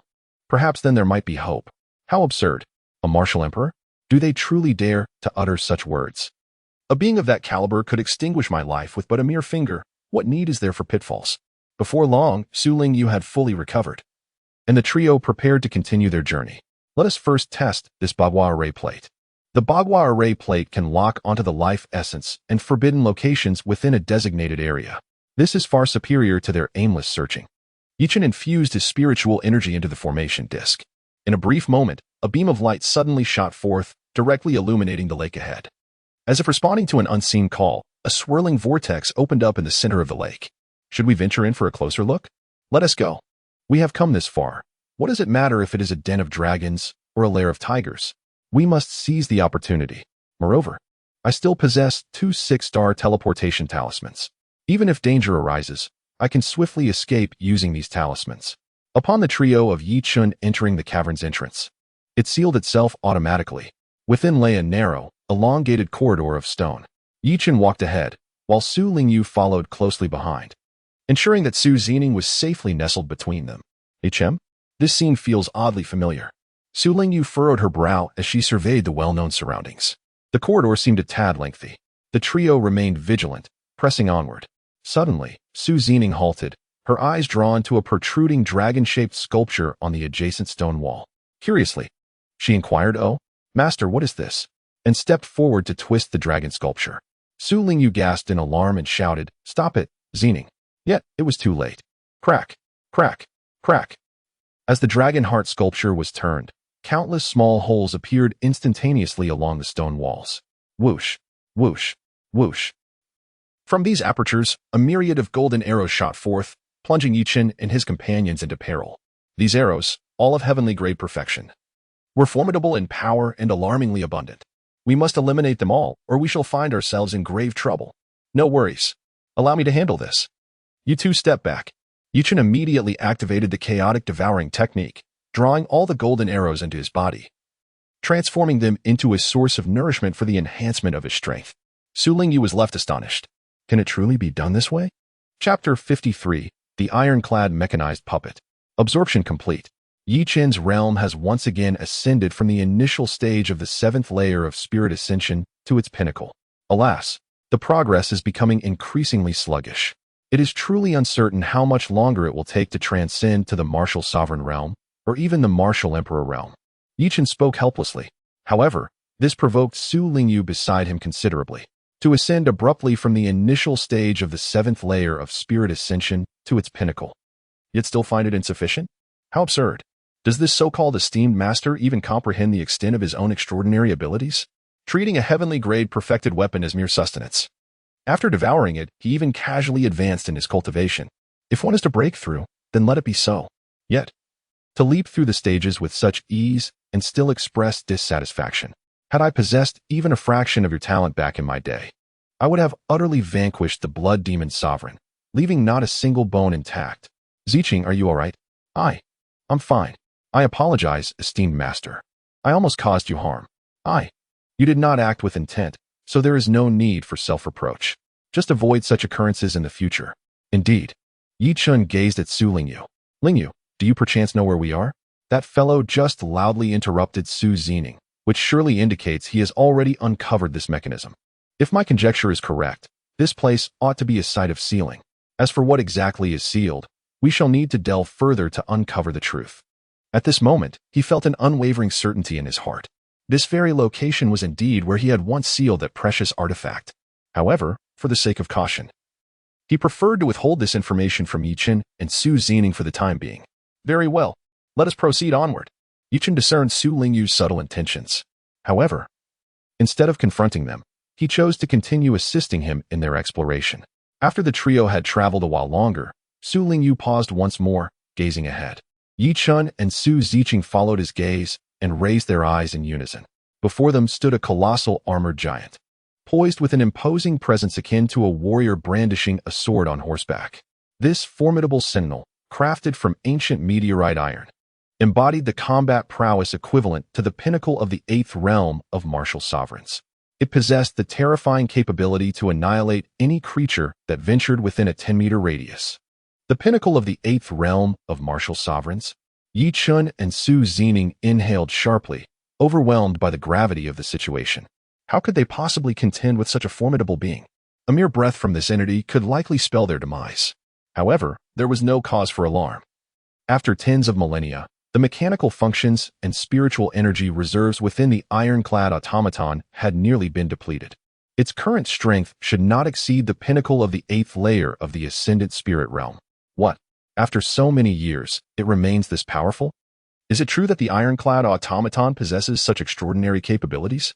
As Yi Chen was lost in astonishment, unexpectedly, the armored mechanical puppet opposite him sprang to life. Creak, creak, boom, boom.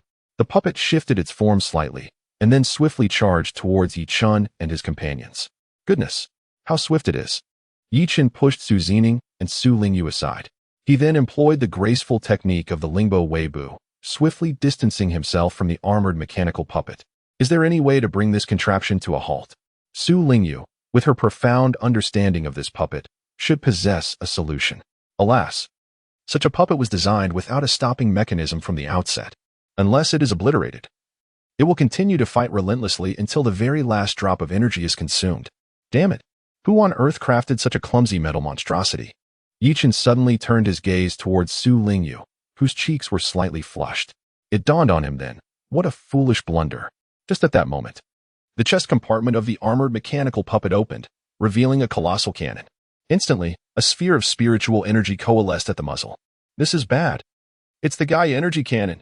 Its power is equivalent to a full-force strike from an 8th-tier spiritual cultivator at the pinnacle of their realm. Be cautious. Damn it. The Gaia energy cannon. What a brilliantly conceived name. Do you fancy yourself a combat Tyrannosaurus? By heavens, it's time to fight. Yi Chen immediately unleashed the entirety of his formidable spiritual power, reaching the pinnacle of the 7th heaven of spirit, and drew forth the Weniang sword. He invoked the supreme sword intent, reciting incantations as he executed the most powerful strike of the heavenly might sword technique, the celestial slaughter. With a thunderous roar, two terrifying energies collided, generating a formidable vortex of spiritual power that nearly tore Yi Chen and his companions to shreds. Fortunately, in that critical moment, Yi Chun employed the wave-slicing step, swiftly guiding Su Lingyu and Su Zining away from the vortex's center, thus preserving their lives. Once the spiritual vortex subsided, the three of them focused their gaze and discovered that the armored mechanical puppet had disintegrated, with its various components scattered. It was evident that the previous strike had unleashed its remaining energy in a single, cataclysmic release. Although the power was immense, it had also depleted its reserves, rendering it incapable of sustaining its colossal armored form any longer. Yi Chun wiped the blood from the corner of his mouth and spoke with a hint of admiration. Over the course of tens of thousands of years, it is astonishing that such formidable strength still endures. One can scarcely imagine how terrifying it must have been in its prime, tens of thousands of years ago. That strike, just now Yi Chun's internal meridians were severely damaged, and his vital organs were nearly shattered. This serves as a testament to the terrifying power of the ironclad mechanized puppet's assault, were it not for the protection of the Panga divine body technique, which continuously absorbs the elemental forces of heaven and earth to aid in the restoration of his battered form. It is conceivable that Yi Chun would have long since reported to the king of hell in the underworld. The Panga divine body technique truly lives up to its reputation as the most formidable divine-level body refinement method, no matter how grave the injuries may be. As long as there is breath remaining, one can harness the power of the cosmos for instantaneous healing. This ability is remarkably extraordinary. When confronted with even slightly stronger adversaries, one may not prevail in battle, yet can outlast them through sheer endurance. Let us proceed further in our exploration. Very well. Soon after, Yi Chun and his companions arrived at a vast and desolate underground palace. The palace was adorned with resplendent gold and jade, exuding an air of grandeur. One could surmise that the identity of the palace's master must be quite extraordinary. Just as Yi Chun was about to inquire whether Su Lingyu recognized this place, he noticed that the latter was staring blankly ahead at a finely crafted stone platform, intricately carved from Han jade. The platform was utterly devoid of any adornments, save for a purple box measuring over 2 meters in length. Lingyu, what lies within this box? It is an unparalleled divine weapon. With that, Su Lingyu reached out to open the purple box. However, at that moment, an unexpected turn of events occurred.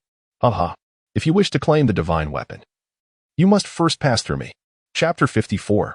The madman and the rogue Yi Chun and the others were taken aback, astonished to discover that there were indeed others within this palace. However, upon closer inspection, they realized that it was not a physical presence, but merely a lingering remnant left behind by the other party. Without hesitation, Su Lingyu continued to extend her hand toward the treasure chest.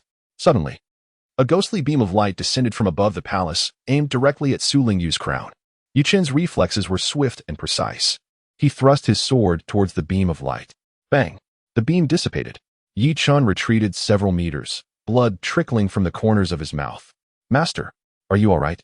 Su Zining inquired with concern as she stepped forward. I am fine. Quickly, see if your brother has obtained the divine weapon. Yi Chun and Su Ziling simultaneously turned their gazes towards Su Lingyu, only to discover that the hand poised to open the treasure box had halted mid-air. A grim expression etched upon their faces. What is the matter? The box is ensnared by a formidable restriction laid by that individual. What? Yi Chun suddenly realized. The beam of light earlier was merely a diversion to shift our attention. A clever tactic of misdirection indeed. At that moment, a mass of black mist materialized before the three of them. The voice they had heard previously emanated from this very fog. Haha, indeed. I have placed a powerful 6-star complete restriction on the treasure box. You mere children stand no chance of breaking it. Abandon all hope and resign yourselves to becoming my sustenance. Yi Chun and Su Lingyu exchanged peculiar glances as they observed the swirling black mist. Are you certain? Haha. What is there to be uncertain about? If you truly possess the ability to break this barrier, then I shall perform a handstand and run naked. The voice emanating from the black mist was exceedingly arrogant, exuding a confident air regarding the restraints it had imposed. Hee. Then do watch closely. Yi Chun concluded his words and promptly produced the earth-veined snow lotus, bringing it close to the formidable barrier. With a hum, the barrier, upon encountering the potent corrosive properties of the earth-veined snow lotus, initially resisted valiantly, but soon succumbed. Seizing the opportunity, Su Lingyu swiftly extended his hand towards the purple treasure box. Boom! The box opened, revealing a sword of deep azure, emerging into the air, Sky Dome. It has been so long. Su Lingyu beckoned, and the azure sword, named Sky Dome, seemed to greet a long-lost brother, joyfully soaring into his grasp. At that moment, Su Lingyu's demeanor underwent a profound transformation. He appeared as an unparalleled divine sword poised to be unsheathed, exuding an unstoppable aura. Wow, brother looks so handsome. Su Zining gazed at Su Lingyu, her eyes filled with adoration, which greatly pleased him as an older brother. Lingyu, what is the rank of this sword? Originally, it was at the pinnacle of the sacred level. However, after thousands of years, it has suffered significant damage and now stands at the heavenly level. That is still immensely powerful. No wonder it is the personal weapon of the Divine Emperor. After all these years, it retains such formidable strength. You little rascal, how on earth did you break my barrier? Hey, that black mist hasn't escaped yet. Did you not see? This earth-veined snow lotus can effortlessly corrode any powerful formation. Your so-called formidable barrier is not even at the 7-star level, hence it was easily dismantled. The black mist was left speechless by Yi Chen's retorts, unsure of how to respond. Just then, another white mist appeared within the palace. Well, old madman. It seems I have triumphed this time. Upon seeing the emergence of the white mist, the black mist erupted in fury. Shut your mouth, you old rogue. So what if you won? It merely means our victory ratio has reverted to a deadlock. It's nothing. I am not gloating. I simply relish seeing your embarrassed expression. The black mist, upon hearing the white mist's words, became even more irate. It turned its attention back to Yi Chen and the others. Hey, you little brat, I will set up another 6-star complete formation. Come and try to break it. This time, you are forbidden from using that earth-veined snow lotus. Yi Chen spoke without a moment's hesitation, declaring, I refuse. What? The black mist remained expressionless. Yet its fog visibly quivered with agitation. It was evident that Yi Chen's words had greatly infuriated this being. You say you can break the formation just like that? What incentive do I have to heed your command? This young man possesses audacity. To demand a reward from me? Has your mind gone awry? The white mist, reveling in the chaos, fanned the flames of discord. Indeed, young one, your reasoning is quite sound. When engaging in a wager, how could one possibly forego offering a reward? Furthermore, this old madman is notoriously stingy. Coaxing him to part with anything of value is akin to a man giving birth, utterly impossible. Thus, your choice to decline is indeed sagacious. The black mist, now seething with rage, retorted, very well. If you can unravel my formation, I shall grant you this. With that, the black mist produced a piece of ethereal blue cold iron. Su Lingyu gasped in astonishment. You mean cold iron? Remarkable. Moreover, this piece has aged a millennium. It is undoubtedly a premier material of celestial grade. Yi Chen immediately exclaimed, all right, it's a deal. The celestial grade nether cold iron is an exceptional material for refining weapons. It is perfectly suited for repairing Su Lingyu's sky vault sword, which Su Lingyu also understood, hence his earlier excitement. Very well, prepare yourself, young one. From the black mist, 6 beams of light surged forth, striking 6 distinct locations within the palace hall. Subsequently, a hexagonal formation was established, centering around Yi Chen and his companions. This formation, known as the 6-star 5-pointed array, was devised by the old man, who had observed the stars, utilizing the power of 6 constellations as its foundation to create a lethal assault array. The time limit was set to the duration of an incense stick.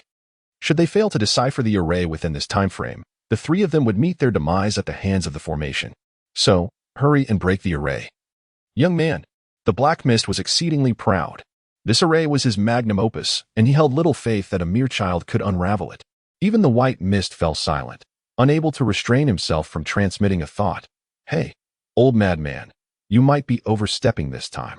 They are just children. Is it really necessary to be so serious? Humph, old rogue, do you think I am as reckless as you? The old man retorted. I have long prepared a contingency. Once the time is up, the formation will automatically dissolve. My earlier words were merely intended to frighten that child a bit, to teach him a lesson on respecting his elders. But what if he truly manages to break it? Break it? If he possesses that capability, then I shall. Suddenly, the black mist was interrupted, nearly startling the white mist to death. What are you doing? Why the theatrics? Old rogue, look! The white mist exclaimed in astonishment. No way. How is this possible? The once formidable 6-star 5-pointed array had now completely disintegrated, leaving no trace behind. Old madman, what was it you said would happen if he managed to break it? Chapter 55. Are you the disciples of little Yunzi? Black Mist could hardly believe it. His greatest masterpiece, the 6-star full-level 6-star 5-pointed array, had been effortlessly unraveled by a mere lad not yet 20. What the hell? Is this some kind of international joke? Are today's youths truly this formidable? Hey, I say, Black Mist, a wager is a wager. Hand over the nether cold iron. Chen extended his hands, wearing a cheeky expression. The Dark Mist, witnessing this, felt an overwhelming urge to deliver a fierce punch. However, he was a person of integrity. Reluctantly, he uttered, "Take it." Whoosh. The ethereal cold iron soared into Yi Chen's grasp. Yi Chen handed it over to Su Lingyu. "Take this and hasten to upgrade your Sky Vault sword. Thank you very much." "Master." Su Lingyu expressed his profound gratitude. The nominal master, Yi Chen, has indeed aided him considerably. This assistance has bestowed upon Su Lingyu, who survived countless battles and intrigues in his previous life, a sense of warmth long forgotten. At this moment, the Black Mist spoke once more. "Child, I inquire of you. How did you manage to dismantle the 6-star 5-pointed formation in such a brief span of time?" Yi Chen blinked twice and, without a moment's hesitation, declared, "It is quite simple. This formation is utterly subpar. I could dismantle it even with my eyes closed." What? This statement was not without merit. As a peak 9-star formation master, Yi Chen found the task of unraveling a 6-star perfected formation as effortless as the acts of eating and drinking. However, to the figure shrouded in darkness, this felt akin to a resounding slap to the face. "Child, I shall refrain from engaging with you due to your youth. But do you truly fear the repercussions of your own words? Pray tell, just how inferior is my formation in your estimation?" Yi Chen was acutely aware that the other party would not relent until all questions were resolved. With a resigned sigh, he spoke, "Alas. Your 6-star 5-point formation may appear formidable, yet it is ultimately superficial. If it is indeed founded upon the power of constellations, why is it established within this lightless underground palace? Can this place truly absorb the energy of the stars? Without drawing upon stellar might, what potency can be claimed?" This. Black Mist was momentarily taken aback, rendered speechless by Yi Chen's inquiries. "Furthermore, you have named the formation the 6-star 5-point formation while simultaneously placing array flags at 6 distinct positions. You have also warned us that once the time elapses, we shall be attacked. Is this not a clear indication that this is a convergence point of 6 stars? Anyone with a modicum of knowledge about formations understands that the focal point lies at the very center. And where might that be? Right beneath our feet. Thus, with a gentle step, I shattered the formation." Yi Chen pursed his lips, indicating that he had never encountered such a foolish formation. The Black Mist was utterly astonished. He had not anticipated that his finest masterpiece would possess so many flaws. Even more surprising was that the young child before him, still reeking of immaturity, could exhibit such sharp observational skills and remarkable aptitude for formations. Such a prodigy must not be overlooked. "Child, with your exceptional talent in formations, would you be interested in joining a prestigious sect to further your studies?" Though his words were somewhat tactful, the implication was unmistakable. It seems that the Black Mist still retained a hint of arrogance. Yi Chen was certainly not foolish. Yet, he feigned ignorance with a knowing demeanor. "A prestigious lineage? Which esteemed family are you referring to? Hiki, if you do not mind, would you consider becoming my personal disciple? You would be more fitting as my disciple." "Humph." "Haraha."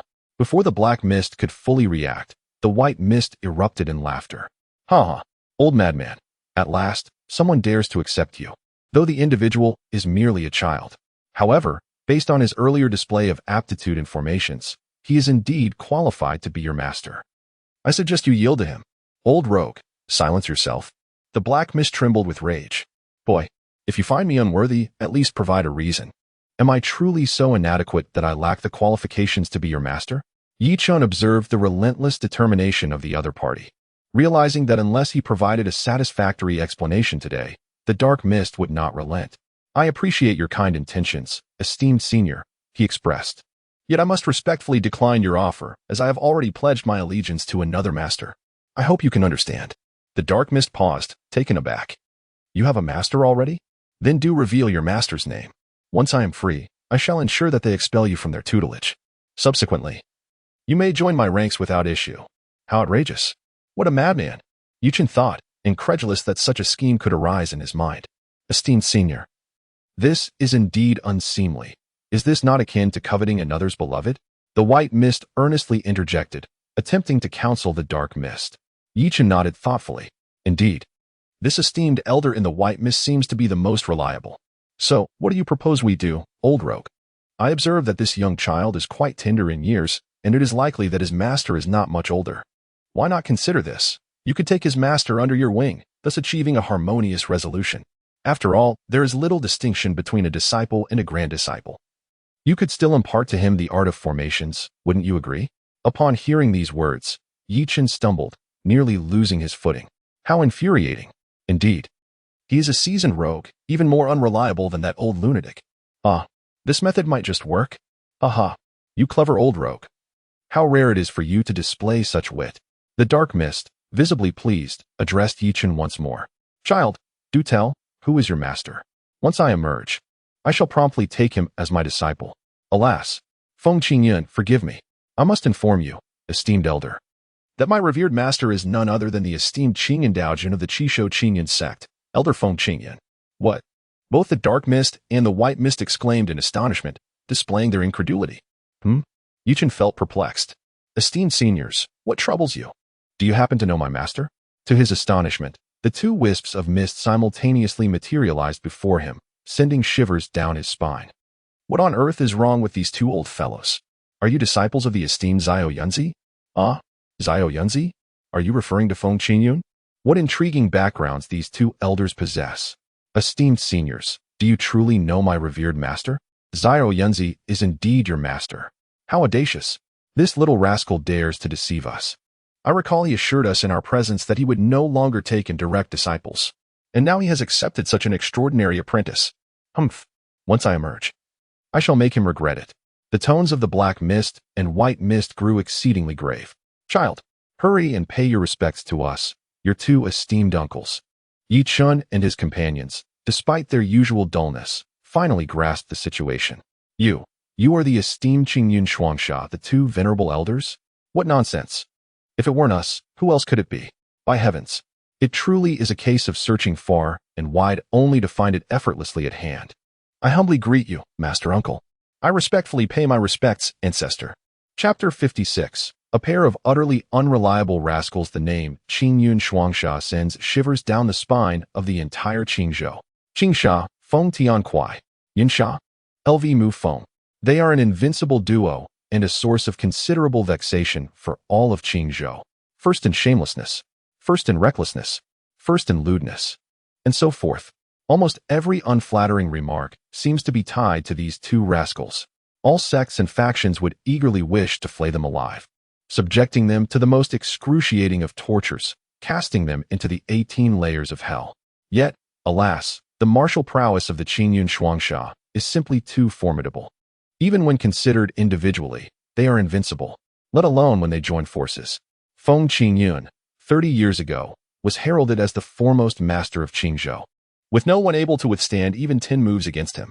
However, before embarking on his journey, Chen heard Feng Qingyun himself admit that even in his prime, he could not endure 3 moves against the Qingyun Shuangsha.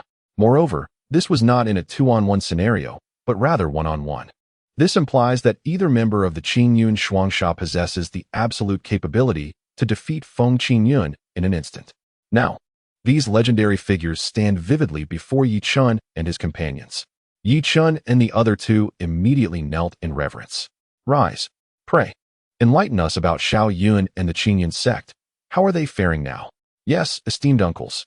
Thus, Chen recounted the current circumstances and the situation regarding the twin fiends of Qingyun, including the persistent provocations from Yi Li, who intended to collude with the Hell Gate to orchestrate an assassination against Chen and Feng Qingyun. This young Yi is becoming increasingly outrageous.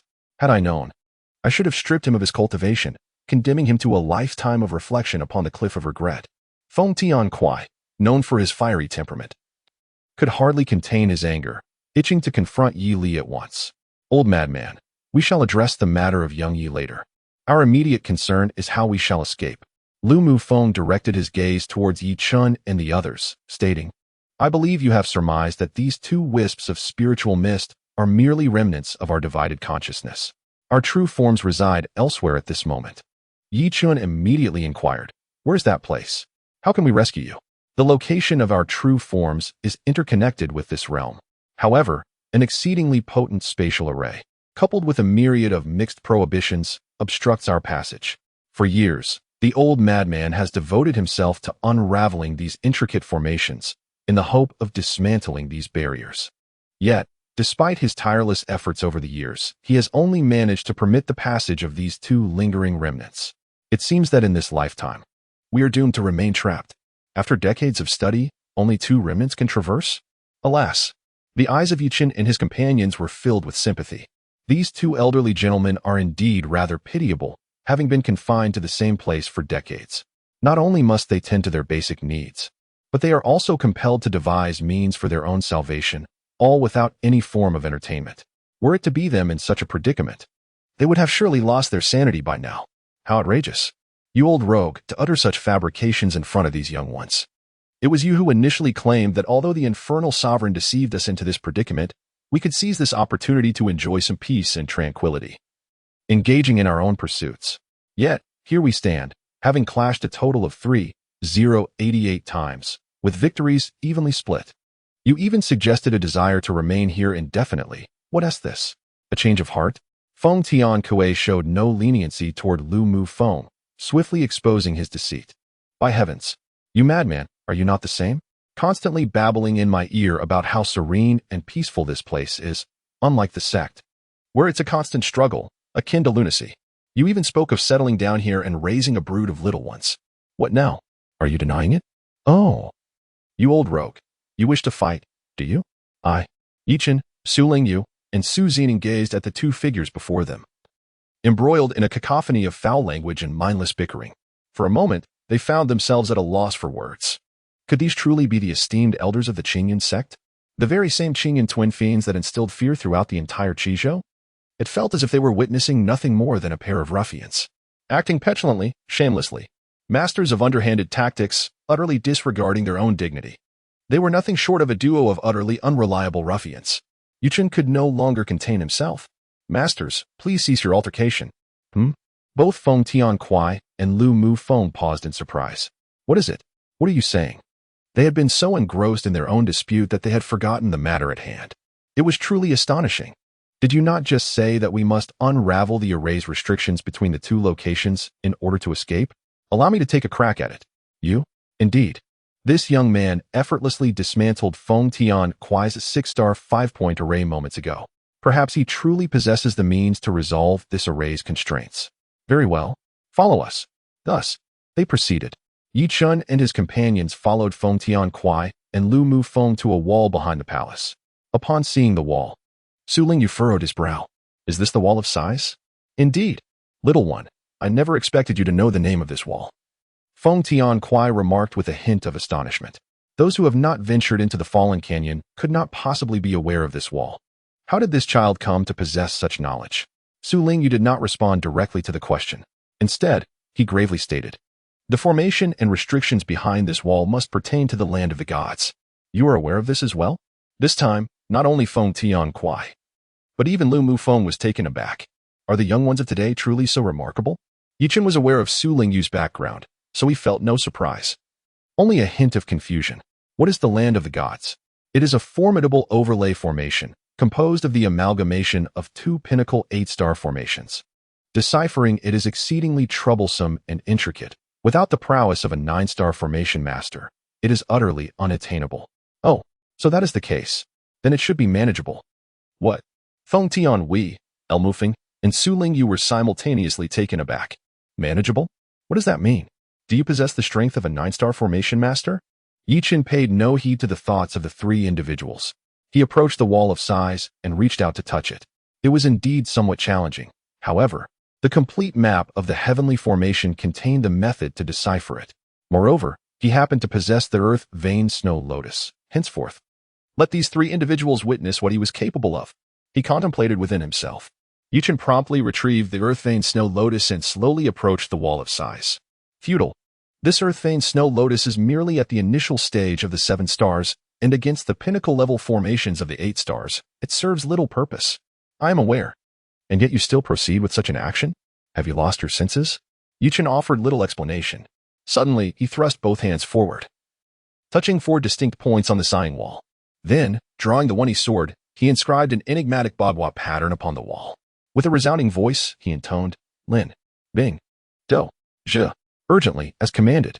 Buzz. The crowd gasped in astonishment. The sighing wall had, astonishingly, begun to fracture. What a preposterous jest. Chapter 57. I shall contest you. In the realm of the gods, a superlative formation, forged from the fusion of two 8-star peak arrays, was effortlessly unraveled. How could this be? Feng Tiankue, to affirm he was not ensnared in a dream, promptly pinched Lu Mu Feng's cheek with considerable force. Lu Mu Feng yelped in pain, exclaiming, "What the hell? You old lunatic, what are you doing?" "Oh, I merely wished to ascertain if I were dreaming." "Then why not pinch your own face? That would hurt." "Am I immune to pain?" "You possess a thick skin." And thus, the two old rascals, in a moment of disagreement, commenced yet another scuffle. Chen rubbed his temples, expressing a hint of exasperation. "Master, the formation has been breached. Let us depart and rescue your true form." "Very well," he replied, and then Chen and his companions stepped into the gaping tunnel, advancing further within. "Lingyu, where does this tunnel lead?" Su Lingyu, the reincarnation of the celestial sword god emperor, had fought against the demon clan here and should possess a clearer understanding of the circumstances than anyone else. If my guess is correct, it should lead to the depths of the fallen abyss, a place known as the Blood Demon Basin. Su Lingyu had grown increasingly certain that Chen had long been aware of his true identity. Yet, for reasons unknown, he had refrained from confronting the matter directly. Thus, Su Lingyu was more than willing to accompany Chen and continue the charade. The Blood Demon Basin? What kind of place is that? The Blood Demon Basin was the site where the Blood Demon clan suffered the most casualties during the war between humans and demons. Due to the overwhelming number of fallen powerhouses, all of whom possessed extraordinary strength, a vacuum of dense demonic energy was formed. Consequently, the human warriors dubbed it the Blood Demon Basin. It stands as a forbidden zone for human martial artists, yet serves as an exceptional treasure trove for the demon clan to enhance their power. Is it truly that terrifying? How did the two esteemed elders, Feng Tenquai and LV Mufeng, manage to enter and survive? Chen could not help but gaze at them, his eyes reflecting a deep sense of bewilderment. Feng Tiankue and Lu Mu Feng were not foolish. They readily comprehended the implication of Chen's inquiry. "Young man, I am well aware of what you wish to ask," Lu Mu Feng remarked with a hint of nostalgia.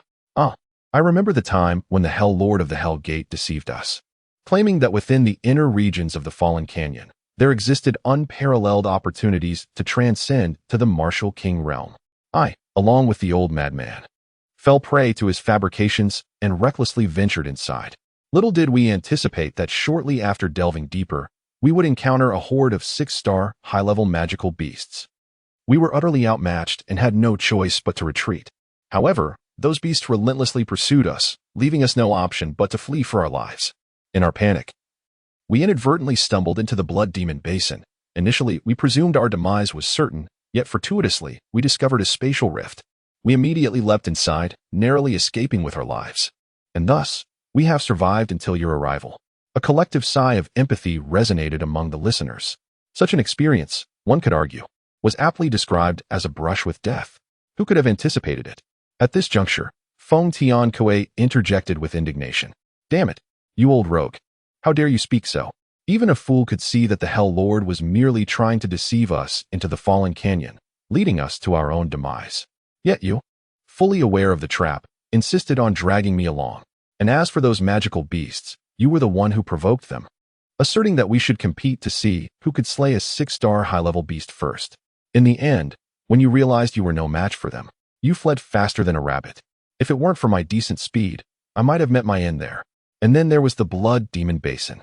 Damn it, I was so adamant about not letting you enter and perish. But you insisted on competing with me to see who could endure longer within the Blood Demon Basin. Halfway through, you collapsed from exhaustion. Had I not been observant enough to notice that rift, we would have been lost for good. Good grief. This old rogue is nothing but a tapestry of lies. A few kind-hearted youngsters came to rescue us, and you still wish to pull this stunt? Have you no shame? Old madman, you are sabotaging me again. I shall not let this go unchallenged." Chen and his companions found themselves at a loss for words to describe their current emotions. Should these two old fellows return to Qingyun's sect, their future days would undoubtedly be filled with vibrant activity. Before long, they reached the end of the tunnel. On the other side lay a confined space the size of a football field. At the center of this expanse sat two elderly gentlemen with hair as white as snow. "These are your true forms, are they not?" they inquired. "Indeed. two wisps of spiritual mist swiftly returned to the bodies of the two elders. Buzz. Upon returning to their original forms, Feng Tiankui and El Mu Feng remained utterly motionless, akin to two wooden stakes, sitting there in silence. This left Yi Chen and his companions thoroughly bewildered. How could this be? As Yi Chen approached, he recognized the striking features of Feng Tiankui and Lu Mu Feng. With his wild, unruly hair and piercing gaze, the formidable presence was unmistakably that of the eccentric old man, Feng Tiankui.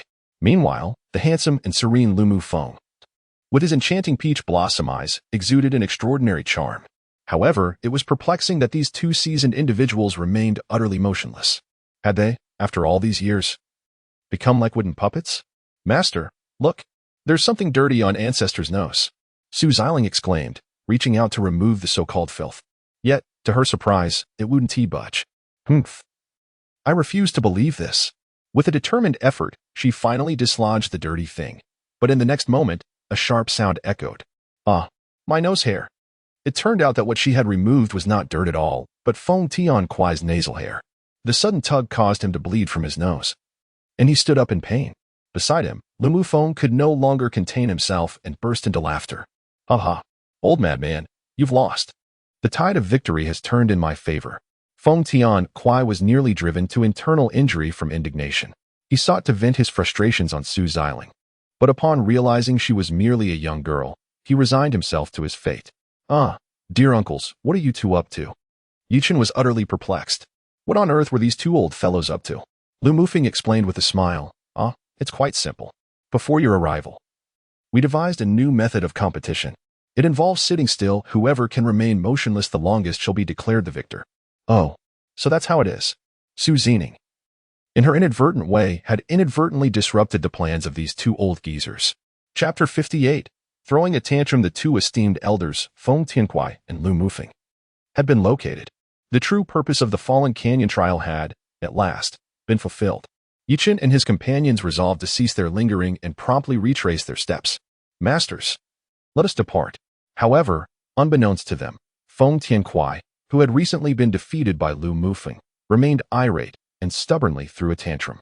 If you wish to leave, then go ahead. I shall not budge, exclaimed the old madman. What a scoundrel! Yi Chen immediately urged Master Feng. The Qingyun sect is currently beset by internal and external troubles. Your return is crucial to steer the ship. The reputation of the Qingyun duo was unparalleled throughout Qingzhou. Should they come back, even if the outcome of the Fallen Gorge trial were to be utterly disastrous, the Qingyun sect would not suffer significant losses. Lu Mufeng likewise implored earnestly. Indeed, old madman, little Yunzi desperately requires our support. It is high time we return to assist him. However, Feng Tiankui regarded him with disdain. You old rogue. Do not presume that I am oblivious to your ulterior motives. Your words may sound sweet, but ultimately, you will leave all the mess for me to clean up while you prance about, flaunting yourself and attracting attention. Shall I remind you of how many noble daughters of powerful clans you have led astray in your prime? Damn, old madman, are you seeking death? Come at me then. Do you think I fear you? As the tension escalated, it seemed the two were on the brink of a brawl. Yi Chen immediately stepped forward to intervene. Cease at once. Feng Shibois, should you wish to return, I can impart to you some secrets of the seven-star formations. What do you say? Feng Tiankui halted his actions at once, his face alight with surprise. Is that truly the case? More genuine than pearls. Through a series of prior events, Yi Chen had become quite certain that this old eccentric was profoundly passionate about studying the secrets of formations. Thus, at this moment, using such a tactic to entice him seemed to be the most effective approach. However, to his astonishment, Feng Tiankui's joy was short-lived as he quickly regained his composure. Huh, youngster, I have traversed more bridges than you have walked roads. Do you think such trivial tricks can entice me out? You might as well save your breath. Upon realizing that his initial plan had faltered, Yi Chen resolved to devise another scheme. Alas, it seems there is no alternative. Sigh. It appears that the esteemed elder Wu Xianling of the Iron Sword sect was entirely correct. Indeed, the two esteemed uncles belonged to that very ilk. Wu Xianling? The old rascal of the Iron Sword sect? What did he convey to you? Feng Tiankui was immediately intrigued by Yi Chen's words, and even Lu Mu Feng cast a curious glance in his direction. Upon witnessing this, Yi Chen continued to speak unabashedly. He asserted that the two esteemed uncles were nothing but cowardly frauds, Despite their imposing demeanor, when faced with critical moments, they fled more swiftly than anyone else, exhibiting no sense of responsibility befitting their status as grand elders. Moreover, they shamelessly cloaked their nefarious deeds under the guise of chivalry, indulging in acts of arson, plunder, and abduction of innocent women, while engaging in debauchery and vice, embodying the very essence of villainy. They were undeniably the most despicable miscreants in the history of Qizhou. The so-called Qingyun twin evildoers? I scoff. They ought to be dubbed Qingyun twin swine instead. Two utterly shameless fools. Su Lingyu and Su Zining looked at Chen. Their expressions a mixture of bewilderment and shock. This provocation was far too blatant. Anyone with a modicum of intelligence would never fall for it. Yet, in the next instant, the entire spatial rift began to tremble violently. The formidable auras of the two martial masters, Feng Tianquai and El Mu Feng, erupted forth, their terrifying spiritual energy permeating the entire rift. Chen, Su Lingyu, and Su Zining found themselves nearly overwhelmed, struggling to catch their breath. Child, did that old rascal truly utter such words? Feng Tianhuai and El Mufeng approached Chen, their eyes wide, resembling copper bells, emanating an aura of sheer ferocity and dread. Su Lingyu and Su Zining were momentarily rendered speechless. Had they truly fallen for such a ruse? Indeed, their minds appeared somewhat unhinged. Ah, indeed. Furthermore, it seems the Lord of the Hell Gate had also made a similar proclamation upon witnessing the success of his scheme. Chen resolved to further incite the ire of the two elderly men. The Hell Sovereign? What nonsense did that fool utter? He claimed that the two of you are nothing more than a pair of brawny simpletons. In the past, he merely employed a trivial stratagem to deceive you into the fallen canyon, a feat simpler than having a meal. Throughout my life, I have never encountered anyone more foolish than the two of you. What? The two old fellows were even more enraged. Esteemed uncles, please temper your anger. These were their exact words from back then. I was merely reiterating their sentiments. How outrageous. In those days, we had them fleeing in terror, hiding and dodging. They raised the white flag in surrender, vowing never to encroach upon the Qingyun sect for all eternity. And now, it seems, with the tiger absent from the mountain, the monkeys proclaim themselves kings. Old madman, what do you propose we do? Feng Tianquai glared with fiery determination. What shall we do? Let us go. Let us deal with them. Chen let out a heavy sigh. Goodness. Finally managed to send those two old rascals off. What an exhausting endeavor. I must never encounter such individuals again. It's a thankless task, deliberately tormenting one another. The group was poised to return through the spatial tunnel, unaware that at that moment, Su Zining seemed to have made a discovery. Pointing towards the blood demon basin beyond the spatial rift, she exclaimed, Master, look over there. Chen and the others lifted their gazes. They beheld the demonic energy within the blood demon basin dissipating and decomposing at an astonishing rate. What could be the reason behind this phenomenon? The crowd found themselves utterly perplexed. No, the demonic energy was not dispersing. Rather, it was converging towards a specific direction. Su Lingyu furrowed her brows, her countenance darkening. Moreover, all the demonic energy in the fallen canyon was also being drawn towards that very same point. Someone was attempting to absorb this energy to enhance their power. What? The crowd gasped in shock. Were all the demonic energies of the fallen canyon to be entirely absorbed? If that were to succeed, the consequences would be dire. Who would undertake such a reckless endeavor? It must be the bloodthirsty demon lord. It had to be him. Bloodthirsty demon lord. Song Zhaojiao. I recall that after this woman was severely injured by Su Lingyu and fled, there had been no further news of her. I never anticipated she would appear in this place today. Truly, it is fate that brings us together across thousands of miles, yet when fate is absent. It should be that heaven has a path you refuse to tread, yet hell has no door you boldly enter. Song Zhaojiao. This time, where will you escape to? Ding. Host, please take heed. This woman is your destined fortune bringer. Thus, you must not kill her. Damn it. At such a critical moment, you have no inclination to doze off. This survival system is truly absurd. We must flee.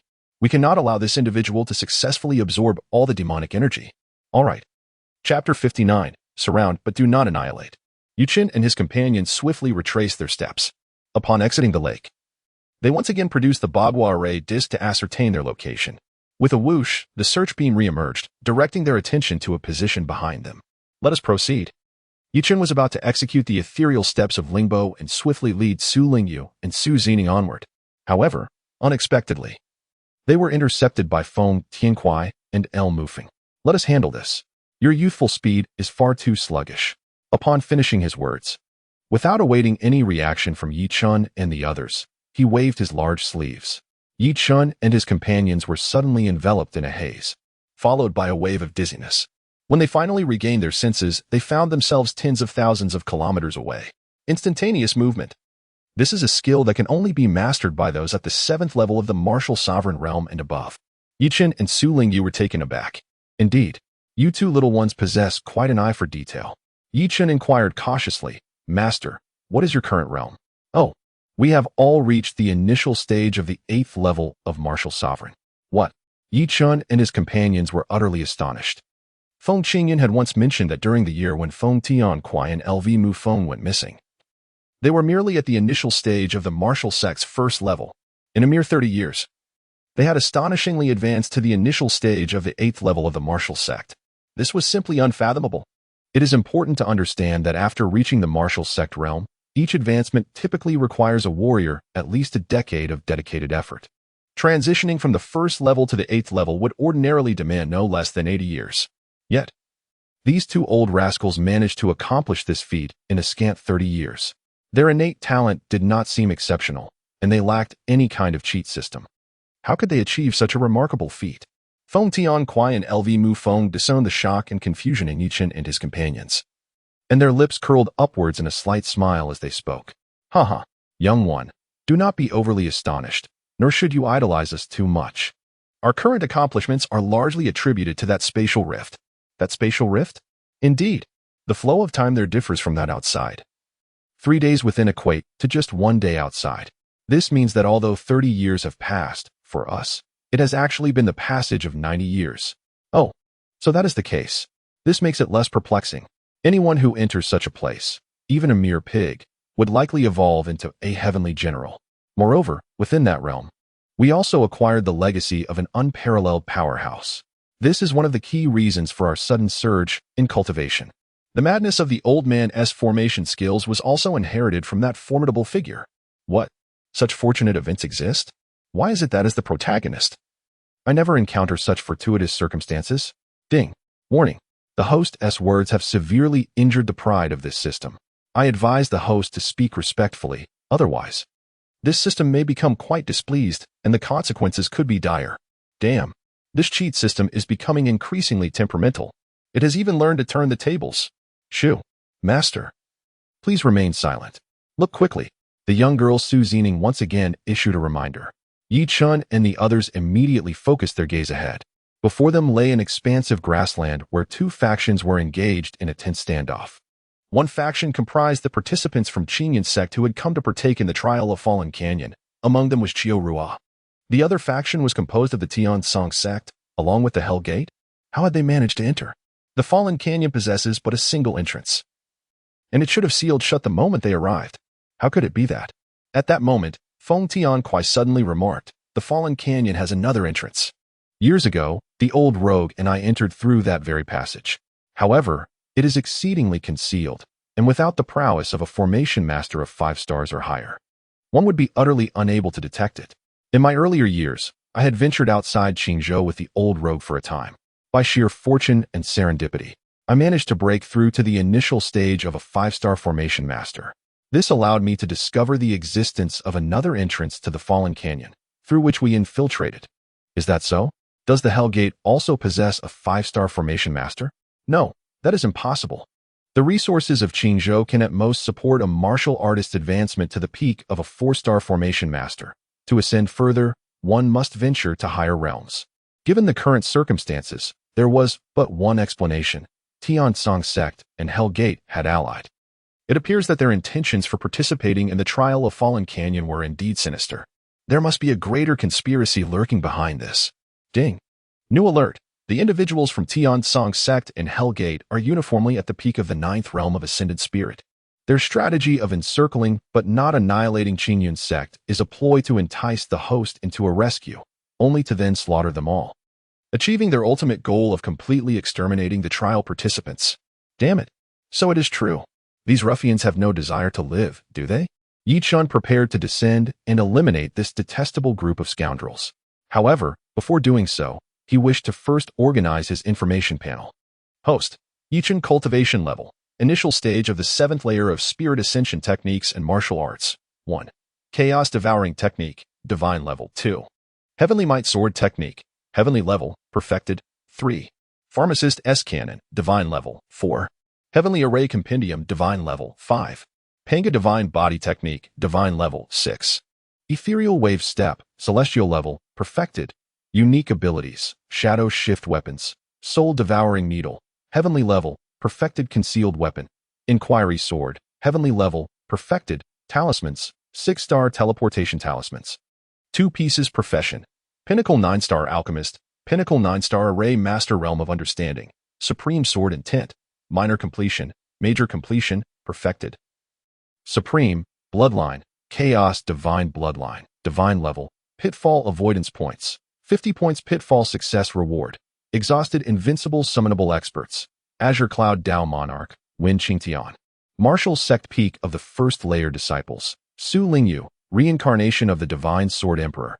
Su Zening Transport. Cloud piercing ship. Excellent. With all trump cards revealed, it is sufficient to vanquish them. Chen and Su Lingyu were poised to take action when they were suddenly pulled back by Feng Tianquai and El Mufeng.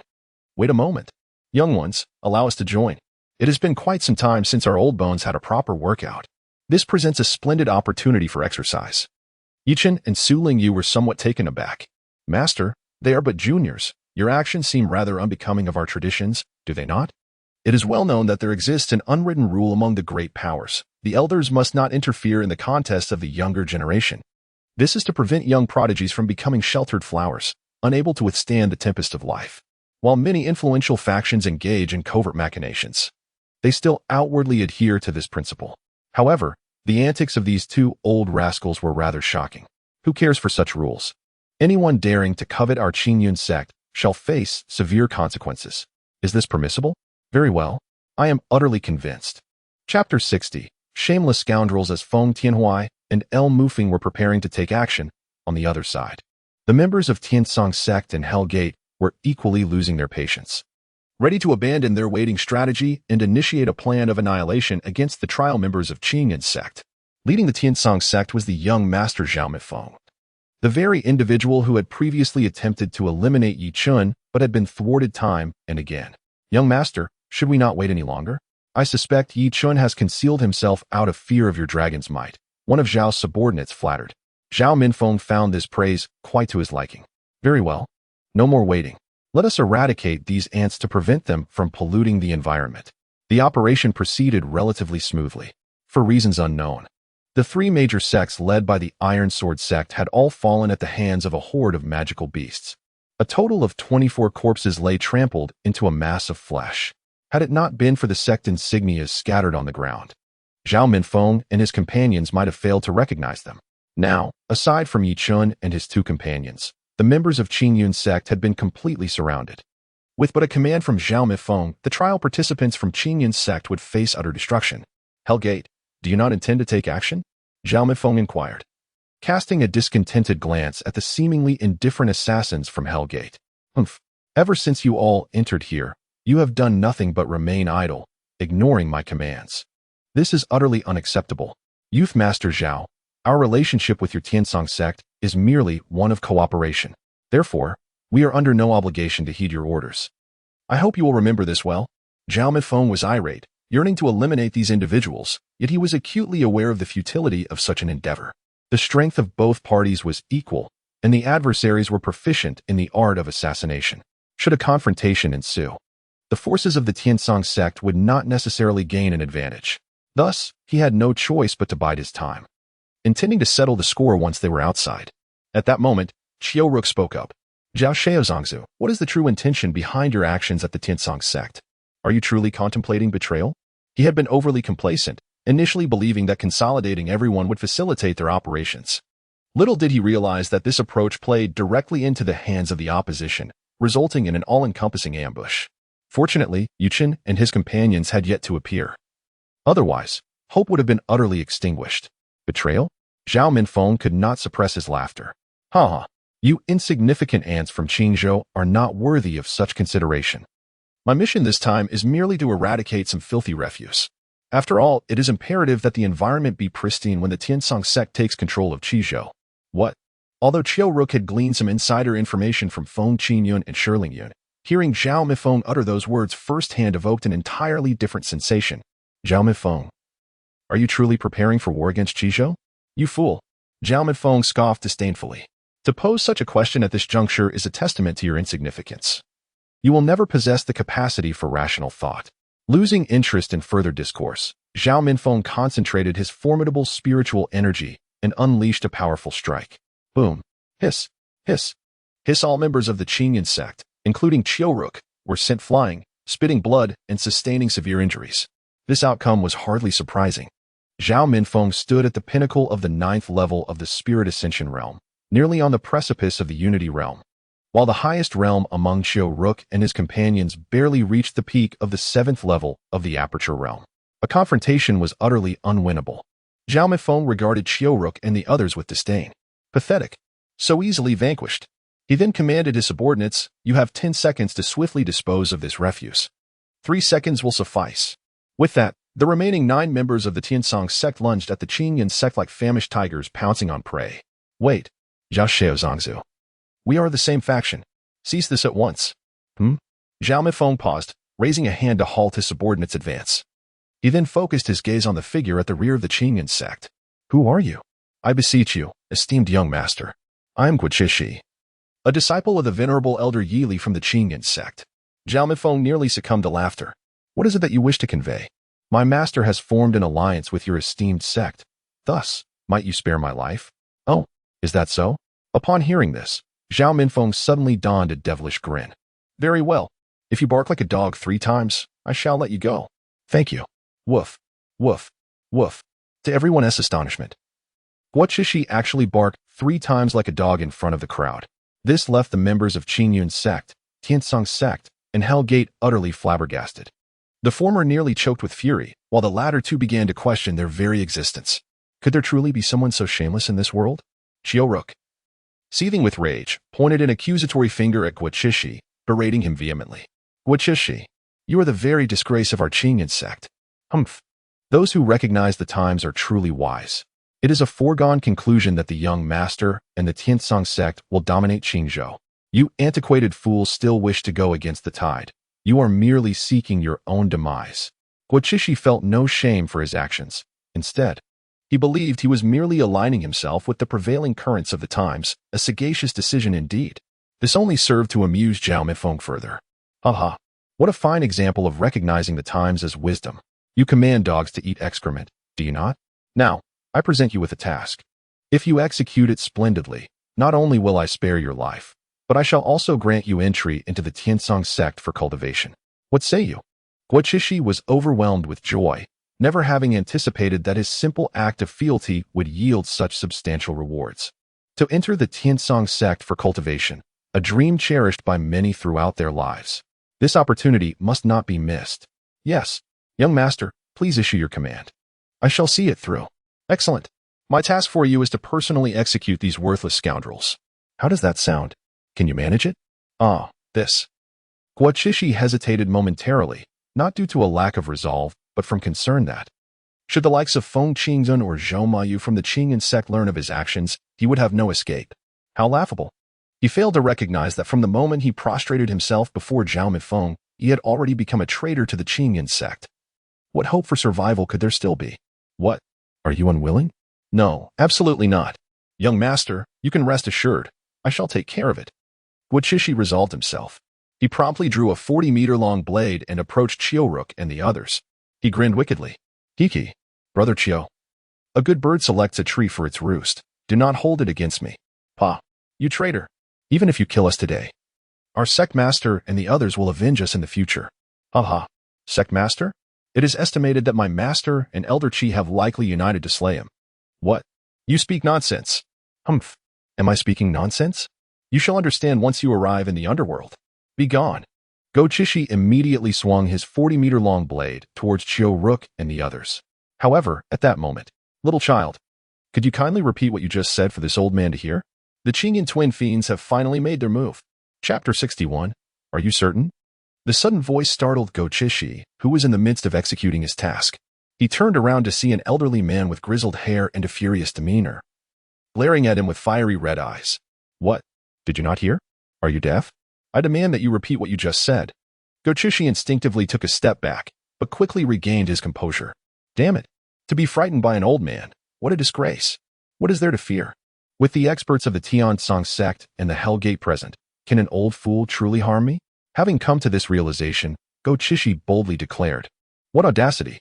Where did this old fool come from to dare speak to me? Go, kneel and apologize at once. Otherwise. The threat in Gochishi's eyes was unmistakable. In response, Feng Tianquai surprisingly showed no anger but instead asked with intrigue, Oh? What will happen otherwise? Humph. Just look behind me. Gochishi pointed towards the members of the Tiansong sect and the Hell Gate. Feng Tianquai was perplexed. What is there to see in a group of children? Children? Ha ha. Gochishi laughed heartily. Old man, let me tell you. Any one of these individuals could crush you with a mere finger. Therefore, if you wish to preserve your life, you will kneel and lick my toes immediately. Hurry up. Do you wish to die? However, as soon as Gochishi finished speaking, before he could even close his mouth, a gigantic hand came crashing down upon him. He barely had time to react. The next moment, boom, Gochishi was turned into a large meat pancake with a single slap from Feng Tianquai. Nai, I can no longer tolerate this. Such trash emerges from our Qingyan sect? What on earth is Xiao Yunzi doing? Once we are outside, I shall not spare him. Beside him, El Mufeng stepped forward to offer consolation. Oh dear, old madman, do not speak so harshly. Did not the young one Chen just say? Xiao Yunzi has been searching for us for a full 30 years, entrusting the sect to that child Mou. How could he possibly compete with that cunning little ghost of Xiao Yezi, right? Feng Tianhui found the reasoning quite compelling. He promptly slapped his forehead and resolutely declared, All right, once we step outside, I shall first deal with Xiao Yezi, then confront Xiao Mou, and finally, I will thoroughly discipline Xiao Yunzi. This old madman's thought process is truly eccentric. Yi Chun, Su Lingyu, and Su Zining hastily urged, Dear masters, let us not indulge in frivolities. We must prioritize our pressing matters. Indeed. Let us attend to business first. We can address trivial matters later, lest we become the jest of the younger generation. It was a rare moment of seriousness from the two old rogues. Meanwhile, on the other side, the members of the Celestial Tsang sect and the Hell Gate wore furrowed brows, sensing that events were unfolding unfavorably for them. Zhao Minfeng stepped forward, clasping his fists respectfully, and inquired, I am Zhao Minfeng, the young master of the Celestial Tsang sect. May I ask how to address the esteemed elders? Having ascended to the position of young master, Zhao Minfeng was far from naive. He would not act recklessly without discerning the true intentions of his counterparts. However, Feng Tianquai and El Mufeng merely cast a cursory glance in his direction before promptly turning back to Yi Chun and the others to assess the injuries of Chiu Rook and the others. Little master uncle, what brings you here? You must leave at once. You cannot contend with them. Hurry and inform the master. The Qingyun sect is in grave peril. The remaining disciples of the Qingyun sect echoed similar sentiments. Upon witnessing this scene, Yi Chun felt a profound sense of satisfaction. The enduring existence of a sect relies on the cohesive strength of its disciples, generation after generation. Today, the actions of Chiu Rook and others vividly exemplified this truth. Fear not, little one, with our two old bones around, the Qingyun sect shall not perish. Feng Tianquai and El Mufeng promptly stepped forward to attend to the injuries of Chiu Rook and the others. In bewilderment, Chiu Rook inquired, Who are these esteemed elders? They are none other than the revered elders of our Qingyun sect, the legendary twin fiends, Feng Tianquai and El Mufeng, who have been missing for 30 years. What? A startled Chiu Rook gasped, intending to kneel and pay his respects. However, in an unfortunate mishap, Feng Tianquai unintentionally broke Chiu Rook's arm, causing him to break into a cold sweat from the pain. Ah, my apologies, young one. It has been decades since I treated anyone, and I seem to be a bit out of practice. Allow me to try again. This time, it will surely be flawless. And no worries, esteemed elder. Please, proceed as you wish. Even if you were to break it again, it matters not. Ah, oh dear. It truly is broken. My sincerest apologies. Please. Let me attempt once more. I assure you there will be no further issues. Having succumbed to the pain, Chiu Rook fainted, unable to respond to Feng Tianquai's words. As for El Mufeng, the situation was similarly dire, having inadvertently rendered several others unconscious. Yet, none dared to voice their grievances. After all, their status was far too exalted. Who would dare complain when a legendary figure personally tended to their wounds? Respected uncles, allow me to take over. Chen was deeply concerned that if this continued, the disciples of the Qingyan sect would not perish at the hands of Zhao Minfeng and his cohorts, but rather meet their untimely demise at the hands of these two old rogues. Come. The two old fellows were quite troubled about how to extricate themselves from the situation. Upon hearing Chen speak, they promptly relinquished their seats to him. In truth, Feng Tiankuai and El Mufeng had no genuine understanding of how to treat injuries. They merely wished to show off before the younger generation and bask in a moment of glory. Little did they realize that in their negligence, they had nearly ruined everything. Were it not for Chen stepping in to salvage the situation, they might have inadvertently caused the demise of Qiu Ruk and the others. After Chen examined everyone's injuries, he promptly produced several medicinal pills and personally administered them. Before long, the wounds of Qiu Ru and the others began to heal at an astonishingly visible rate, and they gradually regained consciousness. The group expressed their profound gratitude for Chen's assistance, leaving Feng Tiankuai and El Mufeng feeling rather awkward. It seemed prudent to refrain from further posturing. After all, the consequences could be dire. Zhao Minfeng observed the antics of these individuals, who clearly disregarded his status as the young master of Tiansong's sect. His patience worn thin, he thought, I care not for your esteemed elder. To dare belittle me, the young master, is to invite your demise. He immediately issued a command, form the array. The remaining 9 scattered, positioning themselves in 9 distinct directions to establish a grand formation that encircled Chen and his companions. Ha. Behold, you insignificant ants. This is the most formidable 6-star perfect formation of Tiansong's sect, the 9 dragon strangling array. Unless a martial king is present, none of you shall escape alive. Zhao Minfeng laughed with reckless abandon. In his estimation, no matter how formidable Feng Tiankuai and El Mufeng might be, they had not attained the level of a martial king. The 9 dragon strangling array could only be breached by someone of martial king caliber or above, who could forcibly dismantle it with overwhelming power, or by a grandmaster of formations of 7 stars or higher, who could discern the formation's vulnerabilities and swiftly dismantle it. Thus, he felt no concern that Chen and his companions possessed the capability to dismantle this great array. Chen, Feng Tiankuai, and El Mufeng gazed at Zhao Minfeng as if he were a fool. Are you certain? Chapter 62. In this day and age, even the truth goes unacknowledged.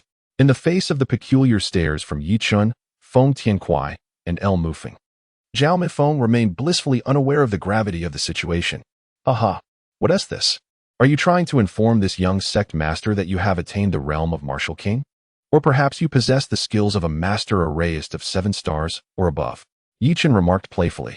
If I were to claim that I am a 9-star peak array master, would you believe me? What? Zhao Minfeng was instantly taken aback. He had contemplated every conceivable possibility, but never imagined Chen would make such a declaration. Aunt, do you even comprehend what you are saying? A 9-star array master? Not only does our Songzhou lack such a figure, but even the mightiest of the royal realms do not possess one. You, a mere insect from a trash realm? You must be jesting. If you truly are a 9-star peak array master, then demonstrate your prowess by breaking this 9-dragon constraining array. If you can indeed dismantle it, I, the young master of this sect, shall immediately perform a handstand and run naked. Very well. You made this claim, so I hope you won't renege on your word. Chen swiftly approached Feng Tiankuai and Lu Mufeng, whispering a few words. All right, child, you can trust us with this. Feng Tiankuai and Lu Mufeng promptly made their way towards the 2 ends of the grand formation. Chen remained poised in the center. Masters, please begin. No problem.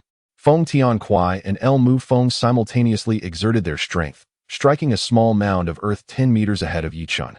Boom. The mound was obliterated, revealing a segment of a golden-hued wooden stick. This is it.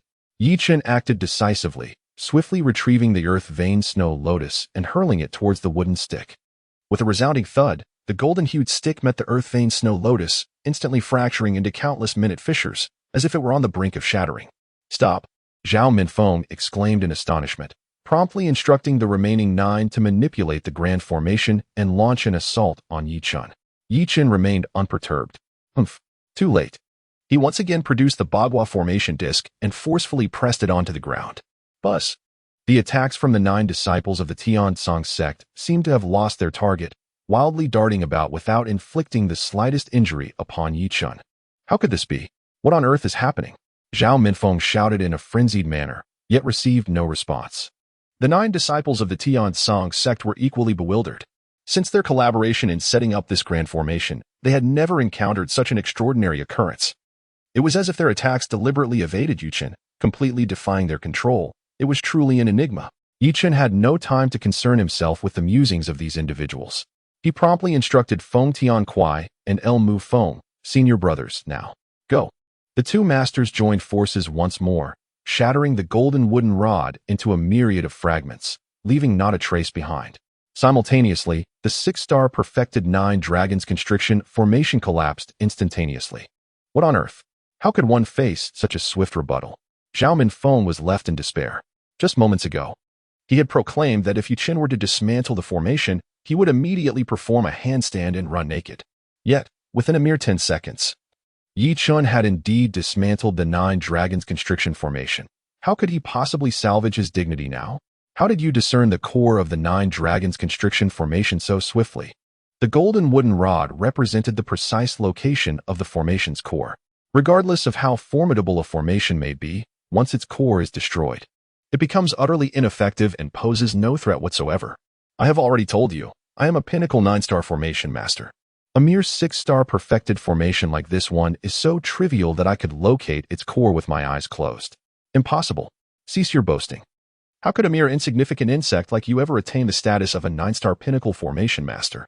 Yi Chen was utterly speechless. In this day and age, how can one speak the truth when no one believes it? Since you choose to disbelieve, there is little I can do. Enough of the preamble. It is time for you to fulfill your promise. Hurry and perform a handstand while running naked for my amusement. You. Zhao Minfeng was infuriated, his eyes blazing with fury. He could never demean himself by performing such an embarrassing act in front of those he deemed insignificant. Attack. Eliminate them. The remaining 9 members of the Tian Song sect immediately obeyed, launching lethal assaults towards Yi Chen and his companions. Yi Chen sighed helplessly. I leave this to you, my 2 esteemed masters. Rest assured, Feng Tianquai replied, his hands already itching with anticipation. He immediately spread his arms wide, and a terrifying vortex of spiritual power swiftly coalesced. Buzz. The 9 members of the Tian Song sect were horrified to discover that their bodies had become immobile. Even their spiritual energies were unresponsive. How could this be possible? What kind of terrifying cultivation would allow someone to achieve such a miraculous feat? 9 peak warriors of the 9th level of the Spirit Ascension realm were utterly subdued by an old man? Who would believe such a tale? Hehe. Is the Tian Song sect truly formidable? If they dare provoke our Qing Yun sect, they must be prepared for annihilation. With a firm grip of his hands, Feng Tianquai declared, bang, bang, bang. The bodies of the 9 disciples of the Tian Song sect exploded, transforming into clouds of blood mist. Zhao Minfeng, already terrified, found his legs trembling, and he fell to the ground. Good heavens! Who are these 2 old men? Their strength is so high and their cruelty so intense. Why is there no information about these 2 in the reports? Hey, old madman, you are too ruthless. You've killed them all. How am I supposed to have any fun now? El Mufeng expressed his dissatisfaction with Feng Tianquai's actions. Old rogue, are you blind? I haven't killed them all. Feng Tianquai retorted. Look, there's still one left. He pointed to the paralyzed Zhao Minfeng. See, what kind of Tian Song sect young master is this? Just a little scene, and he scared stiff, a weakling indeed. Enough with the weakling talk. As long as there's someone to play with. Let me see what this little one is truly made of. Zhao Minfeng paled as Feng Tianquai and El Mufeng focused their attention on him. The Hell Gate. We are allies. You mustn't abandon us in our time of need. Quickly, take action and eliminate these 2 old men. However, when Zhao Minfeng turned around, he realized that the group of assassins had long since fled. Damn it, these treacherous scoundrels. Do not worry, they haven't gone far. They're merely hiding. El Mufeng smiled faintly. Then, with a sweeping motion, he created fluctuations in the surrounding space. The 10 assassins from the Hell Gate who had just escaped were effortlessly captured in his grasp, unable to move. Old man, I advise you to release us. Otherwise, the Hell Gate will ensure that not a single soul remains in your Qing Yun sect. The words of the captives only served to amuse Feng Tianquai and El Mufeng. Is the Hell Gate truly so impressive? When that fool of a Hell Sovereign was beaten into a pig's head by us, where was your Hell Gate-esque grandeur then? The leader of the Hell Gate assassins scoffed at these words. Humph, that is merely old news. Presently, our Hell Gate of Qingzhou has established contact with the headquarters in Hell Continent. The headquarters will soon dispatch formidable experts to oversee matters here. Therefore, if you are wise, you will release us immediately. Otherwise, you shall all meet your demise. Crack. Bang. No sooner had the leader of the Hell Gate finished speaking than El Mufing tightened his grip, ending their lives. TCH, do you take me for a fool? Do not think that just because your Hell Gate headquarters has experts, I would fear them. Even if a martial emperor were to arrive, I could still flay him alive. Chapter 63. The Resurgence of Anomaly. Zhao Minfeng watched as El Mufing personally dispatched 10 assassins from Hell Gate with the ease of crushing ants. Once again, he was struck by the sheer terror of the scene. These two old men were truly ruthless. At that moment, El Mufing turned to him with a grin. Kiki, little one, it is your turn now. Zhao Minfeng instinctively recoiled in fear. Ha, do you think you can escape? With a single hand, El Mufing grasped him, lifting him effortlessly as if he were a chick in the talons of an eagle. Senior, please, you cannot kill me. My father is Zhao Qingtian, the current sect master of the Heavenly Song sect, a master at the peak of the martial sovereign realm. Moreover, we have the support of the Yi royal family from Yi continent. If you spare me, my father and the Yi family will surely reward you handsomely. In response to Zhao Minfeng's desperate pleas, Feng Tiankuai and El Mufing had yet to express their intentions. Yi Chun was the first to approach, inquiring, You just mentioned the Yi clan? Did they instruct you to annex Qizhou? Zhao Minfeng, however, appeared reluctant to divulge much information. Upon witnessing this, Yi Chen refrained from further trivialities. Master, I implore you, treat him well. Hee, no problem. Lu Mufing instantly comprehended. Subsequently, a piercing scream reverberated across the vast grassland. Oh, stop. Stop. I will tell you everything. Lu Mufing ceased the torment in his hands. Yi Chen spoke softly, Zhao Xiaozong, my patience is quite limited. Thus, you would do well to share something of interest to me. Should you continue with your futile ramblings, you may well find yourself in the presence of the King of Hell. Very well. I shall be forthright, Zhao Minfeng, nearly reduced to a shadow of his former self from torment, struggled to articulate his thoughts. The specific circumstances are rather unclear to me. A few days ago, my father abruptly informed me that we are to aggressively expand the territory of our Tiansong sect. The underlying reason for this is said to be the covert encouragement from the Yi clan. It appears that a prodigious youth with an awakened royal bloodline has emerged within their ranks. This has propelled the Yi clan to new heights of status, and their ambitions have swelled correspondingly. They have begun to clandestinely support their vassal forces, allowing them to recklessly expand their territories, subsequently demanding that the resources from these lands be periodically surrendered to them. Our Tiansong sect is one of the factions covertly bolstered by the Yi clan. Yi Chen gleaned two pivotal pieces of information from Zhao Minfeng's words, royal bloodline and talented youth. Was it not his sister, Yi Linger, who awakened the royal bloodline? How could it have transformed into a talented youth? Could it be that the Yi clan has given rise to another member possessing the awakened royal bloodline? Yi Chun was utterly perplexed, his mind in a state of turmoil. Additionally, an unsettling premonition lingered within him. Well, I have divulged everything I know to you. May I now take my leave? Yi Chen pondered for a moment before addressing El Mufing. Master Uncle, let him go. What? El Mufing replied, somewhat bewildered. This child did not appear to be the type to exhibit such benevolence. How could it be? Master Uncle, we must uphold our integrity as individuals. Please, let him go. Yi Chen spoke once more. Very well, my dear child. I hope you shall not regret this decision in due time.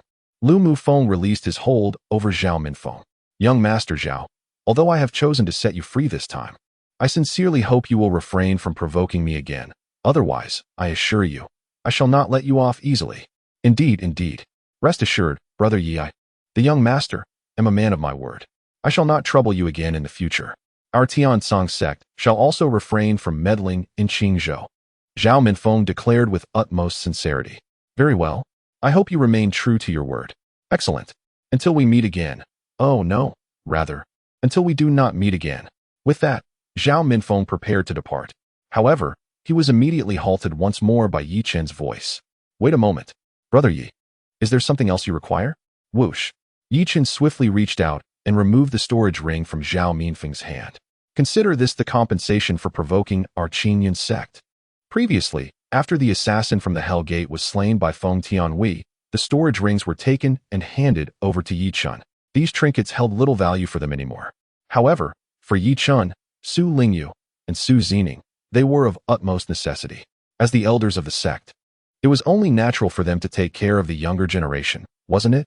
Upon seeing his storage ring taken, Zhao Minfeng did not express much anger. Instead, he forced a smile and said, "All right, let these items serve as my apology.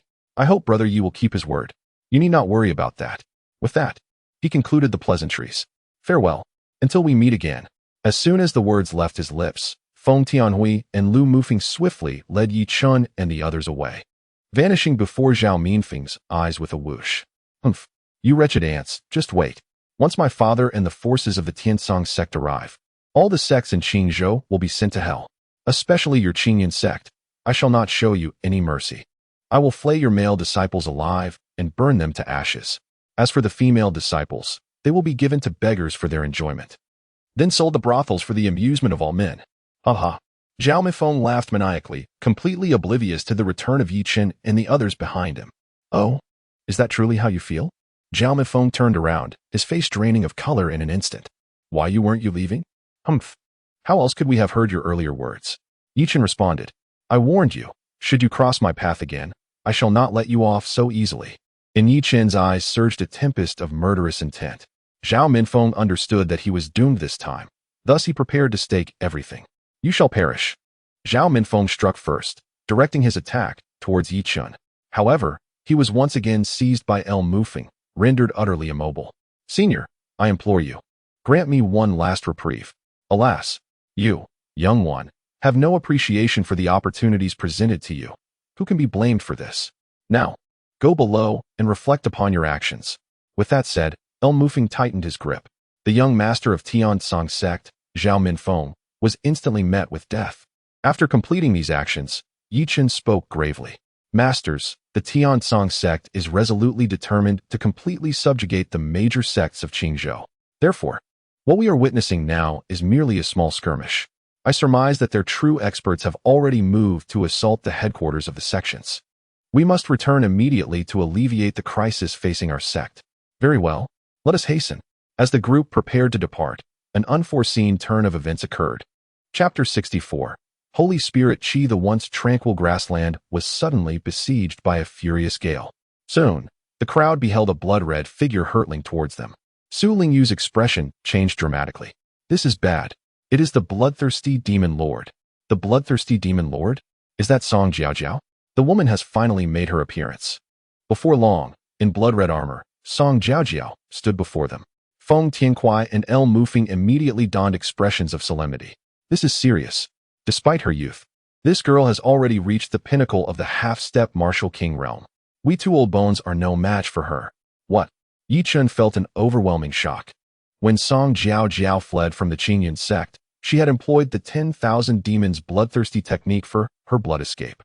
In Su Lingyu's words, within a year, she would revert entirely to an ordinary person, incapable of employing any martial arts for self-defense. How could she now have ascended directly to the pinnacle of the half-step martial king realm? Su Lingyu, perceiving Yi Chen's bewilderment, promptly elucidated, after leaving the Qingyan sect. The bloodthirsty demon sovereign must have exploited her to consume numerous innocent human beings, thus temporarily restoring her strength in the short term. Subsequently, she mingled among the trial participants, stealthily infiltrating the fallen gorge. Thereafter, she began voraciously absorbing the demonic energy from the blood demon basin and other similar locations, resulting in a meteoric rise in her realm. Is she truly that formidable? Moreover, she has not yet absorbed all the demonic energy within the fallen gorge. I surmise she must have sensed our imminent departure, which is why she hastily pursued us, intent on capturing us all at once. Good heavens, how deep must her hatred for me run? She is willing to forego the opportunity to grow stronger just to come and eliminate me. Yi Chen found himself torn between feelings of honor and sorrow. Ding. Congratulations to the host for successfully completing the task of avoiding pitfalls. Rewards have been issued. Pitfall points, 50. Martial Arts Upgrade Card, 1. This martial arts upgrade card allows for the unconditional elevation of any martial skill by 2 levels. This implies that a perfected heavenly level can be elevated to a perfected immortal level? Incredible! Astonishing! Chen hesitated not for a moment, with a decisive command. The martial technique upgrade card shattered with a resounding crack. The Heavenly Might Sword technique ascended from its perfected heavenly level to the ultimate celestial tier, transforming its very name into the Spirit Celestial Sword technique. Yet, this was still insufficient. Regardless of how formidable the martial arts might be, sheer strength remained the fundamental weakness. Confronted with the peak of the half-step martial king realm, Song Jiao, even the combined efforts of Feng Tianquai and Elmu Feng fell short against her prowess. How could Chen, merely at the initial stage of the seventh transformation, hope to contend? Was escape via a teleportation talisman his only recourse? Chen possesses two 6-star teleportation talismans, capable of traversing a distance of 10,000 kilometers in an instant. Escaping is undoubtedly feasible. The true dilemma lies in the fact that he can only transport a maximum of 3 individuals at a time. What if Song Jiao seizes the moment of Chen's departure to capture or eliminate others? Just as Chen found himself in a quandary, Song Jiao finally spoke. Chen, if you wish to preserve your lives, then obediently hand over your disciple, Su Lingyu, to me. What could she possibly want with Su Lingyu? In the next moment, Chen suddenly realized. It appears that this woman has not yet abandoned her desire to transform Su Lingyu into a blood corpse. This indirectly indicates that the efficacy of the blood corpse far surpasses that of the demonic energy found in the Fallen Canyon. Bloodthirsty demon sovereign. Do you truly believe you can possess this emperor's flesh? At this moment, Su Lingyu stepped forward, establishing a connection with the bloodthirsty demon sovereign residing within Song Jiao. Naturally, their conversation was conducted via sound transmission, inaudible to others. Heavenly Sword Divine Emperor, your body is a delicacy that I urgently crave. If I can fashion you into the most exquisite blood corpse, I will instantly restore my strength to the pinnacle of my former glory. Upon hearing these words, Su Lingyu remained unfazed. He taunted the bloodthirsty demon sovereign through sound transmission. It seems you were merely posturing before. The last time you forcefully employed the 10,000 demons blood escape technique, you sustained injuries to your foundation. There is no way you could recover so swiftly. Furthermore, the demonic energy within this fallen canyon, after that battle years ago, has become exceedingly diluted over the millennia, rendering it incapable of fully mending your wounds. Although the demonic energy in the blood demon basin is of reasonable quality, it only allows you a temporary restoration to the peak of the half-step martial king realm. The bloodthirsty demon sovereign's expression darkened significantly, for Su Lingyu's words struck true. He had indeed failed to restore his injured foundation, and his current state was merely temporary. Before long, he would revert to his original form. Thus, he was now desperately eager to obtain Su Lingyu's body, willing to employ any means necessary. What of your deductions? None of you shall escape from my grasp today. That remains to be seen. Su Lingyu smiled confidently. He then approached Chen and whispered, Master, can you absorb the Holy Spirit energy within the Fallen Canyon? Holy Spirit energy? Chen furrowed his brow. What on earth is that? Su Lingyu nodded and replied, Indeed, during the ancient battle between gods and demons, countless extraordinary warriors from both sides perished. Ultimately, this led to the formation of the Fallen Canyon. Within it lies an abundance of dense demonic energy, as well as the sacred energy accumulated by numerous human strongholds. We refer to it as Holy Spirit energy. The bloodthirsty demon lord can enhance his power by absorbing demonic energy. Likewise, you can elevate your cultivation by devouring this Holy Spirit energy and defeat Song Jiao, who is under the bloodthirsty demon lord's control.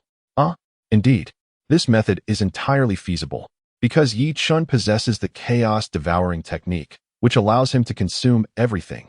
Devouring this Holy Spirit energy will be a trivial matter. Excellent. Let us commence our endeavor without delay. Chen immediately began to operate the chaotic devouring technique, voraciously consuming the Holy Spirit Qi within the Fallen Canyon. What? Holy Spirit Qi? How could this young man absorb such an immense quantity at such a rapid pace? The bloodthirsty demon lord was utterly perplexed. Although the Holy Spirit Qi could enhance the strength of human warriors, it also posed significant dangers. Typically, even a slight intake of Holy Spirit Qi would likely overwhelm a warrior, leading to their body exploding under the tremendous pressure of spiritual energy. Yet, this young man not only remained unaffected, but also accelerated his absorption rate. At this rate, it would be disastrous. My dear, do not hesitate. Act swiftly, or it may be too late. Song Jiao clearly recognized the gravity of the situation. Without further delay, she unleashed a palm strike towards Yi Chen. How dare you? Feng Tianquai and El Mu Feng instantly positioned themselves before Yi Chen, raising a protective barrier to shield him from the impending blow. Overestimating themselves. Song Jiao disdainfully regarded the two elders, continuing her assault without faltering. Boom. Hiss. The protective barriers of Feng Tianquai and El Mu Feng shattered instantaneously, sending them both flying backward, spitting blood. Damn it. Hurry, faster. Yi Chen's prowess is soaring at an astonishing rate.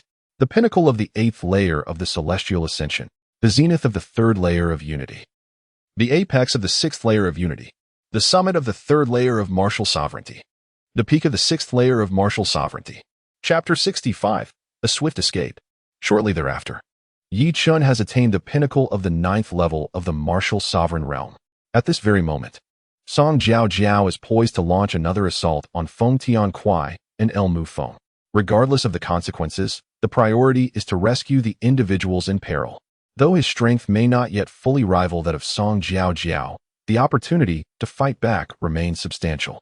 Yi Chen executed the ethereal wave step, swiftly arriving before Feng Tianquai and El Mu Feng. Drawing forth the Wenting sword, he unleashed the supreme sword intent. With a powerful roar, he unleashed the mightiest strike of the Lingxian sword technique, the shattered immortal slash. Simultaneously, the heavenly grade concealed weapon, the soul-devouring needle, soared towards Song Jiao's forehead, finding its mark with precision at her brow.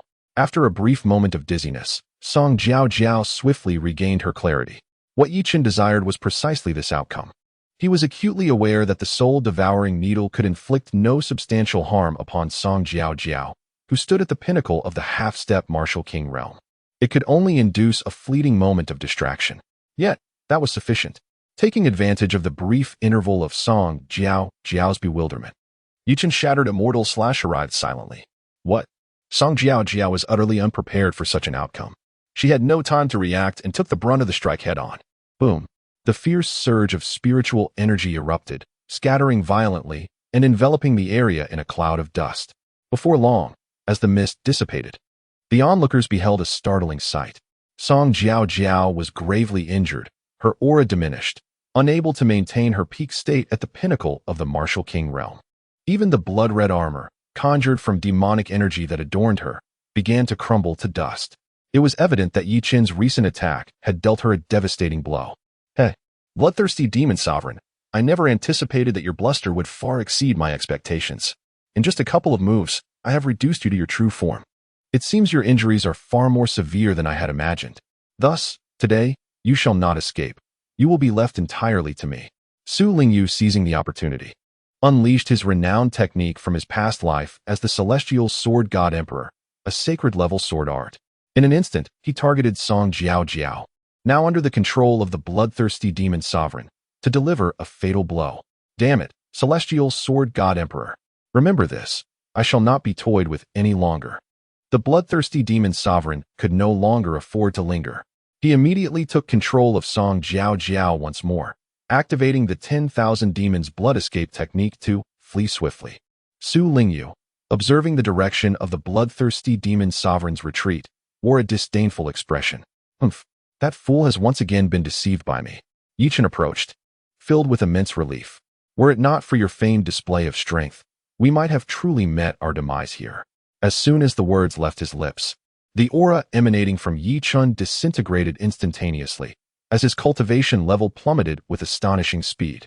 From the pinnacle of the 9th layer of martial sovereign, to the apex of the 3rd layer of martial sovereign, then to the zenith of the 9th layer of unity, and subsequently to the peak of the 6th layer of unity. Ultimately, he stabilized at the initial stage of the 2nd layer of unity.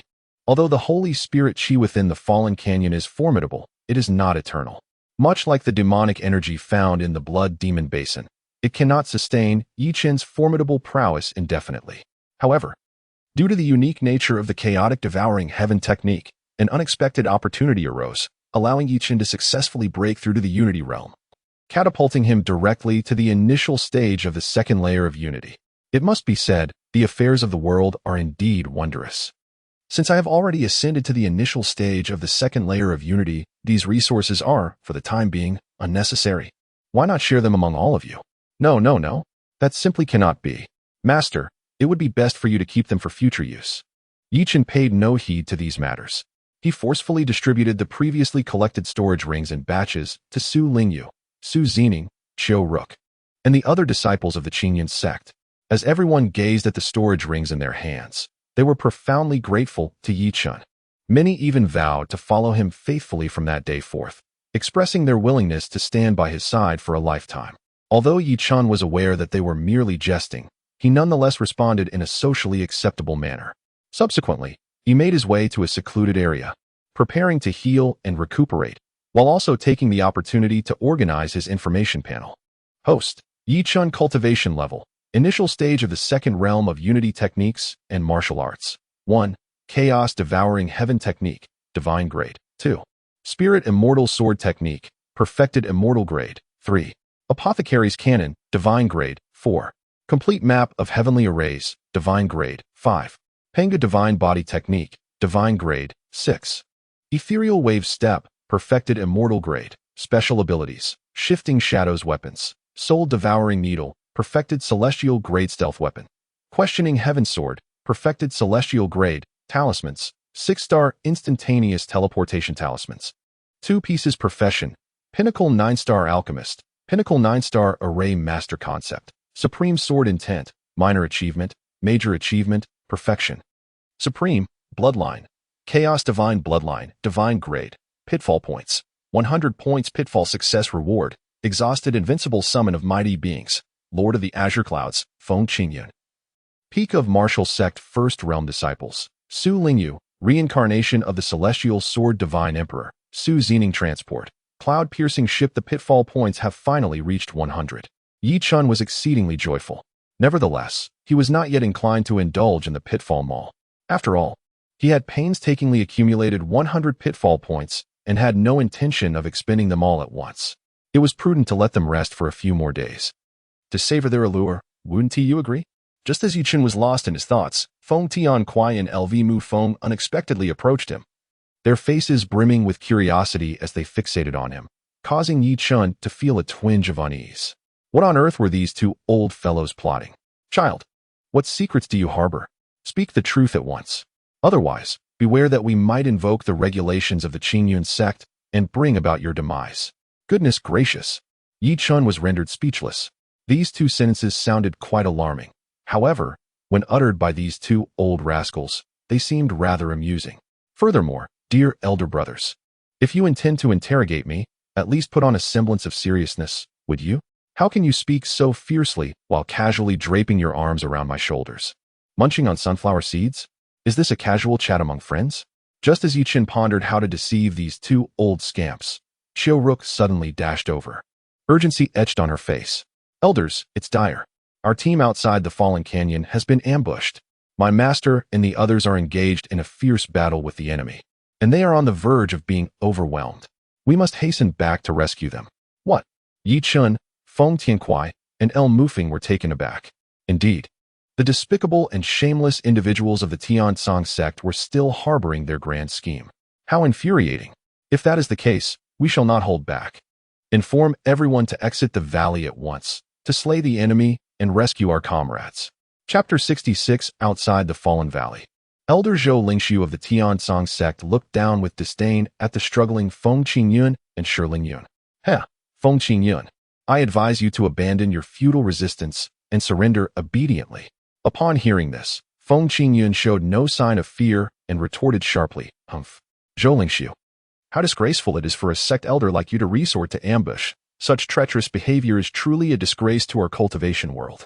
Feng Qingyun deeply regretted having underestimated the Tiansong sect's malicious intentions, but he never anticipated their utter depravity. While he was caught off guard, they launched a surprise attack from behind, inflicting severe injuries upon him in an instant. Subsequently, a large contingent of Tiansong sect members and elite assassins from the Hell Gate emerged, commencing a frenzied massacre of the disciples from the 4 major sections. In a short span of time, the remaining disciples from the other 3 sects were annihilated without a trace. The Qingyun sect also suffered the loss of several intersect elders. if it weren't for the timely activation of a 7-star initial stage defensive formation by Feng Qingyun. It is likely that the remaining members would have perished here. This formation was prepared by Yi Chen prior to their arrival, originally intended as a precaution. Unexpectedly, it was put to use in the end. Faced with such a formidable 7-star initial stage defense, even Zhou Lingxiu, at the pinnacle of the martial sect's 7th realm, found it challenging to devise an effective means of breaching it. Thus, both sides remained locked in a stalemate, confronting each other until now. Treacherous behavior? Zhou Lingxiu let out a hearty laugh upon hearing Feng Qingyun's words. Haha, once our Tiansong sect successfully takes control of Qizhou, what you call treachery will be transformed into the virtues that extol our great deeds. For history is written by the victors. After all these years, you surely comprehend this simple truth, do you not? Zhou Lingxiu mocked Feng Qingyun's ignorance and naivety. Yet, Feng Qingyun remained unfazed. Enough of your nonsense. When you manage to breach my defensive formation, then come forth with your grandiloquent speeches. Zhou Lingxiu shook his head with a sneer. Heh, you greatly overestimate yourself. Breaching this defense does not require my personal intervention. What? Feng Qingyun and Shi Lingyun were bewildered. Yet, in the next moment, a sudden sound pierced the air. A dagger suddenly plunged into Feng Qingyun's chest, leaving him in shock. Due to his previous injuries, he was unable to react in time as the assailant seized the orb that controlled the Grand Array, a glassy sphere. When Feng Qingyun and Shi Lingyun finally discerned the identity of the attacker, their expressions mirrored disbelief. Xiet Songming, it's you. Indeed. It was none other than the inner sect elder who had long been in the company of Qi Tiankai, Xiet Songming. He had stealthily infiltrated the escort team for this trial, waiting for the opportune moment to strike. At this critical juncture, he launched a lethal attack, shattering the stalemate between the two factions. My sincerest apologies, Elder Feng, Elder Shi, and esteemed colleagues. I had no desire to act in this manner. But the conditions presented by Elder Yi Li and the young master Zhao Minfeng of Tiansong sect were simply too enticing for me to decline. I hope for your forgiveness. With that, Xiet Songming tightened his grip, and the glass sphere shattered with a sharp crack. The initial defense array of 7 stars collapsed instantaneously. Xiet Songming, you despicable scoundrel. You shall pay for this.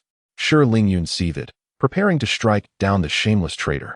However, unexpectedly, Zhou Lingxiu, who had been prepared, pierced her right scapula with a sword, instantly inflicting grave injury and rendering her unconscious. Overestimating yourselves. Zhou Lingxiu turned to the defector Xiet Songming with a smile. Indeed, Elder Xie has demonstrated sagacity. To all of you, if you can follow Elder Xie's example and submit to Tiansong sect, I assure you that not only will I spare your lives, but I will also offer you a future filled with promise and grandeur. What say you? Will you reconsider? Upon hearing this, the remaining inner sect elders of Qingyun sect cast Zhou Lingxiu disdainful glances. To hell with you, you old fossil. Do you think we are as spineless as Xiet Songming? Know this, whether you choose to kill or torture us, we shall comply. But to betray Qingyun sect is utterly out of the question. Impressive. Now this is what true men look like. Yet, upon hearing these words, Zhou Lingxiu and Xiet Songming's expressions soured significantly. Very well. Since you seek your own demise, do not blame me. Zhou Lingxiu commanded his subordinates, leave none alive. Kill. Yes. The members of Tiansong sect and Hellgate immediately prepared to strike. Suddenly, a figure approached and spoke. Wait, Elder Zhou. Zhou Lingxiu frowned upon seeing the newcomer. Chen Hongyu, what are you planning? The man known as Chen Hongyu spoke again, addressing Elder Zhou. Our aim is merely to conquer Qingzhou. There is no need for total annihilation. Furthermore, the Qingyun sect has long established its presence in Qingzhou and possesses deep roots, clearly making them more suited for governance than ourselves. Why not persuade these individuals to join us and serve our cause? Zhou Lingxiu regarded Chen Hongyu with disdain. Have your ears gone deaf? Did you not hear their declarations just moments ago? Do you truly believe that this obstinate group will yield to our Tiansong sect? That only indicates a flaw in your approach. If I were the one in charge, I assure you success would be guaranteed. Chen Hongyu was evidently brimming with confidence. However, Zhou Lingxiu's gaze grew increasingly frigid as he continued. Chen Hongyu, do not presume that your status as a core elder grants you the right to flaunt your superiority before me. Remember your true position. Were it not for the current sect master's sister's fondness for you, you would have met the same fate as the former sect master and been dispatched to the underworld long ago. It is in your best interest to recognize your place and refrain from meddling in affairs that do not concern you. Chen Hongyu was taken aback by Zhou Lingshu's blatant public humiliation. It was utterly excessive. He was about to retort, but fell silent instead. For Zhou Lingshu's words struck a chord. Indeed, Chen Hongyu's standing within the Tiansong sect was quite precarious. Thus, for the sake of his own survival, he chose to endure for the time being, waiting for an opportunity to deal with this insufferable elder later. Noticing Chen Hongyu's silence, the contempt in Zhou Lingshu's eyes deepened. Humph. A pretty boy is still a pretty boy, thinking that his connection to the sect master's sister grants him equality with me. Dream on. Feng Qingyun, I shall ask you one last time. Are you willing to submit to the Tiansong sect? Feng Qingyun, clutching the wound inflicted by Xiet Songming, remained composed and replied, Humph. To expect me to submit to your Tiansong sect? That would only happen if the sun rises in the west. How utterly preposterous. Let them all perish. Without hesitation, Zhou Lingshu commanded his subordinates to take action. Just as Feng Qingyun and the others were on the brink of annihilation, a sudden and intense tremor emanated from the entrance of the fallen gorge. Then, a voice rang out, Xiao Yunzi, do not fear. Your senior brother is here. Chapter 67. Fire Eyes and Golden Vision. Upon hearing this voice, Zhou Lingshu and the others turned in confusion toward the entrance of the fallen gorge. Suddenly, swish, swish, swish. Several figures darted past them with lightning speed, arriving at Feng Qingyun's side. Brother Feng, Brother LV. Upon catching sight of Feng Tiankuai and El Mufeng, Feng Qingyun was momentarily rendered speechless, utterly bewildered and unable to comprehend the situation. Do not speak. Allow me to tend to your wounds first.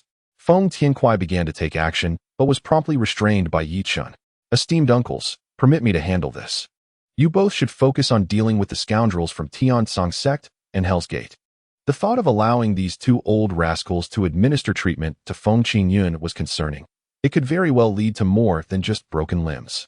It appeared that both Feng Tiankuai and El Mufeng shared this realization, as they awkwardly responded, Ah, yes, indeed. You assist young Yun with his injuries, and we shall send those rascals back to their homes. Observing this exchange, Feng Qingyun quickly conveyed a private message to Yi Chun. Master, what on earth is happening here? As Yi Chun tended to Feng Qingyun's wounds, he recounted the unfolding events. The situation was as follows. Upon hearing the account, Feng Qingyun was left utterly astonished. He had not anticipated such a turn of events. Although he had instructed his companions to search for Feng Tiankuai and Lu Mu Feng prior to his arrival, he had not harbored much hope deep down. Given the prowess of the Qingyun twin evildoers, if they were trapped in the vicinity of the fallen gorge, they should have been able to escape with relative ease. Yet, the stark reality was that there had been no news for a full 30 years. This suggested that they were likely ensconced within the inner regions of the fallen gorge. Consequently, the chances of Yi Chen and his companions rescuing Feng Tiankuai and Lu Mu Feng had dwindled to nearly nothing. Why, you may ask? Even those at the Martial King realm faced grave dangers upon entry. How could a group of mere children, none having reached the Unity realm, possibly succeed? However, the eventual outcome had left this esteemed Taoist of Qingyun thoroughly shaken. Excellent. Truly splendid. Thank you, my master. With this, our Qingyun sect is saved. The Qingyun twin evildoers are back in action, and with Yi Chen, this formidable presence by our side, what could possibly threaten us? The Hell Gate? The Celestial Song sect? All shall be vanquished with a single punch. Enough idle chatter. Let me examine your other wounds. Yi Chen continued to tend to Feng Qingyun's wounds. Meanwhile, Su Lingyu, Su Zining, Chiu Ruk, and others were attending to Shi Lingyun and several other intersect elders. On another front, Feng Tiankuai and El Mufeng approached Zhou Lingshu and his companions with an audacious demeanor. You have 10 seconds to either kneel and apologize or face the consequence of being struck down by us. What? Zhou Lingshu and his companions nearly thought they were hearing things. Who were these two audacious old men daring to speak to the celestial sect in such a manner? Zhou Lingshu's expression darkened immediately. Gentlemen, I am Zhou Lingshu, a core elder of the celestial sect of Tsangzhou. I am here today on official business, and I kindly ask you to refrain from intervening excessively. The identities of the two were unclear, and their presence exuded an ominous aura that made Zhou Lingshu uneasy. Despite his anger, he chose to maintain decorum, waiting to see how they would react before contemplating his next move. To his surprise, Feng Tiankuai and El Mufeng suddenly stepped closer, inspecting Zhou Lingxiu with the curiosity of children, leaving him utterly perplexed. "Gentlemen, this is," he began to inquire, only to be abruptly interrupted by Feng Tianquai. "What a buffoon! Is this fellow truly a core elder of the celestial sect? He appears utterly foolish." "Indeed, old madman. You make a valid point. It seems these self-proclaimed prominent sects aren't all that impressive. They can't even select competent talents. Allowing an inept individual like this to assume the position of core elder. I suspect the sect leader's intellect is equally questionable." "Precisely. Haha." The two exchanged jests, finding great amusement in their banter, while Zhou Lingxiu and the others from the celestial sect were nearly driven to the brink of fury. "You two old fools dare to insult the celestial sect? Prepare to meet your end." Zhou Lingxiu could no longer contain his rage and was poised to retaliate against Feng Tianquai and El Mufeng. "How have we insulted the celestial sect?" questioned Feng Tianquai and El Mufeng, baffled by the accusation. "Humph. And what did your previous remarks imply?" Zhou Lingxiu, in a moment of folly, was prepared to engage in a lengthy debate with the two elders. "It means precisely what it says," Feng Tianquai continued. "We just emerged from the fallen abyss and rushed straight to the Qingyun sect to assist with healing. Even a fool can discern that we are affiliated with the Qingyun sect. How could you possibly ask us to refrain from involvement in this matter? If not a fool, then what are you? To have such a simpleton as a core elder. Is your sect leader's mind functioning normally?" As these words were uttered, Zhou Lingxiu had yet to respond. Meanwhile, Chen Hongyu was the first to break into applause. "Clap, clap, clap. Ha ha. Truly, esteemed seniors possess remarkable discernment. Such profound inquiries have been astutely perceived by you both. Impressive. I, Chen, am deeply awed." "Ah, not at all, young brother. You two possess a keen insight. I have finally found a kindred spirit." Ha ha. The two engaged in a playful exchange of flattery, which only served to infuriate Zhou Lingxiu. "Chen Hongyu, whose side are you on?" "I stand with neither. I am intent on eliminating you now." Suddenly, Chen Hongyu struck, launching a fist towards Zhou Lingxiu. The series of events unfolded with astonishing rapidity, catching everyone off guard. Yet, Zhou Lingxiu managed to react in time. He extended his hand, seizing Chen Hongyu's fist, and scoffed. "Humph. I knew you would not abandon your treachery. You wish to kill me? You are still far too inexperienced." With a sharp crack, Zhou Lingxiu twisted Chen Hongyu's hand, breaking it. However, this was not the end. Die. Zhou Lingxiu pressed his assault, and it appeared that Chen Hongyu was on the brink of demise. Just then, a voice rang out. "Do you think we are invisible?" Boom. Feng Tianquai and El Mufeng revealed themselves, unleashing their spiritual powers, stunning all who beheld them. Initial stage of the 8th level of martial sect. Zhou Lingxiu's countenance changed dramatically. He had only reached the pinnacle of the 7th level. Faced with two opponents at the 8th level, his chances of victory were utterly bleak. How can I fight this? I must flee. Without a moment's hesitation, Zhou Lingxiu turned to escape. "Esteemed seniors, you must not allow him to escape," Chen Hongyu urged anxiously. If Zhou Lingxiu were to flee, all his plans would be in vain. "Fear not. Today, none who have threatened the Qingyun sect shall escape." Chapter 68. She is already my wife. Feng Tianquai and El Mufeng simultaneously struck with a powerful palm. Bang. Sizzle. Zhou Lingxiu, in his desperate flight, was unable to evade and was struck with a chilling blow, collapsing to the ground, barely clinging to life. Subsequently, the two old rogues swiftly eliminated the remaining forces of the Tiansong sect and the assassins of the Hell Gate, leaving not a trace behind. Esteemed seniors, this is a bit too ruthless, isn't it? Chen Hongyu observed the scene before him, a sense of inexplicable chill creeping over him. Was his recent decision right or wrong? Ruthless? Young man, this time, your Tiansong sect is on the verge of annihilating our Qingyun sect. Compared to you, we are but gentle souls. At that moment, Yi Chun and his companions have finally healed the injuries of Feng Qingyun and the others. Witnessing Feng Tianquai and El Mufeng efficiently eliminate all adversaries filled them with immense joy. At that moment, Zhou Lingxiu, lying on the ground, managed to utter with great difficulty, "Heh, even if you kill us all, what of it? Our great faction of Tiansong sect has already surrounded the entire Qingyun sect, sealing off all exits. Your sect leader and most of the higher-ups will soon descend to join us in this grave fate." With that, this core elder of Tiansong sect breathed his last. The atmosphere grew exceedingly tense among everyone present. If what Zhou Lingxiu claimed were indeed true, the situation would be dire. "Quick! We must return to Qingyun sect at once." Chen promptly retrieved the cloud-piercing ship and cast it into the sky. With a resonant hum, the cloud-piercing ship rapidly expanded, soon reaching a length of over 100 meters. The onlookers were filled with awe. Onward. Excellent. Thus, everyone leapt onto the deck of the cloud-piercing ship. Chen arrived at the bow of the ship, channeling a substantial amount of spiritual energy within. Set sail. Whoosh. The cloud-piercing ship immediately surged forward at full speed. Feng Tian Kuai and Lu Mu Feng, witnessing this spectacle, were left in awe. Remarkable. It has already reached speeds comparable to that of sound. Even if the two of us and the old rogue exerted every ounce of our strength, we would certainly be unable to catch up. Chen pursed his lips in disdain. Nonsense. Do not presume that you two, mere novices in the 8th realm of martial sovereigns, could keep pace. Even a martial king might struggle to keep up, would they not? As the group journeyed back, they exerted every effort to recuperate, striving to restore themselves to their optimal condition. For they all understood that upon returning to the Qing sect, they would immediately confront a fierce and brutal battle. In such times, naturally, every enhancement of strength was to be seized with fervor. Meanwhile, Chen and Feng Qingyun, along with others, gleaned certain details about the Heavenly Song sect from that individual named Chen Hongyu. This time, the Heavenly Song sect's ascension to Qizhou, although bolstered by the support of the Yi clan, is essentially an endeavor initiated by the current sect master, Zhao Qingcong, in search of a reserve base. A reserve base? Chen and the others were perplexed. They had already attained the status of a sect leader. Why would they need a reserve base? Chen Hongyu discerned their confusion and patiently elaborated. I trust you have heard that Zhao Qingcong's ascension to the position of sect leader was far from honorable. The crowd nodded in agreement, recalling Zhao Minfeng's previous mentions. The Heavenly Song sect had been embroiled in internal strife recently, and the ultimate victor was none other than his father, the newly appointed sect leader, Zhao Qingcong, a peak expert of the 9th realm in martial cultivation. Sighing, Chen Hongyu continued, in truth, this matter is somewhat related to me.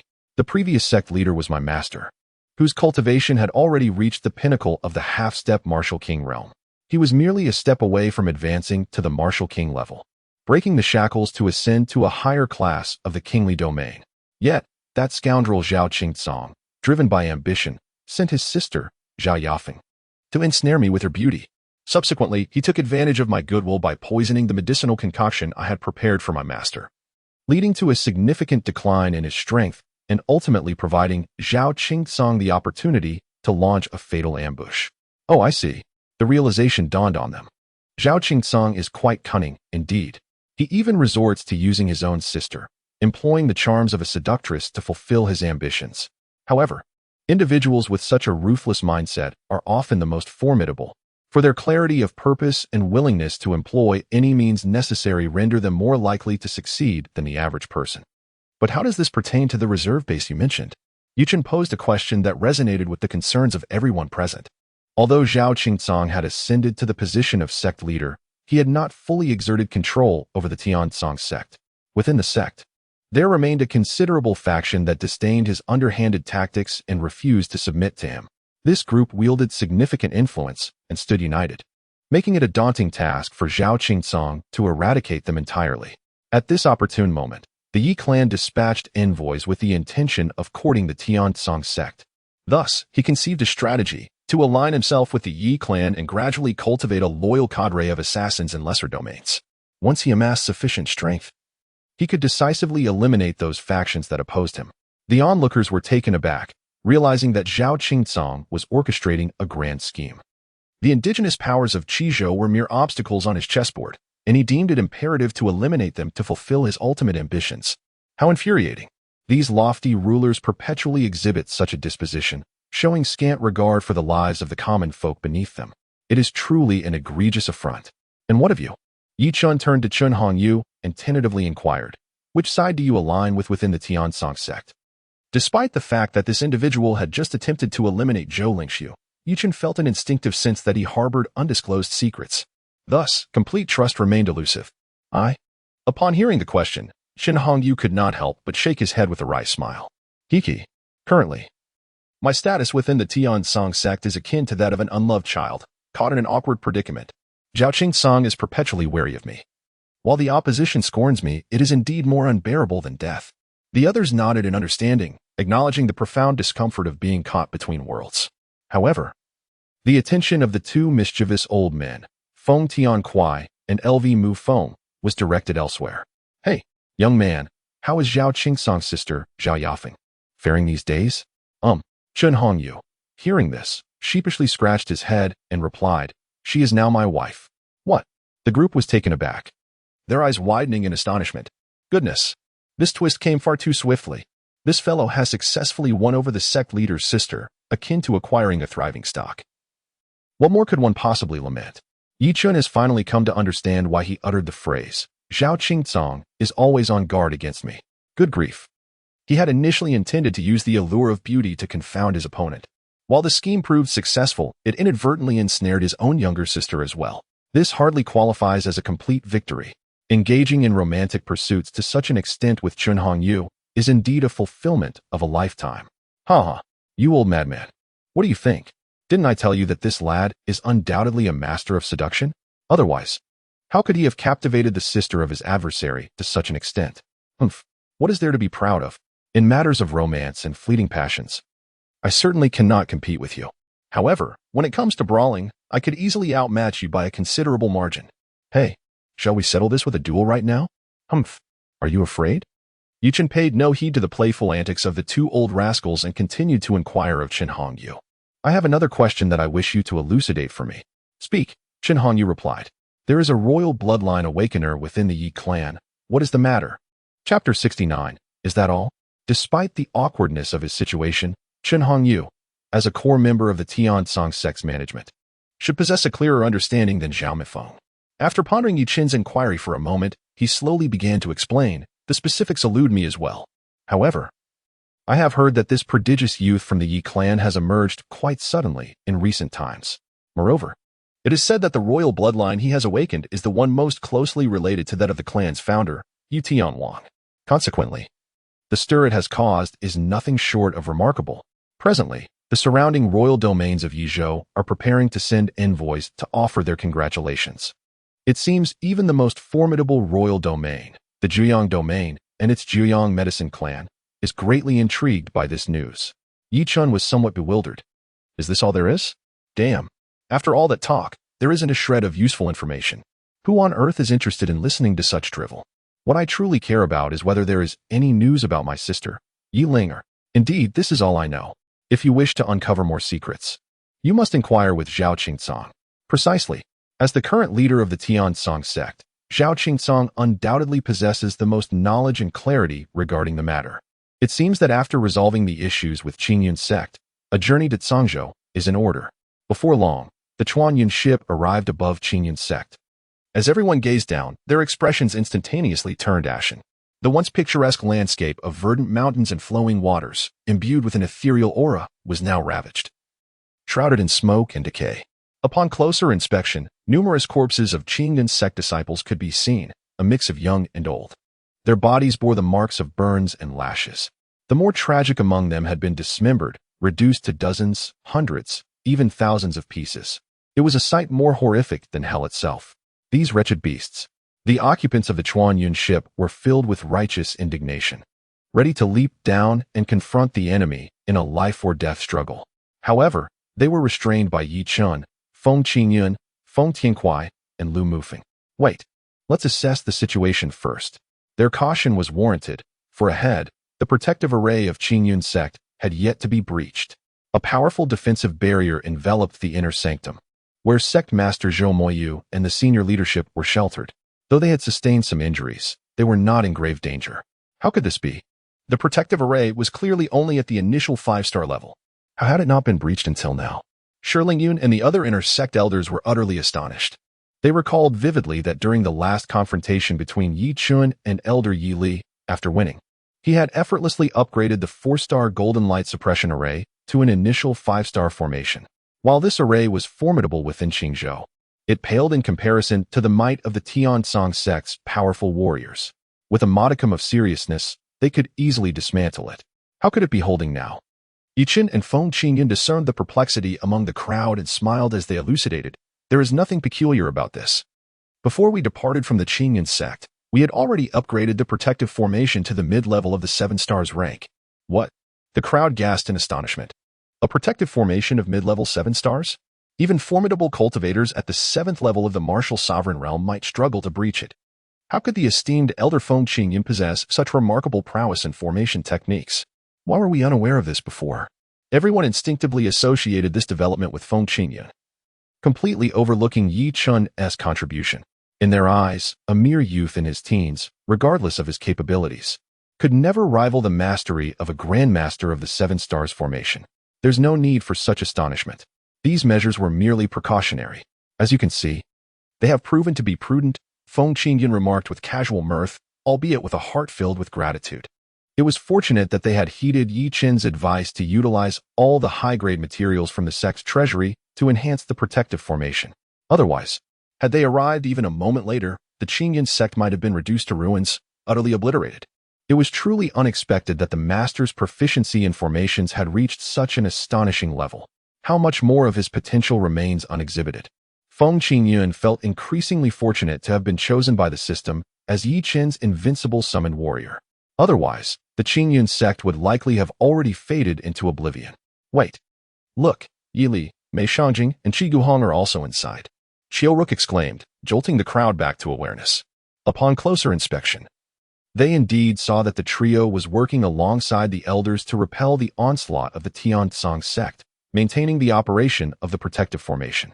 However, their positioning was rather precarious, standing a mere 10 meters from the sect master, Zhou Moyu. Previously, in the Fallen Canyon, Gu Qishi had already confirmed that Yili was a traitor within the Qingyun sect. Subsequently, Xiet Songming had also acknowledged the veracity of this claim. Given that Mei Shangjing and Qi Guhong were often close to him, the crowd was instantly filled with dread upon witnessing this scenario. This is bad. Those three are about to launch a surprise attack on the sect master and seize control of the formation. Without hesitation, Feng Qingyun, Feng Tianquai, and El Mufeng swiftly soared towards the protective formation of the Qingyun sect, simultaneously calling out, Moyu, beware of Yili. Zhou Moyu, who was controlling the protective formation against the assault of Tiansong's sect, was momentarily stunned before swiftly regaining his composure. At that very moment, Yili, Qi Guhong, and Mei Shangjing launched their attack from 3 distinct directions. How dare you? The surrounding elders rushed forward to intercept, but they were a step too late. Boom. Zhou Moyu was hurled high into the air, blood gushing uncontrollably from his mouth. Fortunately, thanks to the timely warning from Feng Qingyun and his companions, he managed to shield his heart at the critical moment, thus avoiding fatal injuries. However, continuing the fight seemed implausible. Moreover, control of the protective formation had been successfully seized by Yili and his companions. Observing this, the formidable members of Tiansong's sect outside the formation erupted into loud, maniacal laughter. Ha! The protective formation has been breached. Let us see who can save you now. Chapter 70. 2 distinct palm prints. The Tiansong sect was led on this occasion by a core elder, a master at the pinnacle of the 7th realm of martial cultivation, akin to Zhou Lingxiu. He had initially regarded this operation with little seriousness, believing that extinguishing a meager sect lacking even the martial realm would pose little challenge. Yet the outcome far exceeded his expectations. Although the disciples of Qingyun's sect were weak, they exhibited remarkable unity and resilience. Some young disciples, realizing they were outmatched, did not hesitate to self-destruct, taking down their Tiansong sect adversaries in a mutual demise. Such recklessness was astonishing. Consequently, the assassins from Tiansong sect and Hell's Gate found themselves momentarily taken aback, hesitating to press their advance. Seeing this, the core elder wasted no time. He struck decisively and effortlessly dismantled Qingyun sect's offensive, obliterating a significant portion of their disciples with a single blow. He ordered his subordinates to retrieve the corpses of those disciples and subject them to merciless torment, displaying a complete lack of humanity. Zhou Moyu, witnessing this brutality, felt profound rage yet was powerless to act, as their situation was perilously dire. In a moment of desperation, Zhou Moyu commanded the activation of the protective formation. Fortunately, Yi Chun and Feng Qingyun had upgraded the formation prior to their departure. Otherwise, they would not have withstood the combined onslaught of Tiansong sect and Hell's Gate. From that point onward, both sides remained locked in a stalemate, unable to advance further until Yi Chen and the others returned. Thus, the earlier scene unfolded. Yili, Mei Shangjing, and Qi Guohong's sudden ambush left Zhou Moyu gravely injured and stripped of control over the formation. Hiki, Sect Master Zhou, Your protective formation is now in our hands. Will you not surrender? The core elder of the Tiansong sect gazed down upon Zhou Mou and the others like a triumphant victor. Humph.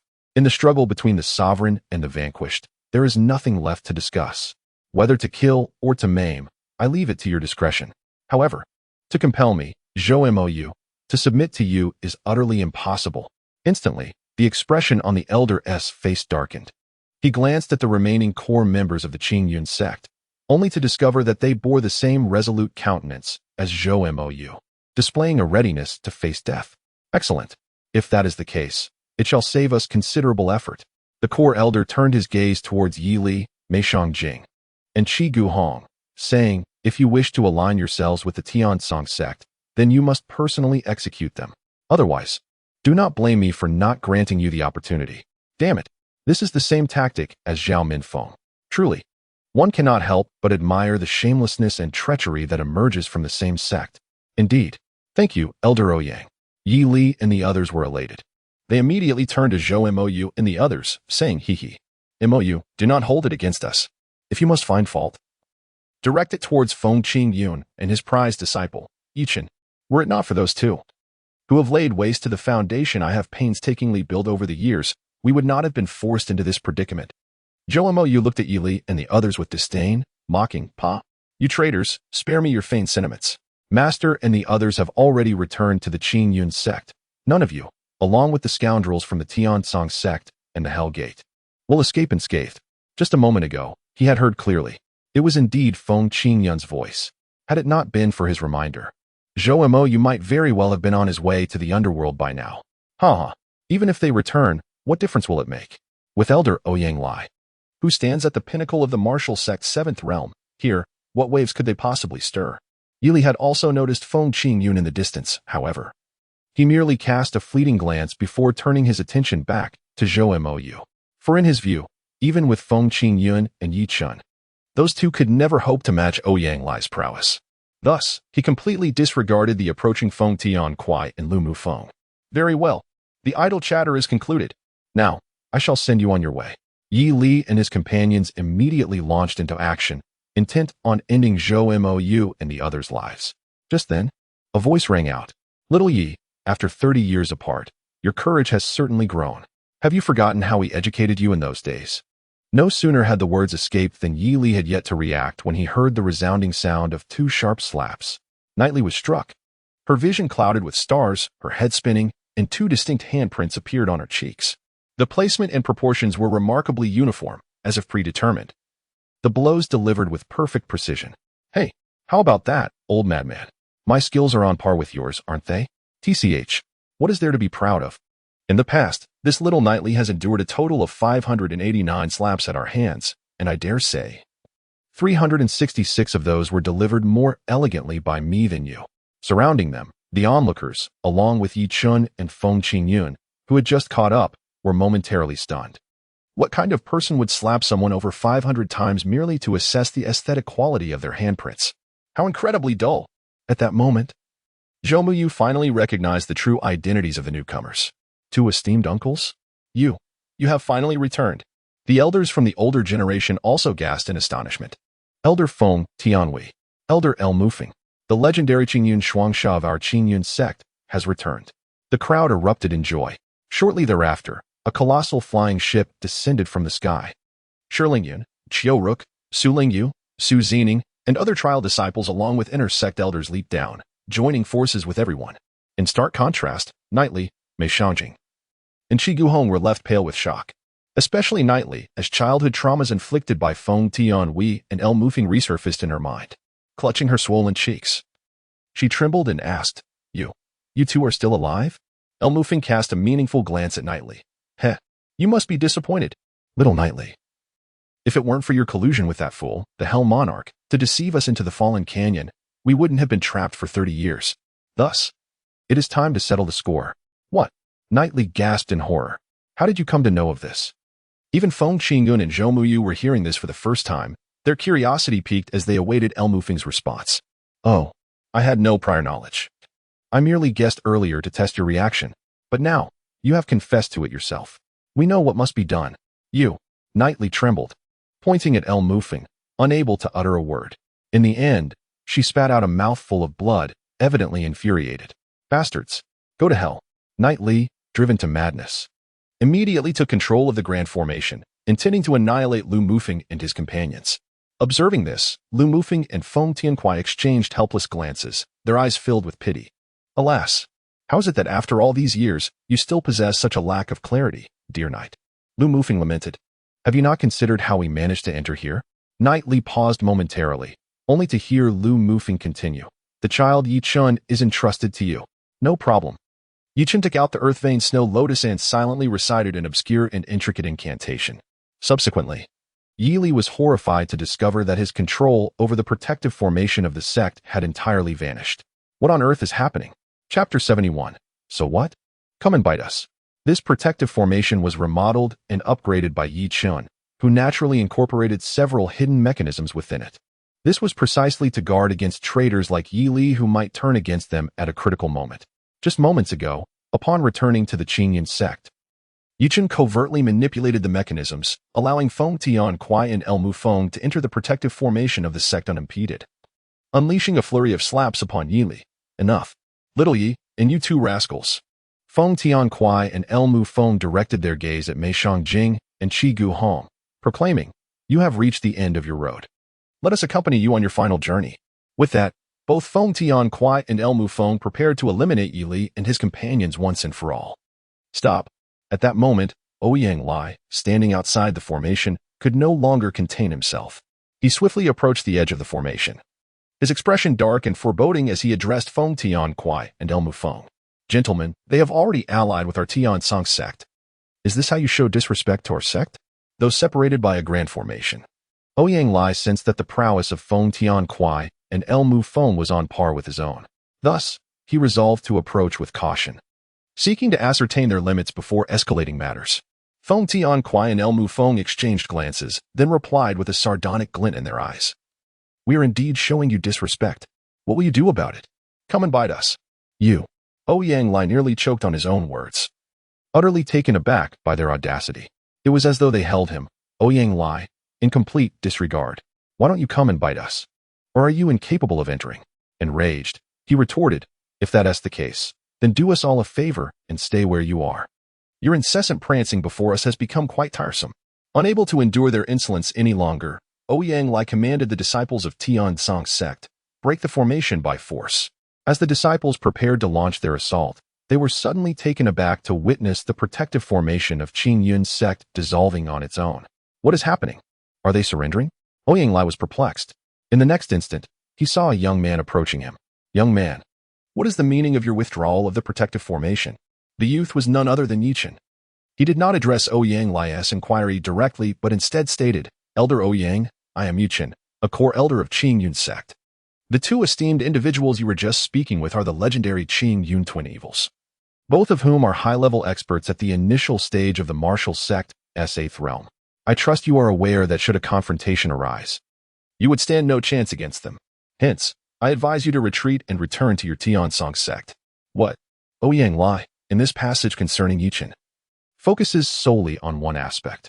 Both Feng Tianquai and Elmu Feng possess the cultivation of the initial stage of the 8th realm of martial sovereign. While he himself is merely at the peak of the 7th realm, not only would he struggle in a 2-on-1 scenario, but even in a 1-on-1 confrontation, he would undoubtedly be at a disadvantage. Yet, is there any truth to this young man's words? Can such exceedingly eccentric individuals indeed emerge from a mediocre sect in an obscure region, achieving such lofty levels of cultivation? It seems he has discerned the skepticism reflected in Ouyang Lai's eyes. Yi Chen swiftly signaled to Feng Tianquai and Elmu Feng, who instantly comprehended his intent. They unleashed their full potential with fervor. Boom. Ouyang Lai and the disciples of the Tiansong sect were taken aback, their expressions fraught with astonishment. Even the assassins from the Hell Gate trembled involuntarily. Subsequently, they distanced themselves from the Tiansong sect, eager to clarify their stance. What say you, Elder Ouyang? Surely, you must believe us now? Ouyang Lai appeared deeply conflicted. However, after a fervent internal struggle, he ultimately acquiesced. Very well, I concede. Consider yourselves fortunate this time. There was no other choice. After all, two initial stage experts of the martial sect's 8th level stood guard.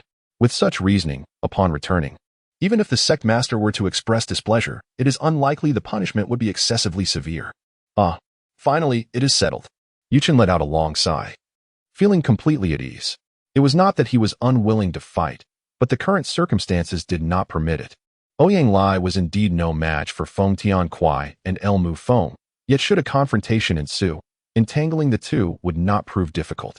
Moreover, among the forces of Tian Song sect and Hell Gate, aside from Ouyang Lai, there were several other formidable warriors at the 3rd and 4th levels of the martial sovereign realm.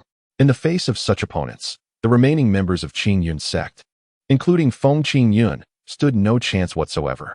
One might wonder, is the sect protection array not in place? While the sect protection array is indeed formidable, as the dominant power of Zhangzhou, Tian Song sect possesses means to dismantle even a 7-star level formation. Judging by Ouyang Lai's demeanor moments ago, it was evident that they were thoroughly prepared. Even with the sect protection array, it would not suffice to halt their advancing assault. Thus, this was, for the time being, the most prudent course of action. Let us depart. The mission is rescinded. We shall return to Tian Song sect at once, Ouyang Lai declared, preparing to leave with his subordinates. However, Yi Li and the others were unwilling to let them go. If these individuals were allowed to escape, their fate would undoubtedly be sealed. Wait, Elder Ouyang. Yi Chen and his companions returned unscathed from the Fallen Canyon trial. Do you not find this curious? Do you not wish to know the fates of your sect's young Lord Zhao Minfeng and Elder Zhou Lingshu? Ouyang Lai suddenly halted his steps, turning to gaze in astonishment at Yi Li and the others. Indeed, how could I have overlooked such a matter? He then directed his attention back to Yi Chen, inquiring, Young man, are you able to provide an answer to this question? Yi Chen had already mentally cursed the ancestors of Yi Li and his companions through 18 generations. Goodness, these 3 individuals were genuinely seeking their own demise. Anger aside, he knew he must first devise a plan to send them away. Ding. New alert. Host, be cautious. An assassin at the initial stage of the 8th level of Martial Sovereign has already infiltrated the vicinity. He is in contact with Ouyang Lai, preparing to join forces to eliminate you. Exercise extreme caution. Is there truly such a matter? Yi Chen discreetly scrutinized Ouyang Lai's expression, and indeed, he detected a glimmer of sharpness in the depths of the other's eyes. How audacious. He truly intends to ambush us. Chapter 72. Brandishing a broadsword before Guangong. An assassin of the initial stage of the 8th level of Martial Sect. If he were to conceal himself and launch a surprise attack, even Feng Tianquai and Elmu Feng, both of the same realm, would undoubtedly fall victim. The Tian Song sect is indeed treacherous. They are resorting to every possible tactic. However, now that we are forewarned of their schemes, we must ensure they do not reap any rewards. Yi Chunling had a sudden inspiration. He discreetly conveyed a message to Feng Tianquai and Elmu Feng, divulging all the plans of the Tian Song sect. Upon hearing this, Feng Tianquai and Elmu Feng were nearly driven to the brink of explosion. How dare they launch a surprise attack before us? It is akin to wielding a grand sword in front of Guangong or engaging in construction in the presence of Liu Ban. Upon hearing these words, Yi Chen felt a bit bewildered, and a foreboding sense began to stir within him. Masters, you two engage in ambush tactics? Indeed not. My dear child, we are not boasting. In the past, the Hell Sovereign of the Hell Gate, that old fool, attempted to assassinate us a total of 3,019 times. Each time he failed, and in the end, he nearly fell victim to our own cunning. Thus, when it comes to ambushes, we are his ancestors. Soon, we shall demonstrate our skills to you. Yi Chen's unsettling premonition grew increasingly potent. He could almost envision the gruesome scene of the 8th-tier martial artist from the Tian Song sect being mercilessly toyed with to death by Feng Tianquai and Elmu Feng. Alas, to this unfamiliar elder, I have done all that I could. As for the outcome, it shall ultimately depend on your own fortune. Thus, Yi Chen immediately spoke. Elder Ouyang, the young master Zhao Minfeng of your esteemed sect, Elder Zhou Lingshu, and the other participants in the trial have all perished. What? Ouyang Lai and the others were instantly drenched in cold sweat. Young man, do not speak so recklessly. What evidence do you possess? If Zhao Minfeng and Zhou Lingshu are truly dead, then sect master Zhao Qingsong will undoubtedly go mad. At that point, Ouyang Lai and the others need not return to report. They might as well commit seppuku on the spot. The evidence lies before you. With a sweeping gesture, Yi Chen cast forth a multitude of severed heads from his storage ring. They belonged to the members of Tian Song sect who had previously participated in the trial at the Fallen Canyon. Among them, two heads stood out prominently, those of Zhao Minfeng and Zhou Lingxiu. Young sect master, Elder Zhou. The faces of Ouyang Lai and the others turned ashen. In that moment, their belief was irrevocably solidified. Who could have committed such an act? Was there any need for inquiry? Naturally, it was we who orchestrated this. Yi Chen beamed at Ouyang Lai, his expression provocatively mischievous. Knight Li, Mei Shangjing, and Qi Guhong, witnessing this, were overwhelmed with joy. How splendid! Now, the members of the Tiansong sect and the Hell Gate would undoubtedly pursue Yi Chun and his companions without mercy. This meant their salvation was at hand. Ouyang Lai, instantly incensed, radiated an aura of murderous intent that felt almost palpable. His gaze fixed on Yi Chun, he spoke in a low, menacing tone. Do you comprehend the consequences of your words, boy? I do not. Perhaps you could enlighten me? Yi Chun retorted defiantly. Go to hell. Ouyang Lai erupted in fury, launching a fist towards Yi Chun. Knight Li and the others watched, their hearts brimming with exhilaration. Haha, who would have thought you'd find yourself in such a predicament? Yi Chun, having slain Zhao Minfeng and Zhou Lingxiu, you have thoroughly provoked the upper echelons of the Tiansong sect. Survival seems a distant hope. Meanwhile, the elders of the Qingyan sect, including Zhou Mou, were in a state of frantic anxiety. They wished to rush forward and shield Yi Chun from this impending blow. Yet their weakened state and injuries rendered them powerless to act. However, Feng Qingyun, standing nearby, offered words of reassurance. Do not worry, Mou. Both Yi Chun and your two masters will emerge unscathed. None of us, nor the Qingyan sect, shall be annihilated. Huh? What do you mean by that? Zhou Mou was utterly perplexed by Feng Qingyun's words. Just as everyone braced themselves, expecting Ouyang Lai's punch to obliterate Yi Chun, a startling revelation occurred. Whoosh! Ouyang Lai's fist passed directly through Yi Chun's form, striking nothing but air. The crowd gasped in astonishment. It was merely an afterimage. Yi Chun's true form has completely vanished. Ouyang Lai was furious. You coward! What kind of skill is it to hide and seek? Come out at once. Yet, the only response was the sound of the surrounding air whistling. Yi Chun had utterly evaded him. Ouyang Lai, filled with anger, immediately sought assistance from the hidden initial stage expert of the 8th realm of Martial Sovereign. Elder Son, where is that boy? Elder Son, concealed in the shadows, furrowed his brow. Strange, even I cannot discern his presence. Regardless, he dismissed the matter, deeming it inconsequential. After all, he was merely a young child at the Unity Realm. There was nothing to be overly concerned about. First, they should deal with those two old fellows of the 8th realm of Martial Sovereign. Very well. Ouyang Lai was about to prepare for a confrontation with Feng Tiankuai and Lu Mufeng. However, when he turned around, he was astounded to find that those two old fellows had, much like Yi Chun, mysteriously vanished into thin air. How could this be? Ouyang Lai was utterly bewildered. Yet, the hidden elder son suddenly grasped the situation. This is bad. We have been deceived. Just as he was about to take action, two powerful hands firmly grasped his shoulders, rendering him immobile. You. Before Elder Son could complete his statement, two enormous fists struck towards his eyes. Bang! Ah! A cry of despair escaped Elder Son's lips as he spewed forth a mouthful of old blood, subsequently being propelled hundreds of miles away. Haha! Old rascal. That strike just now was far from as graceful as mine. Nonsense. My fist perfectly covered his entire eye. It was the ideal proportion. If you doubt it, take your time to inspect the panda eye I delivered. It must be far more appealing than yours. Humph. Let us see then. I am not afraid of you. Yi Chen emerged from behind them, uncertain of what to say. These two eccentric old fellows always indulged in their trivial comparisons, which was utterly tiresome. Masters, let us hasten to resolve the remaining matters. Oh, indeed. Had you not mentioned it, we might have almost forgotten. Feng Tiankuai and El Mufeng unleashed another punch directed at Ouyang Lai. Whoosh. However, to their surprise, Ouyang Lai effortlessly evaded the blow. Do not underestimate me. I am, after all, a peak expert at the 7th level of the martial sect of the Tiansong sect. How could I be so easily vanquished?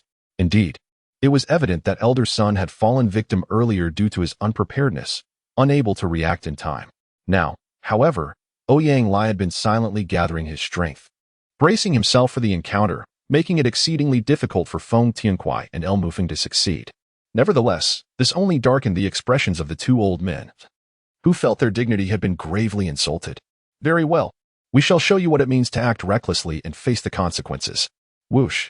The two swiftly closed in on Ouyang Lai, and the fierce battle was imminent. Boom.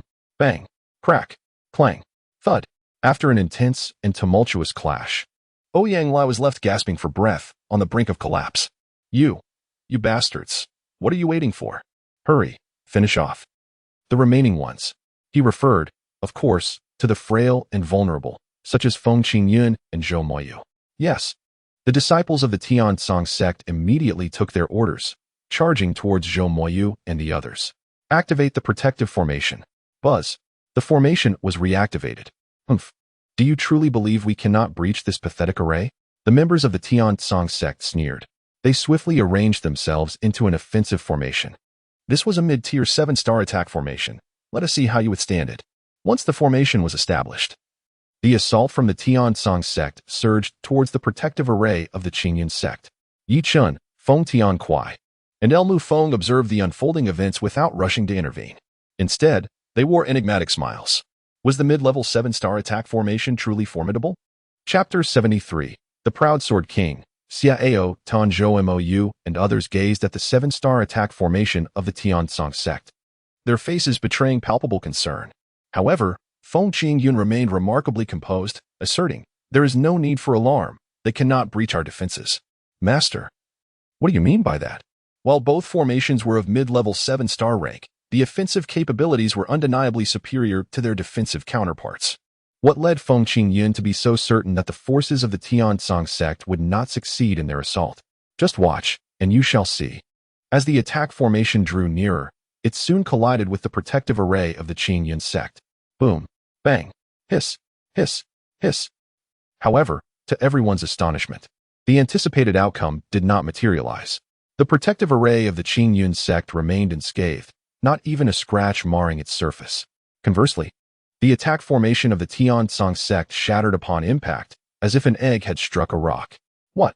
Ouyang Lai, lying on the ground, barely clinging to life, along with Zhou Mou, Shiling Yun, and the trio of Yili, Mei Shangjing, and Shi Guhong within the protective array, were all left speechless by the unexpected result. What on earth was happening? Why had the mid-level 7-star attack formation of the Tiansong sect been so effortlessly dismantled? Master, you had foreseen this outcome, hadn't you? Zhou Mou looked at Feng Qingyun with excitement. Indeed, our protective array has transcended the mid-level 7-star rank and has now achieved the completion of the 7-star formation. Feng Qingyun replied, maintaining his calm demeanor. Completion of the 7-star formation? Zhou Mou and the others were once again rendered speechless. What was happening? When had their protective array ascended to such heights? A formation of 7-star completion was not merely a rarity in the unremarkable realm of Qingzhou. It would be considered a top-tier existence even in the prestigious Zhou realm. Yet, Zhou Mou distinctly recalled that their protective array had previously been rated only as mid-level 7-star.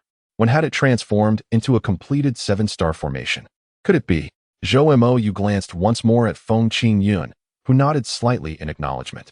Master, have you attained the pinnacle level of 7-star formation mastery?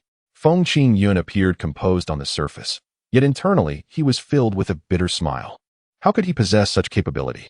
All of this was orchestrated by Yi Chun.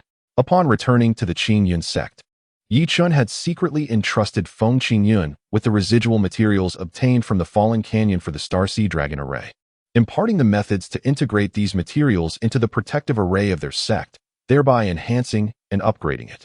Subsequently, he revealed the demise of Zhao Minfeng and Zhou Lingxiu, deliberately drawing the attention of Ouyang Lai and others. This provided Feng Qingyun with the opportunity to discreetly elevate the protective array from the intermediate level of the 7 stars to its perfected state. To be candid, each step taken was fraught with peril. A slight misstep could have led to their irrevocable doom. Impossible. This cannot be true. I refuse to believe it. The trio of Yi Li's hearts screamed in turmoil, unable to accept the harsh reality. Each time hope flickered, it was instantly extinguished, plunging them into despair, a sensation nearly unbearable, one that few could endure. Zhou Moyu, having recuperated significantly thanks to Feng Qingyun's treatment, struggled to rise and approach the three. Yi Li, Mei Shangjing, and Shi Guhong, your repeated betrayals of the sect are unforgivable. I hereby, as the sect master of Qingyun, officially decree your execution. The situation had become abundantly clear. The defeat of Tiansong sect and Hell Gate was a foregone conclusion, and the injured had nearly recovered. It was time to address the matter of these 3 traitors. Upon witnessing this, Feng Qingyun acted without hesitation, swiftly ending the wretched lives of Yi Li, Mei Shangjing, and Qi Guhong. Why must there be separation in life? The heavens are unjust. I am filled with hatred. This was Yu Li's final lament before death. The onlookers were filled with a mix of emotions. Alas, a person who once had a promising future succumbed to a near-maniacal jealousy. One cannot help but acknowledge the cruel twists of fate. Ding. Congratulations to the host for completing the pit avoidance task. Rewards are now being distributed. Pit avoidance points, 100. Invincible summoning of a powerful being, 1 time. Chen was instantly filled with uncontainable joy. 100 pitfall avoidance points. An invincible summoning of a formidable being, just once. He had not anticipated such bounteous rewards. Ding. This time, the pit was dug by a powerful martial artist of the martial sovereign realm, thus the returns were naturally more generous. Indeed, it makes perfect sense. One invincible summoning of a strong entity, I shall utilize it now. Are you certain, host? Absolutely and unequivocally certain. Excellent. The system will summon for you immediately. Through these experiences, Chen profoundly understood the significance of having a powerful bodyguard before his own strength reached formidable heights. Hence, he would no longer hesitate to employ this system's extraordinary enhancement. Ding. Congratulations, host, on summoning the peerless powerhouse, the Sword King Aotian, Xia Aotian. In Chen's mind, a brand new information panel has been updated once again. Host, Chen cultivation level, initial stage of the first layer of unity techniques and skills. 1. Chaos devouring heaven technique, divine level. 2. Spirit immortal sword technique, perfected immortal level. 3. Apothecary King's Cannon, divine level. 4. Celestial array complete map, divine level. 5. Penga divine body technique, divine level. 6. Lingbo Weibu, perfected immortal level, special abilities, shadow shifting weapons, soul devouring needle, perfected heavenly level stealth weapon, asking heaven sword, perfected heavenly level, talismans, 6-star teleportation talismans. 2 pieces profession, pinnacle 9-star alchemist, pinnacle 9-star array master realm, supreme sword intent, minor completion, major completion, perfection. Supreme, bloodline, chaos divine bloodline, divine level, pitfall points, 200 pitfall success reward. Already exhausted invincible summon powers, Qingyun Daojun, Feng Qingyun, peak first layer of martial sovereign. Pride of the Sky Sword King, Xia Outyin, peak first layer of martial king disciples. Su Lingyu, reincarnation of the heavenly sword divine emperor. Su Zening transportation, cloud-piercing ship Xia Outyin, the pride of the Sky Sword King, stands as the foremost hidden powerhouse of Songzhou. After reaching the martial king realm years ago, he departed from Songzhou to travel the world. Thus, apart from the older generation of powerhouses, few in Songzhou are aware of his existence. What an astonishing stroke of luck. Ding. Due to the considerable distance to Xia Yin's location, it will take some time to arrive. Please be patient, host. No worries at all. Even if I have to wait until the heavens crumble and the seas dry up, it is no concern. Chapter 74, Zhao Qingtsong.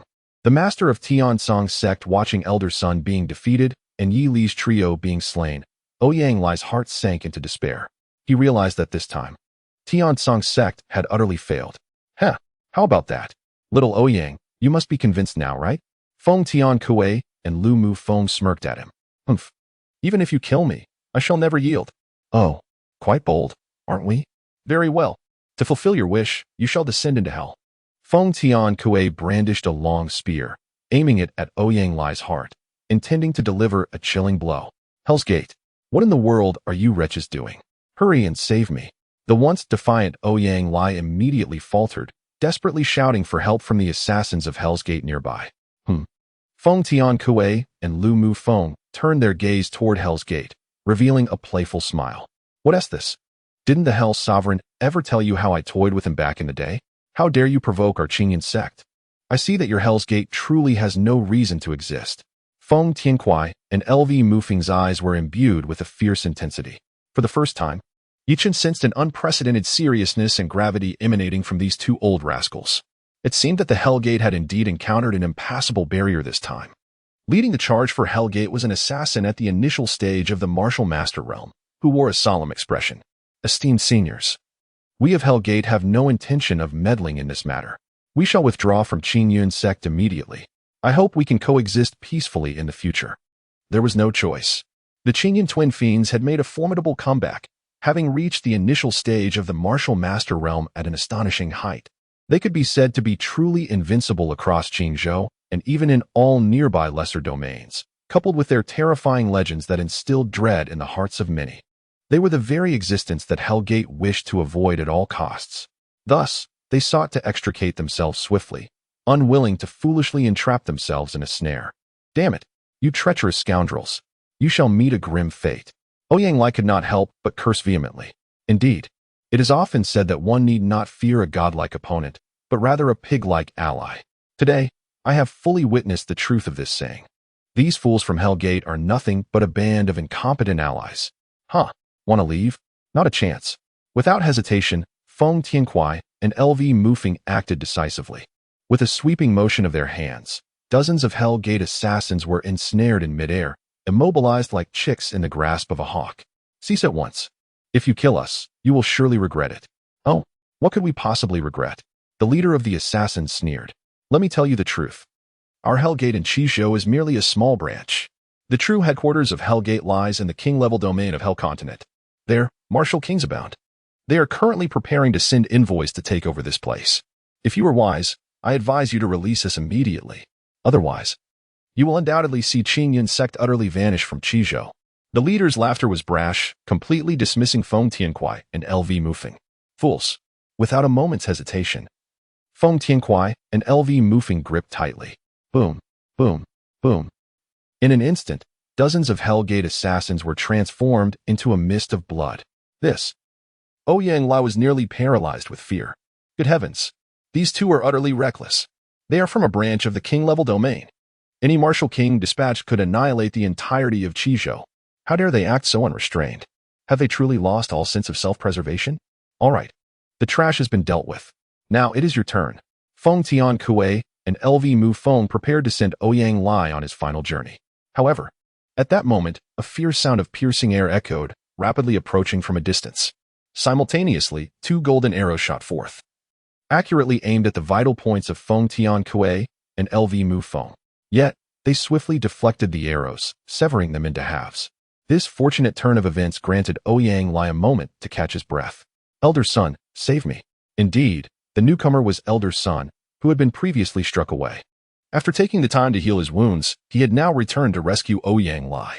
Observing the barely breathing Ouyang Lai and the injured disciples of the Tiansong sect, Elder Son's fury surged to unprecedented heights. He glared darkly at Feng Tiankuai and LV Mufeng. Do you two realize the consequences of provoking our Tiansong sect? What nonsense are you spouting? Life and death are trivial. If you dare, come at us. Don't claim we are bullying you alone. Even one against one, I could defeat you with one hand. Feng Tiankuai and LV Mufeng showed no fear, confronting them directly. Who said this is a fair fight between us? What do you mean by that?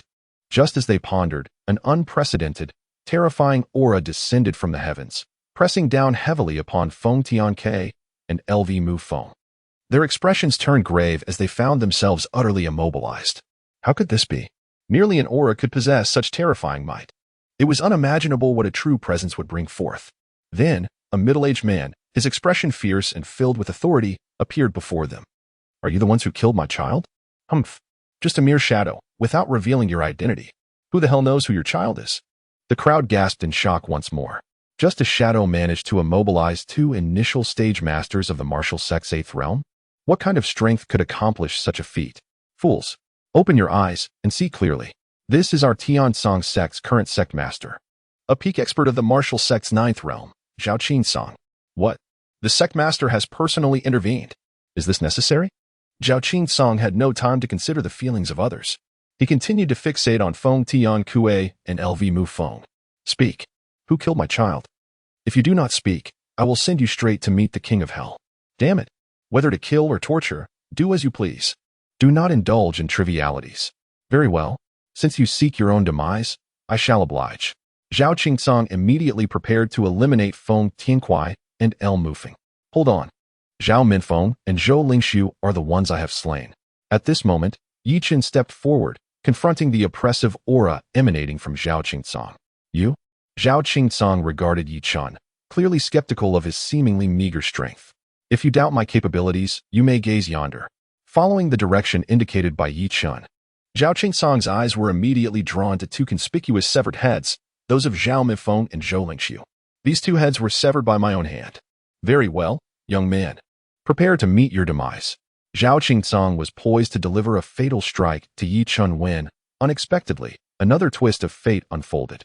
A formidable presence surged from the distance, rapidly approaching their location. It was none other than the harbinger of the underworld, the esteemed Lord of the Hell Gate. Shortly thereafter, a gray figure wielding a scythe emerged before the gathered crowd, accompanied by another dark silhouette, the master of the Hell Gate, the Lord of the Underworld. Who dared to slay dozens of my assassins from the Hell Gate? He demanded. Goodness! All the worst calamities seemed to converge at once. Are we to be granted no respite? Yi Chen felt an overwhelming sense of anxiety within. Goodness! Why hasn't he arrived yet? Ding! Report to the host. Xiao Yan has already entered the Qingzhou territory and will soon arrive here. Phew! He has finally come. Chapter 75. Arrival. The Sword King, Xiao Yan. A formidable being at the pinnacle of the first realm of the Martial King. With his presence, what is there to fear?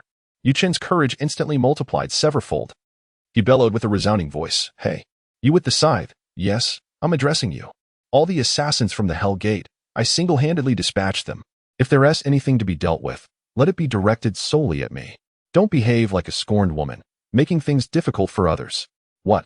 Everyone around, including Feng Tian Kuai and El Mu Feng, stared at Yi Chen with looks of utter disbelief. Was this lad suffering from a fever, muddling his wits? In such a moment, anyone with a modicum of sense would know that one must never admit to their actions. Yi Chen is truly remarkable, taking upon himself not just one, but two burdens. Is he truly so impatient with life? Feng Tian Kuei and Lu Mu Feng found themselves equally perplexed, utterly bewildered by Yi Chen's intentions. Although they were immensely grateful for his previous intervention in taking the blame for the murders of Zhao Minfeng and Zhou Lingxiu, the emergence of another formidable figure, the Lord of the Nether, who is no less threatening than Zhao Qingsong, leaves them in a state of confusion. Yi Chen remained unfazed, resolutely taking the blame for them. This was no longer an act of righteousness. It was sheer folly. Feng Tian Kuai could not help but convey a thought to Lu Mu Feng. Hey, you old rogue, what is your take on this? What else is there to consider? That lad, Yi Chen, seems to have been provoked into a state of madness. Curse that madness. I firmly believe this young man is quite cunning. He would not undertake such a foolish action without a reason. He must have a backup plan. Are you so certain? Absolutely. Shall we place a wager on it? What shall we wager? Let us bet on whether Yi Chen can turn peril into safety. The loser must run around the entire Qingyun sect in the nude. Very well. It's a deal. Haha. Old rogue, I look forward to witnessing your naked escapade. Humph. We shall see who emerges victorious. The two old scamps continued their playful banter. Yi Chen found himself under immense pressure in an instant. The presence of the Netherworld sovereign here was nothing more than a mere shadow, akin to a manifestation of his true self.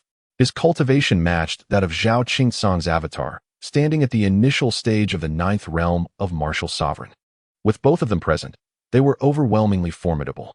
At this moment, both of these individuals had set their sights on Yi Chen. The Netherworld sovereign spoke first. Young man, are you aware of the consequences of your previous words? I do not. Would you be so kind as to enlighten me? Yi Chen retorted. Humph. Anyone who provokes the Hell Gate shall face devastating repercussions. You, along with your family and the power you represent, will be uprooted entirely. You shall vanish completely from this world. Yi Chen had yet to utter a word. Beside him, Zhao Qingsong also spoke up. Indeed, you wretched boy, you have slain my beloved son and severely wounded my Tiansong sect, which numbers so many. Such crimes are unforgivable. The Tiansong sect shall not spare you, nor anyone associated with you. Not a single one of them shall escape unscathed. The members of the Qingyun sect gazed at Yi Chen, filled with deep concern. They were not afraid of being implicated. Rather, they were anxious about Yi Chen's ability to withstand the menacing threats posed by two of the foremost powerhouses. They feared he might crumble under the pressure, resulting in a mental breakdown far worse than death itself. It was akin to existing as a mere shell. A fate worse than death. Huh, is that so? Yet, what transpired next took everyone by surprise. Yi Chen was not daunted by the words of the Netherworld sovereign and Zhao Qingsong. Instead, under the gaze of these two formidable beings, he performed a shocking act that left everyone trembling with fear. With a clash, Yi Chun unsheathed his sword, the Asking Heaven sword. Subsequently, he executed a devastating strike. The shattered immortal slash, the most powerful blow of the immortal level perfect spirit sword technique. Swoosh, swoosh, swoosh. Boom. Ouyang Lai and the remaining severely injured disciples of the Tian Song sect were all slain by a single stroke of his sword. Not a breath was spared. Goodness. How astonishing.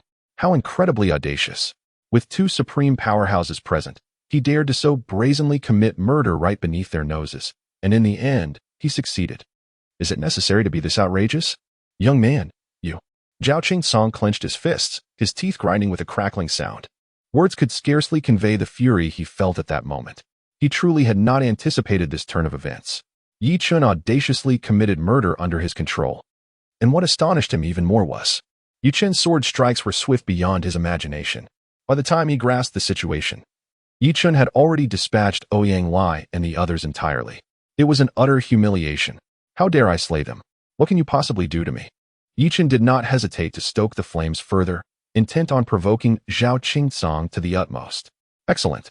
Young man, perish. Zhao Qingsong immediately launched an attack, aiming directly for Yi Chun's throat. The Spectre Sovereign stood by, merely observing the spectacle, refraining from intervening. Master, do you not intend to make a move? The Hell Sovereign could not help but inquire. Why intervene? Let them tear at each other like dogs. Once they are done, we shall step in to tidy up. Is that not more delightful? Ah, I see. Your wisdom is unparalleled, Master. The flattery from the Hell Sovereign was greatly appreciated by the Spectre Sovereign. Meanwhile, in the face of Zhao Qingsong's assault, Yi Chun remained utterly unresponsive, standing there in a daze, seemingly having relinquished all resistance. Humph, young man. Have you finally resigned to your fate? Alas, it is too late. Zhao Qingsong showed no hesitation as he grasped Yi Chun's neck, preparing to exert further force and completely crush his throat. Yi Chun, what are you doing? Flee at once.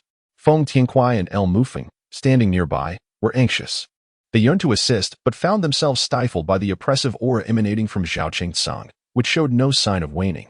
They were truly powerless, despite their fervent desires. Master, we come to rescue you. Su Lingyu and Su Zining, within the protective formation, were determined to rush out and save Yi Chun. Yet, their efforts proved futile. The pressure from the initial stage of the martial sovereign's ninth realm was overwhelmingly potent. They felt as insignificant as ants, small and helpless, which was profoundly distressing. Particularly for Su Lingyu, who never expected that as the reincarnation of the esteemed celestial sword god emperor, he would be unable to rescue his benefactor today. Such a waste of his reincarnated power. At this moment, however, Yi Chun maintained an air of calm and composure. Humph, young man. With just a slight exertion from my sect, your head shall roll. Are you not afraid? Yi Chun did not respond to his inquiry. Instead, his eyes gazed into the distance as he smiled and said, At last, it has arrived. Zhao Qingsong was perplexed. However, in the next moment, whoosh, a flash of sword light suddenly streaked past, severing his entire arm. The Sword King Ao Tian, Xia Ao Tian, has finally made his entrance. Chapter 76, Ao Tian's Indelible Presence. The anguished cries reverberated throughout the Qingyan sect. The crowd was momentarily stunned. This was none other than the current leader of the Tian Song sect, Zhao Qingsong, although he had only encountered a fragment of the opponent's essence. This entity possessed the formidable cultivation of the initial stage of the 9th level of martial sovereign. With a single sword strike, he had effortlessly severed Zhao's arm on the spot. The strength of the newcomer was utterly unfathomable. Suddenly, someone pointed skyward and shouted, Look, what is that?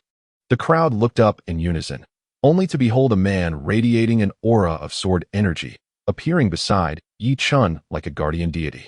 Once again, the onlookers were astounded. What was the relationship between this man and Yi Chun? The man was none other than Xie Ao Tian. He stood beside Yi Chun and discreetly transmitted his voice. Master, I apologize for my tardiness. I nearly allowed you to come to harm. Please punish me as you see fit. No worries. Your timing is impeccable. Now, what should we do next? You should be well aware, Yi Chun replied. Yes.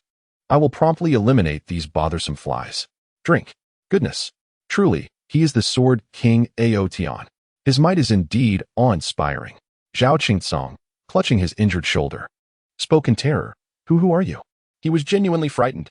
Only through first-hand experience could one comprehend the terrifying power of that sword strike. Not to mention this mere fragment. Even if the true form were to appear, it would likely be vanquished in an instant. Humph. Zhao Qingsong, it has been decades. Have you truly forgotten what this king looks like? What? Yu Zhao Qingsong was momentarily bewildered by Xie Ao Tian's words. He began to scrutinize the other's visage closely. You to his shock, upon closer inspection, he nearly fainted. You are Xie Ao Tian, the Sword King? Indeed, it seems you still remember this king. Is it truly you? Zhao Qingsong was rendered speechless by the affirmative response. At that moment, a grave expression appeared in his gaze as he looked towards Chen. How could this young man be connected to Xie Ao Tian? It is imperative to note. The Sword King Ao Tian, Xie Ao Tian. He is undoubtedly a legendary figure renowned across Songzhou. In his prime, with a single stroke of his sword, he shattered the dreams of countless unparalleled swordsmen aspiring to claim the title of the best. Even the former leader of the Tiansong sect, the old man who met his demise at the hands of Zhao Qingsong, once led the sect's 10 most powerful core elders to challenge Xie Ao Tian. Their intention was to elevate their status and solidify the image of Songzhou's dominant power. Who could have anticipated that Xie Ao Tian would merely brandish his sword, leaving the former leader and all 10 core elders gravely injured as they fled in disarray? Following this debacle, the Tiansong sect not only failed to gain renown, but became the subject of ridicule throughout Songzhou, a topic of gossip during meals and tea gatherings. It wasn't until Xie Ao Tian departed from Songzhou that the incident gradually faded from public memory. Now, as one of the many witnesses to the formidable prowess of the Sword King Ao Tian, Zhao Qingsong is acutely aware that as long as Xie Ao Tian remains, he holds no sway over the Qingyan sect. Senior Xie, this Chen brazenly slaughtered several of our core elders and a multitude of disciples from the Tiansong sect. He even spared not my beloved son, Zhao Minfeng. I implore you, return him to me, so that he may face the consequences within our sect. Zhao Qingsong endeavored to appeal to reason and emotion. He believed that Xie Ao Tian's prior intervention on behalf of Chen was due to a lack of understanding of the circumstances. Surely, once Xie Ao Tian learned the full story, he would retract his support for Chen. For the temper of the Sword King Ao Tian is famously known to be one of fierce justice against evil. If he were to discover Chen's heinous nature, it was likely that Zhao Qingsong would not need to lift a finger. A single stroke of Xie Ao Tian's sword would suffice to send him to the underworld. However, to Zhao Qingsong's astonishment, Xie Ao Tian's response was, I care not for the transgressions of Chen. Even if he were to desecrate your ancestral graves, you shall not take him away today. What? Why is that? This is utterly illogical, Zhao Qingsong exclaimed. Was it not said that you detest evil? Nevertheless, mindful of Xie Ao Tian's esteemed status, Zhao Qingsong patiently pressed on. Senior, you must provide me with a reasonable explanation. Does this king owe you an explanation for my actions? Xie Ao Tian shot him a glance, one so potent that Zhao Qingsong's avatar nearly disintegrated under its weight. Upon witnessing this, Chen suddenly conceived a peculiar thought. He promptly conveyed a message to Xie Aotian, providing a few directives.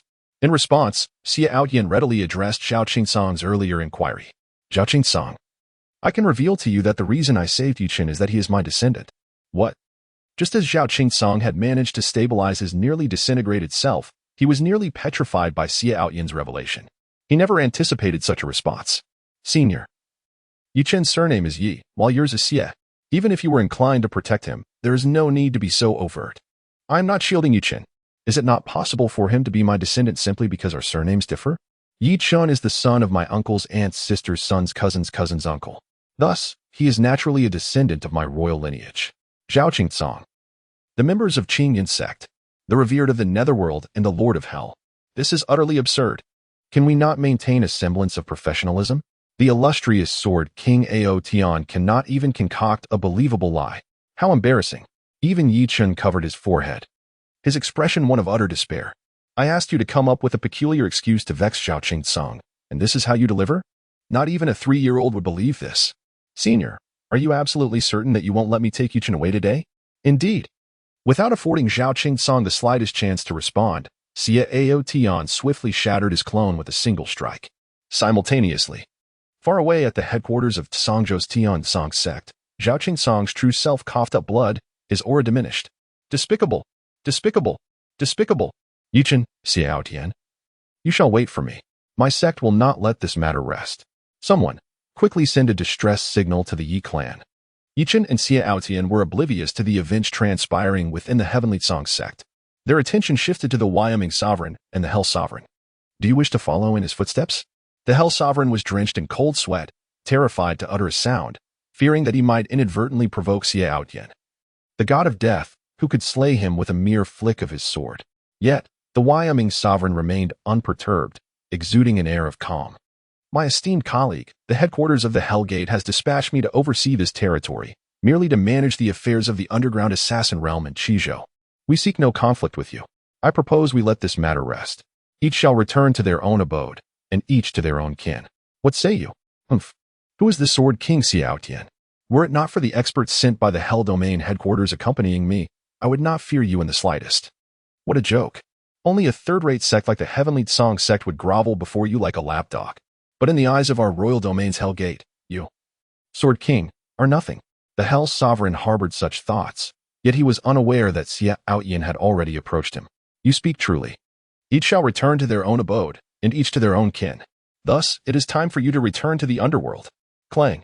Aotian's blade struck with lethal precision, effortlessly shattering the Wyoming Sovereign's avatar. You.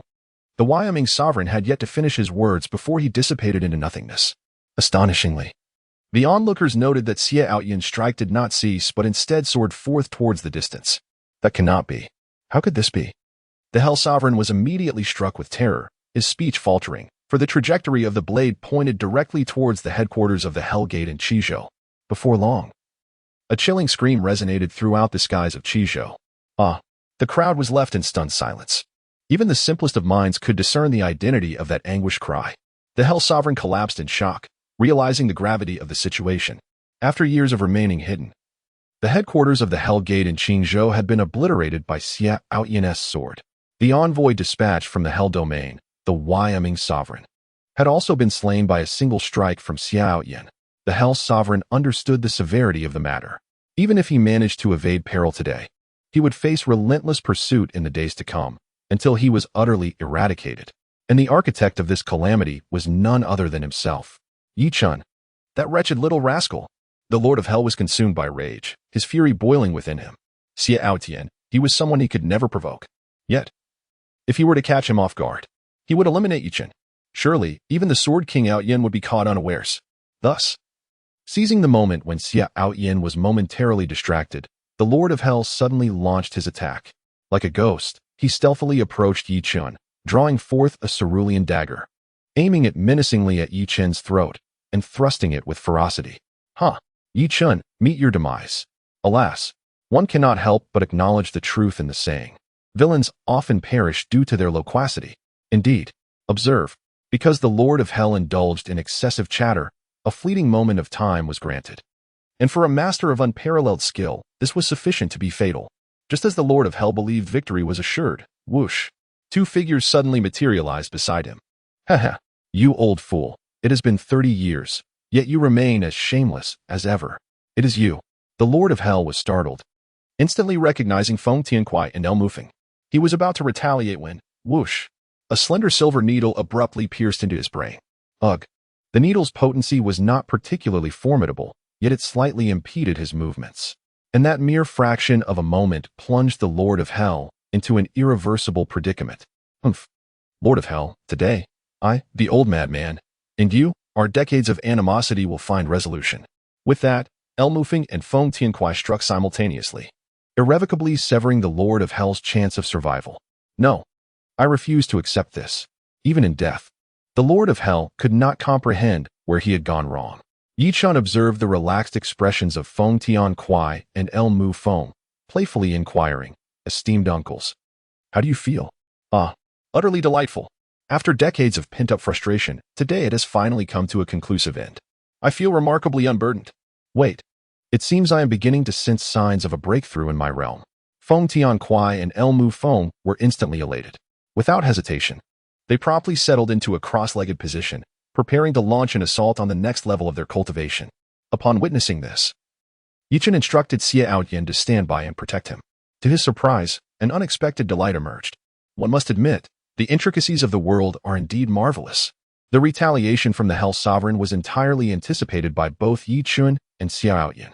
However, as Yi Chun reflected upon the historical enmity between the Qingyun twin demons and the Hell Sovereign, a sudden inspiration struck him. He resolved to have Feng Tiankuai and El Mufeng personally eliminate this fated adversary. Moreover, to ensure the matter was resolved with utmost efficiency. At a critical moment, Yi Chun employed the soul-biting needle, instantaneously stalling the movements of the Hell Sovereign. It was only then that Feng Tiankui and LV Mufeng could effortlessly vanquish the Hell Sovereign. Yet, even Yi Chun had not anticipated that the two, liberated from their inner demons, would experience a loosening of their realms, granting them the opportunity for swift advancement once more. Thunder rumbled ominously. Before long, dark clouds gathered in the sky, swiftly followed by a tempest of lightning, transforming the atmosphere into one of sheer terror. This was divine retribution. Indeed, the breakthrough to the martial sovereign realm had the power to invoke celestial punishment. Would they be able to withstand it? Yi Chun felt a twinge of concern. Fear not. My master, with my presence, they shall surely navigate through the trials of divine retribution. Very well. I shall entrust everything to you. You must ensure their successful breakthrough. Indeed. With that, the conversation concluded. Yi Chun then descended to assess the injuries of the other members of the Qingyun sect. Fortunately, their wounds were not severe. With a few days of rest, they would fully recuperate. Yi Chun's long-held anxiety could finally be set aside. He promptly made his way to a vacant area. The accumulation of avoidance points had reached an impressive 200. It was time for another extravagant spending spree. Ding. Just in time, the host has arrived. The avoidance mall has just completed an update, unveiling a plethora of new items. Come and make your purchases. Humph. Such enticing words. It's merely an invitation to encourage me to spend more avoidance points. This cunning system is nothing short of a shrewd merchant. 500-year cultivation cards for 100 points. Purchase. 3 weapon upgrade cards for 50 points. Purchase. 1 9-star peak refiner certification card for 50 points. Purchase. Though he found himself back at square one, Yi Chun felt no regret whatsoever. The value of this expenditure was simply extraordinary. He utilized all 5 of the 500-year cultivation cards. Crack, crack, crack, crack, crack. Within the avoidance space, the 5 cards shattered in unison. Yi Chun's cultivation soared instantaneously. He reached the pinnacle of the 2nd layer of unity, the peak of the 5th layer of unity, the apex of the 7th layer of unity, and ultimately ascended directly to the zenith of the 9th layer of unity. If this were to be disclosed, it would undoubtedly terrify a multitude. Subsequently, Yi Chun utilized all his weapon upgrade cards and the certification card for the 9-star pinnacle refiner. His information panel underwent a remarkable transformation once more. Host. Yi Chun Cultivation. Pinnacle of the 9th layer of Unity Techniques and Martial Arts. 1. Chaos Devouring Heaven Technique. Divine Level. 2. Spirit Immortal Sword Technique. Perfected Immortal Level. 3. Apothecary's Sacred Text. Divine Level. 4. Complete Celestial Array. Divine Level. 5. Penga Divine Body Technique. Divine Level. 6. Ethereal Wave Step. Perfected Immortal Level. Special Abilities. Shadow Shift Weapons. Soul Devouring Needle. Perfected Immortal Level Hidden Weapon. Questioning Heaven Sword. Perfected Immortal Level. Talismans. 6-star Teleportation Talisman. 2 pieces Profession. 9-star Pinnacle Apothecary. 9-star Pinnacle Array Master. 9-star Pinnacle Refiner Concept. Supreme Sword Intent. Minor Achievement. Major Achievement. Perfection. Supreme. Bloodline. Chaotic Divine Bloodline. Divine Level. Pitfall Points. 0 Pitfall Success Reward. Exhausted Pitfall Marketplace Purchase. 1 Weapon Upgrade Card. Invincible Summon of Powerful Beings. Qingyun Daojun. Feng Qingyun. Pinnacle of the 1st layer of Martial Sovereign Outyan Sword King. Xia Outyan. Pinnacle of the 1st layer of Martial King Personal Disciples. Su Lingyu. Reincarnation of the Celestial Sword Divine Emperor. Su Zening Transport. Cloud Piercing Ship. The weapon upgrade card can elevate any weapon by 2 levels unconditionally. Therefore, Yi Chun promptly used 2 weapon upgrade cards, enhancing both the Soul Devouring Needle and the Questioning Heaven Sword to the perfected immortal level. He retained 1 weapon upgrade card for future use, intending to bestow it upon whoever might require it later. Chapter 78. We are very well behaved. Yi Chun adapted to his newfound prowess and returned to the square of Qingyun sect. At that moment, Feng Tiankuai and El Mufeng had completed their breakthroughs and were currently consolidating their new realms. Upon noticing Yi Chun's arrival, Xia Aotian immediately bowed in respect. Master, you have returned. Indeed. How are they faring? Yi Chun inquired. Very well. Both of them possessed solid foundations, and have successfully advanced from the initial stage of the 8th level of martial sect to the initial stage of the 9th level. Is that so? That is excellent news. The stronger Feng Tiankuai and El Mufeng become, the more secure Qingyun sect will be. This will allow me to depart from Qingzhou to Cangzhou with greater peace of mind.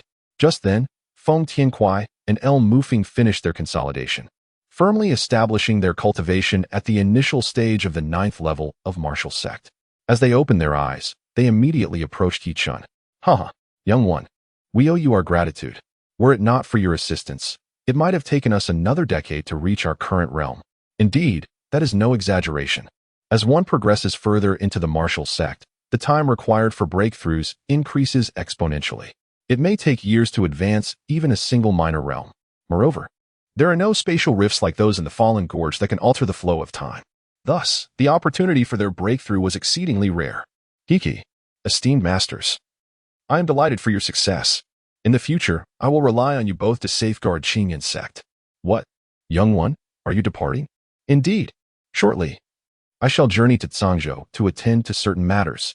At the headquarters of the Yi clan in Yizhou, he currently lacks the strength to venture forth. Therefore, he can only begin by devising a strategy to probe the true intentions of the Tianzong sect, with which he has a close relationship. Child, do you intend to abandon us two old fellows and venture off on your own? Absolutely not. We must accompany you. What? Yi Chen found himself utterly bewildered. What mischief were these two old rascals up to now? What were they singing about? Masters, he exclaimed, I am here to attend to serious matters, not to indulge in frivolities. Is there a difference? In the past, I, alongside the old rogue, managed to balance both amusement and duty. But can this truly be compared? You are, after all, the infamous twin scoundrels of Qingyun, the most unreliable and the most unpredictable of Qingzhou. My dear child, do not dwell on this. Even your refusal is futile. In any case, we have decided to follow you henceforth. And what shall become of the Qingyun sect? Yi Chen's head throbbed with pain. He now deeply regretted bringing these two rascals out from the fallen canyon. This trivial matter could have easily been entrusted to Xiao Yunzi alone. All we do here is add to his troubles. We serve no other purpose. On the contrary, both of us firmly believe that accompanying you will undoubtedly be quite amusing. Hee. Damn. You are aware that you only bring trouble, yet why do you insist on following me? At that moment, Feng Qingyun conveyed telepathically to Yi Chen, Master. It would be prudent for you to take them away. Their presence here poses far greater danger than being with you. Yi Chen gazed at Feng Qingyun with a sense of astonishment, noticing that the esteemed Taoist, known as the Lord of Azure Clouds, had tears streaming from the corners of his eyes. Goodness, this is rather excessive, isn't it? Just how terrifying are these two old rascals that they inspire such trepidation? My lord, I too believe it would be prudent to bring both of them along to Cangzhou, Xia Outyin communicated through a sound transmission. Oh, what leads you to that conclusion? The fact that the legendary sword King Xia Outyin would express such an opinion adds an intriguing layer to the matter. The journey to the Tianzong sect is far from the simplicity it outwardly suggests. An additional measure of combat strength translates to enhanced security. Are you referring to the martial kings of the Yi clan? Not merely that. The strength of the Tianzong sect is more intricate than it appears. Although I easily defeated their former sect master and the 10 core elders years ago, just as I was poised to deliver a decisive blow, a mysterious powerhouse suddenly emerged, repelling me and rescuing both the sect master and the 10 core elders. Oh, was this enigmatic figure even stronger than you? Xia Outyin, a legendary figure of Cangzhou. Being bested by someone else seems rather absurd. Indeed, a significant reason for my departure from Cangzhou was to evade that individual's relentless pursuit. In summary, my lord, the depths of Cangzhou are far greater than we can fathom. Bringing them along would indeed serve as an additional safeguard. Yi Chen hesitated for a moment. Ding. The system prompted. Feng Tiankuai and Lu Mufeng possess a natural twin-star physique. They not only complement each other but also counteract one another. Their potential is boundless. It is advised that the host keeps them close and utilizes them wisely, as they will yield unexpectedly immense benefits. Damn, even the system is advocating for them. Are these two old rascals truly that remarkable? Twin-star physique, complementing and counteracting each other? What on earth does that mean? Could it be explained more clearly? Ding. It implies that these two individuals are quite competitive, frequently engaging in duels or wagers. Through this fervent rivalry, they experience rapid growth. With no limits in sight, Truly impressive. Then they cannot be overlooked. Yi Chen promptly made a decisive resolution. Very well. Since both esteemed masters have made their decision, I shall refrain from further discussion. You may accompany me to Cangzhou, but I kindly request that you, my respected masters, exercise restraint in the future and refrain from causing unnecessary trouble. Upon hearing Yi Chen's agreement, Feng Tianquai and Lu Mufeng were exceedingly delighted and immediately assured him. Rest assured, we shall be on our best behavior and will certainly not cause you any trouble. Yi Chen's mouth twitched in disbelief. I can't believe you two old scoundrels, he exclaimed. Congratulations to both of you, senior brothers, on fulfilling your wishes. At that moment, Feng Qingyun approached, visibly exhilarated. He was genuinely delighted. Despite searching for Feng Tianhui and El Mufeng for 30 long years without losing hope, upon their return, he was suddenly reminded of the terrifying shadows cast over his childhood by these two rascals. Thus, he fervently wished that Yi Chen would swiftly deal with them once and for all, never to return. Indeed, one must admit that humanity is a peculiar species. Feng Tianhui and El Mufeng exchanged a strange smile as they looked at Feng Qingyun. Xiao Yunzi, do you truly wish to congratulate us? Why, yes, indeed. Then you should know what to do, correct? Ah, that might not be appropriate. After all, the disciples are watching. Enough of the nonsense. Here it comes. Without further ado, Feng Tianhui launched a kick towards Feng Qingyun. Though Feng Qingyun felt helpless, he quickly reacted. He immediately clasped his legs with his hands, curling himself into a ball like a football. Thud! Feng Tianhui struck Feng Qingyun squarely on the backside, sending him flying towards El Mufeng. Old rascal, it's your turn. All right. Thud! The football Feng Qingyun was kicked back toward Feng Tianhui. Haha, just like that. Xiao Yunzi, I never expected that after all these years, your backside would still be so resilient to kicks. It seems you've been training diligently. Feng Qingyun felt utterly exasperated. Is training even necessary? Ever since childhood, whenever you two encountered something joyous, you would come to kick me. After countless repetitions, even a block of wood would be polished into diamond. Yi Chen's face was marked by lines of distress. He was now plagued by profound doubts regarding the correctness of his previous decisions. Master. At that moment, the siblings Su Lingyu and Su Ziqing approached. You two, we wish to pay a visit to the Iron Sword sect. Oh, indeed. I almost forgot about this matter. Before departing from Qingzhou, we must settle the accounts with the Iron Sword sect. Very well. I shall accompany you. Chapter 79. Is that not little Lingzi? Yi Chen, accompanied by Xie Outyan, the twin calamities of Qingyun, as well as Su Lingyu and Su Zining, ascended the cloud-piercing ship, setting their course swiftly for the Iron Sword sect. On board, the previously elusive Chun Hongyu emerged and inquired, Young hero Yi, when shall we return to the Heavenly Tsang sect? Through their time together, he had discerned that this group revolved around the young lad before him. Thus, whenever a matter arose, Chen Hongyu would invariably direct his queries to Yi Chen. Are you in a hurry? Despite Chen Hongyu's seemingly innocuous demeanor, Yi Chen remained cautious, harboring a lingering distrust. Previously, during the skirmish with the Heavenly Tsang sect and the Hell Gate, he refrained from allowing Chen Hongyu to join the fray, wary of any potential betrayal that could inflict needless harm upon the Qingyun sect. Upon meeting Yi Chen's frigid gaze, Chen Hongyu involuntarily shivered. And no, not at all. I'm not in a rush. Please, continue with your affairs. He stammered. I merely inquired. Is it necessary to glare at me so? Yi Chen continued to inquire. By the way, upon returning to the Tianzong sect, what are your plans? The moment this topic arose, Chen Hongyu became exceedingly animated. I shall eliminate Zhao Qingsong and reclaim the position of the sect leader. And what of your wife? She is Zhao Qingsong's biological sister. Are you truly capable of such an action? No worries. My wife loves me dearly and wholeheartedly supports my endeavor. What? Yi Chen nearly bit his own tongue, while the others wore expressions of disbelief. There is no need to look at me like that. The relationship between Zhao Qingsong and my wife is, in fact, quite poor, to the point of being irreconcilable. Thus, she wishes to bring Zhao Qingsong down, as long as it does not endanger his life. Yi Chen, Xiao Dian, Feng Tianquai, LV Mufeng, Su Lingyu, Su Zining. The obsession of a love-stricken woman is indeed terrifying. Before long, the Chuanyun ship arrived above the Iron Sword Gate. Senior Xia, look at you. Yi Chen was just about to instruct Xie Outyan to get to work when suddenly a notification chimed. New pit alert. The Jiaoyang medicine clan already possesses a martial king of the second level, poised and ready. waiting for the host to willingly walk into their trap. What? A martial king of the second level? That is a whole rank above Xiao Yin. How on earth are we supposed to contend with that? Yi Chen immediately conveyed this information to Xiao Yin. Xiao Yin furrowed his brow.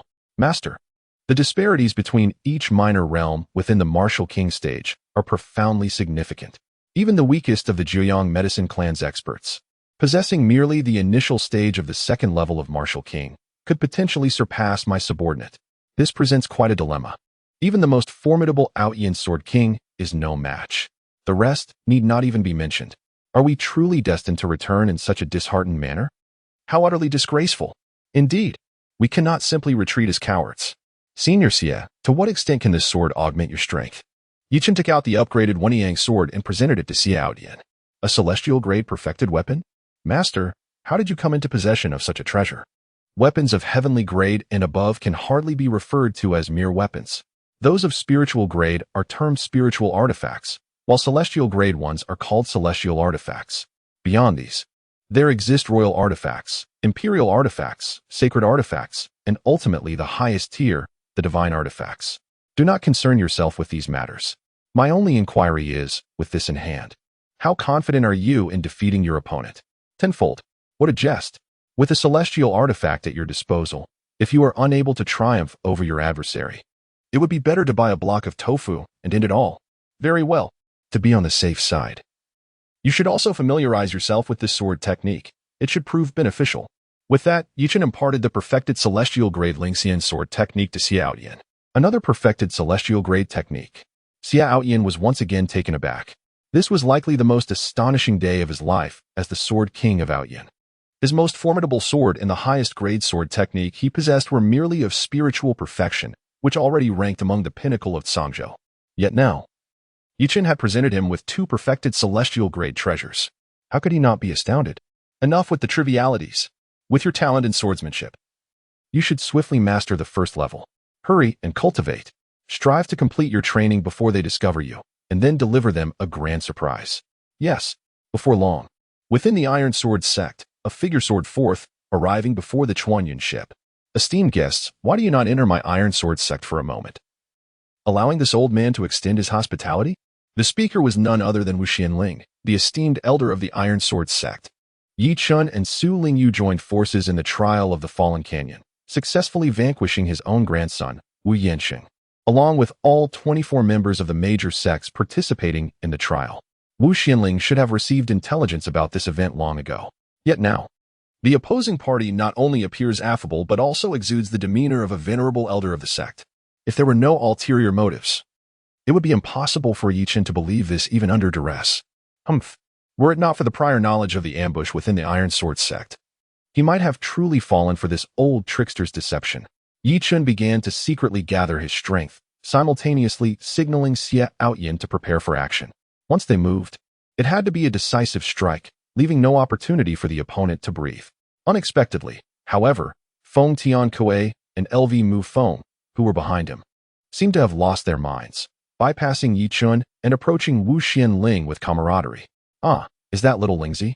After decades, how have you become so unappealing? You can't even compare to our little Yunzi. Wu Xianling was taken aback, instinctively retreating a few steps. Damn it, aren't these two rascals supposed to have disappeared 30 years ago? How are they still alive? And to show up here of all places. This is disastrous. If these two disrupt the plans of that esteemed individual, the entire Iron Sword sect will surely face ruin. Come. It's been decades since we last met. We must catch up. Let us head to your territory and have a drink. Without waiting for Wu Xianling's response, Feng Tiankue and LV Mu Feng firmly restrained him and made their way toward the sect's grand hall. Let me go? We can't go there. It's... Wu Xianling exclaimed in alarm, trying to break free, but his efforts were in vain. It was then he realized that Feng Tiankue and LV Mu Feng had reached the initial stage of the martial sect's 9th level, a realm far beyond his own capabilities. How am I supposed to handle this? Suddenly, a thunderous explosion echoed, deafening all present. Everyone instinctively covered their ears. Following this, a rope several hundred meters long suddenly appeared around Yi Chen and the others, swirling before shooting towards Su Lingyu and Su Zining. This was not good. The rope's primary target was Su Lingyu and Su Zining. All previous actions were merely a prelude. Faced with this rope, Su Lingyu immediately drew his personal sword, the Sky Vault. Clang, bang, hiss. The clash of their forces was decisive. Su Lingyu was overpowered, but he utilized the momentum to pull Su Zining away, creating a significant distance and temporarily escaping danger. After the experiences in the Fallen Canyon and the battle against the Qing sect, Su Lingyu had significantly improved, reaching the pinnacle of the 9th level of the Soaring Spirit Realm. Yet, against the attack of the rope, he was still no match. How I wish Sky Vault could reach the level of perfection at the Celestial grade. The last time I won the Nether Cold Iron from Feng Tian Wei. It possesses the capability to elevate the Sky Vault sword from its current perfect heavenly tier to the pinnacle of the immortal tier, transcending 2 entire levels. This advancement would result in a profound enhancement of its power. However, it is unfortunate that this endeavor requires a craftsman of at least 6 stars in rank to accomplish. Although Yi Chun has reached the pinnacle of a 9-star artifact master, without the secret texts of crafting, he is akin to a skilled cook unable to prepare a meal without rice. How audacious, to dare to act so insolently before me. Xia Aotian has nearly mastered the Spirit Immortal Sword technique. Upon witnessing that rope behaving so brazenly before him, he could no longer contain his irritation. He swiftly seized the Wenting sword lent to him by Yi Chun and unleashed a ferocious strike known as Shattering Immortal's Slash. With a crack, the rope was severed significantly. The remaining portion instantly retreated back into the Grand Hall of the Iron Sword sect. Humph. It turns out to be merely a doppelganger. I was unnecessarily concerned. Xia Aotian remarked disdainfully. A doppelganger? Yuchen felt a twinge of confusion. Indeed, Master, the being within is merely a doppelganger. Although it claims to possess the realm of a second-tier martial sovereign, its true combat prowess is less than 1/10 of that. Upon hearing these words, Yuchen felt as though his intelligence had been insulted. System, show yourself at once. Ding. The system is currently resting. Operations are temporarily suspended. Please return later. Good night. This unreliable system is becoming increasingly dubious. However, having realized that the opponent was merely a projection, the matter could be resolved more easily. Thank you, Senior. There is no need to conceal yourself any longer.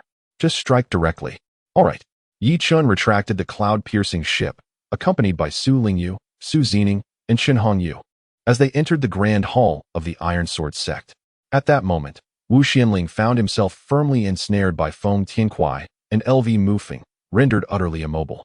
He could only glare at Yi Chen and his companions with malevolent eyes. Humph. Boy, no matter what hidden cards you possess, you are doomed today. All of you shall descend into hell to accompany my dear Shenger. The Shenger mentioned by Wu Xianling referred, of course, to his beloved grandson, Wu Yansheng, the very one who had been slain by Su Lingyu's sword in the Fallen Canyon previously. Alas, you, old Lingzi, how have you grown more muddled with age? Can you not discern the current situation? Your master behind you cannot protect you at all. Slap. Feng Tiankuai could no longer contain himself and delivered a resounding slap to Wu Xuanling's face. Ha!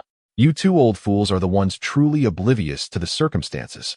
Wu Xianling spat a mouthful of blood and retorted fiercely. My lord, that is enough. They have all entered. Let us strike. As the words left his lips, a tremendous luminescent circle enveloped the entire sect's grand hall in an instant. Yichen, Xia Aotian, Feng Tiankuai, LV Mufeng, Su Lingyu, Su Zining, and Chen Hongyu. These 7 individuals found themselves ensnared within. Suddenly, a figure clad in fiery red materialized out of thin air. Wu Xianling immediately shouted, My lord, swiftly. Annihilate them all. The crimson figure merely cast a fleeting glance in his direction, disdainfully uttering, Trash. Whoosh. The previously vanished rope reappeared, now poised menacingly at Wu Xuanling's throat. How dare you? Yi Chen had previously instructed that Wu Xianling must not perish so easily. Thus, it is only natural that Xia Aotian would not remain indifferent. Bang. The rope, this time, did not sever but rather veered off its original course, striking Wu Xuanling's right shoulder. Whoosh. Ah. Wu Xuanling's entire right arm was severed. The crimson figure found this quite peculiar. Why would this individual, who had orchestrated a trap against you, still be rescued? Yi Chen spoke calmly. Because he is the nemesis of my disciples' clan, he cannot simply perish with ease. It is my 2 disciples who must personally bring his end. Upon hearing this, the figure clad in crimson burst into laughter. Ha! You have already fallen into my grand formation, unable to ensure your own safety. Yet you still entertain such thoughts? I truly do not know whether to call you overly self-important or utterly foolish. Yi Chen paid no heed to the triumphant expression of the individual before him, instead continuing with his own thoughts. The seven-star perfect circle, the yin-yang sealing heaven formation. It possesses both offensive and defensive capabilities, allowing the practitioner to absorb the forces of yin and yang, thereby enhancing their power. It is a multifunctional top-tier formation. I wonder if my understanding is accurate or not. The fiery red figure trembled violently, and his complexion changed drastically, staring at Yi Chen in disbelief. How do you know of this formation? Yi Chen still did not respond directly. When we had yet to enter the grand hall, your precious cord inflicted no damage upon Senior Xie, and was even severed significantly. However, once we entered the grand formation and clashed again, you were able to contend with Senior Xie on equal footing. At that moment, I had already surmised much. I suppose you are indeed the formation expert sent here by the Jiang medicine clan, are you not? As a master of formations at the pinnacle of the 9 stars, Yi Chen instantly discerned the origin of the formation before him, which naturally left the crimson figure across from him in a state of astonishment. However, after a brief moment of disarray, the fiery silhouette swiftly regained composure. Humph. So what if you have seen through my intentions? Indeed, I am the esteemed Fire Cloud, a master of the 7-star perfect formation of the Jiang medicine clan, as well as a 7-star perfect alchemist. Since you are aware of my identity, you must have encountered the guardians of those 2 despicable wretches. Speak quickly. Where are they? Otherwise, I shall ensure that your suffering surpasses death itself. The guardians in question would refer to Su Lingyu and Su Zining's loyal servants. The 6-star perfect alchemist Su Yanfeng from the Medicine King Valley. It seems that the intelligence of the Jiang medicine clan has only reached this point and has not infiltrated the Zhangzhou territory. This simplifies matters significantly. Yi Chen immediately retorted, I shall remain silent. What can you do to me? It is merely a clone. And we certainly do not fear you. The Fire Cloud Master chuckled, oblivious to the audacity of this brash young man. Given his awareness of the terrifying yin-yang sealing heaven formation, he ought to comprehend that even with the sword King Xie Outyin present, it would bear no consequence. Young one, I must admit, you are rather inexperienced, he declared. Since you choose to spurn my hospitality, you shall bear the consequences. Prepare to meet your demise. The Fire Cloud Master raised the treasured rope, channeling all the yin-yang energy within the formation, and then abruptly hurled it towards Yi Chen and his companions. At that moment, the rope's power transcended the realm of the 2nd level of the martial sect. If struck, they would undoubtedly be reduced to ashes. Yet, in the face of this onslaught, Yi Chen suddenly revealed a peculiar smile. Thank you, Senior Xie. Please, make your move. I have long grown impatient. Chapter 81, Destroying the Avatar. An enmity that cannot be forgiven. In the face of the Fire Cloud Sovereign's attack, Xie Outyin remained composed, raising the asking heaven sword. His expression mirrored that of earlier, unchanged, adhering to the same formula. The strongest strike of the Spirit Immortal Sword technique, the shattering Immortal Slash. Observing this, the Fire Cloud Sovereign expressed his disdain. I thought you might possess some extraordinary trick, but it appears you remain unchanged. You are far too self-assured. This technique of yours is utterly ineffective against me. Yi Chen gazed at him, a playful smile gracing his lips. Is that so? Could he truly vanquish my original self's avatar? The Fire Cloud Sovereign was brimming with pride. However, in the next moment, he was struck with shock as he realized that the yin-yang power tethered to the treasure had inexplicably vanished. Moreover, the yin-yang power within the yin-yang sealing heaven array was rapidly depleting as well. What on earth is happening? Yet the harsh reality allowed him no time for contemplation. For Xie Outyin's shattered Immortal Slash was swiftly bearing down upon him. Infuriating, the Fire Cloud Sovereign, with no other recourse, was compelled to swallow a pill, steeling himself to confront the onslaught head-on. Bang! Hiss! However, it wasn't long before he coughed up a mouthful of blood, his chest punctured directly, sealing his fate of survival. Before dissipating, the Fire Cloud Sovereign, with a hint of reluctance, inquired, Boy, what have you done? Want to know? Hiki, I won't tell you. Just to infuriate you. I will remember you. Just hope I don't catch you. His threat was left unfinished as his avatar vanished into thin air. Xiao Yin approached, returning the Wenting sword to Yi Chen, simultaneously expressing his gratitude. Master, we owe you our lives this time. Otherwise, we would certainly have met our end here today. It's nothing, just that this fellow was rather unfortunate. Indeed, of all tactics, he had to choose the array to confront Yi Chen. It was akin to trying to show off in front of an expert. The yin-yang sealing heaven array was undeniably formidable, yet in Yi Chen's eyes, it was riddled with flaws, utterly inadequate. However, dismantling it would still require a measure of time. Thus, he deliberately engaged the Fire Cloud Sovereign in casual conversation, striving to buy time. In truth, he had already discreetly handed the Earthvane Snow Lotus to Xia Aotian and disclosed all the critical weaknesses of the yin-yang sealing heaven array, instructing him to systematically dismantle it. In doing so, the arrays would collapse in an instant. If the array remained intact, my singular strength would indeed struggle to defeat that fellow. However, now that his avatar has been obliterated, his original self should also experience significant backlash, Xia Aotian proclaimed with confidence. Meanwhile, far away at the headquarters of the Jiuyang medicine clan on Jiuyang continent, a thunderous roar echoed throughout the chamber. Destroy my avatar. This grudge is one that cannot go unavenged. Even if I must chase you to the ends of the earth, I shall ensure your body is shattered into 1,000 pieces. At this moment, Yi Chen remains unaware of the events unfolding around him. A sense of unease stirs within him, having endured the system's unreliable behavior on several occasions. This has led to a burgeoning concern regarding the forthcoming rewards. Could it be that there is nothing of value to be had? If that were the case, even if I were to be reborn, I would resolutely cast aside this wretched system. Ding. Congratulations, host. On completing the pitfall avoidance task, rewards are now being distributed. Pitfall points, 200. Cultivation upgrade cards, 2. The Hunyuan 9 section whip, perfected at the celestial level. Yi Chen gazed at the rewards before him, his heart a tumult of emotions. Alas, it seems that this survival system indeed requires a few more scathing remarks before it bestows upon me anything of value. Yi Chen felt as though he had stumbled upon a lucrative avenue. However, the subsequent notification from the system doused his enthusiasm with a frigid reality. Ding. The reason for this generous reward was solely due to the adversary, whose prowess had surpassed the martial king realm. This represented a crucial threshold. Once crossed, the rewards would undergo a transformative enhancement. The system's relationship with the host is entirely irrelevant to this matter. Furthermore, this system solemnly warns the host. Should the host dare to utter any further disrespectful remarks, this system possesses the full capability to obliterate the host, rendering them forever devoid of rebirth. Consequently, the host would be deprived of any opportunity for reincarnation. The system urges the host to carefully ponder this grave warning. Upon hearing these words, Yi Chen instantly regained his composure. He had not anticipated that the system possessed quite the temper. It seemed he would need to be more obedient in the future. Otherwise, he could forget about mingling in the realm of transmigration. Ding.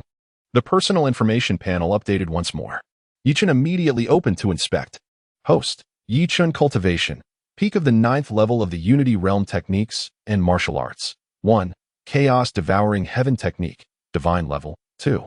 Spirit Immortal Sword Technique, Perfected Immortal Level. 3.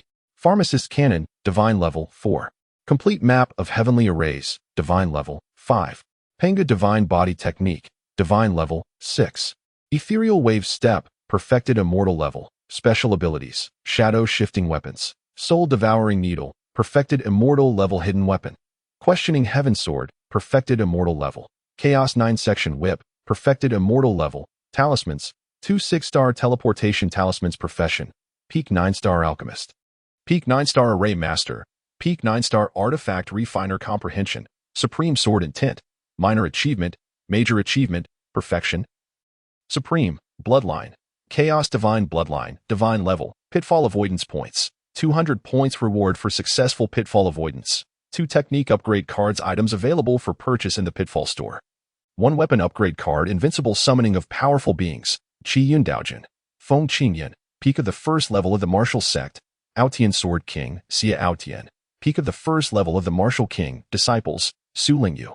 Reincarnation of the Heavenly Sword Divine, Emperor. Su Zening Transport, Cloud Piercing Ship Technique Upgrade Card. This card can unconditionally elevate any technique's level by 2 tiers. After careful contemplation, Yi Chen decided to bestow the 2 skill upgrade cards upon Su Lingyu and Su Zening. It was time to enhance the abilities of these 2 cherished disciples. Otherwise, upon their arrival in Sangzhou, they would lack the means for self-preservation, which would be dire. Although Su Lingyu is the reincarnation of the Sword God Emperor, The brevity of time and the scarcity of resources surrounding him may lead to his untimely extinguishment before he even flourishes. This is a fate Chen is determined to avert at all costs. Thus, the significance of his role as a master becomes evident at such a juncture. Just as he prepared to call out to them, he noticed that the siblings were utterly fixated on Wu Xianling, who had lost an arm, their eyes brimming with an intense and profound hatred steeped in blood. Alas, Chen sighed helplessly, realizing that he had finally reached this point. Chapter 82. The Heavenly Silkworm Gu Insect.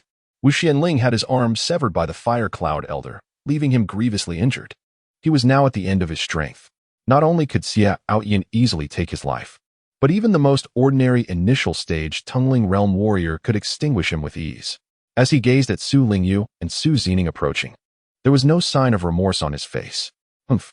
You two wretches, I never anticipated that your survival back then would lead to such consequences today. Had I known, I would have gladly sacrificed 1,000 to ensure your demise, tearing your bodies asunder. Upon hearing this, Su Zining displayed great agitation. You wicked villain. Are you not afraid of divine retribution? Retribution? Ha. Wu Xianling found Su Zining's words akin to a fairy tale. You wretch. If I believed in retribution, the Iron Sword sect would have perished 800 years ago. Enough talk. Grant me a swift end. Su Zining trembled with indignation at his words.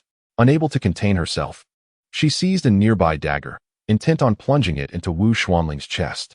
Yet, at a critical moment, she was restrained by Su Lingyu. Brother? You. Confused by Su Lingyu's grip on her hand, Su Zining was at a loss. Sister, do not fall for this old rascal's tricks. Su Lingyu approached Wu Xianling with a sardonic smile. Hee, old man, if you wish for a quick death, it will not come so easily. I shall make you acquainted with the true meaning of suffering worse than death. With that, taking advantage of Wu Xuanling's momentary surprise, Su Lingyu swiftly opened his palm and grasped Wu Xuanling's forehead.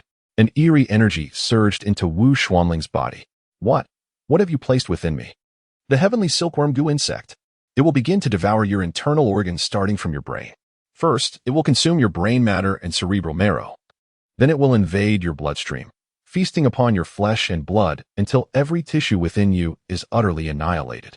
This was a method Su Lingyu had acquired in his previous life as the Heavenly Sword Divine Emperor from a friend, a technique to condense and transform his spiritual energy into a Gu insect, which he then implanted into the enemy's body, ensuring their suffering to the point where death would be a difficult escape. Wu Xuanling's pupils widened in terror as he stared at Su Lingyu, astonished that this young boy could conceive such a vicious means to end his life. Su Lingyu had yet to finish his words.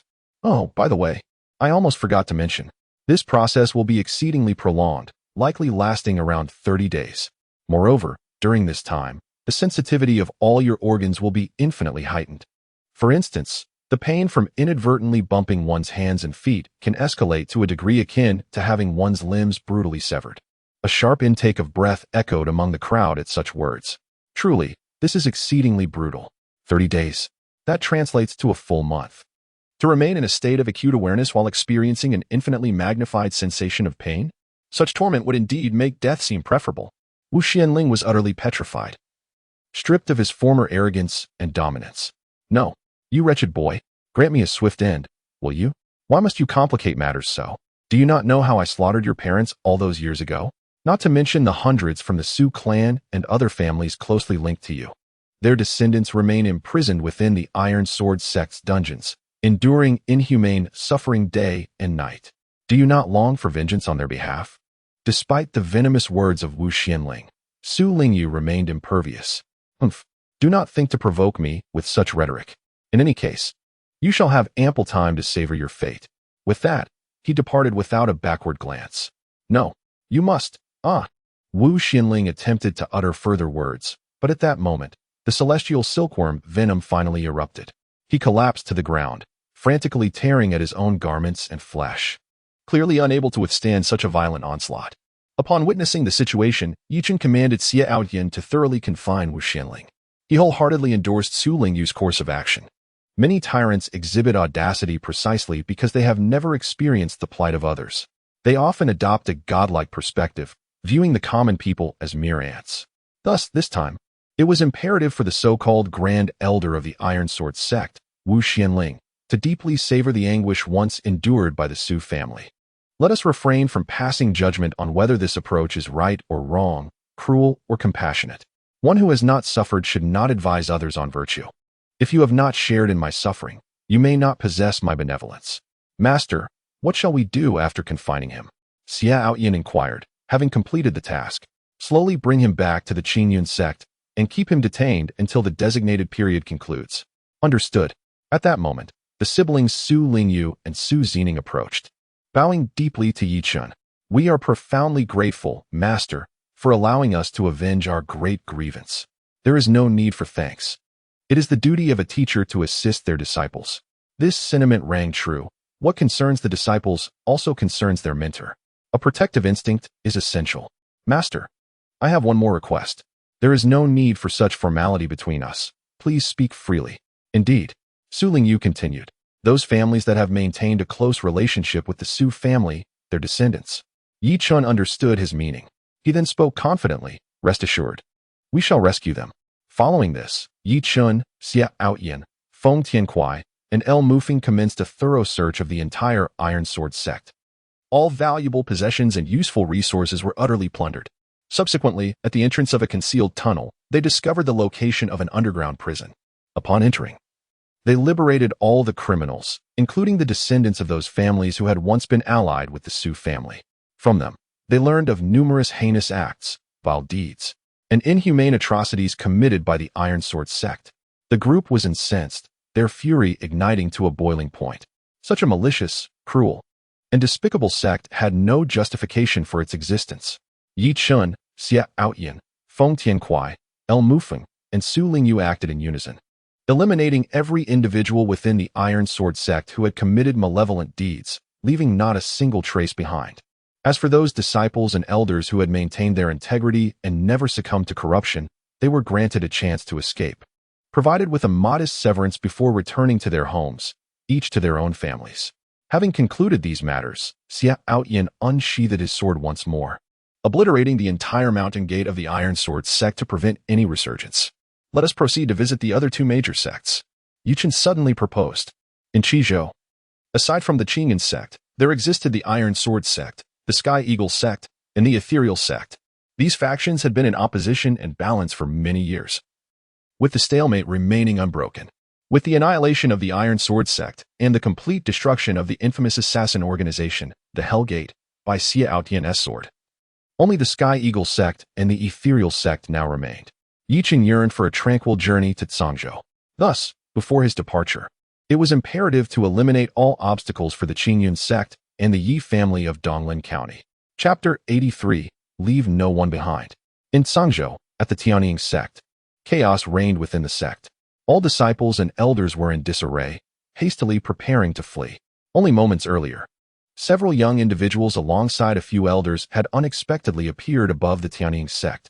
Without a word of warning, they swiftly executed the strongest grand elder and the sect master, sparing not a single soul.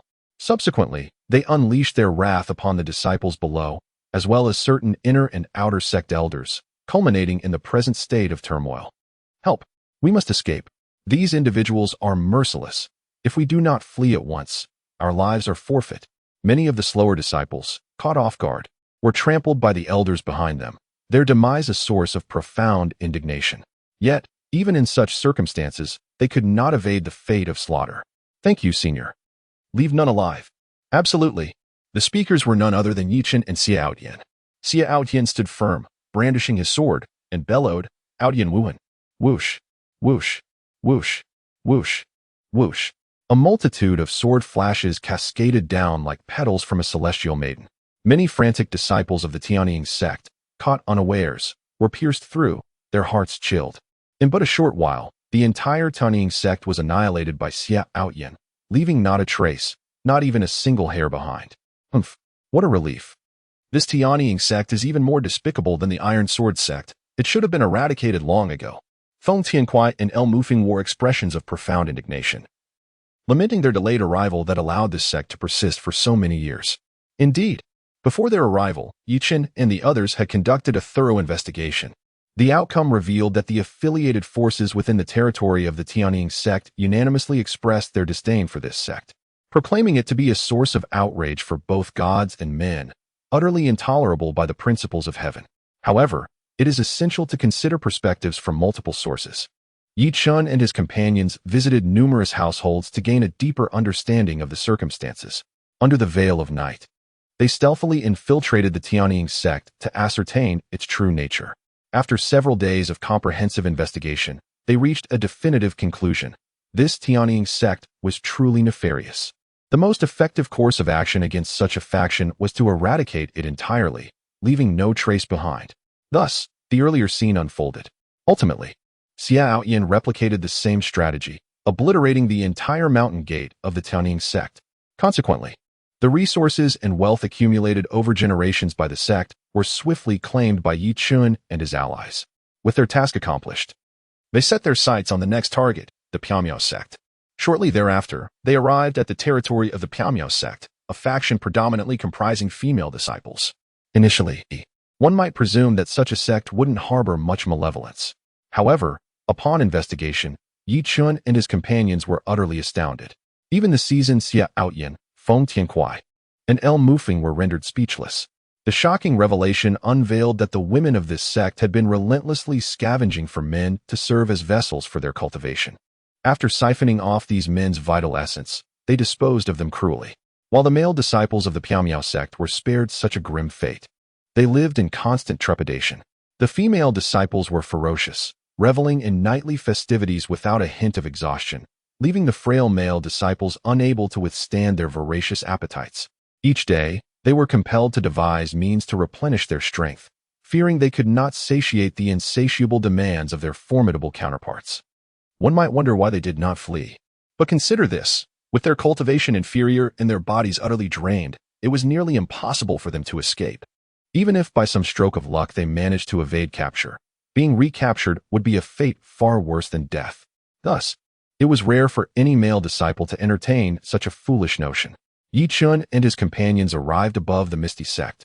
Xiaoyan first gathered all the male disciples together for their protection. Without a moment's hesitation, he unleashed a single sword strike. The elite forces of the misty sect had no opportunity to retaliate, as they were all swiftly vanquished by Xiaoyan's blade.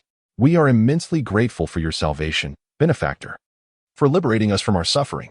The male disciples immediately knelt in reverence, expressing their heartfelt thanks. Ah, how long it has been since I breathed the fresh air of freedom. It is truly exhilarating. No need for thanks. You are free from this moment onward. Hurry back. Chen retrieved some elixirs from his pocket, meant to replenish the vital energy, and graciously bestowed them upon these unfortunate men. This act served as a gesture of camaraderie among fellow beings. Subsequently, the gates of the Miao Miao sect were utterly obliterated by Xiaoyan. Naturally, prior to its annihilation, all resources and wealth within had been thoroughly plundered. All affairs have been attended to. Let us return to the Qingyan sect. Before long, the group boarded the cloud-piercing ship and returned to the Qingyan sect, a place they had long been separated from. Chen began to prepare for his journey to Zhangzhou. First, Lingyu and Ning, please come forth. Su Lingyu and Su Ning approached Chen. Here are the perfected celestial-level versions of the Nine Heavens Purple Spirit Technique and the mysterious illusion immortal art. Commence your cultivation at once, striving to swiftly transcend your current realms. Additionally, take these elixirs. When used in conjunction with the techniques, they will yield remarkable results. As he spoke, Chen presented 20 purple elixirs to Su Lingyu and Su Ning, the purple mansion-breaking immortal pill. Su Lingyu's hand trembled, nearly causing the precious pills to tumble to the ground. Indeed, Lingyu, your discerning eye does not deceive you. This is precisely the 8-star initial stage purple mansion-breaking immortal pill. Chen painstakingly crafted this premier elixir over 10 days and nights, utilizing materials seized from the 3 major sects, all in accordance with the descriptions found within the Apothecary's Codex. This represents the pinnacle of his current alchemical abilities. With these 20 purple mansion-breaking immortal pills in their possession, it is believed that the strength of both individuals will experience a remarkable enhancement in a short span of time. Chen intentionally utilized the 2 recently acquired skill upgrade cards, elevating the cultivation techniques of Su Lingyu and Su Ning from the initial stage of heavenly rank to the consummate level of celestial rank. Alas, to achieve such a level as a master, truly, there are few who can compare to Chen. Thank you, master. Enough of these idle words. Hasten to your training. Do not return to see me until you have ascended to the unity realm. Yes, after sending these two away, Chen also commenced his cultivation. He intended to elevate his realm to the next level before embarking on his journey, striving to break through to the martial sovereign realm. However, at that moment, his junior brother interjected, I have a humble request. I sincerely hope you will grant it. Chen turned around in confusion. Senior sister, what brings you here? The person was none other than Shi Lingyun, the foremost among the 10 core elders of the Qingyun sect, and Chen's nominal senior sister. Trailing behind her was her sole disciple, the fervent martial enthusiast, Ruok. Chapter 84, The Five-Clawed Golden Dragon Vein. Chen gazed at Shi Lingyun and Ruok, feeling somewhat perplexed. What on earth was unfolding between this master and disciple? Junior brother, when we head to Songzhou, might you be able to bring Ruok along? What? Chen was somewhat perplexed. Why was Ruok coming along? This fellow had been quite settled in Qingyun's sect. What could possibly compel him to venture to Songzhou? Interestingly, Rook's hometown was indeed in Songzhou, and he wished to return for a visit. So this gentleman was originally from a sect-level domain. But what had driven him to a lesser place like Qingzhou? Little master uncle, I humbly request your guidance on this journey. I haven't officially agreed yet. Junior brother, I implore you. Very well. I shall overlook my reservations for the sake of the esteemed Shi Lingyun, the nominal senior sister, and grant her some consideration. Yet, one could not help but wonder why Rook would abandon the more resource-rich Songzhou for the desolate Qizhou. Drawing upon Chen's extensive experience with internet novels from his previous life, he could surmise a plausible explanation. Thus, it was indeed feasible. However, Rook, before we embark, you must enhance your strength. After all, you are far more aware than I of what Songzhou entails. No sooner had he spoken these words, Chen once again produced several 7th-tier elixirs, presenting them to Ruok with a sense of urgency. These potions should facilitate your breakthrough to the Spirit Ascendance realm. Make the most of the remaining time and exert yourself diligently. Thank you, esteemed junior uncle. Ruok, not one to indulge in excessive sentimentality, promptly accepted the elixirs. With hands clasped in gratitude, he bowed deeply to Chen. Subsequently, he departed from Qingyun Peak alongside Shi Lingyun. Now, let us commence our cultivation. Chen took out the majority of the resources he had plundered from the 3 major sections. Then, the chaotic devouring heaven technique began to operate frantically. Boom. Chen's cultivation experienced an explosive growth, reaching the pinnacle of the 9th layer of the Unity Realm. He then advanced to the peak of the half-step Martial Sovereign Realm, followed by the pinnacle of the 1st layer of the Martial Sovereign Realm, and then to the mid-level of the 2nd layer of the Martial Sovereign Realm. Ultimately, Chen's cultivation stabilized at the pinnacle of the 2nd layer of the Martial Sovereign Realm. Having plundered the resources of the 3 most powerful sects in Qizhou, he had only achieved such a modest enhancement. Indeed, the Martial Sovereign Realm is far more formidable than the preceding stages. It is true that as one progresses along the path of cultivation, the required resources grow increasingly immense. Transitioning from the pinnacle of the 9th layer of the Unity Realm to the pinnacle of the 2nd layer of the Martial Sovereign Realm entails crossing a significant boundary. To other martial artists, this is akin to an existence of monstrous talent. In the days that followed, everyone was fervently engaged in their cultivation. The journey to Songzhou held uncertain fortunes, prompting all to strive to bolster their strength as much as possible. Chen presented the exquisite Hunyuan 9-section whip, a pinnacle of celestial craftsmanship, to Su Ziqing, a gesture steeped in camaraderie. Furthermore, he expended 50 points from his reserve to procure a specialized martial technique from the Avoidance Pit Marketplace, aptly named the Bai Guang Luing Whip, which also holds the status of celestial perfection. From this moment forth, this shall be your exclusive weapon, Ziqing. And this martial technique is yours as well. Thank you, master. The young girl exclaimed, her eyes shimmering with delight, her affection for Chen immeasurable. With unrestrained enthusiasm, she hurried to his side, planting a swift, affectionate kiss upon him before retreating, her cheeks flushed with embarrassment. Chen was momentarily taken aback, standing frozen in place.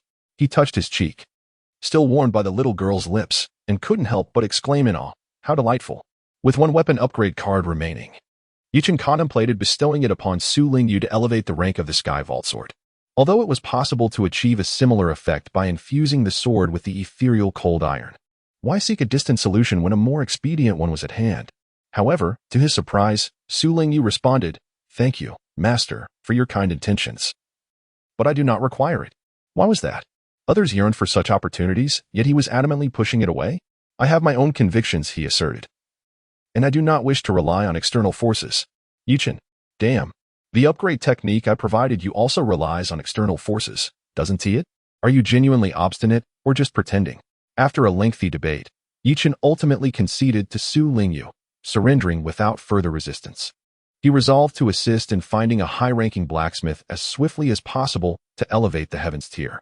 Alas, if only the Pitfall Mall did not currently lack top-tier forging manuals. This predicament could have been avoided. Indeed, the refreshed Pitfall Mall boasted a plethora of exquisite items, yet conspicuously absent was a single advanced forging manual. This left Chen in a state of profound frustration. Possessing the prowess of a peak 9-star blacksmith, yet lacking a manual was akin to a skilled cook unable to prepare a meal due to the absence of ingredients. The others continued their training, striving to enhance their abilities in the meantime. Chen took the opportunity to return to Donglin County City once more. Chener, what brings you back again? Although the Yi family members were delighted to see Chen, it had barely been less than 2 months since his last departure. Wasn't the frequency of his returns rather excessive? Could it be that this young man had once again stirred up trouble outside and intended to return to evade the storm? Yi Chen was oblivious to the fact that the members of the Yi family had already bestowed upon him the title of a troublemaker. Instead, he was astonished by the cultivation levels of the Grand Elder and others. Oh, father, mother, Grand Elder, how is it that your powers have? Yi Hongyu, Chen Wanrong, and Yi Xianwu had previously not transcended the threshold of the Chongqiao realm. Yet now, even the least accomplished among them, Chen Wanrong, has ascended to the pinnacle of the 6th level of the Chongqiao realm. The most proficient, Yi Hongyu, is on the verge of reaching the pinnacle of the half-step Tingling realm. How could this transpire? In scarcely 2 months? This is utterly preposterous. Even more so than the feats of Yi Chen, who possesses a system. Chener, are you not curious why our realms have elevated so swiftly? Indeed, not only the 3 of them, but the other members of the Yi family have also experienced significant advancements, far surpassing many forces in Donglin County. It is nothing short of astonishing. This is all thanks to you. Me? What does this concern me? Come with us. Thus, Chen followed the Grand Elder to the domain of the Protective Family Array. This after Chen's previous repairs and upgrades. The Protective Family Array had reached a complete 6-star level, but now 8-star pinnacle. What on earth is happening? How could the Protective Family Array have surged from a 6-star completion to an 8-star pinnacle level so abruptly? This defies all logic. The Grand Elder, Yi Xianwu, observed the situation and patiently elucidated. After you departed last time, not long thereafter, a pit beneath the protective array suddenly erupted with a surge of vibrant spiritual energy. After everyone absorbed this energy, their cultivation experienced a tremendous enhancement. Subsequently, this colorful spiritual energy multiplied, and the pit's opening expanded increasingly until today. It is nearly overflowing beyond the confines of the Yi residence. Oh? Yi Chen gazed at the earthen pit and indeed discerned an abundance of multicolored spiritual energy surging forth in considerable volume. He could not resist inhaling deeply. Goodness! The purity of this energy surpasses that of high-grade spiritual stones. What on earth is the grade of this spiritual energy? How can it be so refined? Ding. Host. Beneath the Yi residence lies a 5-clawed golden dragon vein. After eons of slumber, it is now gradually awakening. What? A dragon vein, and of the 5-clawed golden variety. Incredible. This is a monumental discovery. Chapter 85. The super-rich second generation. A dragon vein. It is far more precious than some rare paradises of fortune. Not only does it enhance the strength of warriors, but it also bestows immense fortune upon a family, sect, or even formidable dynasties, ensuring their prosperity and continuity through the ages. Moreover, the 5-clawed golden dragon vein ranks among the top dragon veins, second only to the 7-clawed sacred dragon vein and the 9-clawed divine dragon vein. It is undoubtedly a once-in-a-millennium chance for extraordinary fortune. I never imagined that beneath the Yi family estate lay such a treasure. This is simply astonishing. Ding. Host. The previous protective array of the Yi family was likely employed to conceal the 5-clawed golden dragon vein and its geomantic significance. Thus, the system deduces that the progenitor of the Yi family may have discovered this dragon vein long ago. In order to bestow this rare opportunity upon future generations, he established this grand array to obscure its manifestation. When the 5-clawed golden dragon vein awakens, it will naturally benefit the descendants of the Yi family. Is that so? Chen fell into deep contemplation. From the narratives recounted by his father, Yi Hongyu, he was aware that 5 centuries prior, the venerable ancestor of the Yi clan, Yu Xuanzu, had been ostracized from the family. Accompanied by the remaining kin, they wandered in hardship until they finally settled in Qizhou, where they established their roots. However, the emergence of the 5-clawed golden dragon vein suggests that the circumstances surrounding their departure may have concealed deeper secrets. How intriguing this matter has become. Consequently, to prevent the discovery of the 5-clawed golden dragon vein, Chen undertook modifications to the clan's protective array, a formidable formation of 8-star pinnacle. He significantly enhanced its concealment and seclusion, effectively eliminating the possibility of the vibrant spiritual energy leaking out. Then, Chen conceived an even more brilliant idea. He promptly bid farewell to the members of the Yi family and returned to Qingyun sect. He shared his thoughts with Zhou Mou and Feng Qingyu, suggesting that the sect relocate to Donglin County City. The others were puzzled and somewhat reluctant. Although Yi Chun had made significant contributions to the protection of the sect and was accompanied by formidable allies like Xia Ao Tian, which greatly enhanced his influence. Such a monumental decision as relocating the sect could not be made so casually, could it? However, once Yi Chun disclosed the matter of the 5-clawed golden dragon vein, everyone unanimously agreed to the relocation. Ding. Is the host not concerned that someone among them might leak information about the dragon vein? Yi Chun had certainly contemplated the matter. However, he was acutely aware that such occurrences could not be concealed indefinitely. The 5-clawed golden dragon vein had already awakened. Even though there was a protective clan formation suppressing it, this was merely a temporary measure. Sooner or later, it would erupt in full force, attracting numerous powerful factions vying for control over this territory. Rather than waiting passively for that inevitable confrontation, it would be far wiser to swiftly enhance one's strength now, preparing to meet any eventuality with resilience. The 3 major sects and the Hell Gate had already been obliterated, leaving the Qingyun sect as the true leader of Qingzhou. As long as Feng Qingyun was present, Yi Chen effectively wielded the authority of the Qingyun sect. Yi Chen's enhancement of their strength also served as a means to cultivate his own influence, thereby alleviating some of the pressure he would inevitably face in the future. Subsequently, under the leadership of Feng Qingyun and others, the entire Qingyun sect commenced its relocation. Naturally, not everyone would depart. A few individuals were to remain behind to guard the premises. Following this, Yi Chen established a bidirectional teleportation array between the 2 locations, facilitating seamless travel. The former site of the Qingyun sect could now be utilized as a strategic base, allowing everyone to retreat there in times of crisis via the teleportation array. A month swiftly passed, and the strength of the group experienced a remarkable ascension. At last, on this day, Yi Chen, Xia Aotian, Feng Tianhui, LV Mufeng, Su Lingyu, Su Zining, Qiu Ruk, and Shun Hongyu were poised to embark on their journey to Cangzhou, facing the formidable Tiansong sect. Before their departure, they made a deliberate visit to the prison of the Qingyun sect to ascertain whether Wu Xianling, afflicted by the celestial silkworm goo, had succumbed. Astonishingly, the celestial silkworm goo proved to be extraordinarily potent. The once formidable Grand Elder of the Iron Sword sect now lay as a mere desiccated corpse, devoid of any semblance of life. The sight was indeed harrowing. In comparison to the transgressions he had committed, this fate was rather lenient. Indeed, there was truth in that statement. Subsequently, the group boarded the cloud-piercing ship, bidding farewell to the Qingyun sect and the Yi family. As they soared towards the realm of Cangzhou, an expanse of sect-level territory, was a staggering tenfold larger than Qizhou. Here, the concentration of spiritual energy surpassed that of Qizhou by several magnitudes. The average strength of martial artists and the peril posed by magical beasts were both exponentially greater than those in Qingzhou.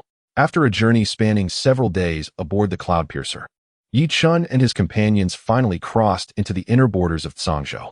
From this moment forth, they had truly set foot on the territory of the Tiansong sect. If you are thirsty, in which direction is your home? I shall escort you there directly. In the southeast, 5,000 kilometers away, lies Tiangong City, entirely under the control of my Chiu family. We are an ancient lineage renowned for our craftsmanship in weapon forging. A family of weaponsmiths? The crowd gasped in astonishment, taken aback by Qiu Ruk's impressive heritage. Indeed, if junior brother Lingyu truly wishes to elevate his weapons rank swiftly, he may visit my family for assistance. However what?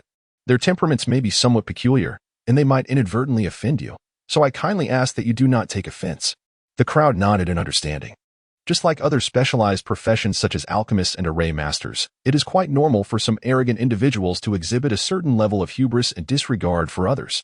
At this moment, the two old rascals, Feng Tiankuai and El Mufeng, could no longer contain their curiosity and began to chatter excitedly. By the way, my dear, I have always wondered why you would abandon your splendid home to venture to our humble Qingzhou. The others looked on with equal curiosity, illustrating that gossip is indeed a fundamental trait of humanity. Is it due to familial prejudice? Prejudice? The crowd appeared bewildered. What prejudice could there possibly be? Our Qiu family's weapon forging technique boasts a history stretching nearly 10,000 years. Thus, each generation's heir is bound by duty to diligently inherit and subsequently pass it down to the next. However, I have always harbored a disinterest in weapon forging, favoring martial arts instead. Being the eldest son, I was compelled to inherit the family's craft. This led to a fierce argument with my father, after which I left home in a fit of anger. Along the way, I was ambushed and severely injured, greatly diminishing my cultivation. I fled until I reached the borders of Qishou, where I finally evaded my pursuers. Fortunately, I was rescued by my esteemed master, Shirlingyun, and subsequently entered the Qingyun sect. Oh, so that is the story. The crowd exclaimed in enlightened understanding. Wait a moment. Yichen seemed to have noticed something, his eyes widening as he stared at Qiu Ruoku. You just claimed to be the legitimate eldest son, destined to inherit the family's crafting techniques? If that is the case, does it mean you or the others also reacted, their faces reflecting shock as they gazed at Qiu Ruoku? Qiu Ruoku scratched his head, feeling a bit embarrassed. Yes, indeed, my father is the current head of the Qiu family, Qiu Chunan, and I am the eldest son, the primary heir. Well, so he is a super wealthy second-generation heir. No wonder he has such a fiery temper, breaking ties with his family at the slightest disagreement. But why do you want to return now? It's because of my father. Recently, I re-established contact with my family. They informed me that my father is gravely ill, in a precarious state. That is why I am in such a hurry to return. Ah, not bad. Although this super wealthy heir has a bit of a temper, he certainly possesses a strong sense of filial piety. Master, look below quickly. Suddenly, Su Zining pointed downwards, her face filled with terror as if she had witnessed a truly horrifying scene. The group looked down, their pupils instantly narrowing in shock. Chapter 86. The ambush before Tiangong City. Beneath the cloud-piercing ship lay a city, comparable in scale to Donglin County, with a population of hundreds of thousands. It should have been a bustling place. Yet now, what Yi Chun and the others beheld was a scene of devastation, lifeless and desolate. Countless severed limbs lay scattered across the ground, many gruesomely displayed on rooftops or in the square. Numerous birds and beasts were feasting upon these dismembered remains. It was nothing short of a hell on earth. Damn it! Xiao Yin could no longer contain his fury. With a single strike, he annihilated all the creatures that were feeding on the remains. Let us go. We need to investigate. With that, the group leaped from the cloud-piercing ship, landing within the city. What is this? With the astonishing perception afforded by the chaotic divine vein, Yi Chun discerned that the perpetrator was not only brutal, but had also drained every single soul from the corpses, an astounding total of several 100,000 souls. Who could be responsible for such an atrocity? What could their ulterior motives be? At that moment, Qiu Ruok approached and spoke. Little master uncle, we are already within the realm of the Qiu family's influence. Why not head to Tiangong City and allow our family to investigate? Indeed, we currently possess no leads and are at a loss as to where to begin our inquiries. It would be prudent to heed Qiu Ruok's suggestion and proceed to Tiangong City, allowing the Qiu family to take the reins in resolving this matter. After all, a formidable dragon cannot suppress a local snake, right? Before long, they arrived at Qiu Ruok's ancestral home, the stronghold of the renowned Qiu family, a prestigious lineage in the art of weapon forging. Tiangong City stood before them, grand and majestic, exuding a profound and rich heritage, unmistakably a powerhouse of great significance. The density of spiritual energy here surpassed that of Qingyun's sect by several times, and the aura of weapon forgers permeated the entire city, a testament to its illustrious lineage. Undoubtedly, it was a prestigious family with a legacy that spanned centuries, the unrivaled foremost weapon forging clan of Zhangzhou. Suddenly, several figures soared toward them with great speed. Who goes there? Announce yourselves. Qiu Ruok stepped forward, brandishing a token and proclaiming loudly, I am Qiu Ruok, the eldest son of the Qiu family. You would do well to let us pass. The leader paused, glancing at the token before scrutinizing Chiu Ruok for a moment. Realization dawned upon him. It is indeed the return of the young master. My apologies for the oversight. And these individuals are. They are friends from my sect. Step aside quickly. I must see my father at once. Of course, young master. This way, please. The man hastily displayed his deference, clearing a path for Chen and the others to proceed. Ding. New alert. These individuals harbor malicious intent. They have been dispatched by Chiu Ruok's uncle with the purpose of eliminating him. They now aim to take down you and your companions as well. Is it truly the case? From the very beginning, Chen sensed that something was amiss. Although Chiu Ruok had been away from Tiangong City for many years, he had grown up there. It was inconceivable that the latter failed to recognize him immediately. Clearly, the unexpected appearance of Chen and his companions had caused a momentary hesitation, revealing their true intentions. These individuals possessed considerable strength, with the most formidable among them having reached the pinnacle of the 6th layer of martial sovereign. Indeed, the prominent forces of Zhangzhou were not to be trifled with. However, it seemed that fortune was not on their side. As they encountered the extraordinary Chen, he quickly transmitted a message to Xia Aoyan. Senior Xia, these individuals harbor ill intentions. I leave them to you. No problem. I have long sensed the malice in their eyes. Indeed, when experts clash, a mere glance suffices to convey the message, rendering reminders unnecessary. Just as the crowd was about to enter the city gates, those individuals could no longer restrain themselves and made their move. Form the formation. 2 more figures emerged at the city gates, coordinating with the others to create a pincer attack. Subsequently, 4 ebony stone pillars appeared around Chen and his companions. These were the Mo-long pillars, a type of defensive weapon of the pinnacle spirit grade. Chiu Ruok immediately recognized the origin of the dark pillars. Although he had never taken a liking to weapon crafting, he had accumulated a wealth of knowledge about it from a young age.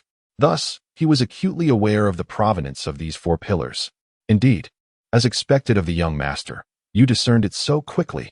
You must also be aware of the formation we intend to set up, right? Chiu Ruok had yet to respond. Chen took the initiative to speak, proclaiming the 6-star perfection, the extreme domain soul refining formation. It was the same person who had led before. He was momentarily taken aback, clearly not anticipating that Chen could so readily articulate the origin of the formation. You insolent brat. Were it not for your interference disrupting the master's plans, we would not be in such a predicament. Nevertheless, that is of no consequence. Now, prepare to meet your demise. Upon finishing his words, 4 ink dragon pillars swiftly rotated, advancing towards Chen and his companions. The 4 dragon totems intricately carved upon the pillars seemed to come to life, thrashing their sharp claws ferociously as they lunged toward Chen and his group. Ensnared by these 4 ink dragons, you stand no chance of survival. Moreover, the experience shall be excruciating. Do savor the moment. Chen observed the other party's unrestrained laughter and sighed, remarking, how can such a fool be entrusted as a guard? Has the Chiu family lost their wits? Before the other party could even respond, Chen took out the Earth-Vein Snow Lotus and gently pushed it forward. A low hum resonated, and instantly, the 4 ink dragons seemed to lose their vitality, retreating back to the stone pillars. Consequently, the entire extreme domain soul refining array collapsed in an instant. The person was once again left in a state of bewilderment. What on earth is happening? With a swift motion, Xia Aotian drew his sword. Swoosh, swoosh, swoosh. Except for the leader, all others had their cultivation rendered ineffective, with none able to escape their fate. Chen initially intended to take their lives, but upon further reflection, he realized that this was, after all, the ancestral home of Chiu Ruok, and it would be wiser to exercise restraint. You. The remaining leader had already collapsed in terror, drenched in cold sweat, struggling to articulate his words coherently. Chen immediately stepped forward to inquire. Is it true that Chiu Ruok's uncle has sent you to kill us? What could possibly motivate such an act? What? Chiu Ruok, taken aback, began to scrutinize the stranger's features. Ultimately, he gasped, you are Chiu Su. This individual was indeed recognized by Chiu Ruok. His name was Chiu Su, the personal bodyguard of Chiu Ruok's uncle, Chiu Chuan. To think that after years of separation, he would come seeking his life. This is scarcely different from regicide. Chiu Su, you had better elucidate the matter at hand.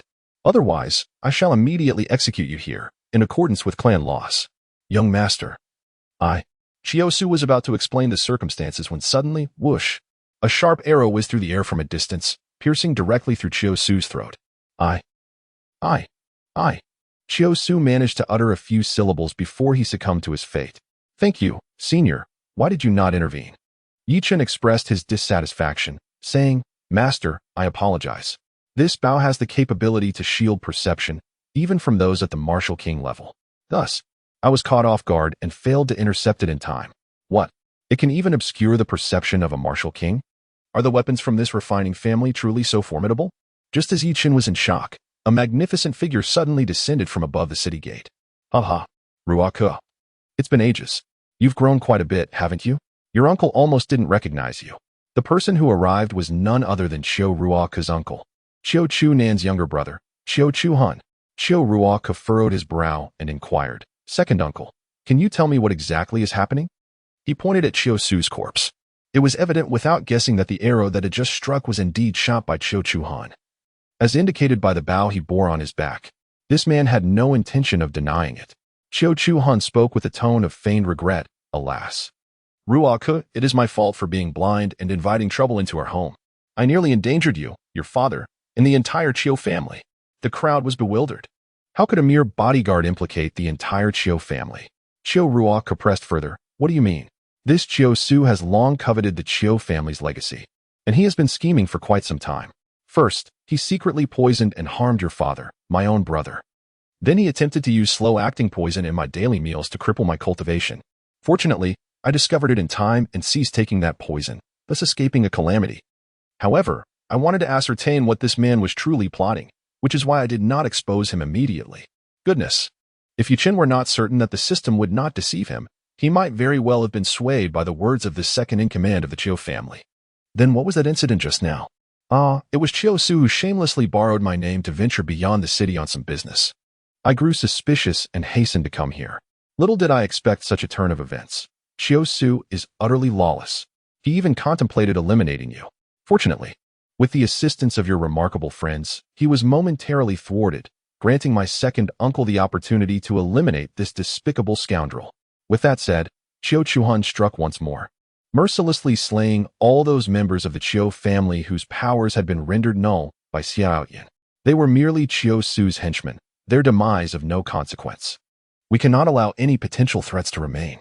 Surely, you wish to avoid leaving any incriminating evidence, do you not? Chen felt utterly speechless. At that moment, Chiu Chuhan turned his gaze toward Chen and the others. Upon observing them, his expression instantly grew grave, for among this group, there were a few whose prowess he could not fathom, especially Xiaoyan, from whom Chiu Chuhan sensed an unprecedented, piercing sword aura, evoking a profound sense of danger. Rook, haven't you introduced your friends to your second uncle yet? Oh, right, second uncle, allow me to introduce them.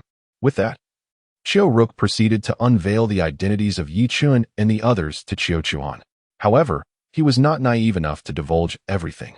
For instance, he kept Xiaotian's true identity concealed.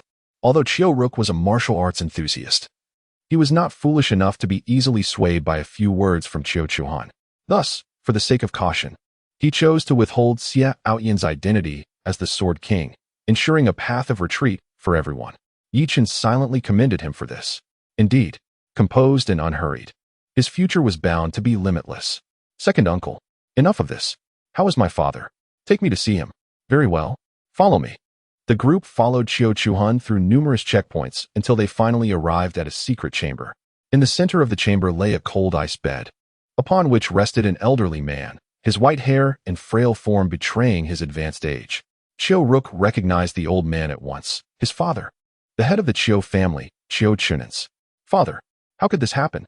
Chiu Chunans was barely in his 40s, still in the prime of life. How could he have deteriorated into such a decrepit state? Alas, Chiu Chuhan feigned remorse and sighed. Rook, it is all my fault. That scoundrel Chiu Su administered a poison to your father called the 100 Days Death Powder. Once the time is up, his soul will disperse. Such cruelty. How many days has it been? Alas, today marks the final day. What? The last day? Is he doomed? Oh, do not fret excessively. With this 1,000-year cold ice bed, we can prolong his life for a few more days. We will certainly devise a means to counteract the poison within this time. Chiu Chuhan gestured toward the bed where Chiu Chunans lay. A 1,000-year cold ice bed? Only a few days extension? Can it not last a bit longer? Chiu Rook was exceedingly anxious, knowing that time was of the essence. Thus, the longer they could delay, the better. Chiu Chuhan appeared somewhat troubled by this. Alas, we wish for that too. However, after scouring the entirety of Tiangong City and all the surrounding markets, only this piece of millennium cold ice was discovered. Spending several days crafting it into a cold ice bed was already the utmost limit. It is exceedingly difficult to conceive of any superior alternatives. Chiu Rook, unwilling to relent, inquired once more, is there truly no better material to enhance the delaying efficacy of the cold ice bed? There is indeed, but we have yet to locate it. What is it?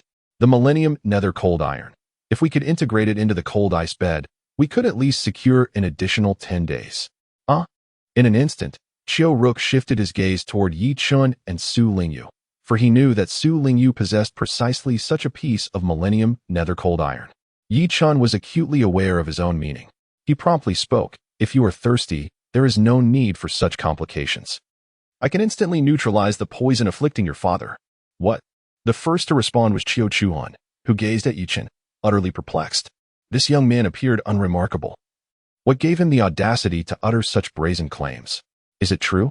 Chiu Rook was unconcerned with these uncertainties, for he had witnessed Yi Chun's remarkable abilities and knew that he would not make baseless assertions. He must indeed possess the confidence to cure his father's ailment. When have I ever deceived you? Very well. Young master uncle, please act swiftly to save my father. Whatever you require, do not hesitate to ask. I shall fulfill your requests without fail. There is nothing you need to prepare. Yi Chun concluded. Yi Chun retrieved a pill from his pocket and promptly placed it into Chiu Chuan's mouth. Instinctively, Chiu Chuan's throat constricted, allowing the pill to descend into his stomach. Everything transpired with such swiftness that Chiu Chuan had scarcely any time to intervene. What on earth are you doing, you rascal? If anything were to befall my elder brother, could you bear the consequences? Do you think a mere pill can counteract the deadly 100-day poison? Do you fancy yourself a master alchemist? Yi Chun cast a meaningful glance at him, a faint smile gracing his lips. Regardless, the elixir has already been consumed. We shall all await the outcome. If the antidote fails, I shall leave my fate in your hands. How does that sound? You said it yourself. Do not go back on your word later. Rest assured, when the time comes, even if you invite me to leave, I shall not budge. Chiu Chuan could not help but scoff inwardly. You little rascal, do you think you can unravel the unique poison that I have painstakingly acquired? Dream on. At that moment, the young girl Su Zining pointed at Chiu Chunnan on the bed, exclaiming, look. The crowd immediately turned their gaze. By heavens. Chapter 88. This king, Xia Outyin. Just moments ago, Chiu Chuan had worn an expression of calm, but he now uttered an expletive. Why? Because lying on the icy bed, gasping for breath, and appearing feeble, Chiu Chunnan was suddenly beginning to regain vitality. His once white hair gradually returned to a healthy black, and the wrinkles on his face rapidly dissipated. Truly miraculous. Chiu Chuan's mouth hung agape, wide enough to fit an ostrich egg. The slap in the face came rather swiftly. Just moments ago, he had been certain that Yi Chun could never resolve the lethal poison of the 100 days of death. Yet, the next moment, after casually administering a single elixir, Chiu Chunnan began to improve. Could it be this exaggerated? At that moment, Chiu Chunnan had entirely reverted to his appearance before the poisoning. His eyes could slowly open, and he could even utter a few words, albeit with some effort. Seeing this, Chiu Rook rushed forward with concern. Father, how are you feeling? Chiu Chunnan struggled to speak. Ruo, you have returned. Yes, I am an unfilial child, causing you such suffering. Not a problem. Before he could finish, Chiu Chunnan fainted once more. Ruok, your father has just been freed from the poison. His body remains quite weak. Let him rest for a while. I shall give him some restorative elixirs later, and he should recover fully. Upon witnessing the scene, Yi Chun consoled Chiu Rook, advising her not to worry excessively. Thank you, dear junior uncle. Your immense kindness will forever be etched in the annals of the Chiu family. Should you ever require assistance, do not hesitate to ask. We shall do our utmost to accommodate your needs. If you truly wish to express your gratitude, hasten to have your family's weaponsmith assist Ling Yu in upgrading his weapon. Indeed, this was the genuine purpose of their visit to the Chiu family. Oh, quite right. I shall immediately dispatch the finest weaponsmith from the Chiu family to aid Master Ling Yu in enhancing his armament. Chiu Rook was just about to instruct her subordinates to attend to this matter when, unexpectedly, a voice interrupted. Wait a moment. Chiu Chuhan, standing nearby, could no longer contain himself. Second uncle, do you have something to say? Rook, it seems you have forgotten that you have been expelled from the Chiu family. Have you not? At this juncture, the second elder was no longer inclined to maintain a facade and began to adopt a more aggressive stance. What? Chiu Rook gasped in surprise. This was the first time she had heard of such a matter. After the fierce argument between you and your father, you departed from the Chiu family under the cover of night. My elder brother, your father, was exceedingly furious and promptly declared the severance of your father-son relationship, simultaneously revoking your status as the first heir, which was then bestowed upon my son, Chiu Yanfei. Oh, so that is the case. No wonder this fellow is so eager to eliminate Chiu Rook, for in doing so, no one would contest his son's claim to the inheritance. Second uncle, even if that were true, Master Yi Chun has saved my father's life from the poison, which is tantamount to a great favor owed to the Chiu family. Shouldn't we repay this kindness? A favor? Chiu Chuhan scoffed. The poison of the 100-day death powder, despite our Chiu family's considerable efforts and resources dedicated to its study and resolution, we have made no progress. Yet these individuals arrived and immediately neutralized the poison afflicting my elder brother. Such efficacy is simply inconceivable, unless, of course, the poison was administered by them in the first place, thereby enabling the astonishing antidote they provided. Goodness!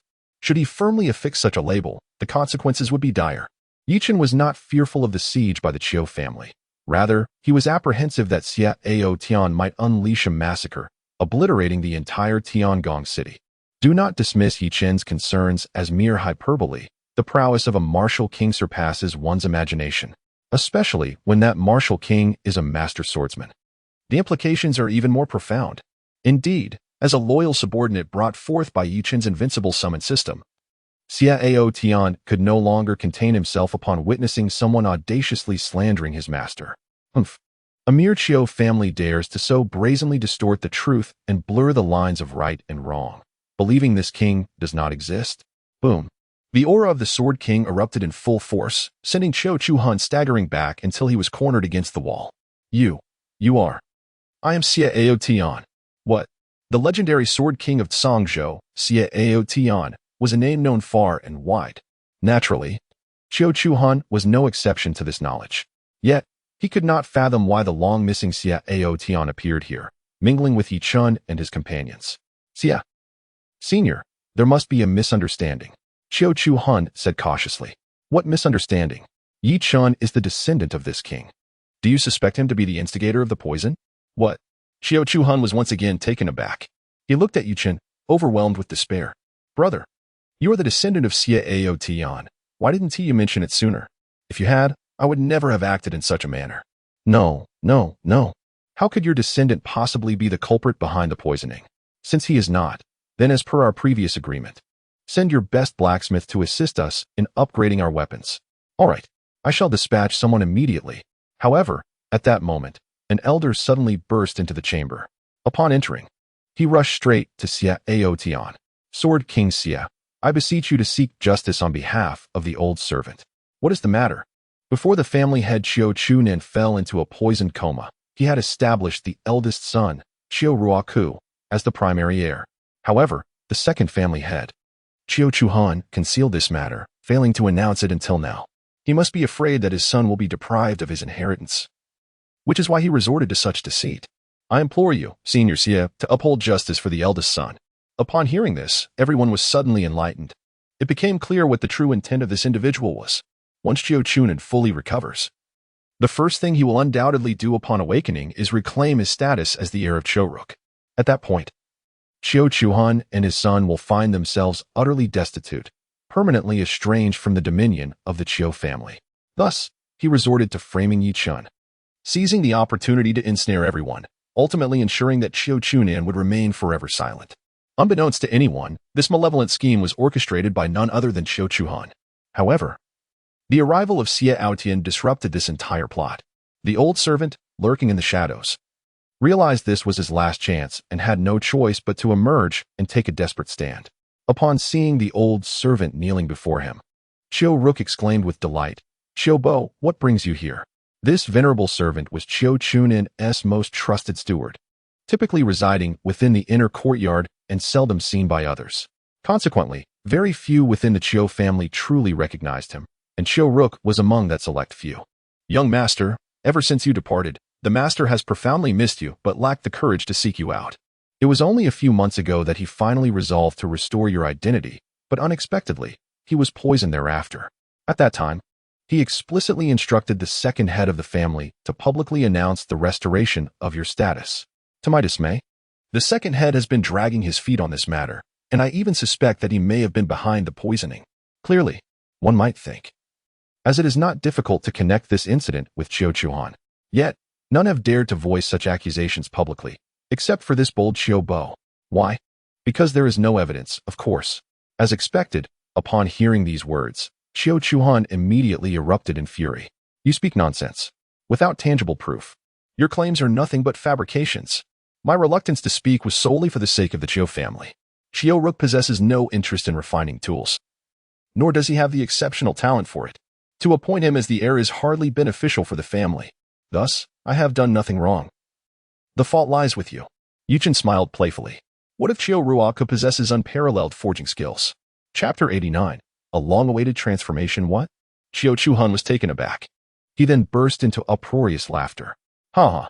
You suggest that this fool of a forger could possibly possess top-tier forging prowess? What a ridiculous daydream. Chen remained composed as he spoke.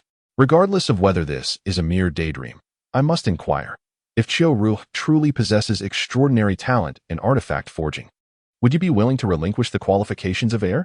Absolutely. Excellent. Hiki. At last, the trap is set. Let your son engage in a forging duel with Chiu Ru, with the victor becoming the primary heir of the Chiu family. What say you? Of course. Chiu Chuan could hardly contain his laughter. He had initially believed that with Xia Outyan present, Yi Chun and Chiu Ruk would undoubtedly seize the opportunity to strike, forcibly usurping the inheritance rights of his son. They might even completely subjugate all members of the Chiu family connected to Chiu Chuan, leaving him with no chance of resurgence.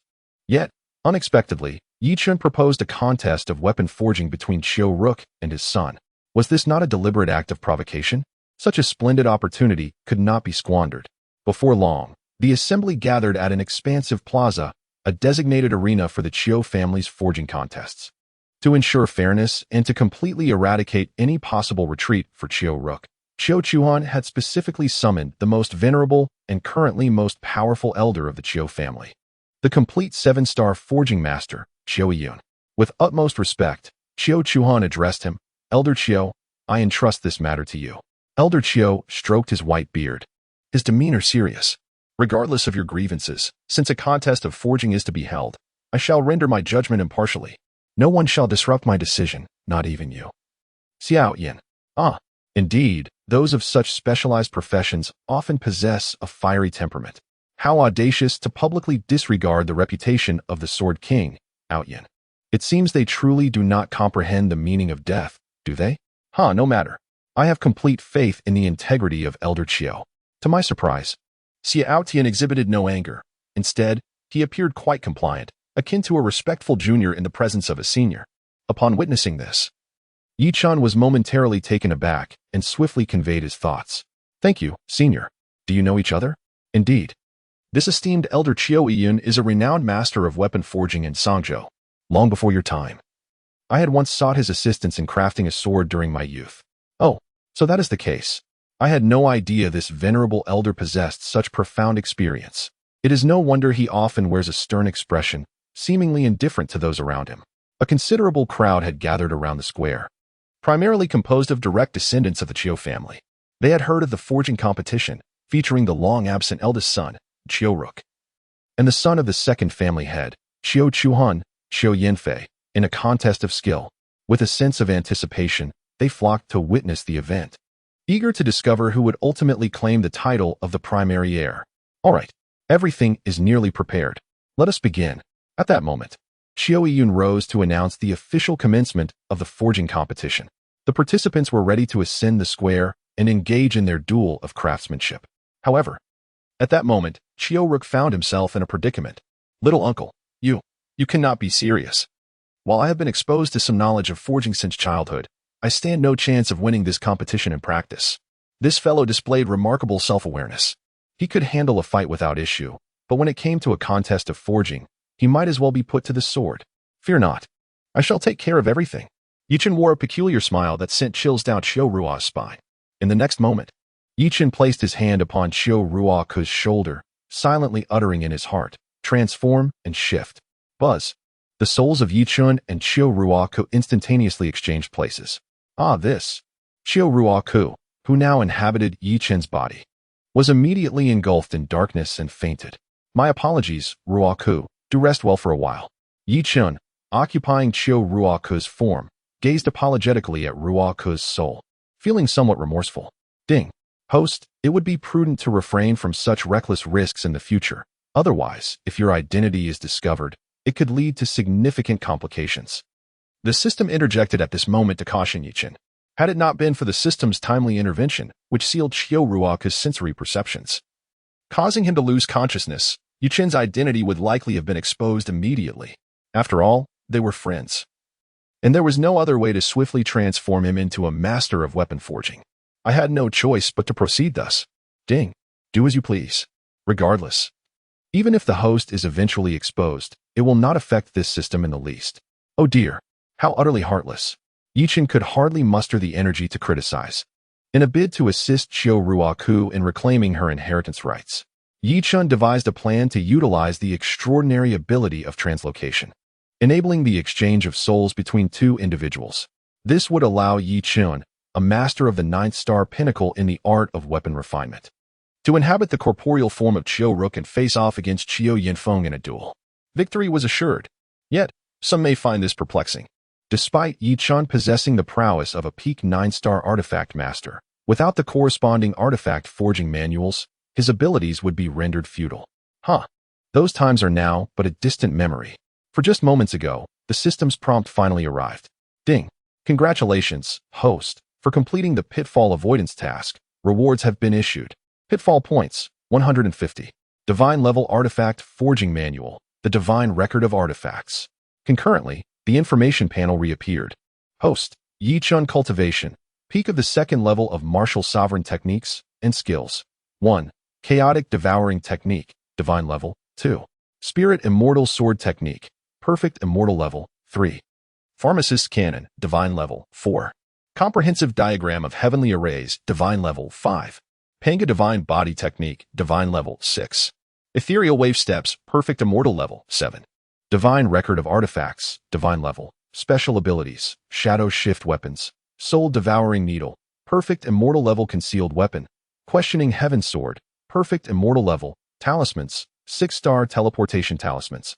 2 in number profession, peak 9-star alchemist, peak 9-star array master, peak 9-star artifact master comprehension, supreme sword intent, minor success, major success, perfection. Supreme, bloodline, chaotic divine bloodline, divine level, pitfall points, 300 rewards for successful pitfall avoidance. Exhausted items available in the pitfall shop, weapon upgrade card. 1 invincible summoning of experts. Qingyun Daojun, Feng Qingyun, peak of the 1st level of martial sovereign, prideful sword king, Xiaoyan. Peak of the 2nd level of martial king disciples, Su Lingyu, reincarnation of the divine sword emperor, Su Xining transportation, cloud-piercing ship in an instant. Chen's prestige reached its zenith. Thus, one might ponder, in such a moment, how could he refrain from showcasing his magnificence? Indeed, seizing the body of Qiu Ruk, Chen leapt gracefully onto the competition platform. With a flick of his fingers towards the youth across the way, he provocatively declared, "Come forth, Qiu Yinfei. Today, I shall demonstrate to you what true mastery of artifact forging entails."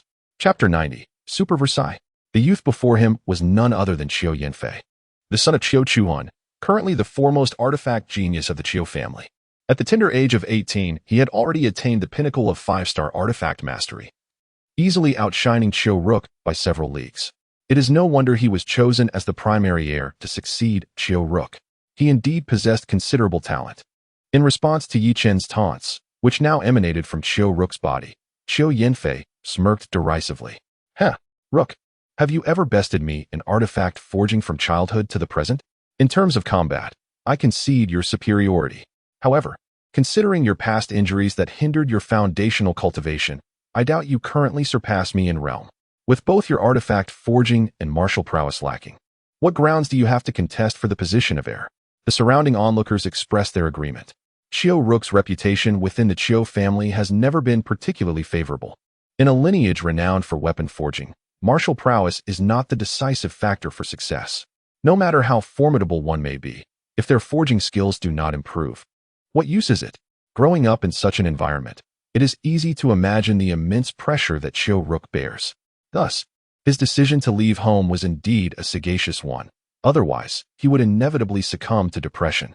Ultimately, he would either end his days in despair, devolve into madness, or perhaps ascend an obscure mountain and leap into the abyss, thereby securing eternal fame. Do not mistake this for jest.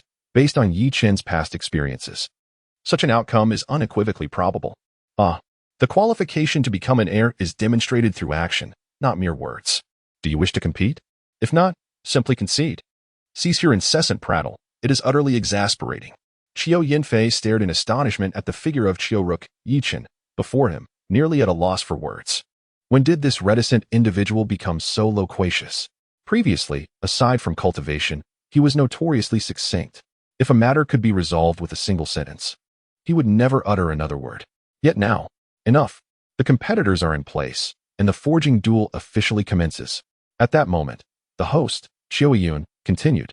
In this contest, you will have the duration of an incense stick to forge your weapons. The one who produces a weapon of superior grade shall be declared the victor and become the primary heir of the Chiu family.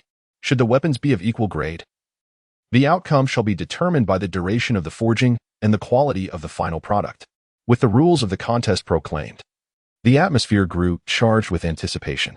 Yi Chun and Chiu Yinfei arrived at their respective refining furnaces, beginning to select the necessary materials. The Chiu family, renowned as the foremost refining clan in Sangzhou, provided an abundance of resources, far superior to those in Qingzhou. Chiu Yinfei, quick-witted and nimble-handed, swiftly gathered the materials he required.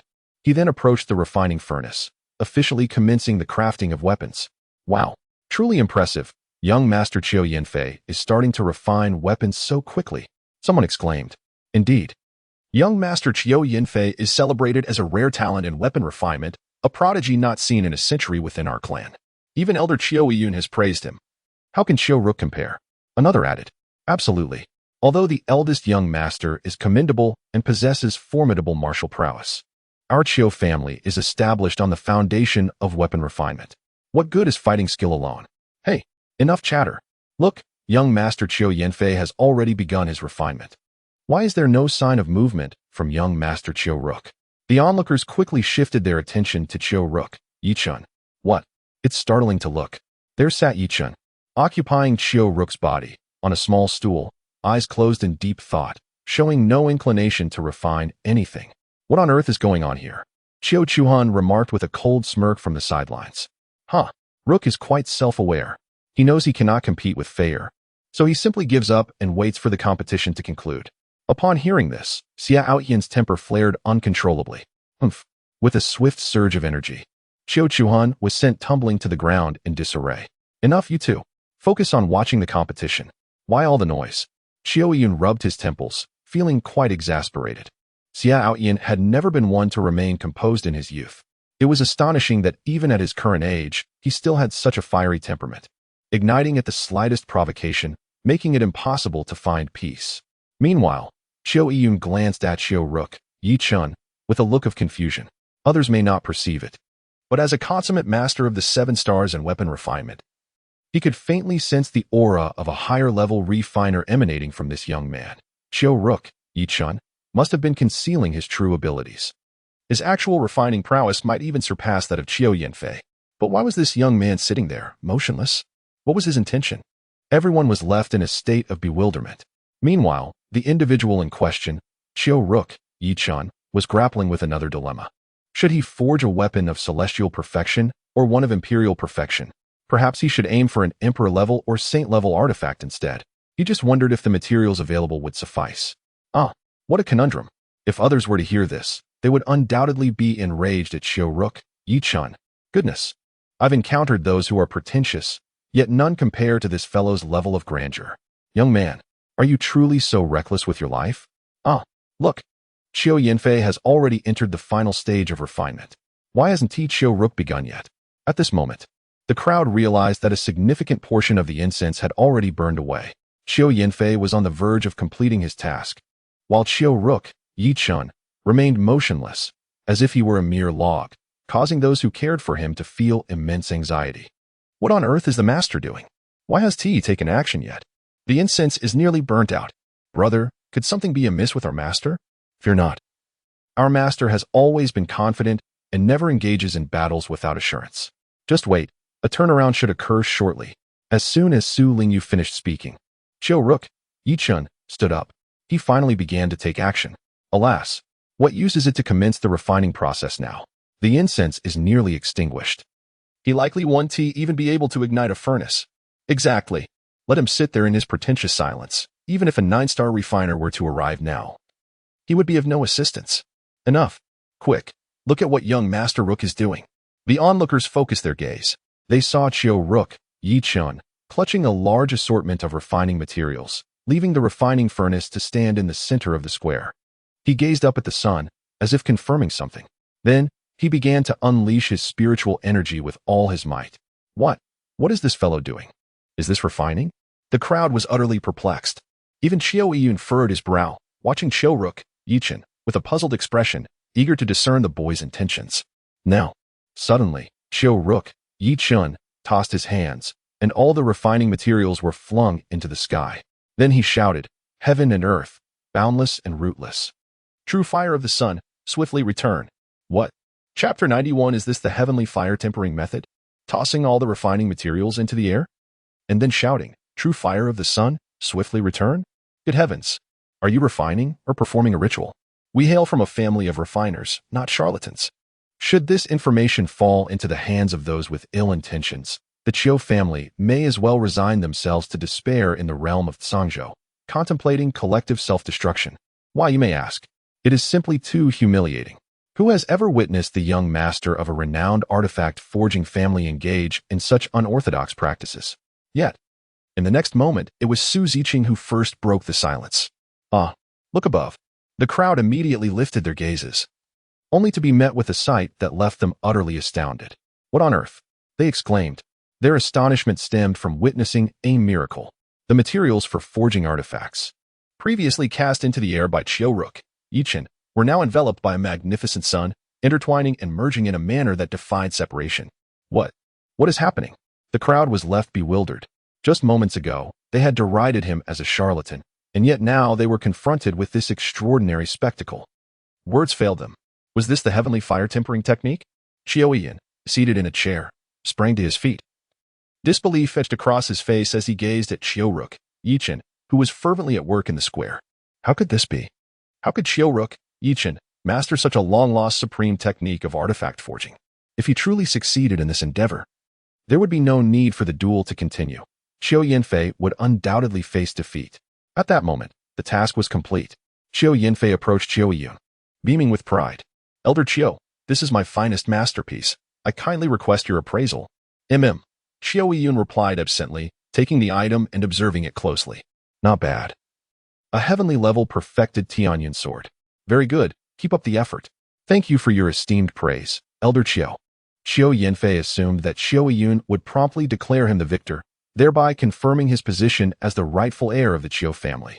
However, to his surprise, after a lengthy wait, there was no indication of movement from Qiu Yun. Unable to contain himself, he inquired, Elder Qiu, why haven't you announced the results of the duel yet? Qiu Yun remained fixated on the sky, not casting a glance in his direction. What is the rush? The incense has yet to burn out. It will not be late to announce the results once it has. Hiki, Elder Qiu, I believe you're overthinking this. Even if the incense burns out, what difference will it make? It's merely a matter of time. That artifact forging fool, Qiu Rook, even if given 10 sticks of incense, I doubt he could accomplish a single successful forging. Why should we waste our time on someone like him? It would be far more efficient to simply declare the outcome. Qiu Yanfei was utterly absorbed in his own world, completely oblivious to the situation concerning Qiu Rook, Yi Chen. His head remained bowed, never once glancing upward. Thus, he was entirely unaware that, At this moment, everyone in the square, including his father, Chiu Chuhan, was fixated on the sky. Fully engrossed in the endeavors of Chiu Ruk, Yichun, fearing they might miss any thrilling moment. It was only then that Chiu Yun gradually lowered his head, gazing at Chiu Yanfei, and spoke with profound significance. "Heh, Feier, I fear you shall return empty-handed today." "What?" Chiu Yanfei was utterly perplexed. "What do you mean? I have clearly emerged victorious. How could I possibly return empty-handed?" Just as he was grappling with his confusion, the crowd in the square collectively rose to their feet, simultaneously gazing skyward, exclaiming in astonishment, "The young master has completed it." At that moment, a stick of incense had burned down to its end, marking the successful culmination of Chiu Ruk's, Yi Chen's, artifact crafting. Buzz. It was a staff, entirely golden in hue, having absorbed the essence of the sun's true fire. It emanated a terrifying aura. Even from hundreds of meters away, onlookers could feel its searing power. Observing this, Chiu Ruk, Yi Chen, gently tapped the staff, causing all the solar flames to retract swiftly. The surrounding spectators instantly sighed in relief. "Oh my, finally, it has cooled down. Otherwise, we would have been roasted like piglets." Chiu Ruk, Yi Chun, approached Chiu Yun, presenting the staff to him. "Elder Chiu, this is my creation. It is called the Rui Golden Cudgel. I kindly ask for your appraisal." Chiu Yanfei looked at the so-called Rui Golden Cudgel with disdain evident in his eyes. "Humph, what kind of Rui Golden Cudgel is this? It is merely an ordinary iron rod." He continued, "Rook, it is not my intention to belittle your lack of strength. However, to inflate your ego artificially is rather absurd. Do not be misled into thinking that superficial displays can mask your shortcomings. Understand that this competition hinges on genuine prowess. If the work falls short, no amount of flamboyant performance will suffice." Chiu Yanfei's self-assured rhetoric failed to garner the approval of the crowd. On the contrary, they regarded him with the incredulity reserved for the foolish. This fellow, it seems, has been so long ensconced in praise that he has developed an inflated sense of self-worth. Has he not? Can you not even discern what constitutes a shallow performance or what true martial prowess is? It is utterly embarrassing, akin to losing face at one's grandmother's home. Even Chiu Chuhan is covering his face, unwilling to witness the foolish demeanor of his presumptuous son. "I urged you to perform admirably, not to bring disgrace upon us." Yet, what followed was Chiu Yun's evaluation, which resonated like thunder, igniting the entire arena. Drawing upon the long-lost heavenly fire tempering method, he summoned the power of the sun, intertwining it with his own spiritual energy to conjure a fire reminiscent of the Samadhi true fire, instantaneously refining and merging all materials. This requires an extraordinary mastery of control, necessitating flawless precision in grasping the properties of various materials, the shifts in wind direction, and the moments of fusion. Only then could this weapon achieve an astonishing level of spiritual perfection. It is indeed the finest product the Chiu family has produced in recent years. The more Chiu Yun spoke, the more exhilarated he became. "Thus I declare, the victor of this duel is Chiu Ruk. He shall inherit the position of first heir." "What?" Upon hearing this, Chiu Chuan and Chiu Yanfei's faces darkened like the bottom of a pot, their gazes toward Chiu Ruk, Yi Chun, filled with malice. Chapter 92. The King of Artifact Refining. After the duel concluded, the crowd began to disperse. At that moment, Chiu Yun suddenly summoned Chiu Ruk, Yi Chun, to his side. "Rook, tell me, how did you come to know the heavenly fire tempering method?" "Oh, esteemed Elder Chiu, I found it within a fragment of an artifact refining manuscript at an ancient site." "I see. I never expected you to have such an extraordinary encounter." "It is truly remarkable. Of course, this is a fabrication. As Chiu Ruk, Yi Chen, utilized this technique, he had already devised this elaborate explanation for unforeseen circumstances. After all, a divine artifact refining manual is something that must remain concealed from others. An innocent man may suffer for possessing a gem. This holds true in any world. However, what Chiu Ruk, Yi Chun, did not anticipate was Chiu Yun's swift recognition of his use of the heavenly fire tempering method. Indeed, the elder's strength and accumulated knowledge are not to be underestimated. For the time being, the matter reached a temporary resolution. Chiu Ruk, Yi Chun, approached the body of Yi Chun, Chiu Ruk, once more, activating the transformation technique. In an instant, their souls were exchanged. Little Master Uncle I. Chiu Ruk had just regained consciousness, still somewhat dazed, gazing curiously at the figure of Yi Chen before him. No need to worry. I have resolved everything for you. You are now the first heir of the Chiu family. What? Chiu Ruk was utterly bewildered. After fainting for a moment and awakening, she found herself transformed into the primary heir. How could this all seem so surreal? There was no time for hesitation. She must promptly prepare to embrace this newfound identity. Chen patted Chiu Ruk's shoulder and remarked, "Little master uncle, have I not made it clear before? I harbor no fondness for artifact crafting. My primary purpose for returning is to attend to my father's ailment. Once this matter is resolved, I shall return to my martial arts training." Chiu Ruk reiterated his stance. Yet, Chen appeared to see through him, remaining utterly unfazed. Spare yourself the self-deception. What? When I occupied your body, I became acutely aware of your innermost thoughts. You do not truly dislike artifact crafting. You are merely evading it. You fear the monumental legacy of your family. Should you fail to elevate the ancestral crafting techniques, you would be deemed a sinner throughout the ages. This burden has suffocated you since childhood, prompting you to opt for the straightforward path of martial arts training as a means of distraction and to evade this responsibility. Chiu Ruk found himself at a loss for words, enveloped in silence. Indeed, these were the genuine thoughts he had concealed deep within for all these years. Had it not been for Yi Chen's public revelation, he had resolved never to engage in artifact crafting again. Little master uncle, you speak the truth, but what of it?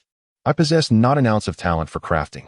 Even if I were to become the heir, I would be incapable of revitalizing the Chiu family's artifact crafting techniques. Who says you lack talent for crafting? What do you mean? Yi Chen said earnestly. Your talent for weapon forging is arguably the highest in the history of the Chiu family. Please do not be so lacking in confidence, all right? Master uncle, are you jesting with me? Sigh. Yi Chen ceased his idle chatter, recognizing the futility of words and opting instead to demonstrate through action. He placed his hand upon Chiu Ruk's shoulder, and instantly, a divine aura enveloped the latter, capturing the attention of many onlookers, particularly Chiu Yun. His gaze fixated on the ethereal presence surrounding Chiu Ruk, his eyes widening in astonishment, his mouth agape, as if it could accommodate a dinosaur egg. Chiu Ruk, taken aback by his own transformation, turned to Yi Chen with a look of bewilderment. Master uncle, what is happening to me? You have awakened the rare refiner king body. From now on, the art of refining will become as effortless as dining. Chiu Ruk was utterly perplexed. I possess such a physique? How was I unaware of it? This revelation was, in fact, something Yi Chen discovered only upon taking possession of Chiu Ruk's body. The refiner king body is an exceedingly rare and unique constitution. Those endowed with this trait possess an innate and extraordinary talent for refining, equivalent to the tier of a royal bloodline, while others may require days or even months to master the art of refinement. Those with the refiner king body can accomplish it effortlessly within 1 to 2 days. However, the conditions for awakening this physique are exceedingly stringent. The individual must endure over a decade of character suppression, followed by the guidance of a refiner of 8 stars or above to unlock the full potential of the refiner king body. Remarkably, Chiu Ruk fulfilled both these prerequisites. Indeed, it is the refiner king body. Chiu Yun exclaimed upon overhearing Yi Chen and Chiu Ruk's conversation, his excitement palpable. Heaven bless the Chiu family. With Ruk awakening the refiner king body, he shall undoubtedly surpass me, becoming a master refiner of 8 stars or more. Our Chiu family will rise once more, claiming its place as a dominant force in Sangzhou. The surrounding members of the Chiu clan shared in the exhilaration, embracing the sentiment that one person's fortune elevates the entire clan. Yet, a few exceptions lingered. Chiu Chuhan and Chiu Yefeng regarded Chiu Ruk with burgeoning hostility, their eyes gradually reflecting a fierce intent. He must not be allowed to live. Thus, the narrative continues. Yi Chen patiently encouraged Chiu Ruk, even allowing him to undertake several refining experiments on the spot. Unsurprisingly, the results were remarkably significant. It was at this moment that Chiu Ruk resolutely decided to embrace his role as the heir of the Chiu family. Chiu Yun, naturally overjoyed, exclaimed, "Excellent. Today is indeed a day worthy of commemoration. Summon everyone. Announce throughout the city that a grand banquet shall be held to celebrate young Master Chiu Ruk's return to his rightful position as heir." Yes, the crowd promptly dispersed to make arrangements for the feast. Yi Chen returned to the side of Su Lingyu and the others. Lingyu, there is no need to trouble the Chiu family any longer. I shall soon upgrade your Sky Vault sword. Thank you, Master. As the reincarnation of the heavenly sword god emperor, Su Lingyu had already discerned Yi Chen's exceptional crafting skills from his earlier display. Thus, she naturally placed great trust in his words. They then proceeded to a secluded location. Su Lingyu retrieved the Sky Vault Sword and Nether Cold Iron from her spatial ring and handed them to Yi Chen. Yi Chen took over the two items and once again employed the Heavenly Fire Tempering method. In no time, he flawlessly fused them together.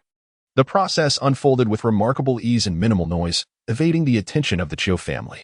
Unlike before, when he had to toss objects and summon the power of the sun, an ostentatious display meant to create an impression for Chiu Rook. This time, the authentic Heavenly Fire Tempering method required no such elaborate theatrics. It was accomplished in a single sweep. At last, the Sky Vault Sword has reached the pinnacle of celestial perfection, its might vastly surpassing its former self. Here, take it. Su Lingyu accepted the Sky Vault Sword, feeling the intensified aura of its blade, his heart brimming with excitement. He could already sense that the day of the sword's restoration to its former glory was not far off. Have you noticed where our two esteemed masters have gone? Yi Chen surveyed his surroundings, but he did not spot the figures of Feng Tiankuai and Lu Mufeng. An ominous premonition immediately took hold of him. Oh, they had just watched your duel and, feeling somewhat bored, decided to meander around. They should be returning shortly, right? What? Allow these two old rascals to wander aimlessly? That would be disastrous. Chapter 93, Digging. Digging a tunnel? Hey, old madman, we've been wandering for quite some time. Isn't it about time we headed back? In a bustling street of Tiangong City, Feng Tiankuai and Lu Mufeng were aimlessly strolling. At that moment, Lu Mufeng uttered the aforementioned words. Feng Tiankuai appeared somewhat displeased. Why return? To watch those two younglings' tedious competition? Are you willing? Not at all. Then it's settled. Since neither of us wishes to return, we might as well explore a little longer, right? However, aimless wandering is hardly a solution. Indeed, after a moment of contemplation, Feng Tiankuai suddenly smacked his forehead, instantly struck by a brilliant idea. Why not challenge each other to a spirited duel? Huh? Right here? Lu Mufeng was not averse to the idea, as it had become a long-standing tradition for him and Feng Tiankuai over several decades.